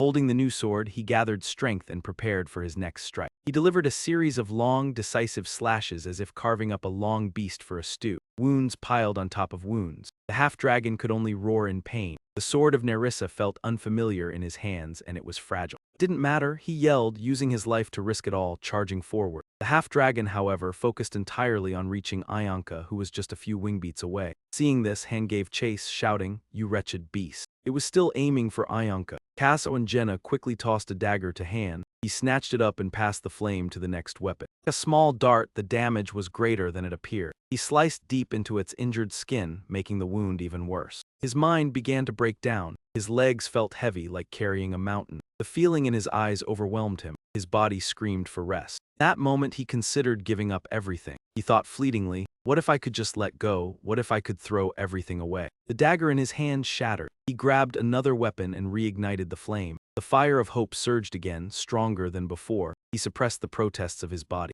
Suppressed all thoughts of surrender, forced himself to endure the dry breaths. His teeth clenched as he endured the pain. The faint light in his consciousness seemed ready to flicker out. Slowly it grew brighter, brighter still. Then it blazed brilliantly, bringing the dimming light and the last of his strength from behind. He gripped the dagger tightly and leapt onto the boss. It was a race against time to see who would fall first. The tiny light grew, then exploded, burning fiercely, becoming a fire large enough to consume the boss. He was like a war god, wielding the dagger with fierce flames. Next to this, his system skills awakened. Han's acquired skills were boosted by the unyielding skill. His soul leveled up after reaching the peak of hatred. Han's chaos skill had leveled up twice. Now it was at level 6. He braced himself for an attack, delivering blow after blow. Focused his strikes on the areas with wounds, attacking them more fiercely. If the half-dragon was a tough, evil beast, then Han now was a demon, attacking relentlessly. Amid the half-dragon's cries of pain, Han's own roars of life mixed in. Ianka concentrated on casting her spell. Velkys and Nerissa remained steadfast by her side. Han was still relentlessly pounding it, not stopping for a second. As he attacked, even the shield of the boss couldn't hold up. The system displayed a message about physical damage resistance. The dagger, unable to withstand the blow, shattered. Han gritted his teeth. In that moment he attacked. The half-dragon's eyes turned red as it scanned the area, those bloodshot eyes fixed on a single target. It turned and with full force slammed into the wall. It tried to throw Han off of it. Seeing this, Jenna screamed in horror. Han, immobilized on the half-dragon's back, moved slightly. He had just taken damage and struck the wall, and now the sharp scales of the half-dragon were piercing his body. Using the last of his strength, he poked through its thick skin, digging deep inside. Thrust deep, gripping its flesh tightly. The half-dragon felt the pain and shuddered. Despite the wounds screaming in agony in his exhausted body, he squeezed every last ounce of strength to pull the half-dragon's head. It thrashed wildly, trying to escape. He clenched his teeth and pulled with all his might. Moments later, he heard a crack. The creature's neck tore open. Purple blood spurted out. He pushed harder, anger driving him. The dragon screamed in agony, fighting back. The half-dragon let out a pitiful wail. Blood poured from its tongue, flooding its mouth. Its scales cracked and crumbled. In a frenzy, Han used every bit of his remaining mind to pull. To everyone's horror, Han ripped the half-dragon's head off with his bare hands. He stood on its spiked body, the purple blood staining the ground beneath him. He hurled the dragon's head far away. The head rolled across the ground like a ball tossed aside. If anyone still didn't know how to describe a demon, Han's appearance at that moment was the perfect representation. His eyes gleamed in the dark. His long hair, matted with blood, fluttered in the wind. He gripped the neck where blood continued to pour. His arm hung limp. The system announced that he had unlocked a new achievement. Han had acquired the Dragon Slayer skill. He smiled with satisfaction. The system sent another notification. Han was no longer in a frenzy. He had fallen into a state of exhaustion. All his stats were reduced by 90%. His body was drained of all energy, and he staggered, falling freely from the neck of the half-dragon. Jenna quickly rushed over and caught his weakened body. Her tense face relaxed at last. She smiled brightly and said to him, "Well done, the dark forces are no longer a threat." Just as it seemed everything was over, Velkys hoarsely shouted, "Focus, it's not over yet." By survival instinct, Jenna pulled Han away, avoiding a stomp from the half-dragon. The beast, like all monsters, thrashed wildly, its bloody body flailing about. It attacked, sending waves of power everywhere. Jenna quickly carried Han out of its reach as fast as she could. Velkys and Nerissa quickly moved into position to provide support, ensuring Jenna could safely move Han away. He yelled, "This can't be, its head was severed. How can this be? The blessing is lost." "We can't do anything more," Han muttered, his tired eyes staring at the decapitated half-dragon. His hoarse voice rang out. "Don't panic like that. It seems that Ianka has completed the spell now." After her teammates bought her time and fiercely defended her, Ianka opened her eyes. She held the fireball before her and recited the final incantation. The flames shot out like beams of light, heading straight for the half-dragon. The headless evil dragon rushed forward recklessly, undeterred by anything. It met the fierce flames head-on. It could no longer advance. Its frail body was immediately devoured by the fire. In the violent fire, there was no sound of the system mentioning any magic resistance. The half-dragon's body was completely engulfed by the flames, its form lost to sight. The group watched in awe and anticipation as the flames consumed the half-dragon. That was Ayanka's fire magic, fourth circle. I've never seen it in action before.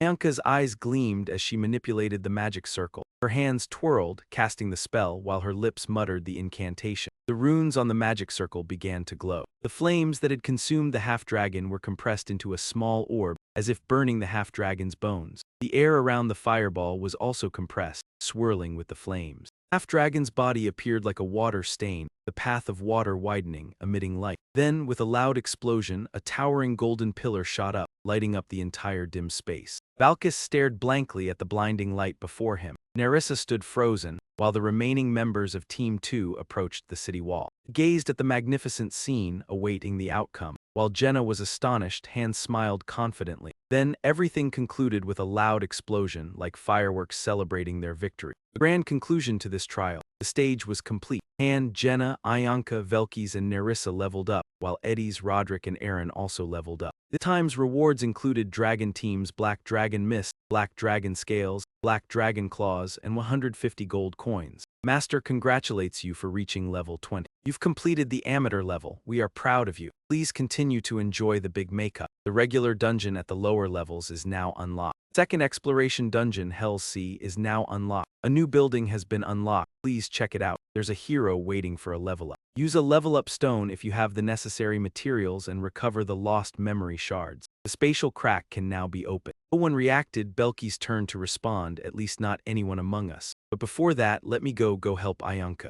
As he spoke, he covered his face with his hand. Jenna responded carelessly, I know already. Velkis looked at Han for a moment before speaking. I want to ask you something. Are you really human? What are you talking about? I've never seen a human cut down a dragon one slice at a time like you. Jenna rushed to help Ayanka and asked if she was okay. Ayanka held her head, reminiscing. That explosion was truly artistic. Han looked at the members of Team 1, sorting through the remaining information. All that was left were the 5 of us from Team 1 and 3 from Team 2. As they descended, Edith spoke apologetically. And I'm sorry we didn't complete our task well. Han sighed and shook his head. What are you talking about? We got through this because of everyone. Take care of your team. Don't get down over things like this. Eddie Smith nodded tiredly and left with the rest of his teammates. 15 entered, but only 8 emerged. The entire Team 3 was wiped out. It's still better than if everyone was lost. But now we don't have a backup team strong enough. Great job, everyone. Tomorrow is a break day. Everyone can do whatever they want. Velkis spoke up without hesitation. Tomorrow I want to fight you. Shut up. Then everyone walked toward the system gate to return. Iso, excited about the rewards, bounced around. He handed Han a warhorse as a gift. You all did great, absolutely amazing. This is a gift from Master to the Dragon Slayer hero. And smiled faintly, looking at Iso's excited expression. I don't need it. Back at the new house, Eddie Smith tiredly returned to her room. Although her wounds had healed, the bloodstains still remained. She leaned against the door, sighing. Her eyes closed, and when they opened, they carried an indescribable feeling. She looked at the corner of her desk and muttered, It's only me left, just me. She sat down sorrowfully on the stone floor. At night, cries echoed through the house, then grew into screams, gnawing at her soul, reverberating in the dark. The next day, not long after dawn, I thought I told you to take the day off. What are you doing here? Jenna asked as she warmed up at the training grounds. I was wondering if I should go to the storage room. But because of the atmosphere in there, I gave up that idea. If I were to train, I'd be too tired. I was planning to go rest instead. I heard there's something called a king's chest there. Han sighed, then go. Where are you going? Han dodged the question. I'm busy. After our most recent mission, many heroes returned to the embrace of the goddess. From birth, Usher of Team 2 was already a 2-star hero. Edith liked him because he grasped information quickly. His personality was more enthusiastic than that of a 1-star hero. I'm sure he'll cooperate harmoniously with Darren, who was recently recruited. Saren and other heroes from Team 3 aren't bad either. They're just lacking experience with boss floors. Their quality shows that the main hall is lacking something. The Team 2 members stood before the exhibition room, gazing at the relics of their fallen comrades. It was a moment of silent remembrance for the fallen. Deep in their hearts, each time they recalled it, they felt an indescribable guilt, and the one thinking the most was probably Eddie Sarter. Her eyes held no light, all submerged in a bottomless abyss. The system, as always, announced loudly, "Welcome to Big Makeup. A hero is waiting to level up." The hero currently able to level up is Han. The system didn't forget the small tip. You need a mid-level evolution stone to level up to 3 stars. You can combine the basic evolution stone and the basic spirit stone to create a mid-level evolution stone. Please remember, you've selected the conversion room as an additional building for the main building. Would you like to continue construction? Of course, Han pressed the IS button. Green light enveloped the entire structure. The architecture materialized before their eyes, and the system announced that the conversion room had been completed. Now you can convert heroes, and the synthesis room has reached level 2, which will increase the overall efficiency. Fang activated the hero conversion with a golden light, and the system sent another tip. The conversion function is now available, allowing you to convert heroes to acquire various material. Conversion, this is the second method to turn a useless hero into something useful. It's like a cowardly person trying to flee but being stopped by ISO. "No, please let me go, I don't want to." The door to the conversion room closed, and a beam of light shone from above as if a rare item were being dropped in a gacha game. The system announced that the conversion was complete. You have received a basic spirit stone. Hero conversion will yield valuable items when the synthesis room's effectiveness decreases. Because of the difference between the target and the sacrifice, you should use conversion. Han sat in the chair, deep in thought. Now we have enough materials for a 3-star upgrade. That name from earlier isn't even worth synthesizing. It's not a pretty sight either. The system started synthesizing items: basic upgrade stones, basic spirit stones, and intermediate upgrade stone. The success rate is 91%. Automatic synthesis mode. Do you want to continue the synthesis? Han listened to the sounds of booming around him. A moment later, the system's notification rang out. "Synthesis complete. You have received an intermediate upgrade stone." Looking at the shining stone, ISO was incredibly excited. "Congratulations, you've reached 3 stars now. Is this your second time?" ISO replied. "Since the maximum is 7 stars, you only need to do this 4 more times. By the way, how many intervention points have you collected to connect to the network?" "I want to contact Master again." Seeing ISO's embarrassed expression, Han stared closely. "You've used them all up," she awkwardly responded. "No, I was just watching a bit of YouTube." No, it's YouTube. I was just watching some YouTube." Han responded indifferently. "Okay, you've used them all, but I had no other choice. There are too many heroes.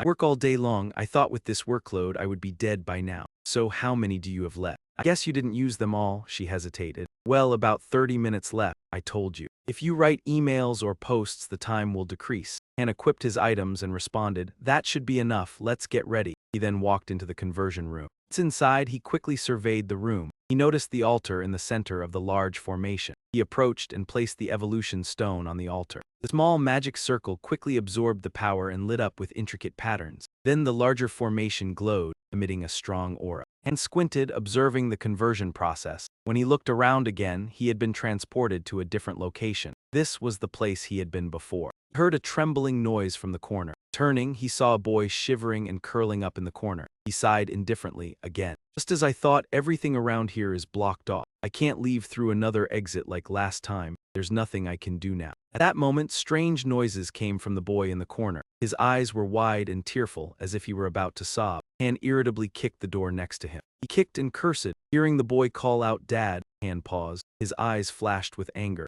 "How annoying." The system notification rang out. "Congratulations, your forgotten memories have been awakened." Han's upgrade was successful. He had reached 3 stars, his appearance had been revamped, and his level and skills had increased. The hero could now learn another job. While Han was leveling up, ISO waited outside, having caught a tasty fish. The more he looked at it, the more annoyed he felt. He flicked her on the forehead painfully. "I wasn't gone that long and you've already fallen asleep. There are too many people here. Come to my room to talk." She rubbed the spot he flicked and smiled sheepishly. "All right, let's go." Eyes closed, she began the 5 consecutive summoning. "I'm really looking forward to seeing which heroes will appear," Han thought while reading the system's notification. "They're summoning more heroes to fill the gaps." "Are you sure you don't need to go? Tomorrow's fine, right?" ISO answered carelessly. "It's fine, the selection process will start tomorrow. Let's go back home. There's something I need to tell you first." She puffed out her chest proudly. "I wasn't just browsing the internet for fun, I actually tried to help you. I researched a lot of things that might help you." Han responded indifferently. "Okay, so what's next?" She giggled and said, "Do you want to know?" "Of course, I have some pretty great news. First, Master has signed up for the Ragnar Loki fan club." On hearing that, Han frowned and turned to look at ISO. "So Master has recognized Loki's greatness." He glanced at the smug look on her face and felt uneasy. "So Master joined my fan club." Yes, the low-key National Association, the top fan community. What else were you expecting? I'm so jealous I want to join too. Han held his head and sighed tiredly. So what's the second thing? It's information about Hema, she said. Upon hearing that name, Han immediately became alert. They've posted a recruitment ad. The requirement is 3 stars or above and level 20. Heroes from the second server will soon get their job class, Han said curiously. A student job class? Let me see more details about it. ISO reached out and opened the system panel. Scrolling through the headlines, she found the training service. She clicked on it and found a long notification about the training service, including some fee information. Han stared at the information in contemplation. ISO beside him read it and almost spit blood. Isn't this ridiculous? Loki is right here. How dare they do this? Han laughed and said, what's wrong? Aren't you surprised? I thought you'd be shocked. I had you manage my network account. Basically, they're doing the same thing. What do you mean? Heroes of Hema, Han thought as he looked at the fake post pretending to be him. I'm right here, yet the post was written by Loki. The only ones who could pull this off are the heroes from Hema. I never expected them to interfere with the user system. I really can't imagine it. Looks like the Vice Guild has more authority than I thought, Han said, reading the condition. When he read the condition about the second server, level 20 and no job class, his face froze and his eyes flashed with shock. It seems like they're inviting us over. ISO noticed it had been a long time since Nifem posted. Let's see. It's May now, right? That's right, it's May on Earth. Loki is really here. So who posted that message? Only 2 people have the authority when I'm not around. The first-ranked hero series Gold and second-ranked is UNED. It's obvious UNED is the one posting. The service mentioned is training new potential recruits from other support squads. Heroes undergo specialized training with skilled coaches and high-level equipment. You can even earn gems while training. During my prime, I used to do the same. What should we do now? Han replied indifferently. Register, of course. The odds are 1 in 100. But has Master registered us? Each hero costs 500 win gems. Didn't you say Waterflocky already did?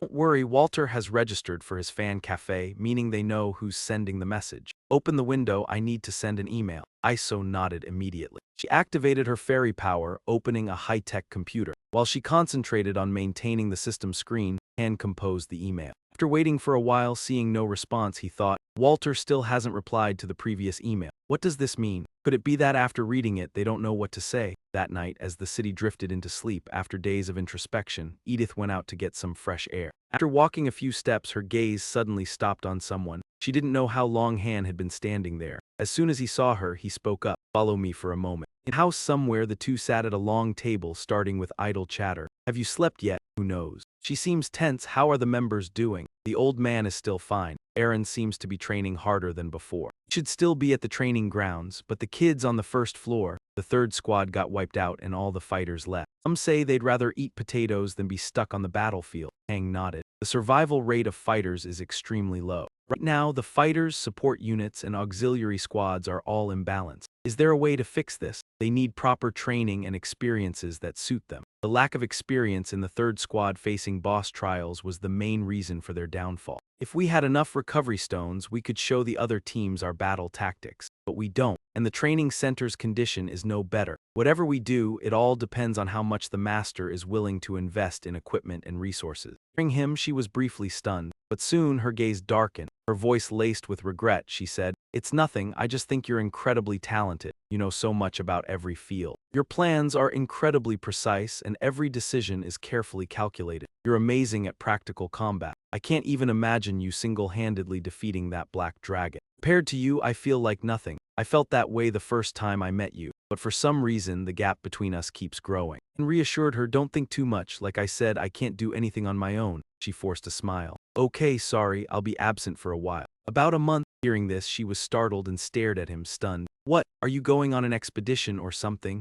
No, I'm going somewhere farther until I come back. I need you to take my position. There will be a lot for you to do. So you want me to do it well, right? Exactly, at least don't let things fall behind. But where exactly are you going? Han's gaze was firm as he said, I'm going to another waiting room. The more she heard, the more shocked she became. Unable to stop herself, she asked again, You want to go to another waiting room? Besides me, Edith is the most important hero in this waiting room. No matter how hard I train Jenna or Roderick, they'll never have the leadership skills she possesses. No one can replace Edith's position. How should I explain this? That should be enough, right? The street was calm and quiet. Edith listened to Han and couldn't control her emotions. She slammed the table and shouted loudly. 100 million? Are there really 100 million places like this? 100 million is just based on my name. Actually, only about a quarter of those places. Edith, confused, collapsed in her seat. No, but that still seems like too much. We will only have to contact a maximum of 10 waiting rooms. You don't need to worry. It feels like I just stepped into a bomb trap.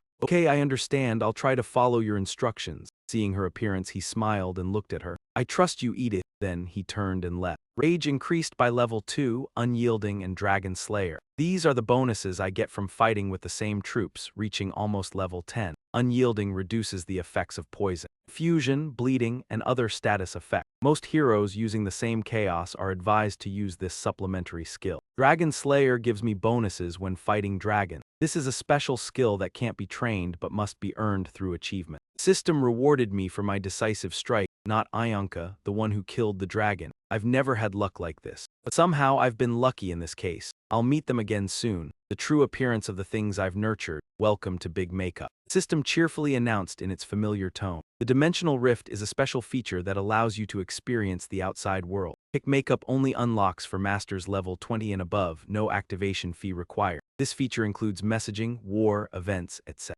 Attention, when the Dimensional Rift opens, you can join the Dimensional channel on the right side of the main screen. You can communicate with other masters there. Warning, when the Dimensional Rift opens, you will receive a dimensional code. The level 1 barrier of the waiting room will also be disabled. You may face invasions from other masters. Please be cautious. Tip: the dimensional code is the coordinate of the waiting room in the current server. If you want to play solo, you can open the Dimensional Rift. Stand before the special gate located where there's no path. The system opens a confirmation window. Yes or no, he pressed confirm. Iso still had her strength. She firmly spread her hands and the Dimensional Rift opened. The system confirmed the notification. The Dimensional Rift has been opened. The Dimensional Rift has been added to the menu, Messaging, Exploration. Events have been added to the submenu. Opening the Dimensional Rift is not a pleasant task, but we can do much more now. A smile appeared at the corner of Han's mouth, his eyes filled with anticipation for what lies behind the door. The rift is open. I'm now even more certain that Nhiflhem has chosen Waterf as the apprentice, but I suddenly remembered. What did you write in the email to the master? Nothing obvious, yet it's quite important. Mention 3 things: posting a registration comment on the new recruit summons and opening the Dimensional Rift. All responses were hidden, so I asked them to provide NI letter 1EBFPL letter 1EDDIHEM's internal info. With that, a 1 in 100 or 1 in 1,000 chance isn't a problem. The second concerns gameplay tips. She gasped in surprise. You gave them the Celestial Tome already? Again, he calmly replied, their way of playing still isn't enough. Currently, the main task of the Sky Room is to train lower-level heroes. This is a sound decision, but relying solely on that is extremely foolish. Their rank is low, yet some are talented, though still inferior to high-level heroes. Yes, developing through training lower-level heroes only works once the system is stable. You can't just throw them into the training ground and hope for results. I still need the strength of high-level heroes. Iso asked curiously, what about the third thing? As we walked, he replied, the last is not to blindly trust only what I say. The waiting room has been assigned a magic space. Coordinates involve many numbers. You can read the story and try to access it. Even the current zone numbers apply. The trick here is using the Dimensional Rift to check if anyone is near you on the map. Detailed info, please visit support. The operation of the chess room must adapt flexibly to circumstances at a given moment. They can no longer see my instructions and must make decisions themselves. The system now notifies you. You can use the Dimensional Chat channel. You can interact with other masters here. Note: protect new recruits until your account reaches level 40. Don't be overwhelmed when facing other masters. Even if your heroes are strong, they won't be destroyed. However, fallen heroes will have reduced skill stats. Abilities and levels. The tip is, recovering heroes won't restore them as before. We recommend using them for combination or transformation. When opening the Dimensional Rift, you can enjoy diverse features, interact with other users, and even move to other waiting rooms. Benefits gained from messaging, war, or events will also increase, but this also means you allow other users to invade your dimension. Note the warning: enemy invasion. Masters, choose an evacuation route in case of invasion. Heroes unable to continue will evacuate via this path. Tip: residential zones are inviolable. After returning from NI letter 1EBFPL letter 1EDDIHEM, the waiting room should be upgraded by now, right? Thinking this, he felt a tinge of reluctance, turning back to glance at where he had entered. The system continued notifying, Master, you need an airship to exit. An airship can be crafted by combining 4 materials: airship body, engine, dimensional core, and blueprint. Additionally, you need a magical scholar to pilot the ship. The home training ground currently has this training in progress. Eren and Velkys are both enthusiastically maneuvering. Velkys enjoys the fight while Eren keeps striving. Velkys advances, swinging his sword downward. Eren crouches, using the staff to block the usual strike, exploiting the moment as the opponent retrieves his sword to counter, pushing him back several steps. Eren grips the spear tightly, lunging. Just as the tip nears Velkys' blood-red eyes, he quickly uses his flexible body to lean down. At that moment, the sword points at Eren's neck. He pants, looking down at Velkys, who relishes the sensation of the spear grazing his neck. He scans the outsiders. "What's going on? I thought we were on a break." Han spoke up. "I have something to tell Eren." Elsewhere at the chessboard, Jenna eagerly attempts a checkmate. Ianka scowls. At this moment, Han and Eren enter. "There's chess here too. Ah, you've arrived. You know this game. Until now, Ianka and I didn't know about it." Ianka slams the table. "You know, really? Then why have I lost 10 times in a row? How should I know? I've lived in the mountains all my life. And today is the first time I've played this game. I need to talk to Eren and Jenna." With no one else here, Ianka cuts him off mid-sentence, pointing at herself. "I'm here." He smiles, speaking to Ianka. Yes, I'm joking. Could you step outside for a bit? We'll talk quickly." Ianka nods and leaves promptly, and sits opposite the two, looking serious. Jenna. Eren, prepare to leave this place. His words hit like a sharp judgment, leaving both silent. The house's atmosphere remains unchanged. The room is soundproof from the outside world. After explaining his plan to them, their hearts settle somewhat. "So the three of us will go to another hall?" Aang nods, yes. "Train for about a month in another hall, then return. This will be a valuable experience." Eren struggles, thinking, wouldn't someone else be a better choice than me? "Didn't you say you wanted to become stronger?" Hearing Han, he hesitates. After some thought, he decides, "I'll go." Han nods and continues. That makes things simpler. "Jenna, could you step outside for a bit?" Once Jenna leaves, Eren asks Han, "Is this the place you mentioned before?" And nods, "Yes, it's Nhifl Hema. For us, it's a month, but not for you. Eren, you probably won't return here again." "Going there now, what does it mean? Have you understood? The trainer cannot manage everything alone. You don't need to fight, you can choose a different path. I'll give you more time to think." Why walk a path full of thorns? Eren had already seen Han's point clearly long ago. His mind churned with tangled, frantic thoughts, fists clenched awkwardly. Finally, he decisively shouted, "I want to go."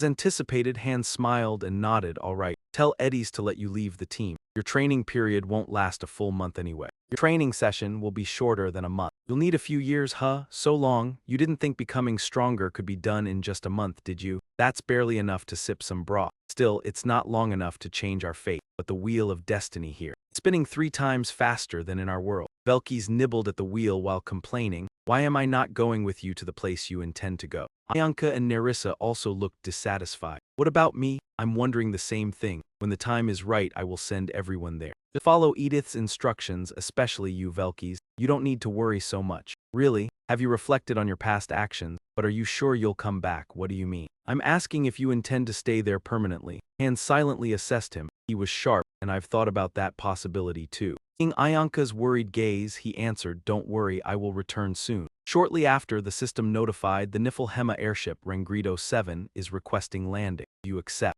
"Master, an airship from another account is requesting landing. The ship will temporarily dock here. Do you wish to allow it?" Opening a time-water rift for the airship, the Misicard flagship requested in exchange 1,500 gems, all 3 carrying essential equipment ready to depart. "Are the 2 prepared?" Both replied excitedly, "Everything's ready." Lo, Edith and Roderick watched the 3 prepare to leave. They're about to depart. It'll be dull without them. Those remaining came to see them off. "Have a good journey. We'll wait for you." Han smiled. "That's quite an elaborate farewell." Iso shouted his name, tears streaming. "I heard a strange rumor. Is it true that once you leave, you won't return?" Seeing Iso like this, he was speechless. "Who said that?" Jenna assured him, "Don't worry, I'll make sure he comes back." Iso cried, "Don't let them take him. Never. Those guys are thieves and bandits." Han pinched his cheek in exasperation. "Them really." "Sorry," she hurried to say. "It's not that I didn't mean him." Her small hand poked Han's large one. "Anyway, promise to come back. Say it quickly." And helplessly complied. "All right, you don't need to nag. You promised, right? You must return no matter what." Eren smiled wryly.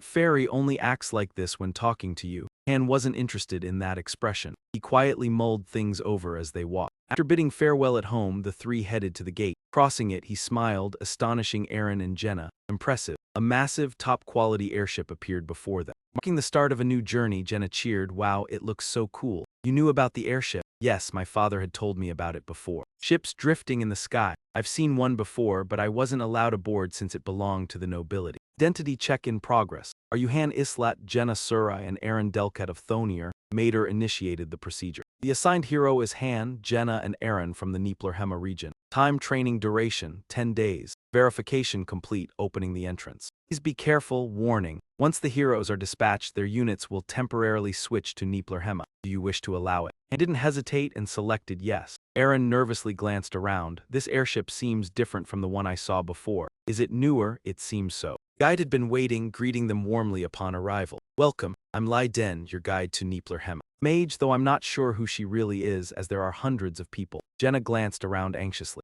Are you sure we'll be safe? Han coldly glanced at the chatting crowd. The group suddenly fell silent, turning to avoid his gaze. What's with that guy? You startled me. Han scanned the surroundings. There are many heroes from other halls, so just stay put. Jenna nodded, understood. The system announced, Rangrido 7 of Nibelheim will depart. Everyone anxiously watched the approaching door. A beam of light flashed, revealing a barren, desolate land. The ship exited the gate. They had entered Spatial Dimension 1930. How amazing, really? Anything impressive to you? Han turned inward and said, you two go inside first. We'll arrive in 2 days. Looking at the towering, cloud-shrouded tower, that's the tower, and below is Thonir. What we see is a collapsed Thonir. Rangrido 7 travels across multiple dimensions to pick up passengers. They are all heroes chosen for the training program. There are 20 trainees on Ship 7, including us. The others are on different ships. Jenna gaped. There are so many strange places. Our spatial dimension is completely barren, while others are engulfed in flames or submerged. How is that? How should I know? Attention all passengers, we are about to arrive. Please proceed to the deck. Han Tran and Gam looked out, almost there. Where S. Aaron? Jenna replied. He said he'd use the storage room to practice.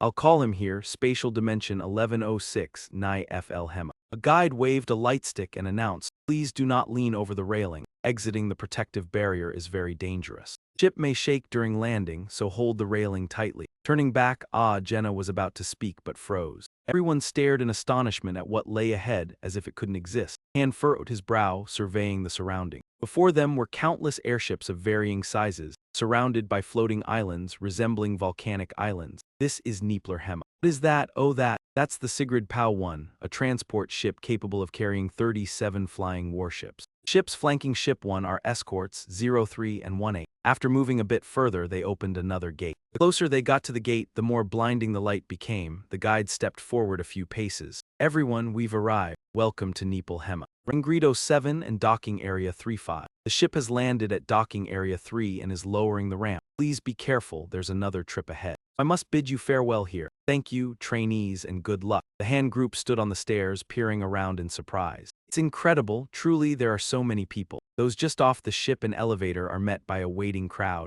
Welcome to the endless plains. So you are the 7th batch of trainees? I am Elder Kinbra, a senior instructor at Niflheim. Follow me. And thought to himself he recognized him. In reality, he looked different from the pictures. Just how vast is this place? There are 4 other areas. This is only a small part of Section A. One by one, line up. A chubby trainee spoke up. What is this machine? Where are we headed? I'll explain later. That old man is nasty. Before he could finish his complaint, he took an unexpected hit. The blow to his face left him disoriented. Elder Kimbra said nothing and delivered a swift strike. As he convulsed on the ground, a rough hand grabbed his head. He was thrown out of line, and the man with a stern expression repeated his instructions. One by one, the rookies shivered at the display of authority. Even Han swallowed nervously. I can't even see how he attacks. He's stronger than me. Observing the man in front of him, he felt the challenge emerging. He was too fast. Even with clairvoyance, he could see nothing. If he's a senior instructor, he must be at least level 70. Even if we all attacked together, Phi couldn't defeat him. Anna looked at Han in surprise. Is he really stronger than you? Han nodded. Of course, so just follow his instruction. The elevator swiftly took them to another location. The interior view of the tower piqued curiosity, designed to allow a full view of the outside. I can't remember all 20,000 people. Quickly arrived at what was called the training center on the 2nd floor of Niflheim. Entering like high school students holding files stepping into a foreign university. Will we be training here from now on? It's so spacious. Elder Kinbra reminded them to line up. The Major General would arrive soon. Remember to stay silent. Girl with a haughty demeanor spat contemptuously. That idiot in line. But as he inhaled, she instantly felt a heavy pressure pressing down as if suffocating her. The superior's authority immediately subdued her. She trembled and knelt. Han recognized it instantly as an intimidation skill. Seeing her expression, he felt a trace of confusion, as the intimidation alone was already terrifying without factoring strength. They were all leaders in their respective sections, so using force to control them was best. Anyone acting arrogantly or overstepping boundaries would be dealt with severely. Everyone faced the powerful man with rising anxiety and a touch of fear.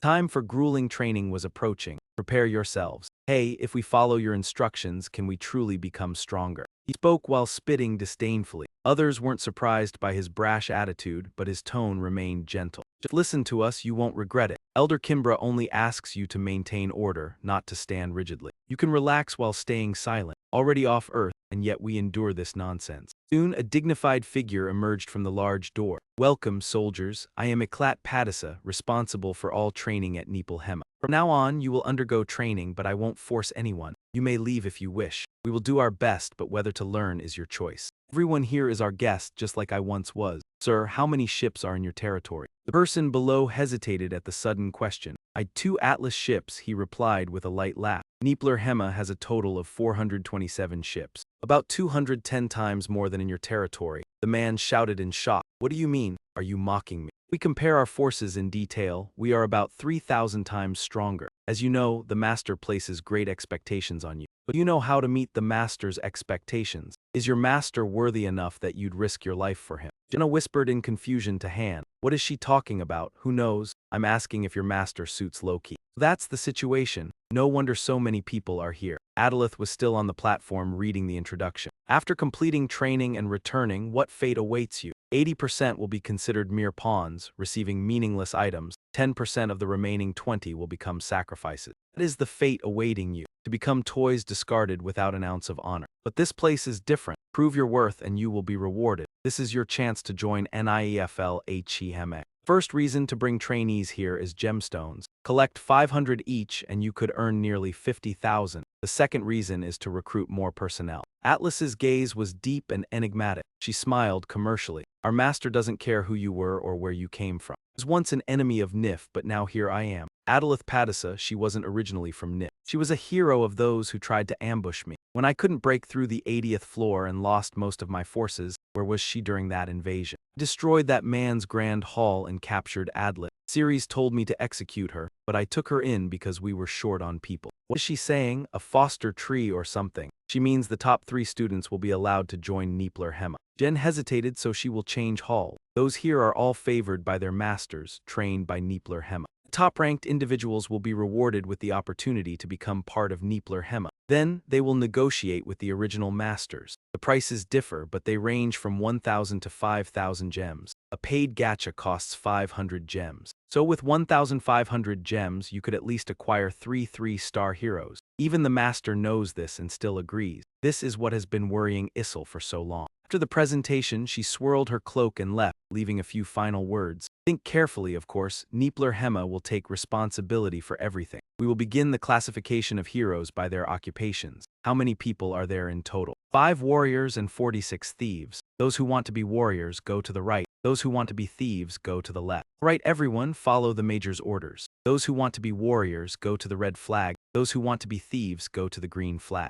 Jenna asked, what's this about? Han explained, they are sorting us. By the end of this training, we'll all have a profession. Aaron nodded. I remember hearing about this. Once we have a profession, we'll learn advanced skills or something like that. Then I guess I should go to the green flag. 5, 4, 6 totaling 100. No problem, Elder nodded. All right, go on. Jenna separated and followed the green flag team. See you later. Aaron and Han nodded and waved goodbye. Soon after, the large courtyard was empty. Scene change, Elder said seriously. Now we'll begin the assessment. Line up in front of me. This is to check your current skill levels. This way we can ensure you receive the training you need. There's nothing to fear. This test will categorize the students into 4 levels: low, medium, high, and elite. After categorizing the students into these levels, they'll begin training. I'm the one who came up with this system. It's Aaron's turn. Elder assessed him. Low-level student, level 20. His magic skill hasn't surpassed level 4. All right, next. It was Han's turn. The system board flickered with purple light. Elder looked at it and nodded in approval. Assistant beside him wondered, what's going on? Take a look yourself. The assistant hesitated when he saw the info board. Level 20 this is. Someone like him born with just 1 star? I need to talk to him privately. Sorry, please stay here. Han nodded and found a chair to sit down casually. I was about to tell you to take it easy, but it seems you already did that. Why do you want to talk to me? I've reported to my superiors about you. The major will be here soon. Everyone else follow me. When he was born, Elder was also 1 star. In his first battle, he panicked and did nothing. I have footage of that, it's quite funny. The days when he was a rookie under a strict trainer, just a bit more and the major will be here. Go ahead, he watched Elder's figure leave nostalgically. This feeling is so strange. The places I built and the heroes I've nurtured. They're now real walking around here. Suddenly, a voice cut through Han's thoughts. I've received the report. Your Han Islet right. And unsheathed his sword with caution. What do you want to talk to me about? I guess you're not here to recruit me, right? Wary of the other in an instant, Adlet's shining sword was at his neck. Meanwhile, Han's sword still wasn't drawn, even as he was in battle-ready stance. She broke the silence. That's right, I'm not here to recruit you. Looks like you're here to interrogate me, huh? Exactly. You're impressive but still need more time. Can't beat me? Han tilted his head slightly and smiled faintly. I know. Where did you hear that information? What information? You don't really know, do you? Her gaze locked into Han's as though seeing through him. What I mean is, how did you know that Master Loki had disappeared? Yes, your master is the one who knows. Anyway, hurry up and tell me everything, including where you got the information from, if you still want to live. Who are you? At this question from Adlet, Han's eyes grew unusually quiet. He didn't avoid her gaze but stared deeply into her eyes. Enough with the fun, you want to know who I am? Without letting her respond, he calmly spoke. Come out. The system immediately replied. Sir, a whirlwind appeared in the room. He smirked. Looks like Nifko is really everywhere. After the whirlwind, a girl in white from head to toe appeared. The girl introduced herself as Eunice. She bowed gracefully before Han. Han looked at her with an unreadable expression. The girl knelt respectfully and greeted him. Greetings, I'm Ionette. Her stunning face and red eyes gazed at Han gently. At some central gathering place, a tall, polite man greeted. I'm Gilbert, extending his hand warmly to greet Dika. I'm Dika's trainer, nice to meet you. I've been briefed by others about this world. Clearly, I'd die if I didn't adapt quickly. What a scary place. So you're our trainer, you look very young. I come from the mountains, so I don't know much about the outside world. But I guess you were taught hunting by a master. He spoke with warm, polite words. His hand tightened around Dika's wrist, mocking him. Dika glanced down at his large arm and sighed internally. Could it be? Is he really challenging me? Let me remind you that I've been here long before you. This place follows rules that differ from those of our previous world. If you dedicate yourself and train hard enough, one day you might surpass me, but if you can't even show that from the start. Dika tightened his grip on the man's hand and the sound of cracking bones echoed faintly. The man stared wide-eyed like a pig on the chopping block. Dika asserted his dominance, wanting to make his position clear. His voice was still calm, but there was a growl beneath it like a beast's warning. You will die without question. Suddenly, a voice rang out from behind. Get him out of this awkward situation. What's going on here? It's so noisy. Did they just get summoned here? Dika released his grip. Hubert turned around and was momentarily surprised to see her. What brings you here? Aaron's already left. Now there are 3 spots open for training. I thought I'd look around the first floor. Do you have any suggestions for a trainer's location? Recently, there have been some ambitious and capable individuals. Many have come to me and left even stronger than me. Roderick, he has a strong sense of responsibility. He's strong too, he would be a good suggestion for you. Anon, he's bright and full of energy, so sometimes he's a good leader. Since teams 3 and 4 are no longer the main assault teams, the members change often. This means their abilities can shift based on how well they work together as a team, right? Nick and Lilini work well with Anna. They're both quite calm, but I can tell they have great potential just by watching them train. I think these 3 are a good combination. I almost envy them for their strong friendship here. As he spoke, Dika's gaze darkened with an indescribable sadness. Oh, and finally, there's someone named Rimmon. Just then, a blinding light erupted from the room. Could it be a summoning? That's not from the second floor, not from the first floor. Velkys was excited. I guess we're finally meeting some new strong people. From purple light emerged several sharp beast-like feet. They smiled warmly as they arrived. Meanwhile, at Nif, deep in the lowest floor, Ionette bowed respectfully before Han. Greetings, master. He gently brushed Atlas's sword away from his neck, saying, I've been waiting for you for a while. My apologies, I was busy preparing to welcome you. And you've injured your neck, haven't you? Hearing this, Adlet quickly sheathed his sword. Seeing the wound on Han's neck, she hurried to explain. Ah, no, I didn't, Ionette worriedly asked. Are you okay, master? And pointed to Eclette, who was trembling in the corner, her throat slit bloodless. I think she's worse off than I am. Eclette, greet him, he said. She's our master's disciple, Master Loki. How dare you be so bold and foolish, pointing a sword at him? It's a grave offense. Adlet, with tears welling up, quickly apologized. I'm sorry, I didn't know. How do you plan to atone for this great crime of raising your weapon against our master's disciple? Adlet was deeply shaken. She gritted her teeth and aimed her sword at her own neck. If you permit me, Han saw the situation escalating and quickly interjected. She didn't know anything. She was just doing her job, so let it go. Who could have known that our disciples would end up here like this? Enet proudly stated, well, I did, you're the exception. She smirked. She's got some personality. This isn't the right place for us to talk. Let's move to a quieter location. With a snap of her fingers, the space around them shifted. The dim purple light spread across the room, and in an instant, both were transported to another place, a more peaceful and suitable environment for a conversation. A faint scent of incense lingered. The carefully tended flower garden was in full bloom. Han looked around and said to Ionet, it seems like I can see the sky. We must be on the 13th floor of NIF. Yes, out of 20,000 residents, only the top 5 and their secretaries are allowed here. Please make yourself comfortable, she said, handing him a cup of hot tea. He took a sip and asked, how did you know it was me? Only the 13th and 12th floors knew that you hadn't logged in for over 3 months. No information has leaked outside. So if anyone knows this, it must be you. If it were just that, it wouldn't be enough, he replied. When you disappeared, I knew you had fallen into Mobius. Surat, my secretary, and I are the only ones who knew you were here. Well, I guess now it's 3 people, including Adlet. Do you want to meet the others? I can summon them all if you'd like. I'm sure they'd be happy to see you. Right now, Niha Kui and Moodle are busy with a mission. Lady Jung and I are in the middle of training. He asked, what about Ceres? Oh right, he gently set down the cup he had finished. Nihaku is handling diplomacy, so she's often away. Moodle has completely moved out of her NIF base. Hema is often out on missions, but it's rare for Ceres not to be here.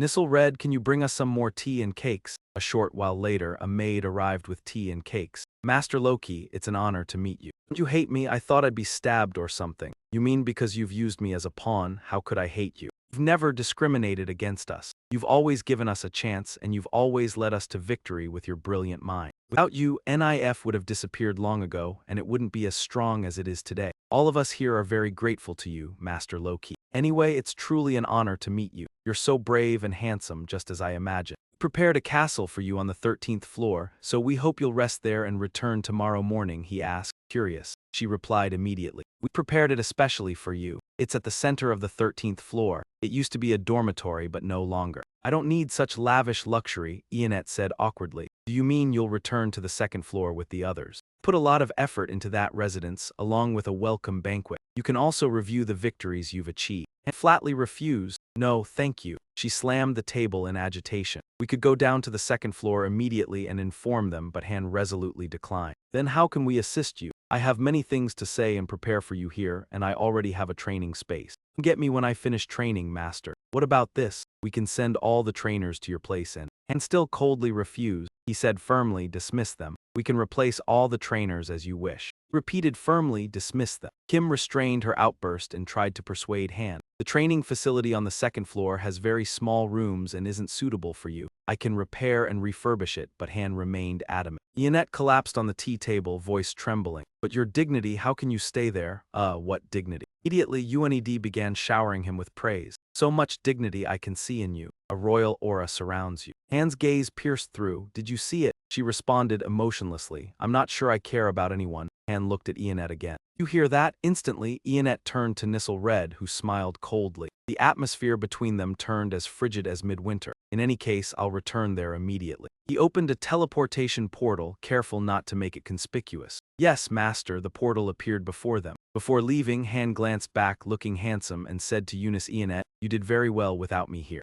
You still see me as your master? Ionet hesitated for a moment, then looked at him intently. After regaining composure, she smiled gently and saluted. Of course, hearing this, he smiled with satisfaction and departed. Before his feet fully left, a sudden scream and violent tremor erupted outside. Where is Master Ionet? Ionet smiled wryly. It seems Litigen has discovered your location. He's breaking through the magical barrier to get in. By the way, I haven't told him anything yet, Han asked anxiously. Has he always been like this? She replied, he's always been the one most eager to meet you. There's no time. Lu Jigyun usually speaks calmly, but it's hard for him to reason when he's angry. Very well, then I'll go. And quickly stepped through the teleportation portal. Strangely, when he entered, no one in the hall showed surprise or shock. It was as if he had been there all along or didn't exist in their perception. Was this an illusion? It seemed no one noticed his sudden appearance. Nissel Red guided from behind. If you're looking for your companions, they are this way. Hearing the voice, he turned around. Why are you coming with me? For your safety, master. Don't worry. If anyone dares to lay a finger on you, master, I will destroy their life instantly. Han was speechless, looking at Nissel Red, thinking to himself that he wanted to be home at FL Hema, somewhere on the lower floor.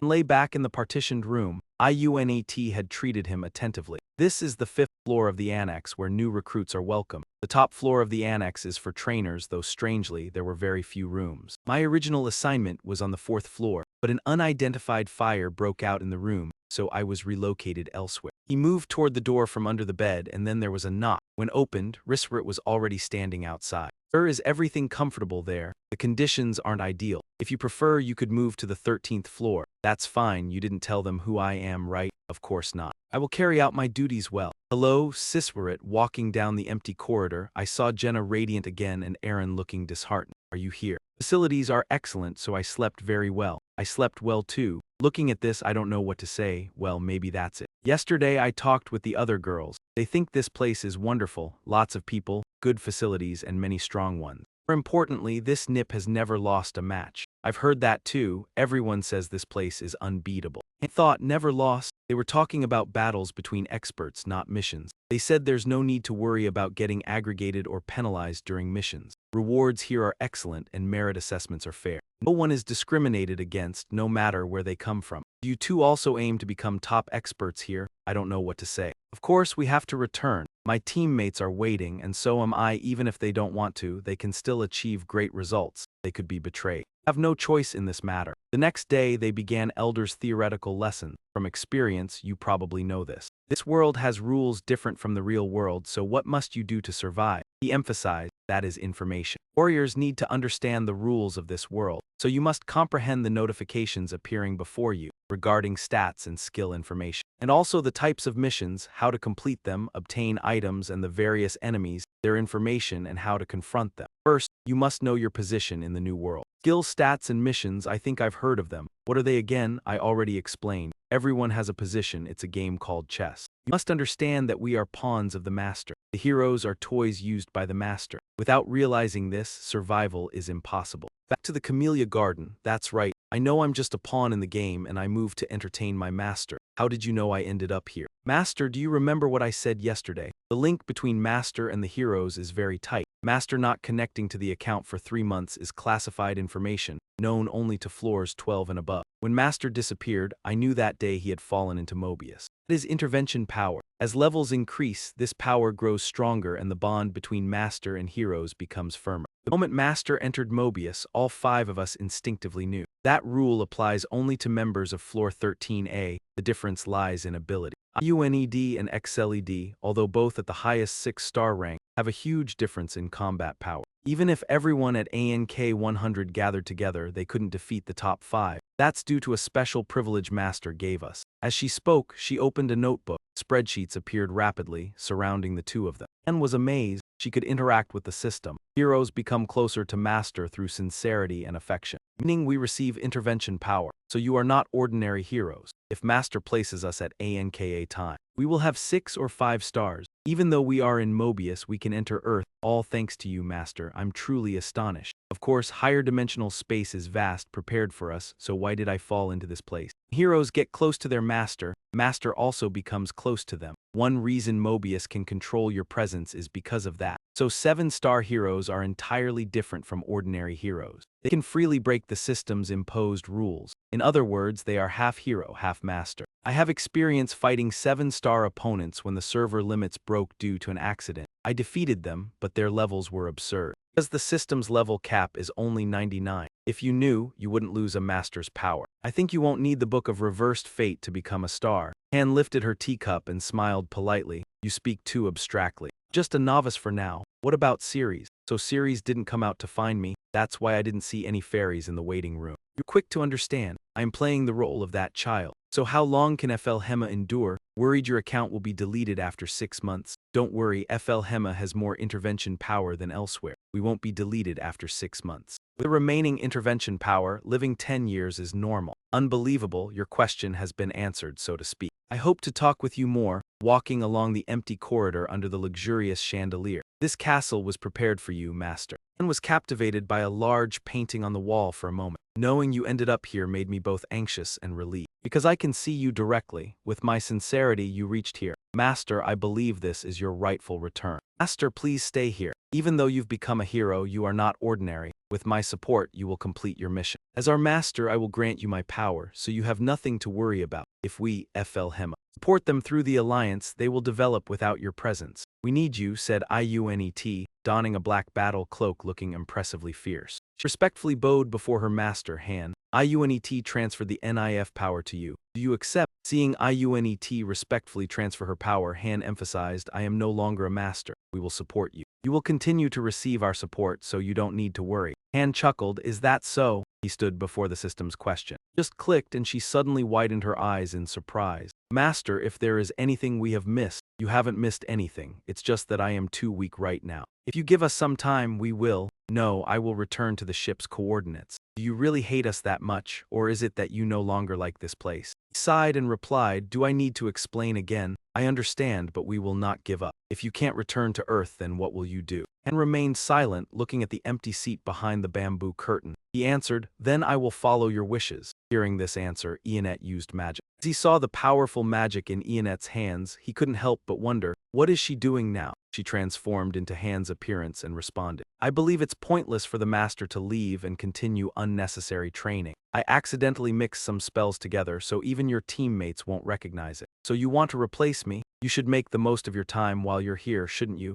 Please allow me. Han reluctantly nodded. All right then. Cut to another large building. Eren was currently on some battlefield with his spear showing signs of damage. Widening the perspective, not only Eren, but others were also in dire situations. They were surrounded by a group of ghostly cavalry, their bodies emitting a dark red aura that spread across the battlefield. Eren's breathing became heavier, his eyes wide in tension. He could hear Han and Edith's shouts. Eren, what are you doing? Come and wipe them all out. Hurry, Eren, we can't hold on much longer. Awakening Eren to 2-star, his latent power activated. All stats increased by 1000%. Eren charged forward, sweeping through the enemy ranks. Spear moved like a streak of light, cutting through the attacking monsters. One by one, each enemy was cleaved in two by his spear. The others were astonished. When did Eren become this strong? I never thought he'd have such power. As he surpassed us, even Roderick couldn't help but exclaim, unbelievable. Just then, someone called out his name from somewhere. Eren Lamb, well done. And smiled, praising him. But at that moment, Han's arm was blown off. Eren screamed in anguish as if wanting to tear his heart apart. Tears streamed down both sides of his face. Suddenly, when he opened his eyes, Eren woke from his nightmare. His eyes still held droplets of tears and his body was drenched in cold sweat. He sat up in bed, letting out a sigh.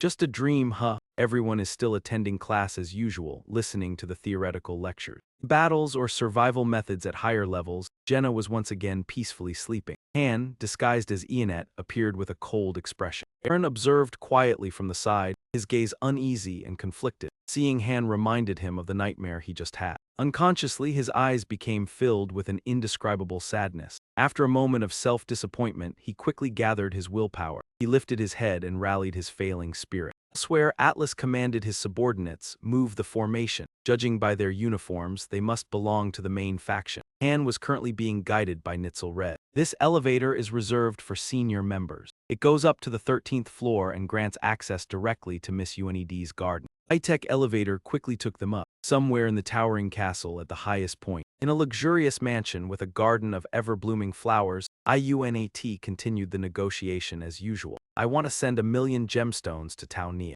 Took a sip of tea, answering blandly, don't interfere with Tau Nia. Upon hearing this, she covered her face and began crying. Master, you've made me so sad. You look so cool when you're stronger without needing our help. But do you want me to rely on you a bit more? Is that what you mean? I'll ask you later. Hearing this, Ionet's eyes immediately lit up. Really? What is it? How can we help you? And switched to his cold demeanor, keeping his distance as Ionet excitedly drew closer. Move back a little, it's too uncomfortable. The area was mountainous, full of steep peaks. The vast area resembled a fiery mountain. There was little life around here. Han walked while observing his surroundings. So this is black iron, even harder than steel. Looking at the deep cuts in the black iron surface, only one person could leave a mark on black iron. The person was a hero with exceptional talent. He was so skilled that I doubted he was a broken character. The Heavenly Sword, master of CLAIOMH Solar. The young man stood proudly under the sun, radiating a vague silver aura. I'm waiting for you. Riddigen was a 2-star hero, a genius among the thousands of heroes I have chosen.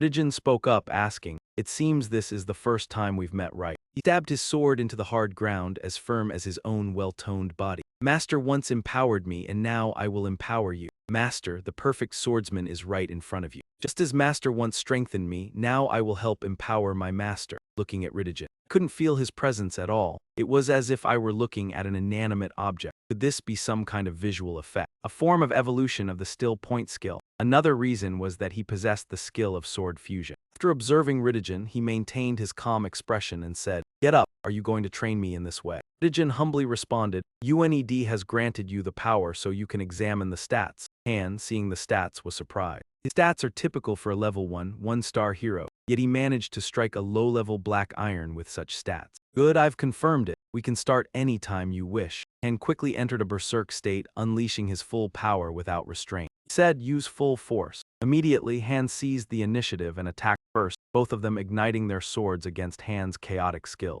Ridgen moved with apparent ease. Wherever Han directed his blade, Ridgen met it effortlessly, not even bothering to shift his stance. As he intercepted Han's strikes, he watched Han's movements and agility intently, his eyes seeming able to read every technique Han unleashed. Harsh to admit, Han was like a wild beast facing a seasoned hunter. He was much stronger and faster than himself. He moved 3 steps for every one of Han's, leaving Han stunned as his sword was knocked aside. Previous attack was also neatly cut. Ridgen's sword was swiftly at Han's throat. Han realized he couldn't do anything. Ridgen quickly lowered his knee and bowed. "Forgive me for thrusting my sword at you. Don't say things like that, it irritates me. That's the extent of my strength. Strange, isn't it? Not at all. If I were at your level, I would find it hard to defeat you. You overstate it." "You've always been the most talented," Ridgen asked, puzzled. "The most talented? You mastered level 10 basic swordsmanship while only at level 7. The reason you couldn't level up is that level 10 skills were the limit before a class change. I thought you were a flawed character. It's an honor to be so highly regarded. If talent were everything, then the closest hero to master would be Han,"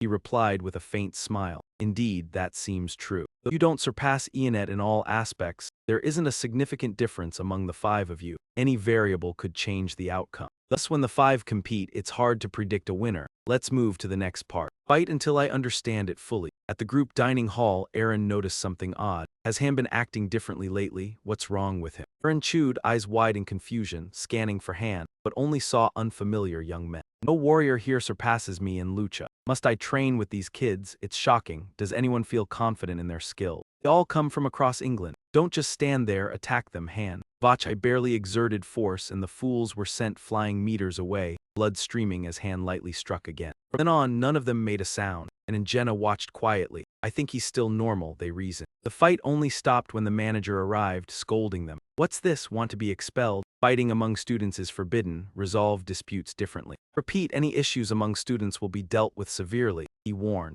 Jenna glanced at Han, worried, from nearby. Still, it felt strange. Eren paused, tilting his head. Another ignorant provocateur appears. Only by showing one's talent can others recognize their worth. Come on, I'll win with just a finger. In an instant, the first provocateur's eyes bulged, saliva flying, unable to grapple Han. Eren observed carefully and said, "I think he's unchanged." Meanwhile, Han stood near the dark mountain ridge, his presence so strong the thin clouds around him were blown away. Han swung his sword fiercely at Ridgen, who casually placed his hand on the hilt, blocking a ranged strike and then a direct one. He didn't dodge, perhaps he changed his sword technique. As Han attacked, he judged objectively. "I belong to a special class, top 1%, yet possess only 10% of the skills, notable for calmness and speed. Bind and indomitable skills are highly valued. If it were me, I'd spend over 5,000 points to recruit myself. But Ridgen's value is priceless. No one knows how many points would be needed to recruit him. Water isn't the only one learning to lose." And gripped Ridgen's sword. "Let's duel again. In Tanya, I've never lost, not to Jenna, Eren, Belquid, Nerissa, Edith, or Roderick. No one has ever completely defeated me. I've always fought and secured a superior position, but now it's different." Ridgen's overwhelming power met Han's grasp. "Even for a short time, you've improved greatly. If you surpass the wall again, you may obtain a common tier weapon. That's a steel sword, right?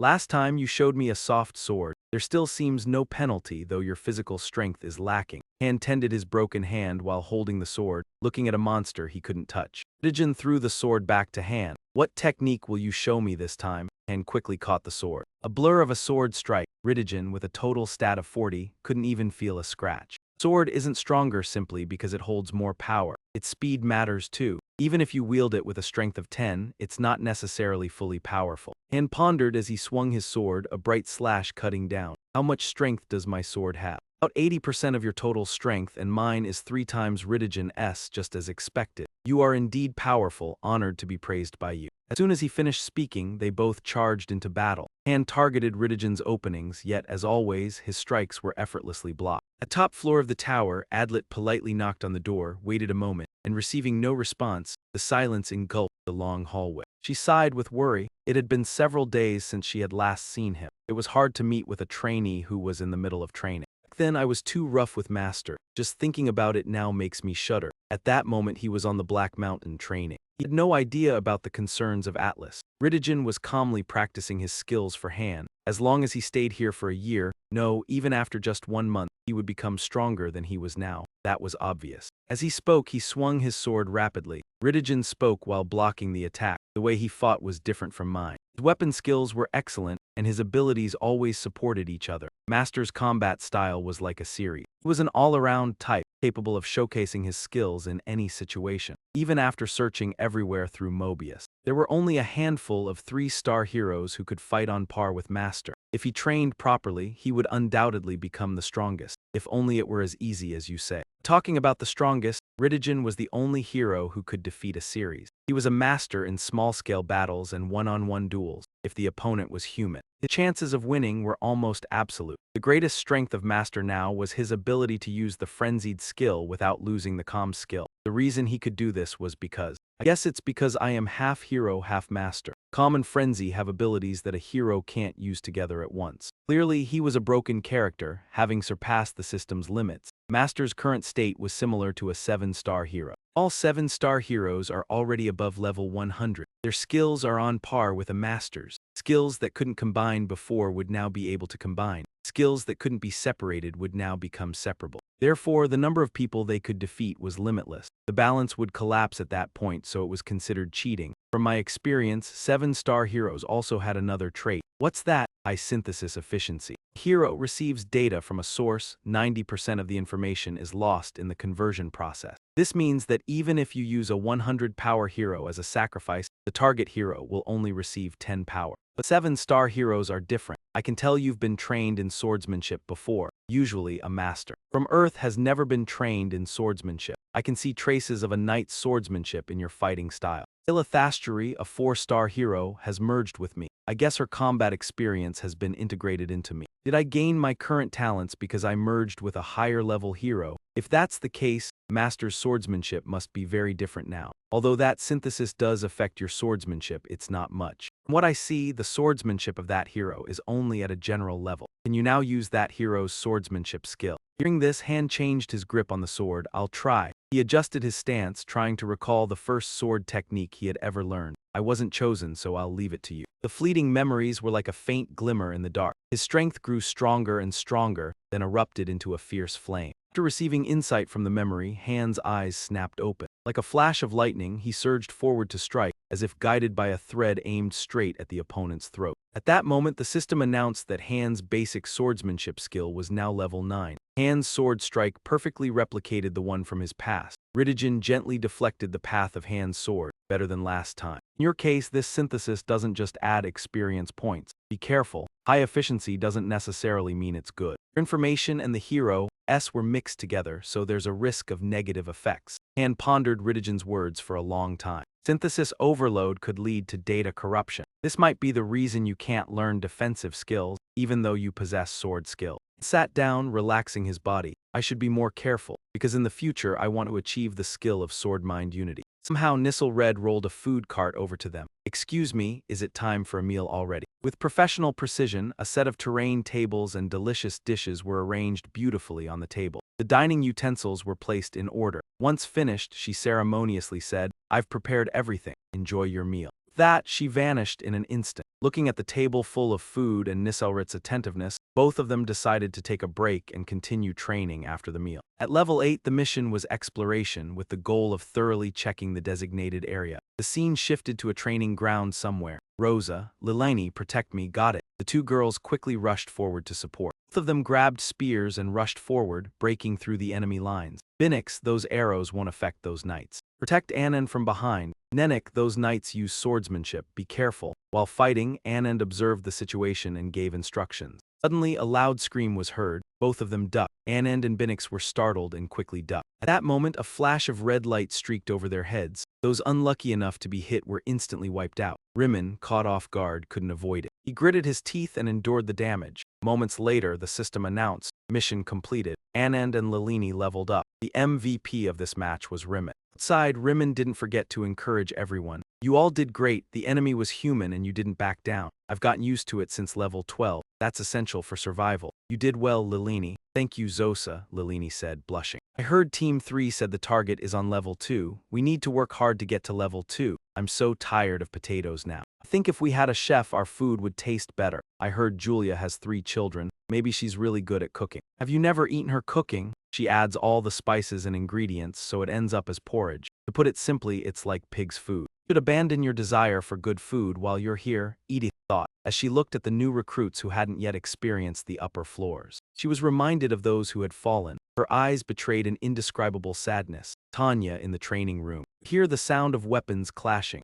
In the open training area, a session was underway for close combat training. This time, Edith was only observing. She moved past the auxiliary rooms and rushed directly at the main target. Roderick twirled his spear, surveying the area. With one quick move, he struck before Lilini and Zosa could react. The archer in the distance, Duong, also tried to aim, but Roderick moved too fast for him to keep up. This was absurd. Just as he was confused and overwhelmed, a cold voice came from behind. I told you to fight with the resolve to defeat anyone. If not, you'll be the first to fall. Though it was 5 against 2, one should never drop their guard on the battlefield. As long as one enemy is alive, there's always the possibility of wiping out the entire team. Let us try again, she said. Just then, a spear flew towards them. Roderick deflected the spear with his own, adjusting its trajectory, and then turned to Lilini. With a quick pivot, both the shaft and the spearhead aimed directly at his opponent's shoulder. Rimmon swung his sword with all his might. The blade missed, and Edith quickly crouched down to approach him, landing a heavy punch beneath his ribs. Anand, the main force, charged forward. Binnick fired arrows in support from afar. The group hesitated when facing their opponents, although they were familiar with fighting enemies. They were still not used to fighting alongside teammates. Though they lacked experience, I suspect their scores are enough to pass the test. There are 5 candidates. The one with the ability to make it to Team 2 will be. After this near-death training session, when they returned, the meals were ready. Edith turned back to her usual gentle demeanor and softly asked, "Did everyone enjoy the meal?" Anand enthusiastically replied with a full mouth, "Yes, it was delicious." Nick and Lilini politely responded, "Thank you, it was very good." Edith nodded with satisfaction. "The 3 of you will now be members of Team 2. Don't like it?" Hearing that, Anand excitedly stood up and shouted, No, it's truly an honor. Finally, a chance to make it to floor 2. Anand, can't you calm down a bit? Lilini, looking more reserved, spoke up. If we go to floor 2, does that mean the missions will be more dangerous? Say that your older brother and Darren, who made it to floor 2, both perished. Ever since I came here, I've been terrified. If anyone puts me in Team 2 then, as Lilini hesitated, Edith gently replied, then you can stay on floor 1. Even if you stay on floor 1, one day you'll be selected for a mission. We've seen many people disappear. You might be sent to scout the arenas as a one-person team. They will create various trials for you to form a strike team. If Team 3 enters, the atmosphere in the waiting room will change. Since they've passed floor 14, they will soon reach floor 18, where everyone will be in 3 days. Once Team 3 enters, your chances of reaching floor 2 will decrease. Think carefully before making a decision. Just like that, the evening passed quickly. The next morning, at the gathering spot, everyone looked in one direction with strange gazes. Even those who had fought side by side now cast suspicious glances. Rosa decisively turned and walked away. Lilini and Anand were left standing there, helpless. Just then, a hand patted Anand's shoulder from behind. Congratulations on reaching floor 2, said Uncle Lemon. Shortly after, everyone resumed their usual training session for the new recruits. In the transition room, the daily tasks began. A new recruit came in, panicking and screaming, "No, why me? I've always tried so hard. You said if I gave my best, I'd survive.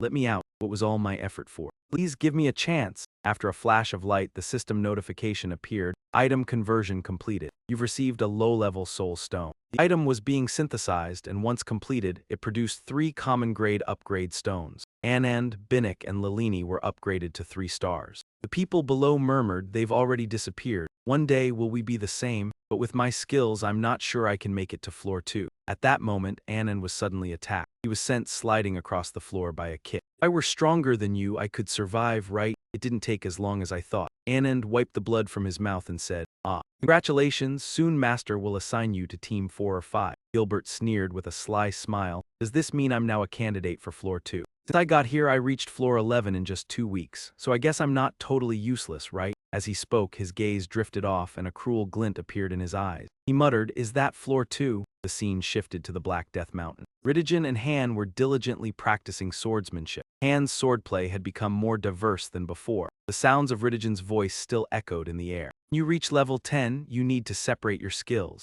Low-level weapon skills are for fighting, while common-grade weapon skills are for war. For intermediate level and above, it's no longer simple combat. It becomes a battle where people build castles and apply pressure to each other. Protect your territory and destroy your opponents. This is the essence of intermediate weapon skill. Strength-based skills like the sword are suited for such battle. Master, you've established your own territory, however. It's not complete yet, it's just a fence now. You need to build it into a solid wall. If anyone intrudes, they should not be allowed to escape. Han had now awakened his low-level swordsmanship skill. He had reached level 10 with his low-level swordsmanship skill maxed out. It could be upgraded to a higher skill if he met the special condition. He was in a state of rage, striking down fiercely. Riddigen smiled, "Well done." Then he swung his sword, countering Han's attack. At that moment, Han was momentarily stunned. In his subconscious, a green line appeared, thin and flexible, gliding through his mind. Master, if you reach the highest level of this technique, you could defeat them without needing to touch them or swing your sword. As he spoke, he unsheathed his sword and struck several times at a speed invisible to the naked eye. The surrounding rocks and earth fell around him.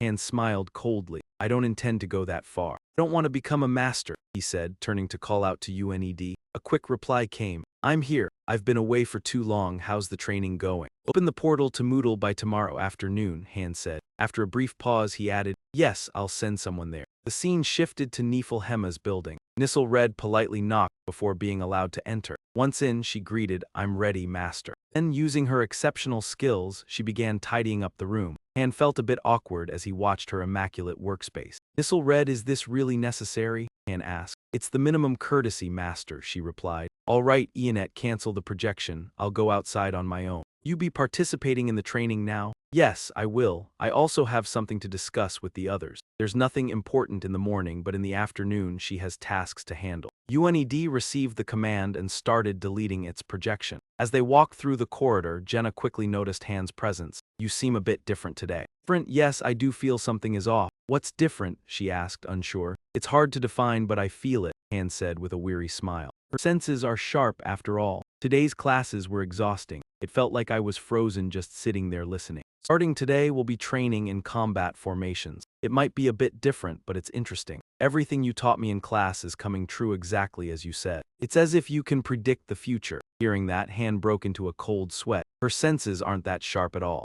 Now that I think about it, with everything I've done so far, even a fool would realize I'm different from regular heroes, right, Aaron? "After today's schedule, we'll head to the back courtyard of the annex building," Han instructed. Aaron nodded in acknowledgement. "Now on, you'll be doing mock battles using the combat formations you've learned in theory. You might not have worked with your teammates before, but if you do well in these mock battles, your tactical skills will improve. All right, let's begin." Han stood outside watching as 2 teams were randomly arranged. He thought to himself, the speed of improvement is astonishing for a 1-star hero. Each movement has a corresponding skill, allowing her to execute multiple different actions. Right now, at this level, she has no match. She uses teammates as shields. She could take on an entire group by herself. On the other hand, after the training, Aaron and Han stepped outside. Aaron looked around, confused. "Where are you taking me?" "Just stay quiet and follow me," Han instructed. As Aaron looked ahead, he was taken by surprise. Han and a maid stood in front of a massive teleportation door. Han gave a brief smile and turned to say, "Come on in."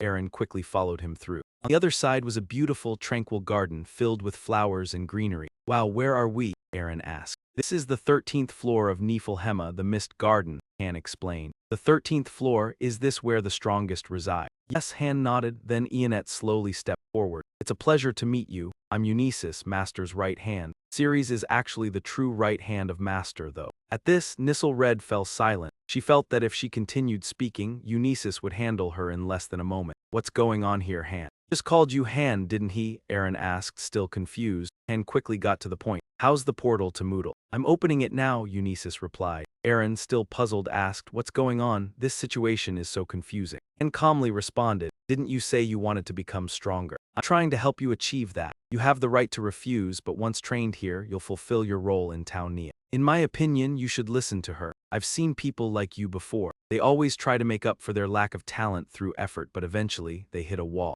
Can't progress any further, but not everyone is like that, Eunesis interjected. There's always an exception. Even someone who's at a disadvantage in terms of talent can achieve the same level as us. We've had a fool who reached our level. Despite everyone's best efforts to teach him, he couldn't grasp anything. So what happened then? Aaron's breathing became heavier as he asked. Ianette spoke as she held power in her hands. You'll see soon enough. This is the portal to Dimension 584. 2 years ago, Gwaret held a trial there. It's where Moodle now resides. This dimension has a level of danger that could cost you your life. Many people trained by Moodle there have died. The survival rate is less than 3%. It's incredibly dangerous. If you fear death, you shouldn't go. If I survive there, I'll be the strongest, right? Aaron gripped his spear tightly, torn between the decision. Then I'll go, he said with unwavering resolve. I don't want to die, I just want to push myself to my limits. Han's voice softened. Time there is different from here, remember that. Aaron took a deep breath, firm in his decision. I'm risking my life for a future with a bright, glorious path ahead.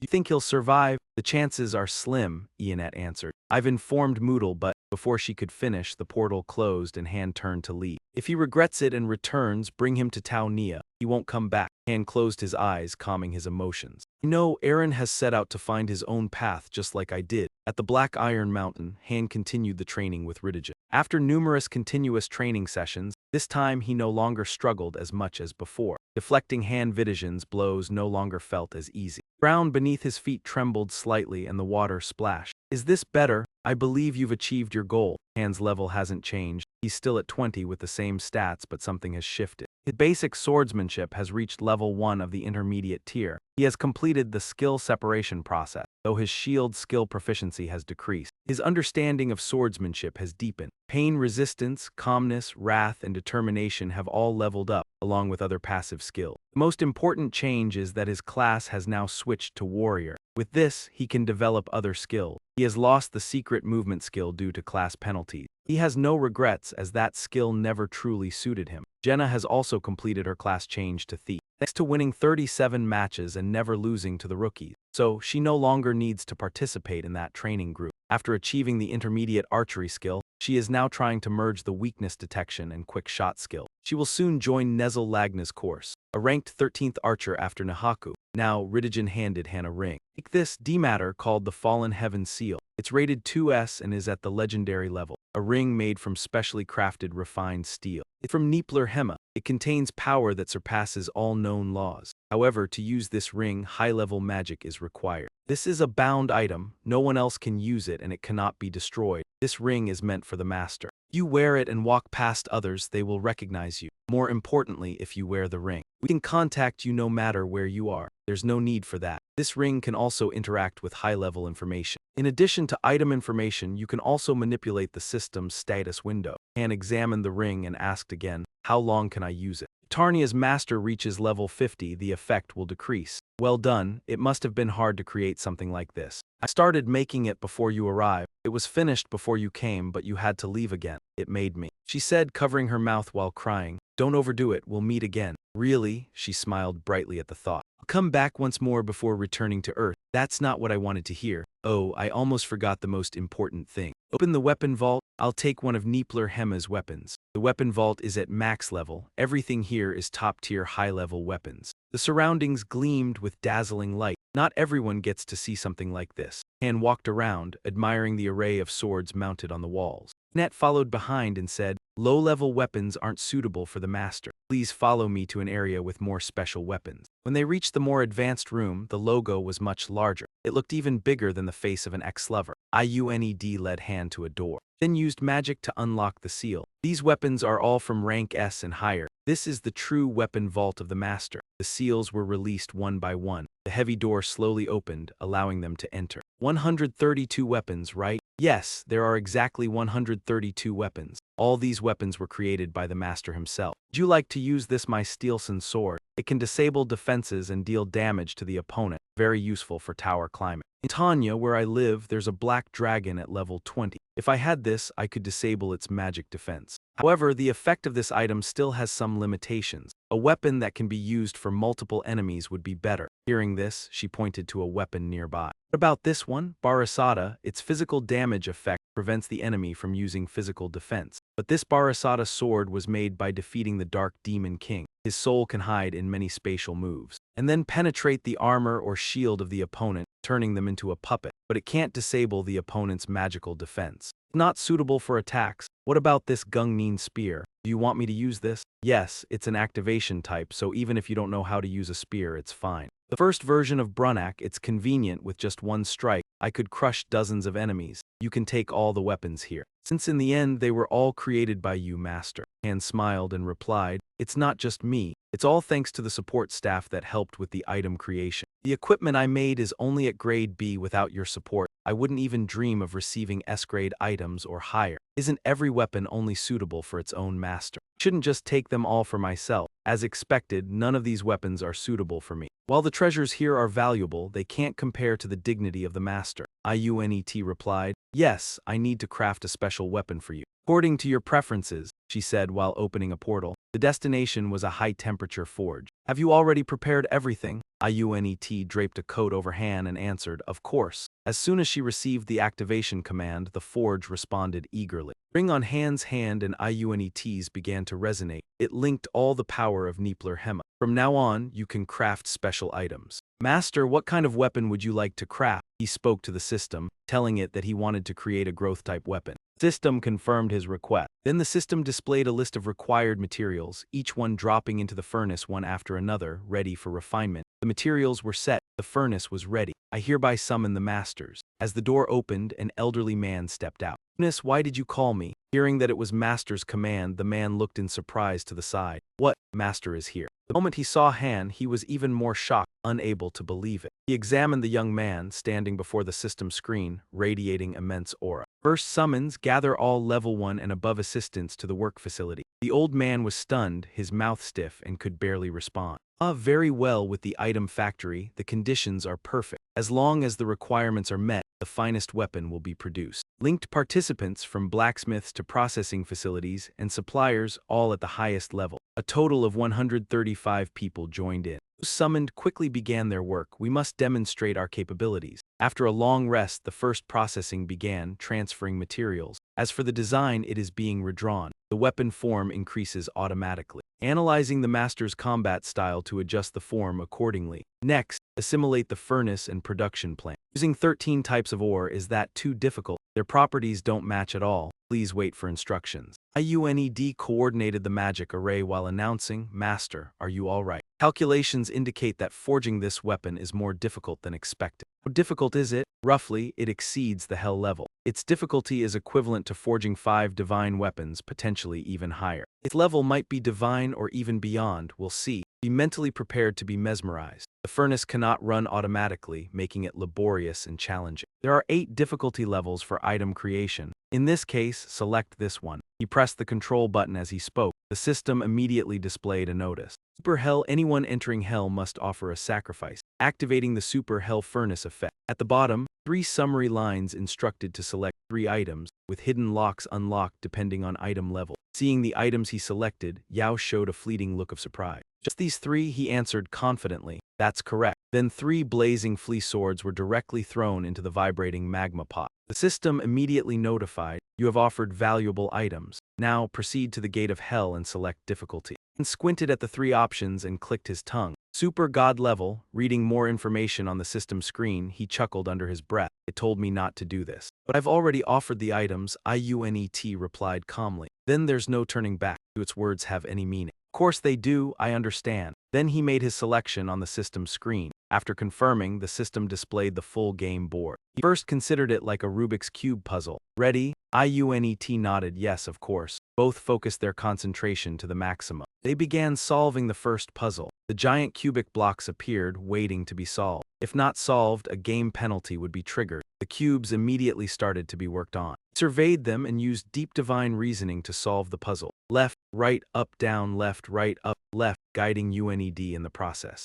Although he didn't fail, the system still triggered a penalty. Han had to complete it in 29 seconds. His vision was sharply reduced. He squinted at everything before him. I can't see anything. But he finished the formula, then he furiously typed commands. Soon after, the system announced the cube was solved. Punishment time was 14 seconds, with a 100% match rate. Intervention energy transfer complete, the factory began processing. The second game followed a super hell rhythm. With Han's level, this game was essentially a breeze. He managed it all. Not long after, the system announced, excellent spirit fire has been added to the primal batch. Then the third game, equally quick, was completed by Han. The primal batch was infused with Hell's magic, and a red matrix glowed below like blood. Next was marble shooting, then nonogram, then the sixth game of finding differences. Han passed them swiftly. The elderly man looked on, bewildered. Unbelievable, that day has truly returned. The alloy was completed and ready to use. System praised, excellent, then continued to the seventh game, puzzle assembly, eighth, maze, seventh, hidden object, and 12th, code breaking. One mistake and production would fail. Then the 13th, block assembly. System produced huge interlocking blocks. Han's hands flew across the keys, previously when holding a phone. He had played these games like a madman. Now, having left the human world and become a hero, this level was trivial to him. Molten lava churned in waves below. Workers hurried about, moving quickly. What materials to forge? Be careful to avoid mistakes in the steps. All 13 games in 5 minutes. Your skill has improved dramatically. Earlier was just a warm-up. Now the real challenge begins. Continuing with cubes, now more numerous and complex. The secret arena presented extreme difficulty. Penalties doubled, but the rules remained unchanged. Left, left, up, up, down, down, right, left. Han's brain felt roasted. His seasoned typing hands pushed to the limit. The magma pot flared with blue and gold waves while the system notified, excellent, Hell's spirit now resides in the primal furnace. Casting completed, moving to the next stage. Then the maze decoding game. The drawn patterns were easily solved by Han within 30 seconds. Excellent, the eternal hellfire now burned in the primal batch. A recovery A-grade obtained, special S-grade ownership, plus S-grade hardness enhancement. Seeing Han's ease, the system simultaneously released 2 games, 16, puzzle assembly, 2-minute limit, 17, find differences, 30-second limit. The challenges were truly unplayable for normal humans. The system could only repeatedly praise, excellent. Meanwhile, the sword being forged gained additional stats and skill. The system continued to send the next 21 challenges in rhythm. Han was increasingly being pressured into a disadvantageous position by the system. It was critical, and the novice was losing focus. By now, the forge had completed the blade's core. Enet was also straining to regulate the magical energy and control the forging process. This was the final round, and Han was already exhausted, gasping for breath. The system announced the last stage. All puzzles appeared simultaneously, requiring completion within the allotted time. For 32 puzzles and 5 minutes on the clock. Time ticking, Han unleashed his full typing speed, striking the keys like a man possessed. Every sense was pushed to its limit. His mind felt scorched. Layers of runes were being embedded in the blade, yet Han continued typing relentlessly. He gritted his teeth, clinging to the fading fragments of concentration as more runes slowly inscribed themselves onto the sword. Sweat dotted his keyboard. Each completed puzzle added another rune. The final keystroke ended the sequence. A faint golden glow appeared on the darkened screen, then intensified. Light flared brilliantly, honoring the victor. The system announced congratulations, and Ionet had successfully completed her part as well. She approached Han and said it was finished. Only now could he fully release his senses. He sat on the floor, breathing heavily, his voice broken from exhaustion. No mistakes, right? Unit's jade-white face was streaked with sweat. No, you can see for yourself. After the tense forging process, the master blade was finally complete. Its exact LANK measurement was unknown even to the system, but its potential was limitless. It was a special possession, non-transferable and indestructible, with user data stored and automatically upgraded. Han was the sole owner, linked to the Celestial Dao Certification Level 2 SX. He wondered why it was connected to that. Annette looked uneasy and turned away. She worried he might leave alone, so she secretly added that feature without telling him. It allowed him to traverse different dimensions and summon any weapon from Nip to his side. Han held the sword and muttered, "I've never heard of this function." The sword was truly powerful. No matter how skilled he was, he could not foresee the future. "You really want," he cut in, "I know. If you permit, I will leave Niflheim and fight alongside you." If anything happens, Master won't survive. Then we would have no one to rely on. Any sword from Nifum could only be summoned 3 times, only in genuine danger. 3 weapon summons from Nifum are their restriction. Apologies, but its power is limited during main mission. Due to the distance of teammates, it could only be used once per mission. You need not worry, I will minimize using that feature to prevent errors during use. Now I no longer need to carry previous weapons. She slid the sword onto the ledge below. Are you really discarding it? Both were then hurled to the ground. I will remember you. Han strapped the new sword to his back, a smirk tugging at his lips. When I return, I'll amaze everyone. The house echoed with continuous sound. Girl leapt and struck a powerful kick. Her partner intercepted swiftly. Together, they attacked a blonde-haired opponent with non-stop moves. Watching from above, only flashes of light could be seen. The individual moves were indistinguishable. The orange-haired girl, sweating in surprise, exclaimed,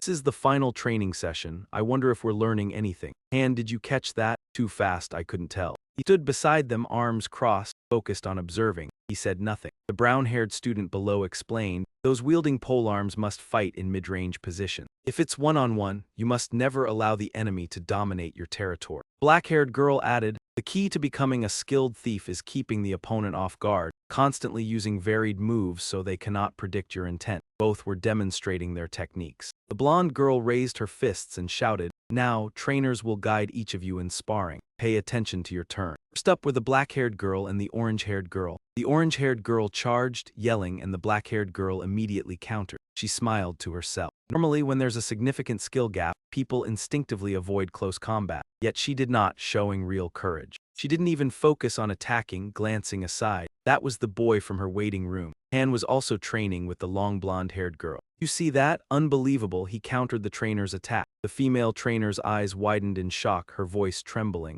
A level 20 just attacked me. She gritted her teeth, her body beginning to transform. The 5-star Visalign entered a state of rage, radiating red light. Wielding a long sword of immense power, its strength drastically increased. It was about to fully transform into a beast when a hand stopped her. Visalign, that's enough. An old man with white hair intervened. He warned her not to go too far, startling her and making her retract her intention. She immediately returned to her normal form and hurriedly spoke. Sir, I apologize. He assessed Han silently. This was the 7th training session. Over 1,000 students had passed through. Yet he had never seen anyone with such talent. Han still held the sword, poised for attack. The old man thought to himself. He knew Visalign hadn't unleashed her full power, but no previous student had ever harmed a trainer like this. He was extraordinary. White-haired girl chuckled lightly. Ha ha! She raised her cup. This was only the beginning. The space was strange, with circular blocks of varying sizes stacked in order, forming a large round building. Inside a modern building, the room was pristine. The maid asked him, have you finished unpacking, sir? The young man shyly scratched his head. Today is the last day, so I want to take care of everything myself. Remembering graduation day on the banner that read Han Isla. Congratulations on graduating at the top of the class. Reading those lines left him stunned, thinking, had he really accomplished anything? He asked, UNED, why was I placed at the top? He replied that his talent and skills had surpassed hundreds of students, which also gave her a chance to test him with an item. He looked at the sword on his back and asked if she meant this sword. She nodded, confirming it was the reward Ni-Fl Harem gave to the top student. Asked about the second-place student. She answered, Jenna sir, I ranked first in the thief category and second overall. She was very talented. He said, don't touch her. She will return to Tania with me. She replied that she had already informed the head trainer. At that moment, he saw someone standing at the door and thought, Eclat is here too, right? He asked her. She said Eclat was wandering around looking for him to apologize and that she had written a note to encourage her, asking her to deliver it. Looked at her with praise, acknowledging she had done her job very well. She humbly nodded and said it was an honor to serve him. Meanwhile, in a beautiful place, she sang softly to the pink gold pillars. The white-haired girl looked slightly sad and asked, do you really want to return to Tania? It's fine here too. She looked at him awkwardly, thinking Ceres might feel the same. He replied, thank you for everything. Without you, it would have taken much more time and effort. She was startled by his words, realizing he was quite an interesting person. In the beautiful garden, they sat facing each other while she tried to persuade him.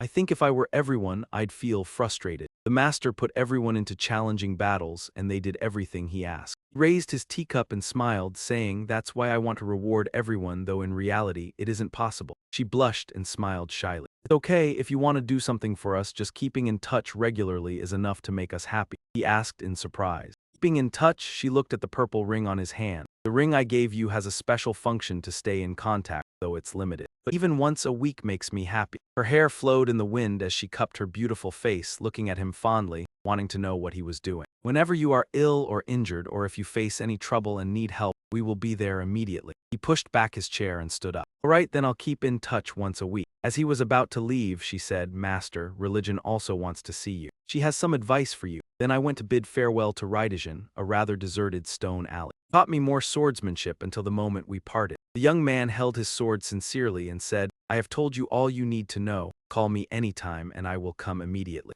The flying ship gradually departed. The red-haired girl stood on the deck speaking to everyone. A month has already passed. You must have learned a lot. I hope the experiences in Niflheim help you all. The outside world is dangerous, so take care. Anasura leaned on the ship rail happily, saying, Finally we're leaving this place. I want to soak in a bath as soon as we return. He smiled and asked, Is the bath here not good? She rested her hands and looked at him. The trainers were excellent and the facilities were good. Still, this isn't home. I wonder what it will be like when we get there. Maybe there are more new people. The ship approached a large spatial vortex, preparing for a space jump. Sparks flew as it slowly passed through. Both of them widened their eyes in surprise. The ship seemed to be ablaze. He looked at the scene and said, Isn't that La's fire and arrows truly spectacular? He looked at the girl holding her sword, her golden hair blending with the flames. He thought, Not yet until I become stronger. And we will meet again. Outside was a land of volcanoes, glowing red lava. 2 days later, everyone arrived at another place. The gray sky no longer glowed red. The ship reached a deserted place. Announcement to passengers. The ship is arriving at Tania. Please disembark at spatial coordinate 1935, Tania. The ship descended, asking the 2 passengers of Tania to disembark. The red-haired girl stepped forward, cheerfully greeting, hello to the top 2 students. I've heard the news, wouldn't staying at Niflheim be better? Jenna Surai replied that the team was still waiting for them. Announcement appeared, transport complete. And 3-star and Jenna 3-star returned safely from Niflheim. The 2 could now accept missions again. They stepped off the ship and she bid them farewell one last time. Care, Jenna asked in surprise. No one came to meet us. It's so quiet. He replied, We never told them we were returning, so how could they meet us? Another announcement appeared. During transit, the hero's status has changed. Please check details in the hero tab. A twin-tailed girl in a black dress ran over, tears streaming, calling out Loki. She hugged his face tightly. Finally, you're back. I thought you wouldn't return. You'd gone for good. He was speechless, saying, I told you I'd return. She wiped her tears, her pale face even more angelic. This shabby place, why didn't they ask you to stay there? He calmly replied they did. Her eyes lit up instantly, her expression shot. So for me, you refused them. He nearly choked on hearing this. She flew alongside him, saying, You must be tired. And rest, the facilities here are much better now. It's no longer the old Tania. He asked curiously, It's changed? She smiled confidently. Of course, you'll definitely be amazed. He looked at her silently without saying a word. He seemed to be quite eager. Tanya really was a bit different. Everything is clearly planned out. He looked around in surprise and asked, So, is the 3rd floor finished? The girl replied, Yes, it is. He shoved his hands in his pockets and glanced around. It's hard to believe. I was worried that the enemies might sabotage us. The 2 of them stood there and she introduced the place to him again. 1st floor is for the useless ones. The 2nd floor is for support and promising individuals, but it's still incomplete. And the 3rd floor, before she could continue, he interrupted. For the fighters, right? She cheerfully confirmed, Exactly. Better food, comfy beds, and even an entertainment area. He suddenly raised a hand, deep in thought. Has Wadov read the email I sent? He remembered, thinking in the last email I left 2 pieces of advice. One was to enhance strength with advanced summoning command. The other was to not rely too much on his strategies, but to improve his own skill. He looked at the girl and asked, How many combatants are on the 3rd floor? She replied, There are 15. Hearing this, he was quite satisfied. So, we've doubled the number. Teams 2 and 3 are ready then. Suddenly, he stroked his chin and said seriously, Let them know. We'll have a meeting tomorrow and the day after. We can start mission level 21 the day after that. The girl jumped in surprise, sweating and awkwardly stammered, Don't misunderstand, but low-key. He frowned and listened to her. While you weren't here, did they? He looked at the 2 angel statues in front of them and asked again. So they climbed the tower while I wasn't around? She replied, Yes, that's right. But he didn't seem angry at all. Instead, he said, What's the big deal? Why do you have to be so rigid? As long as they didn't get wiped out while completing the mission, it's fine. She smiled awkwardly. Yes, no one died. He asked while walking. So, how far did they get? She answered, Level 25. He paused, startled, and asked in disbelief. Level 25? She confirmed, Yes. He furrowed his brows and wiped sweat from his forehead. Still can't believe it. Are you sure it's not level 24 but 25? She answered firmly, Yes, that's right. He raised an eyebrow, sweating and thinking hard. Did they beat the whole group already? This didn't seem natural. According to the records, many things had changed, but this was beyond imagination. One of them was absent. Everything is so different now. He asked, ISO, when did Master's Advanced Healing Recovery become available? She replied, exactly 1 month ago, right after you left. He said, show me the system data from then until now. He stood there as purple screens began to appear around him. He read each one carefully, summoning 5 times in a row. It seemed like he had used a lot of money. He replied, they bought the full package earlier. Suddenly, he froze, eyes wide. The screen displayed super rare and Master had obtained a 4-star hero from afar. He forced a smile, sweating and confused. The second 4-star from water, this guy is really lucky. I can't believe he got that 1% chance twice. Thought, since they've just been summoned, I might still be able to defeat them. Although there's a level gap, they can level up as much as they want. Thinking of them, he asked, so, did these newly summoned ones clear level 2 5 years ago? ISODAP. They have many resurrection stones. Tomorrow, when Master logs in, you can watch the video of the process of completing the required floors. He smiles. I really want to know who they are. On the outside, they are armored from head to toe, completely covered. Suddenly, there's a loud boom and it bursts apart. Black-haired man is wielding a sword, slaughtering these armored soldiers. He looks incredibly exhausted. Han approaches and asks him, what are you doing? It's late. Without turning, he knows who's speaking. You're back, it's been a month. He responds, I just got back. What's going on? Is something happening? Coldly says, nothing, just training. Looking at his hand gripping the sword so tightly that it's bleeding, Han softly says, you look like you're releasing all your anger on the training equipment. He stands in front of the armored soldier. I'll finish it soon, so just wait a moment. We'll fight afterward. Han puts his hands in his pockets and advises, I think you should go to bed now. But he seems determined, as if nothing can change his mind. With one final strike, he raises his sword. His eyes glow with red anger. The sword swings fast and hard, slashing through the armored soldier. The armor immediately shatters. It breaks apart and falls. At this point, he finally feels satisfied and faces Han. I'm ready now. The broken pieces of armor on the ground show that his sword technique is not ordinary. He asks Han, I don't see you carrying a shield. Did you throw it away? A lot has happened over the past month. Late at night, the whole place is lit by lamps. The two prepare for a fight. He looks at the sword in Han's hand and curiously says, this sword looks unusual. Very well, you haven't teased him yet. Han responds, if I ask, would you give it to me? Of course not, this is something they gave me. Without hesitation, he answers firmly, no. The two begin to fight. The two swords clash with a sharp sound, evenly matched in strength. They continue to exchange blows, their strikes causing sparks to fly. Han is enjoying himself, thinking, he's improved. It looks like his beginner weapon skills are almost at a high level. He smiles and says, it seems something happened that made you angry. He doesn't deny it. With a direct strike, he swings his sword at Han's face. Shouting, that's right, it's like he's using you as an outlet for his anger. Han, now angry, retaliates with a stronger slash. He quickly raises his sword to block, but the force knocks him back, slamming him into the wall. He cries out in pain. Han looks at him and says, if you want to attack me, wipe off your sweat. If you stay overwhelmed by discomfort, you won't be able to use your skills properly. Indeed. His anger has clouded his judgment. He can't fight calmly. He presses his hands against the wall to stand up, his voice trembling. You've gotten much stronger. How were you trained? Han answers, it's a secret. He walks over to Han, rubbing his injured arm. I feel like I've been hit by a cannon. Says this world is truly vast and there are so many unbelievable things. He admits defeat and walks past Han, but with a sad remark. I didn't expect to be defeated by a kid. Han is startled. He frowns and looks back at him. A kid, he bitterly admits. You won't be able to speak when you see their appearance. Before leaving the room, he warns Han, be careful. Han remains silent and doesn't respond. At the large building, Jenna Shura is fast asleep. Drool is dripping from her mouth. She's sitting face down on the table. Han walks by and thinks, why is she sleeping here instead of in her bed? He continues down the empty hallway thinking, the living arrangements have changed. Now there are 3 tunnels, each with 5 rooms. It looks like each team is given different options. He sits on the bed and lies down. Rests his hands behind his head, his legs crossed, looking at the ceiling. His eyes droop and he keeps thinking about the 3 teams. The night is quiet and there's not a soul outside. The footlights are on. A few people are sitting at the table deep in thought. He walks up to them and greets, it's been a while since we gathered. Jenna Shura rests her chin on her hands, looking bored at him. That's all you're going to say?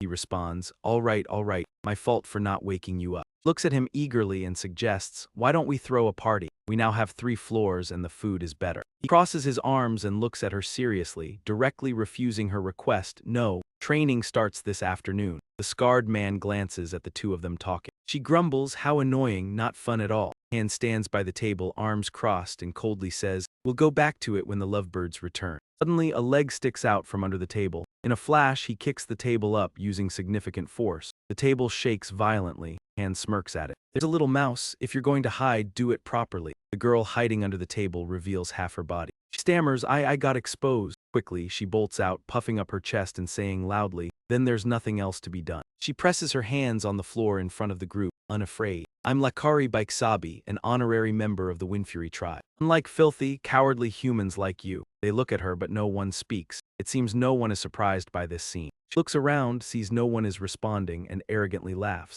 Ha ha ha, are you so scared that you can't even speak? Of course, I've never been like you since the day I was born. She continues to talk, ignoring everyone. Han approaches her. He grabs her by the collar. She gasps and screams, what's this about? He lifts her up as if she's a frightened rat. She struggles and shouts, let me go, you filthy human. Han coldly asks her, who is this kid to be so bold? The short-haired girl answered, she is a member of Team 3, recruited last month. Hearing that, the girl screamed louder, arguing. You're so despicable. As expected, you're a disgusting coward, he teased. Is this your first meeting? Why are you acting like this? She yelled in anger, shut up. She turned to the scarred man and yelled, that weakling you beat up yesterday, come help me. The man's face darkened, shaking with anger as he drew his sword. Gritting his teeth, he was ready to deal with the girl, but Jenna quickly stopped him. Hey, don't use a sword on a kid. Looking at the messy-haired girl who was grinding her teeth and causing chaos, he responded, does she look like a regular child to you? She continued to try to stop him, but then Han's eyes widened in shock. The girl actually dared to strike. She slashed with great force, her eyes glowing with anger. The strange sound of her claws echoed as they tore through the air. Her claws were so sharp that after just one swipe, deep grooves were left on the floor, smoking from the heat. Luckily, he quickly dodged, avoiding the deadly strike. He looked at her in surprise and thought, you dodged that. He stared at her long, sharp black claws and wondered, what are those? Members of that group are beastmen. They're a rare race living in the far east of the Empire. The girl screamed, stop talking nonsense, attack. Why is no one stepping up? While she was still loudly causing chaos, a swift kick from behind knocked her out cold. It was the scarred man whose kick was quick and precise. He coldly said, stop yelling. The man with the sword explained, they think differently from us. It seems they don't like humans much. Jenna crouched down to check on the girl and asked, what are you going to do now? And responded, who knows? Looking at the girl now unconscious on the floor, everyone was annoyed. He muttered, she's really annoying. He threw the girl over his shoulder and started walking down the empty hallway. The girl was still knocked out, draped over his shoulder. One hand in his pocket, the other carrying the girl. Han glanced around the forest and thought, they even created a whole forest here. That must have cost quite a bit. In the forest stood modern, sturdy huts. He looked around the area, which was eerily empty, and thought, is no one here? Suddenly, a voice called out, who are you? He looked up and saw two people sitting on the tall trees, staring at him.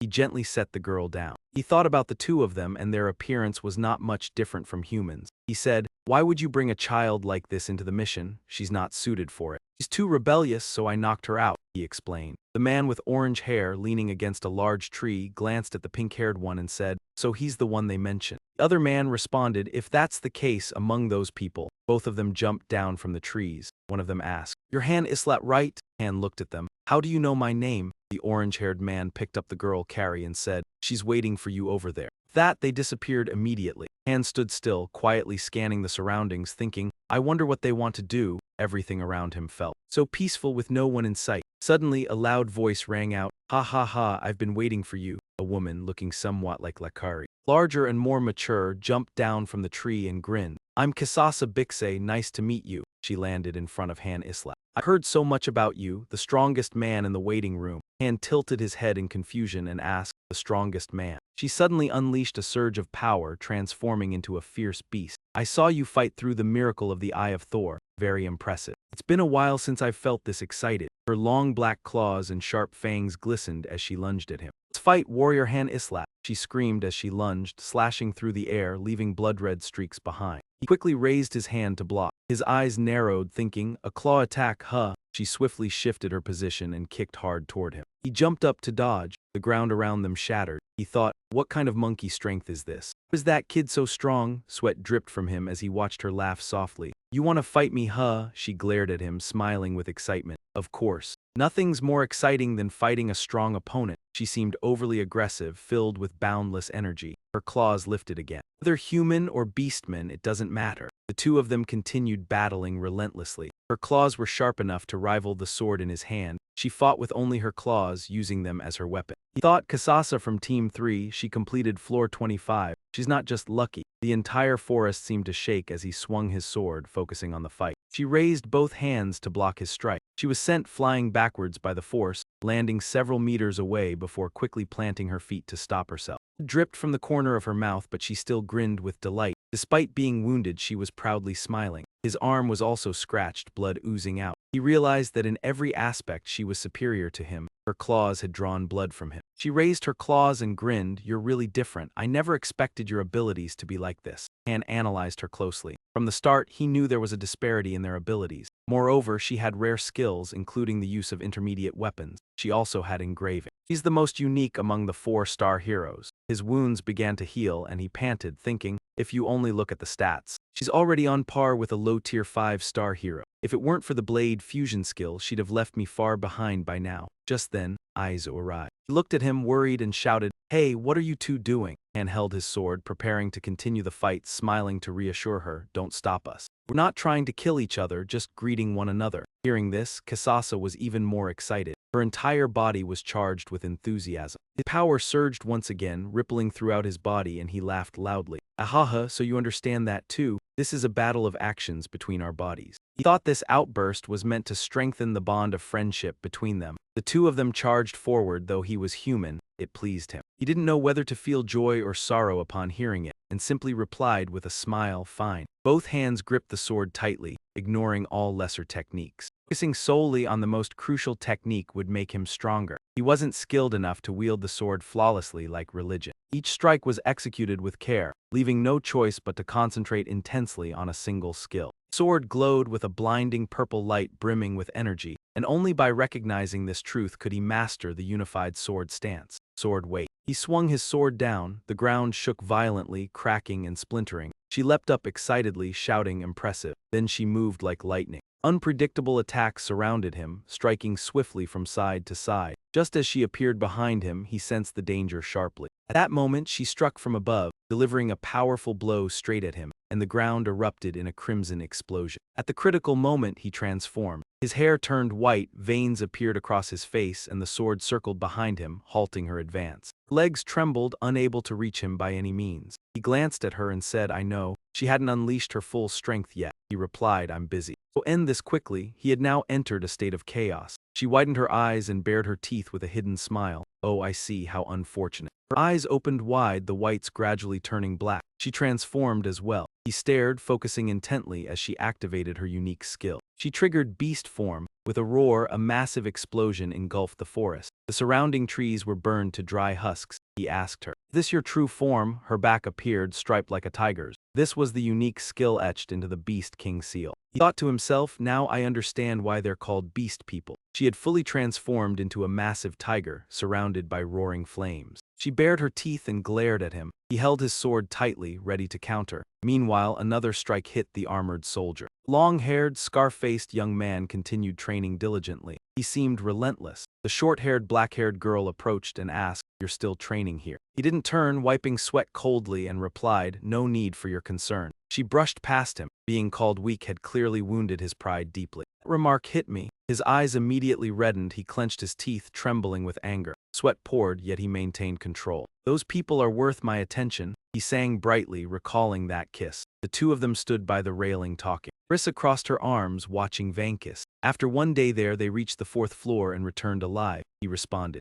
"So Team 3 has been assigned to join Floor 2. The rules here remain as usual." At that moment, someone approached and said, "You cannot train beast people. Staying on Floor 1 would be pointless." He clenched his fists and turned away. "If Master has decided, I have nothing more to say." The long black-haired man watched him leave and said, "They may not be stronger now, but they'll catch up soon." He glanced at him and said, "Why worry about the weak? Just focus on training." Weeks later, calls for Kasasa, Nisazu, Daruma, Nandio, Lakari gathered them on Floor 1. They were stunned, sweating profusely. These beasts had returned from Floor 25. Surprisingly, Team 3 from Floor 21 had broken through Floor 25 in one go. Since Teams 1 and 2 lacked members, sending Team 3 was logical. The humans whispered in awe, "Unbelievable, are they really that strong?" Now the situation had been completely reversed. Team 2 gritted their teeth. Anan looked worriedly at Edith. Sister Edith, the tall girl, stared at the beasts. They'd reached Floor 25 and survived. What would Han say when he returned? Indu crossed her arms and said, "We must reach the level to become floor 2 members, quite interesting." Isso excitedly said, "Everyone to the warehouse now." Tanya moved violently as if carrying a transformation. A notification appeared, "Excellent, the waiting room reached level 3. That day, Vanki stood with hands on hips, observing the beast's quarters. This forest was designed for Team 3. It must have cost a fortune. Nerissa looked at him, complaining again, "If you want to compete, talk to Isal." Will those fairies even listen? Just then, a voice called out, "I need to check because I just moved here. The human quarters are so boring, being here is much more fun." That was Lakari. Vankist asked, "Who are those kids?" Jumped down without hesitation and asked, "Hey human, are you the strongest here?" Vankist stayed silent, watching her. And his eyes suddenly flared red as he looked at her. "Shall we fight now?" In a single strike, he knocked Lakari unconscious. At this moment, Daruma, Nandio, and Nisset rushed to carry her away, silently observing him. He ventured into the beast forest, sword in hand, grinning challengingly. Just then, a hot blast swept past, startling him. A single burst of heat tore his arm apart, and the surrounding trees instantly caught fire. He grimaced, clenching his teeth in fear and anger. A pair of beast legs approached, and a terrifying voice boomed, "You are not the strongest among the humans, right? I know, I've heard the stories. One with black hair is the strongest here. Fire blazes intensely with every step. COA is also decent, but she is not him. Kisasa has appeared still in human form, yet the terrifying strength of a tiger dominates everything." She harshly warns Vanki, "You are not allowed to enter here." The human man can only stand there, watching in fear, unable to do anything. One strike pierced through the armored soldier. Immediately shattered. Vankis wiped the sweat off his brow, frowning in anger, thinking over time, "I thought I could face those monsters. I imagined a monster eating another monster alive." But in that moment, facing them, a question instinctively arose within me. Confronting the tiger Kisasa, I wondered, from the moment I was born, was my fate already sealed to lose to them? The more I thought about it, the harder I gripped my sword until it drew blood. With my current strength, I cannot defeat them. To fight those monsters, I cannot stay at this level. Suddenly, a light shone in the distance. The birds scattered. "That's the forest of the beastmen." Han thought of the time when he was fighting Kisasa. He seemed to still be fighting. Han was now in his rage form. Hearing Dragon, the one who had beheaded a true monster. In the distance, the tiger roared, still fighting another monster. The more he thought about it, the angrier he became. Sweat poured out. He swore to himself, "No matter what, I will bring you down." Han gripped his sword and smiled faintly, watching Kisasa the tiger charge at him. The beastman slashed down with his blade, calmly declaring, "I will tame you." A strange wind blew through the forest after the intense battle. The forest was completely burned down. Her laughter echoed. "Ha ha ha." She sat by a tree, recovering, enjoying herself, and said, "It's been a long time since I've had such a fun fight. It was worth you coming here." He also sheathed his sword, returning to his normal form. His body was also healing. She asked him, "Are you all right?" He replied, "I'm fine. This is not the first time I've fought like this." Hearing his answer, she was pleased. A true warrior. As he healed his wounds, he thought, "If we keep fighting for another 10 days, my upper body will be gone, or Kisasa's head will fall. It will definitely be one of the two. If I keep fighting to the end, it's likely that I'll lose my head." He didn't feel the need for that. Thinking about the powerful tiger from before, he knew her combat ability was outstanding. She could even transform. Although her temperament was a bit unusual, it was still tolerable. In the distance, sitting with her chin resting on her hand, she said, "I made a mistake asking Lakari to invite you." Thinking about it, Lakari really hates humans. His parents were killed by humans. He glanced at the girl hiding behind a tree. She had also argued with Vankis. Hachai crossed her arms, leaning against the tree, saying, "She caused trouble with him because she's very interested in anyone who looks like a strong warrior." Kisasa explained to him, "We hate humans, but we don't hate the innocent ones. If you feel offended, I apologize. You can fight again if you wish." Lakari, hiding behind the tree, heard this and cried out, "Sis, are you bringing a human into our home?" "You're a traitor." Seeing her noisy appearance, he thought, "Doesn't she ever get tired of this? Always shouting, never speaking normally." Kisasa took out a bag, opened it, and looked at him, asking, "Do you like meat? There's plenty here. Thanks to you, I have so much fresh meat to eat." Inside the bag was a pile of raw meat, which looked disgusting. He looked at it, disgusted. Seeing that he didn't react, she ate the meat raw and asked, "Aren't you going to eat?" He politely refused, "I'm not hungry." He smiled and said to her, "We need your cooperation to complete the upcoming mission. With you here, climbing the tower will go much smoother." She continued eating the raw meat, saying, "Was it necessary to say all that? From the beginning, my family came here because of a contract. More accurately, I'm willing to follow the terms." He squinted in surprise and asked, "A contract?" He explained, "The destruction of our world. When our homeland was covered in darkness and vanished, I heard a voice. The voice said it would save us."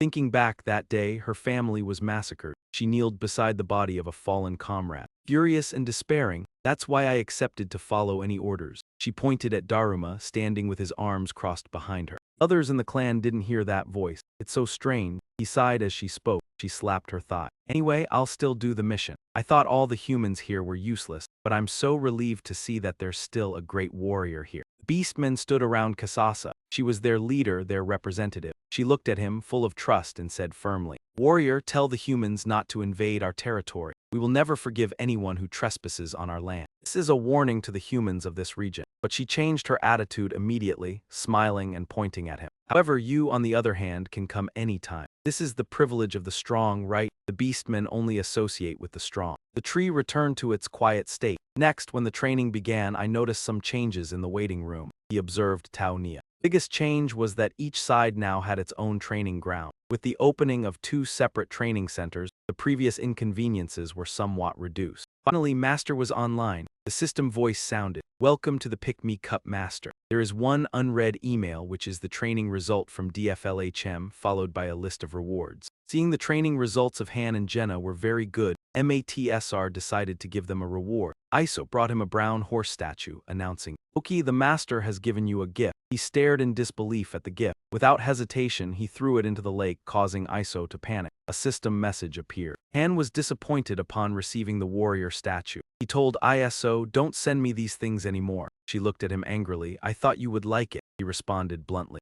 "Give me something to eat," he said. She immediately agreed. "All right, wait a moment." The system then displayed how to gain favor from Hero. The suggestion was that Master should give him another gift. Unexpectedly, the gift was changed to a white horse statue. This time, Han was truly disappointed. His affection level dropped significantly. He scowled angrily, smashing the horse statue. Watching it shatter on the ground, he said, "The number of people waiting in the room has reached nearly 100, but the management is still poor. Use the rebirth stone to show me the video from floor 25. The system responded listlessly. All right. The door opened, and a notification appeared. Han requested to view the data video from floor 25. He calmly waited with his hands in his pockets as the video began to play. He agreed to use the rebirth stone, and the space began to change. He closed his eyes and waited. Han, a third-tier warrior, started browsing the web. He closed his eyes again, then slowly opened them. In front of him was a completely different space. It was a desert with no one in sight. He stood still, observing the barren landscape, uncertain about what the mission entailed. Sasa's Team 3 had completed the mission on floor 25. He carefully observed the area, realizing that the task could be understood by examining the nearby village. Suddenly, a group of people chased a woman, shouting as they ran after her. "Catch that wretched girl!" They surrounded her aggressively. There's no escape, not even for an ant. The group followed orders, forming a tight ring around her. The leader turned to one of his men. "Check the wanted poster. Are you sure it's her?" He immediately opened the wanted poster and confirmed with a smile, "Yeah, I'm sure it's her." They had her cornered. Breathing heavily, she weakly spoke to the group. "Can't I go? I have something to find. I won't interfere with you." They didn't believe her. One of them drew a knife, pointing it at her. "You say you won't touch us. My son suffered a stroke because of you. He's now lying on his deathbed at home," he shouted, accusing her. "And now, because of you, the monsters are running wild." Girl Min-hone weakly replied, "I didn't do it," but he immediately cut her off. "Shut up." He cursed her, calling her a traitor to the Prius Empire. The girl looked exactly like the beautiful woman with white hair, only older. And folded his arms, watching her. She was no longer a child. The two men turned to each other, asking, "Should we shoot her?" The other answered, "They said we'd get a reward if we kill her." Hearing this, they immediately raised their bows and aimed at the girl. She stepped back in fear. The arrows shot out, whizzing toward her. She squeezed her eyes shut in fear, raising her hands to protect herself. But before the arrows could hit her, they shattered midair. The group of beastmen arrived just in time. Lakari, grinning, said, "I smell the filthy stench of humans. There are so many of them." Lakari knelt on the ground, eagerly asking, "Hey, can I kill all these humans here?" Hisasa appeared on the wall behind Prius. "But her," she said, "she must not be killed. We need to protect her." Lakari responded, "Then let's kill all the others." One of the men screamed, "That woman is a wanted criminal from the Empire." He rushed forward. "If you protect her, then." But before he could finish, Kisasa punched him in the mouth, knocking him out. Lakari and the girl fought back, knocking down all the enemies. Riaz stood there, wide-eyed in shock. Everyone was sweating, unable to say a word. Floor 25, an escape mission. The main objective was to escape the designated area. Special mission, protect NPC Prius Ragnar. Watching Lakari ruthlessly slaughter the enemies, one man nervously asked, "Where are you all from?" They pleaded with the beastmen, please don't fight us. We're just trying to capture that witch. They had no chance to negotiate. Before they could finish, they were all chopped down. Lakari, covered in blood, grumbled, this is why I hate humans. Why should I talk to those I'm about to kill? Beastmen were so decisive, kill without negotiations or plea. Afterward, Kasasa turned to Prius and said, this woman, the human woman, follow me. She hesitated in fear, asking, are you a beastman? I don't think they belong to this faction, Kasasa said as she looked off into the distance, ignoring her question. I hear strange noises and I smell blood, please check what's happening. The girl immediately obeyed, saying, yes, sister. She leaned on the wall, reading the system information, grumbling, the mission type is escape. Leave the designated area and bring the NPC along. Riaz, seeing the system message, immediately called out, is she a hero? It's like the one who saved me before. Kasasa ignored her and snapped, what is she saying? Lakari, who already hated humans, couldn't tolerate it. She snapped, she's too noisy. Maybe she'll be quiet if I cut off one of her arms. Mrs. face darkened in fear, sweating profusely. She desperately asked, is there anyone named Han here? Black hair, black eyes, taller than me by a head, uses a sword and shield. The group fell silent as she described him. Nandio, irritated, wondered, what is she talking about? Beastmen hadn't met Han yet, so they were unsure, but Kasasa knew. Are you talking about that warrior? She asked. Ria's eyes lit up with excitement. You know him? She asked eagerly. I want to know what he's like if you're from the same place as Han. Kasasa interrupted, he was there but not anymore. Prius asked confusedly. What do you mean? Kasasa replied. He went to that place, whatever it's called. He might be dead by now. And stood with his arms crossed, observing everything. Hearing her words, he felt irritated and thought, what? Why does she seem to be talking about me like that? Is she hoping I die or something? At that moment, Nisat returned and shouted loudly. She jumped down in front of the beastmen and reported, a group of monsters is approaching from outside the village. I think they'll be here soon, Kasasa replied. That's why we heard those sounds earlier. No one else is coming here. She immediately turned and left. Even though we've caused chaos, let's get out of here. Come with us, human, Lakari said, looking at Pryash, evaluating her. She's actually pretty attractive. She's a bit nicer looking than the others. Pryash glanced away awkwardly, responding in a sorrowful tone, not really sure about that. A monster emerged from the mud and charged. It was the lizardman, accompanied by soldiers. The soldiers began fighting the human. Meanwhile, the beastmen and Prius rushed along the path. Priya's stamina was no match for the beastmen. Despite her best effort, she couldn't keep up with them. Lakari, impatient, urged, can you run faster, human? Out of breath, she responded, I'm already running as fast as I can. After a moment, Kasasa spoke up. Have no choice, slow down. She called ahead, Daruma. Immediately, a figure sped by. Daruma appeared quickly. He turned to Kasasa. I'm here, he said. She asked, what's the situation? After observing, he replied, there are 3 escape routes, west, east, and north. The monsters are coming from the west. The humans are evacuating to the east. The north is the least crowded. Thinking about the people evacuating, she said, so those humans are heading east. Monsters will soon flood this place. I don't think they'll make it. The two of them discussed and decided, we'll head north. Sasa asked, how many monsters are there? He answered, in the north, from what I can see, there are 30 of them.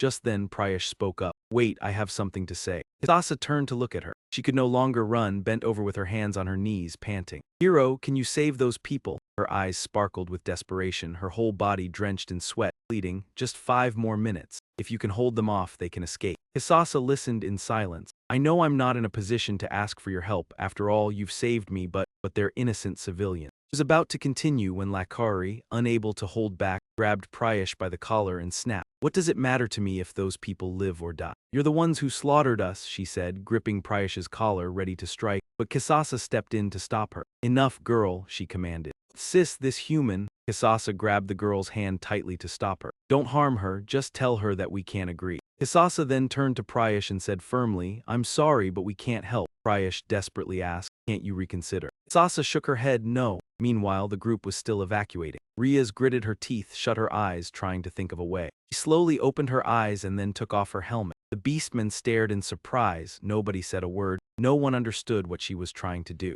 Unexpectedly, the system issued a notification. A side quest appeared. Special NPC is requesting help. Her hand tightened around her coat. The system displayed the side quest. Play the evacuation for the refugees. The reward seemed quite significant. Riaz knelt before the beastmen and pleaded. The system informed her that Mater could order the hero to take the quest, but none of the group agreed to take it. Prayush closed her eyes, pleading, but Kisasa coldly ordered her to open them. Tears streamed down Prayush's face when the quest was rejected. Kisasa looked at her and said, "I'm sorry, but the risks are too high for us." Prayush clenched the hem of her skirt, trembling, tears falling. "I can't do anything. The team is made up of rare species. If one of them dies, it will be hard to replace them." He stood and observed the situation. Once this was resolved, the beastmen turned and left immediately. Ignoring Prayush, who was sitting on the ground, Kisasa said, "They'll be here soon. Let's go. The whole city is being severely destroyed. The monsters are coming in large numbers." Kisasa switched to combat mode and charged forward. Wherever she went, the monsters were cleared. They were numerous but not very strong.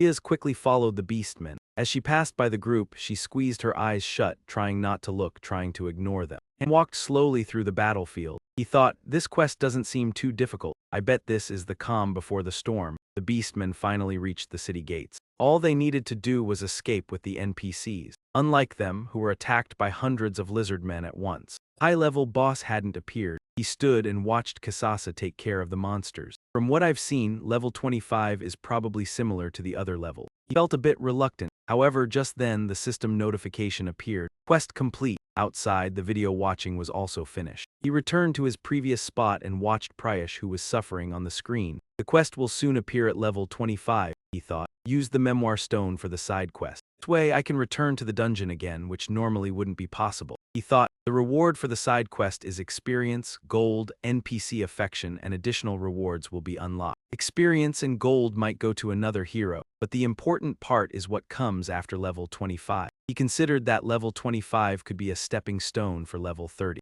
Highly likely that the next level's information will be revealed in the additional rewards. He smiled, thinking, this quest. With that, he pressed the button. He felt satisfied with the way things were going. The system now offered a new opportunity for further progress. He anticipated what would come next and prepared for it. Quest had given him a new challenge. He reflected on the choices he'd made so far. Now, there was only one way forward. He stood ready for whatever lay ahead. The next phase was about to begin, and with it, a new adventure awaited him. He was more determined than ever. Make sure to complete the refugee protection side mission well. I will finish it. The surroundings of Tanya are really quiet now. Han stood with his arms crossed and announced, tomorrow we will head to the 25th floor. Vankist, who was lifting weights, hurriedly said, soon, are we going to stay up all night today then? I don't think 2 hours of training will get me back into my old fighting routine. Ayanka glanced at him and said, I have no complaints for tomorrow, but he has changed. He doesn't even use a shield anymore. We changing the way the team operates, isn't tomorrow too soon? And Zenon, everyone. Don't worry, your roles won't change that much. We will train with Team 2 to get back in formation, but we must make sure we meet the necessary conditions for tomorrow. Vankist didn't seem too happy about this. Training with Team 2. Notice they recruited a bunch of kids to fill the gaps in the team. I don't think training with these newbies will be effective. He thought to himself in surprise, looking at the quiet training area with no one there. The members of Team 2 arrived, and Eddie waved towards the 3 kids, introducing them. From left to right, Anand, Lilani, Bennett. Blonde boy, eyes bright, looked at the group. He excitedly shouted, I've heard so much about you. I've even seen what you did with my own eyes. What you did, how you defeated the brown dragon. It was so cool. The pink-haired girl shyly blushed and said, my name is Lilani. Next one, a calm-looking boy with blue hair introduced himself. I'm Bennett. I've heard a lot about you. It's great to meet you. The blonde boy teased, he looks tough, but he's really warm-hearted. Bennett kept his cold demeanor and replied, let's just stick to what's necessary. Eddie turned to look at Han and said, they've been with Team 2 for 2 weeks. They're quite enthusiastic, ambitious, and their performances aren't bad. The boy Anand happily shouted, I'll do my best. The boy Binnick reminded him, you're doing just fine. Eddie seemed to trust the kids a lot. She said they would be really useful for future missions. Han stayed silent, watching them without responding. His face was a little somber. Looking at the 3 kids in front of him, he remembered what he had warned her, don't get too close to them, it'll only make things harder later. He clenched her fists so tightly that her veins stood out, silently telling herself, all right, I won't let them die this time. Han didn't mention it again. I understand, it'll be fine. He didn't want to bring up any unpleasant matters either. Ben said, okay, let's start then. In the training building, Team 2 members raised their weapons and assumed fighting stances. Team under Han looked fierce, staring at them. And Ning, wide-eyed, was amazed. The one fighting him was Han, who didn't hesitate to slash at him. He fought while teasing, now open your eyes and train with real swords after all that time with practice swords. He held a sword in one hand, a shield in the other, struggling to adapt. Han taunted him, attack as if you want to end me. Remember, if you hesitate, you'll die. He threw another move at him. On the other side, Vankist also drew his bow and aimed. I like how quickly he catches on. Lilini also drew her spear and attacked Han. Suddenly, behind her, the oppressive presence of a wolf seemed to appear. Long time no see. It's impressive you're here despite being a coward before. The sight made her shudder in fear. He jumped up and attacked her fiercely. He grinned proudly. You're still fighting even against Edith. Han swiftly dodged her strike and laughed. Do you know her, Vankist? She was with me in the first battle. I thought she'd be stuck on the first floor forever, but somehow she made it. Nerissa jumped up to fight the boy Binnick, but still had time to speak. My own pride kept me here. From the way she moves, it's clear she's talented. Eddie turned to look at Han and smiled gently. Han, don't be too nice to them. They need to learn a lesson. To her surprise, Han asked, can I kill them? This made her snap and she yelled, no. The kids, hearing their conversation, froze in fear. Han's team now seemed like demons. Their eyes were burning red with killing intent. Did you hear that? We can do anything. Except kill them, they had terrified the kids. Edith was regretting her words. I shouldn't have said anything. It was getting late. In the small room, there were several glass jars containing yellow liquids. Han had created heat-resistant items. He made a total of 5 jars. Iso looked at the jars with some concern. Can you really make something like this? Master will be suspicious. Han responded, it seems you can trick Master with this ring, so use it well. The girl's eyes lit up with curiosity. Where did you get it? He held up the purple ring and said, I got it from a friend, Neri. The girl asked, oh, from Vunnit. He's the best illusionist. The jars were neatly arranged on the table. Even though the 25th floor wasn't as tough as the others, I still need to prepare some skill. We have Ianka's fire resistance ability, but that won't help us survive the desert's heat. The mission won't take long. But I don't want us wasting energy on trivial things like heat. It's getting late. The next morning, the system announcement rang. Welcome to Pick Makeup. A notification popped up. Han had a request for the 25th floor raid. Master accepted his request. The spatial door opened. A loud cheer echoed, open it. The space-time rift is opening. The mission was being recorded and the log would be saved. This is an incomplete side mission, the notification stated. The mission will begin now. The light from the door grew brighter. They traveled to a scene where Prius was kneeling on the ground, her eyes tightly shut as she gritted her teeth and prayed. Slowly, she sensed something and opened her eyes, shocked. Are you here? Han and his team appeared before her. He smiled gently and asked, how have you been? She looked around in surprise and asked, what about the human guards who were just here? He replied, they're at home sleeping, you don't need to worry about them. Others, seeing her panic, asked, what's wrong with her? It seems she's trying to tell us to do something. Riaz sat on the ground, pale-faced, unable to comprehend what was happening, trembling with curiosity.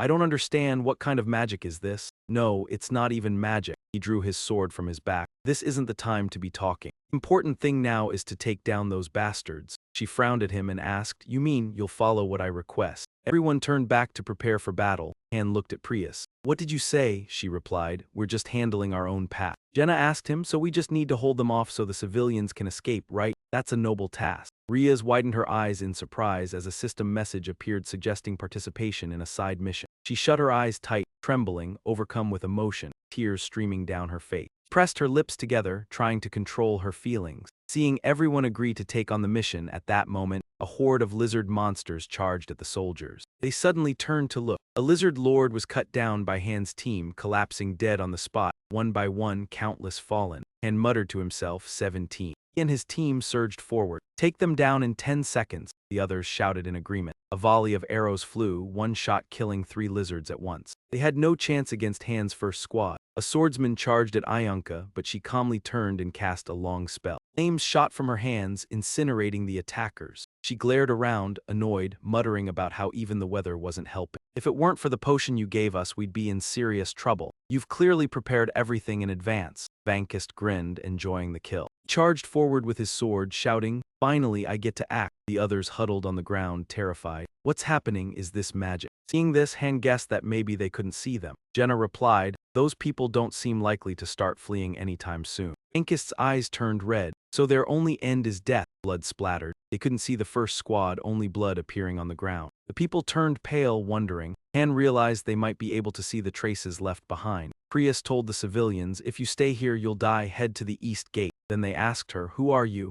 A fat man stepped forward. What's going on? She replied, we're protecting you. Though only she could see them, they interrogated her. Are they monsters controlled by someone? She looked them in the eye, trying to explain, I don't have that kind of power. Just asking for help. The fat old man pointed and cursed at her. Don't make me laugh. I know who you are, Riaz, traitor of the Empire. I bet you sold your soul to summon a demon. He he ranted furiously. The transparent monster over there is under your control. Then a woman swung a shovel hard at him from behind, angrily scolding him for talking too much to someone who only helped the nobles escape. She gripped the shovel tightly. Whether magic or demon, they saved us. People immediately ran off, not forgetting to thank her. I will never forget what you've done for us. Riaz watched them leave. She smiled softly. It seemed that somehow it had worked. Seeing this, Han spoke up, we're not finished yet. Raised his eyebrows, saying, the side mission has begun. She shouted in surprise, isn't that number a bit high? A timer appeared in the sky, counting 10 minutes. He said, if we stop them well at the front, we won't have to worry about attacks from behind. This is even easier than floor 5 where we had to fight on 3 fronts. Spread out a bit, they'll struggle more when surrounded. Demonic hand with long, sharp black claws swung a mace. He was a lizard lord. He looked old and huge, glaring at the squad and shouting, Kara Kara human, why do you defy nature's law? He was the lizard clan chief, furious. I will bring punishment to this cursed land. But before he could finish, his head exploded into the sky. The strike came from Jenna. She had shot the arrow and said, I just kill them like this, right? He looked at her, smiling in satisfaction.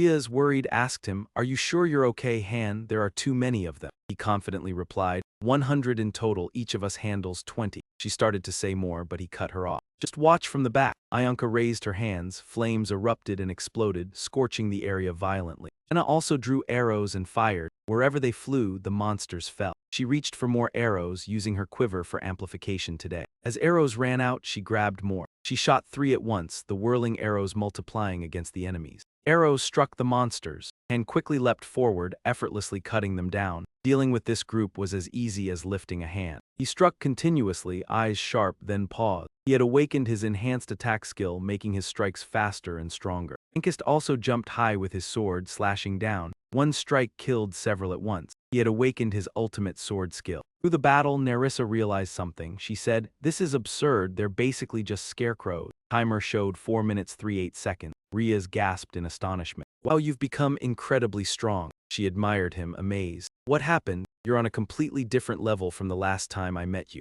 He sheathed his sword and replied, that's a long story. She was sweating and a little confused, but he only looked at what he'd accomplished over the past 3 years. He smiled at her, seeing her had changed a lot. Standing before everyone, she sincerely said, thank you all. I also recognized some people among everyone. 2 of them had used spears and daggers, and Jenna greeted them warmly. Hello, Han said, noting that Edith and Aaron were still alive. Just elsewhere, Nerissa asked. So this mission is over. Suddenly, a sharp-clawed bird flew toward them, emitting a sinister cry, Kara Kara. They're back again, they charged, shouting, Kara humans, I see humans. But when they saw the corpses of their own kind scattered on the ground, they froze in terror. They went silent, staring at one another in an unusual stillness. They quickly fled. When Jai, raising his sword in surprise, asked, why are they running? Han put his hands in his pockets. Even they know what fear is. The time appeared. 3 minutes and 21 seconds remain. Looking at the slain lying on the ground, he said, so it seems it wasn't that difficult. We're just stronger, right? He replied, probably.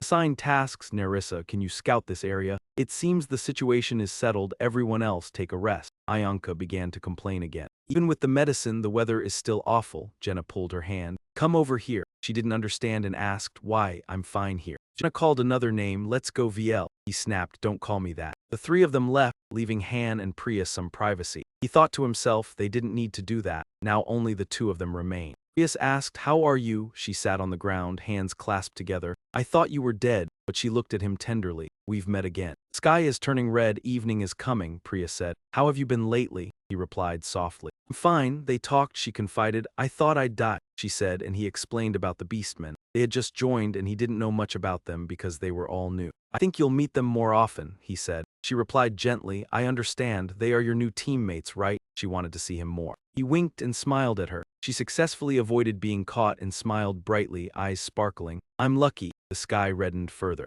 Possible because you helped me, she said. He asked, so will you return to the city? She answered without hesitation, no. She recalled those symbols, Han Jin. One of the 4 great clans had always been hunting her. If you hadn't helped, I wouldn't have lasted long. He listened silently, surprised that this area had been abandoned. He knew through Nerissa that Hazens were linked to the cult, her enemy, and apparently also connected to the 20th floor somehow. He recalled that day, still unable to understand. Yet, he couldn't grasp the strange atmosphere of this mansion, looking out over the vast desert. He asked, then why are you here? The desert is everywhere. She said, this place is called Sinkia. I came to search for something. He asked curiously, what is it? He replied, it's something I saw in my dreams. Her eyes shone with hope. It's a key. He looked at her. What will you do with it? She answered confidently, isn't it obvious? I'll save this palace. He looked at her sitting with knees hugged to her chest, leaning against the wall. What is that dimension? She grew serious. Honestly, I don't know either. I'm not sure, it's just a feeling. I think I'll find out once I gather enough evidence. He looked puzzled. She still spoke in riddle. First time they met, she spoke of dreams and the end of the world. He probably doubted her, thinking she was delusional. He looked at her thoughtfully.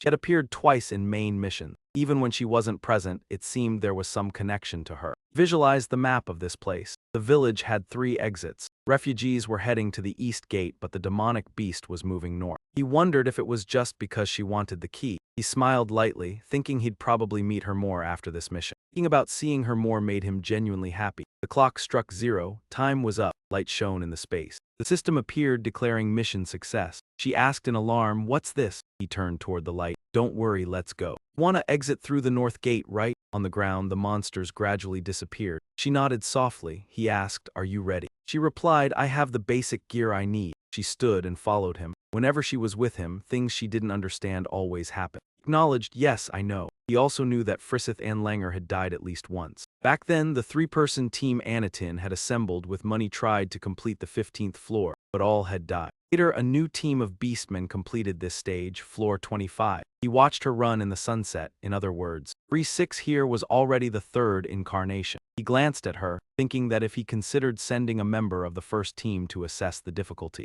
probability was higher with only the 3rd team. This canyon, even in sunset, looked beautiful. She stopped and looked back at everyone. Meet again, right? They laughed and waved goodbye. Han folded his arms. On the next floor. She asked confused. Next floor, he clarified. I mean we'll meet again soon. In the sunset, she blushed gently, beautiful. That's great. It was time to move on. She set off alone. Thank you for your help. I won't give up. I'll live up to your expectations. System also displayed mission completion and special reward. They returned to the present world. The system said one could try the side stage in the rift between space and time. Only one person could enter the limited side stage. Returning, Jenna stretched. This was easy. I hope floor 30 is as easy as this. But Ayanka opened her fan to cover her mouth, saying, it feels ominous. In my experience, when things start easy, the ending is always terrifying. She turned to Han and asked, what do you think? Unexpectedly, he replied immediately, I agree. His quick answer made her suspicious, and she irritably asked, did you think before answering me? But he looked away. Everyone go ahead, Jenna asked curiously. Where is he going? Nerissa replied. Maybe to the material farm, Ayanka also answered. The scenery there is beautiful. He's probably going to rest. He stood before the door and stepped into the restricted side quest. He assumed the side quest was meant for a single person.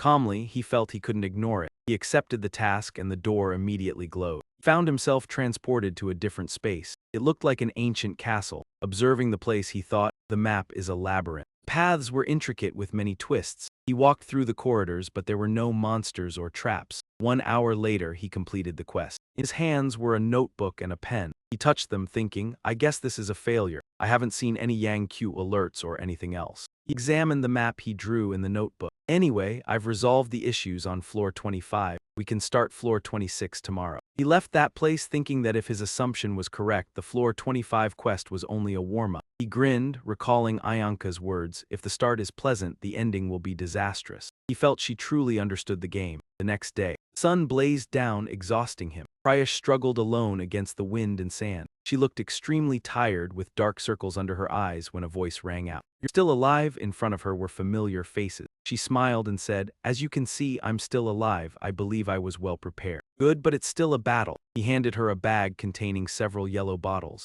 Here, heat-resistant medicine, water, and food. Use them wisely. She looked exhausted and weak. Taking the bag, she felt a little guilty. I always accept your help. Vankus turned to ask him. What kind of quest is this? He replied, very simple. We just need to follow Freecies and protect her. He took a bottle and drank it. It was special heat-resistant medicine to prevent dehydration and heat stroke. He asked, you know where we're heading, right? I don't like getting lost, she said, pointing ahead. I saw it in my dream. I just need to follow the trail. He looked at the barren desert ahead, nothing but wind. He wondered what trail she meant and then noticed something. Ahead was a group of monsters approaching. They were numerous and fierce, brandishing weapons as they charged. Nerissa looked at the monsters. Their weapons seemed better than before. They must be the Eli clan. Jenna laughed, perfect for a post-meal training exercise. Han drew his sword, excited, ready, and instantly blood splattered everywhere. Rhea stared in astonishment at the dead monsters on the sand. I'm surprised. I didn't think even the royal guards in the palace could be this strong. After killing them, he ensured her safety. The group left and he turned back to smile at her.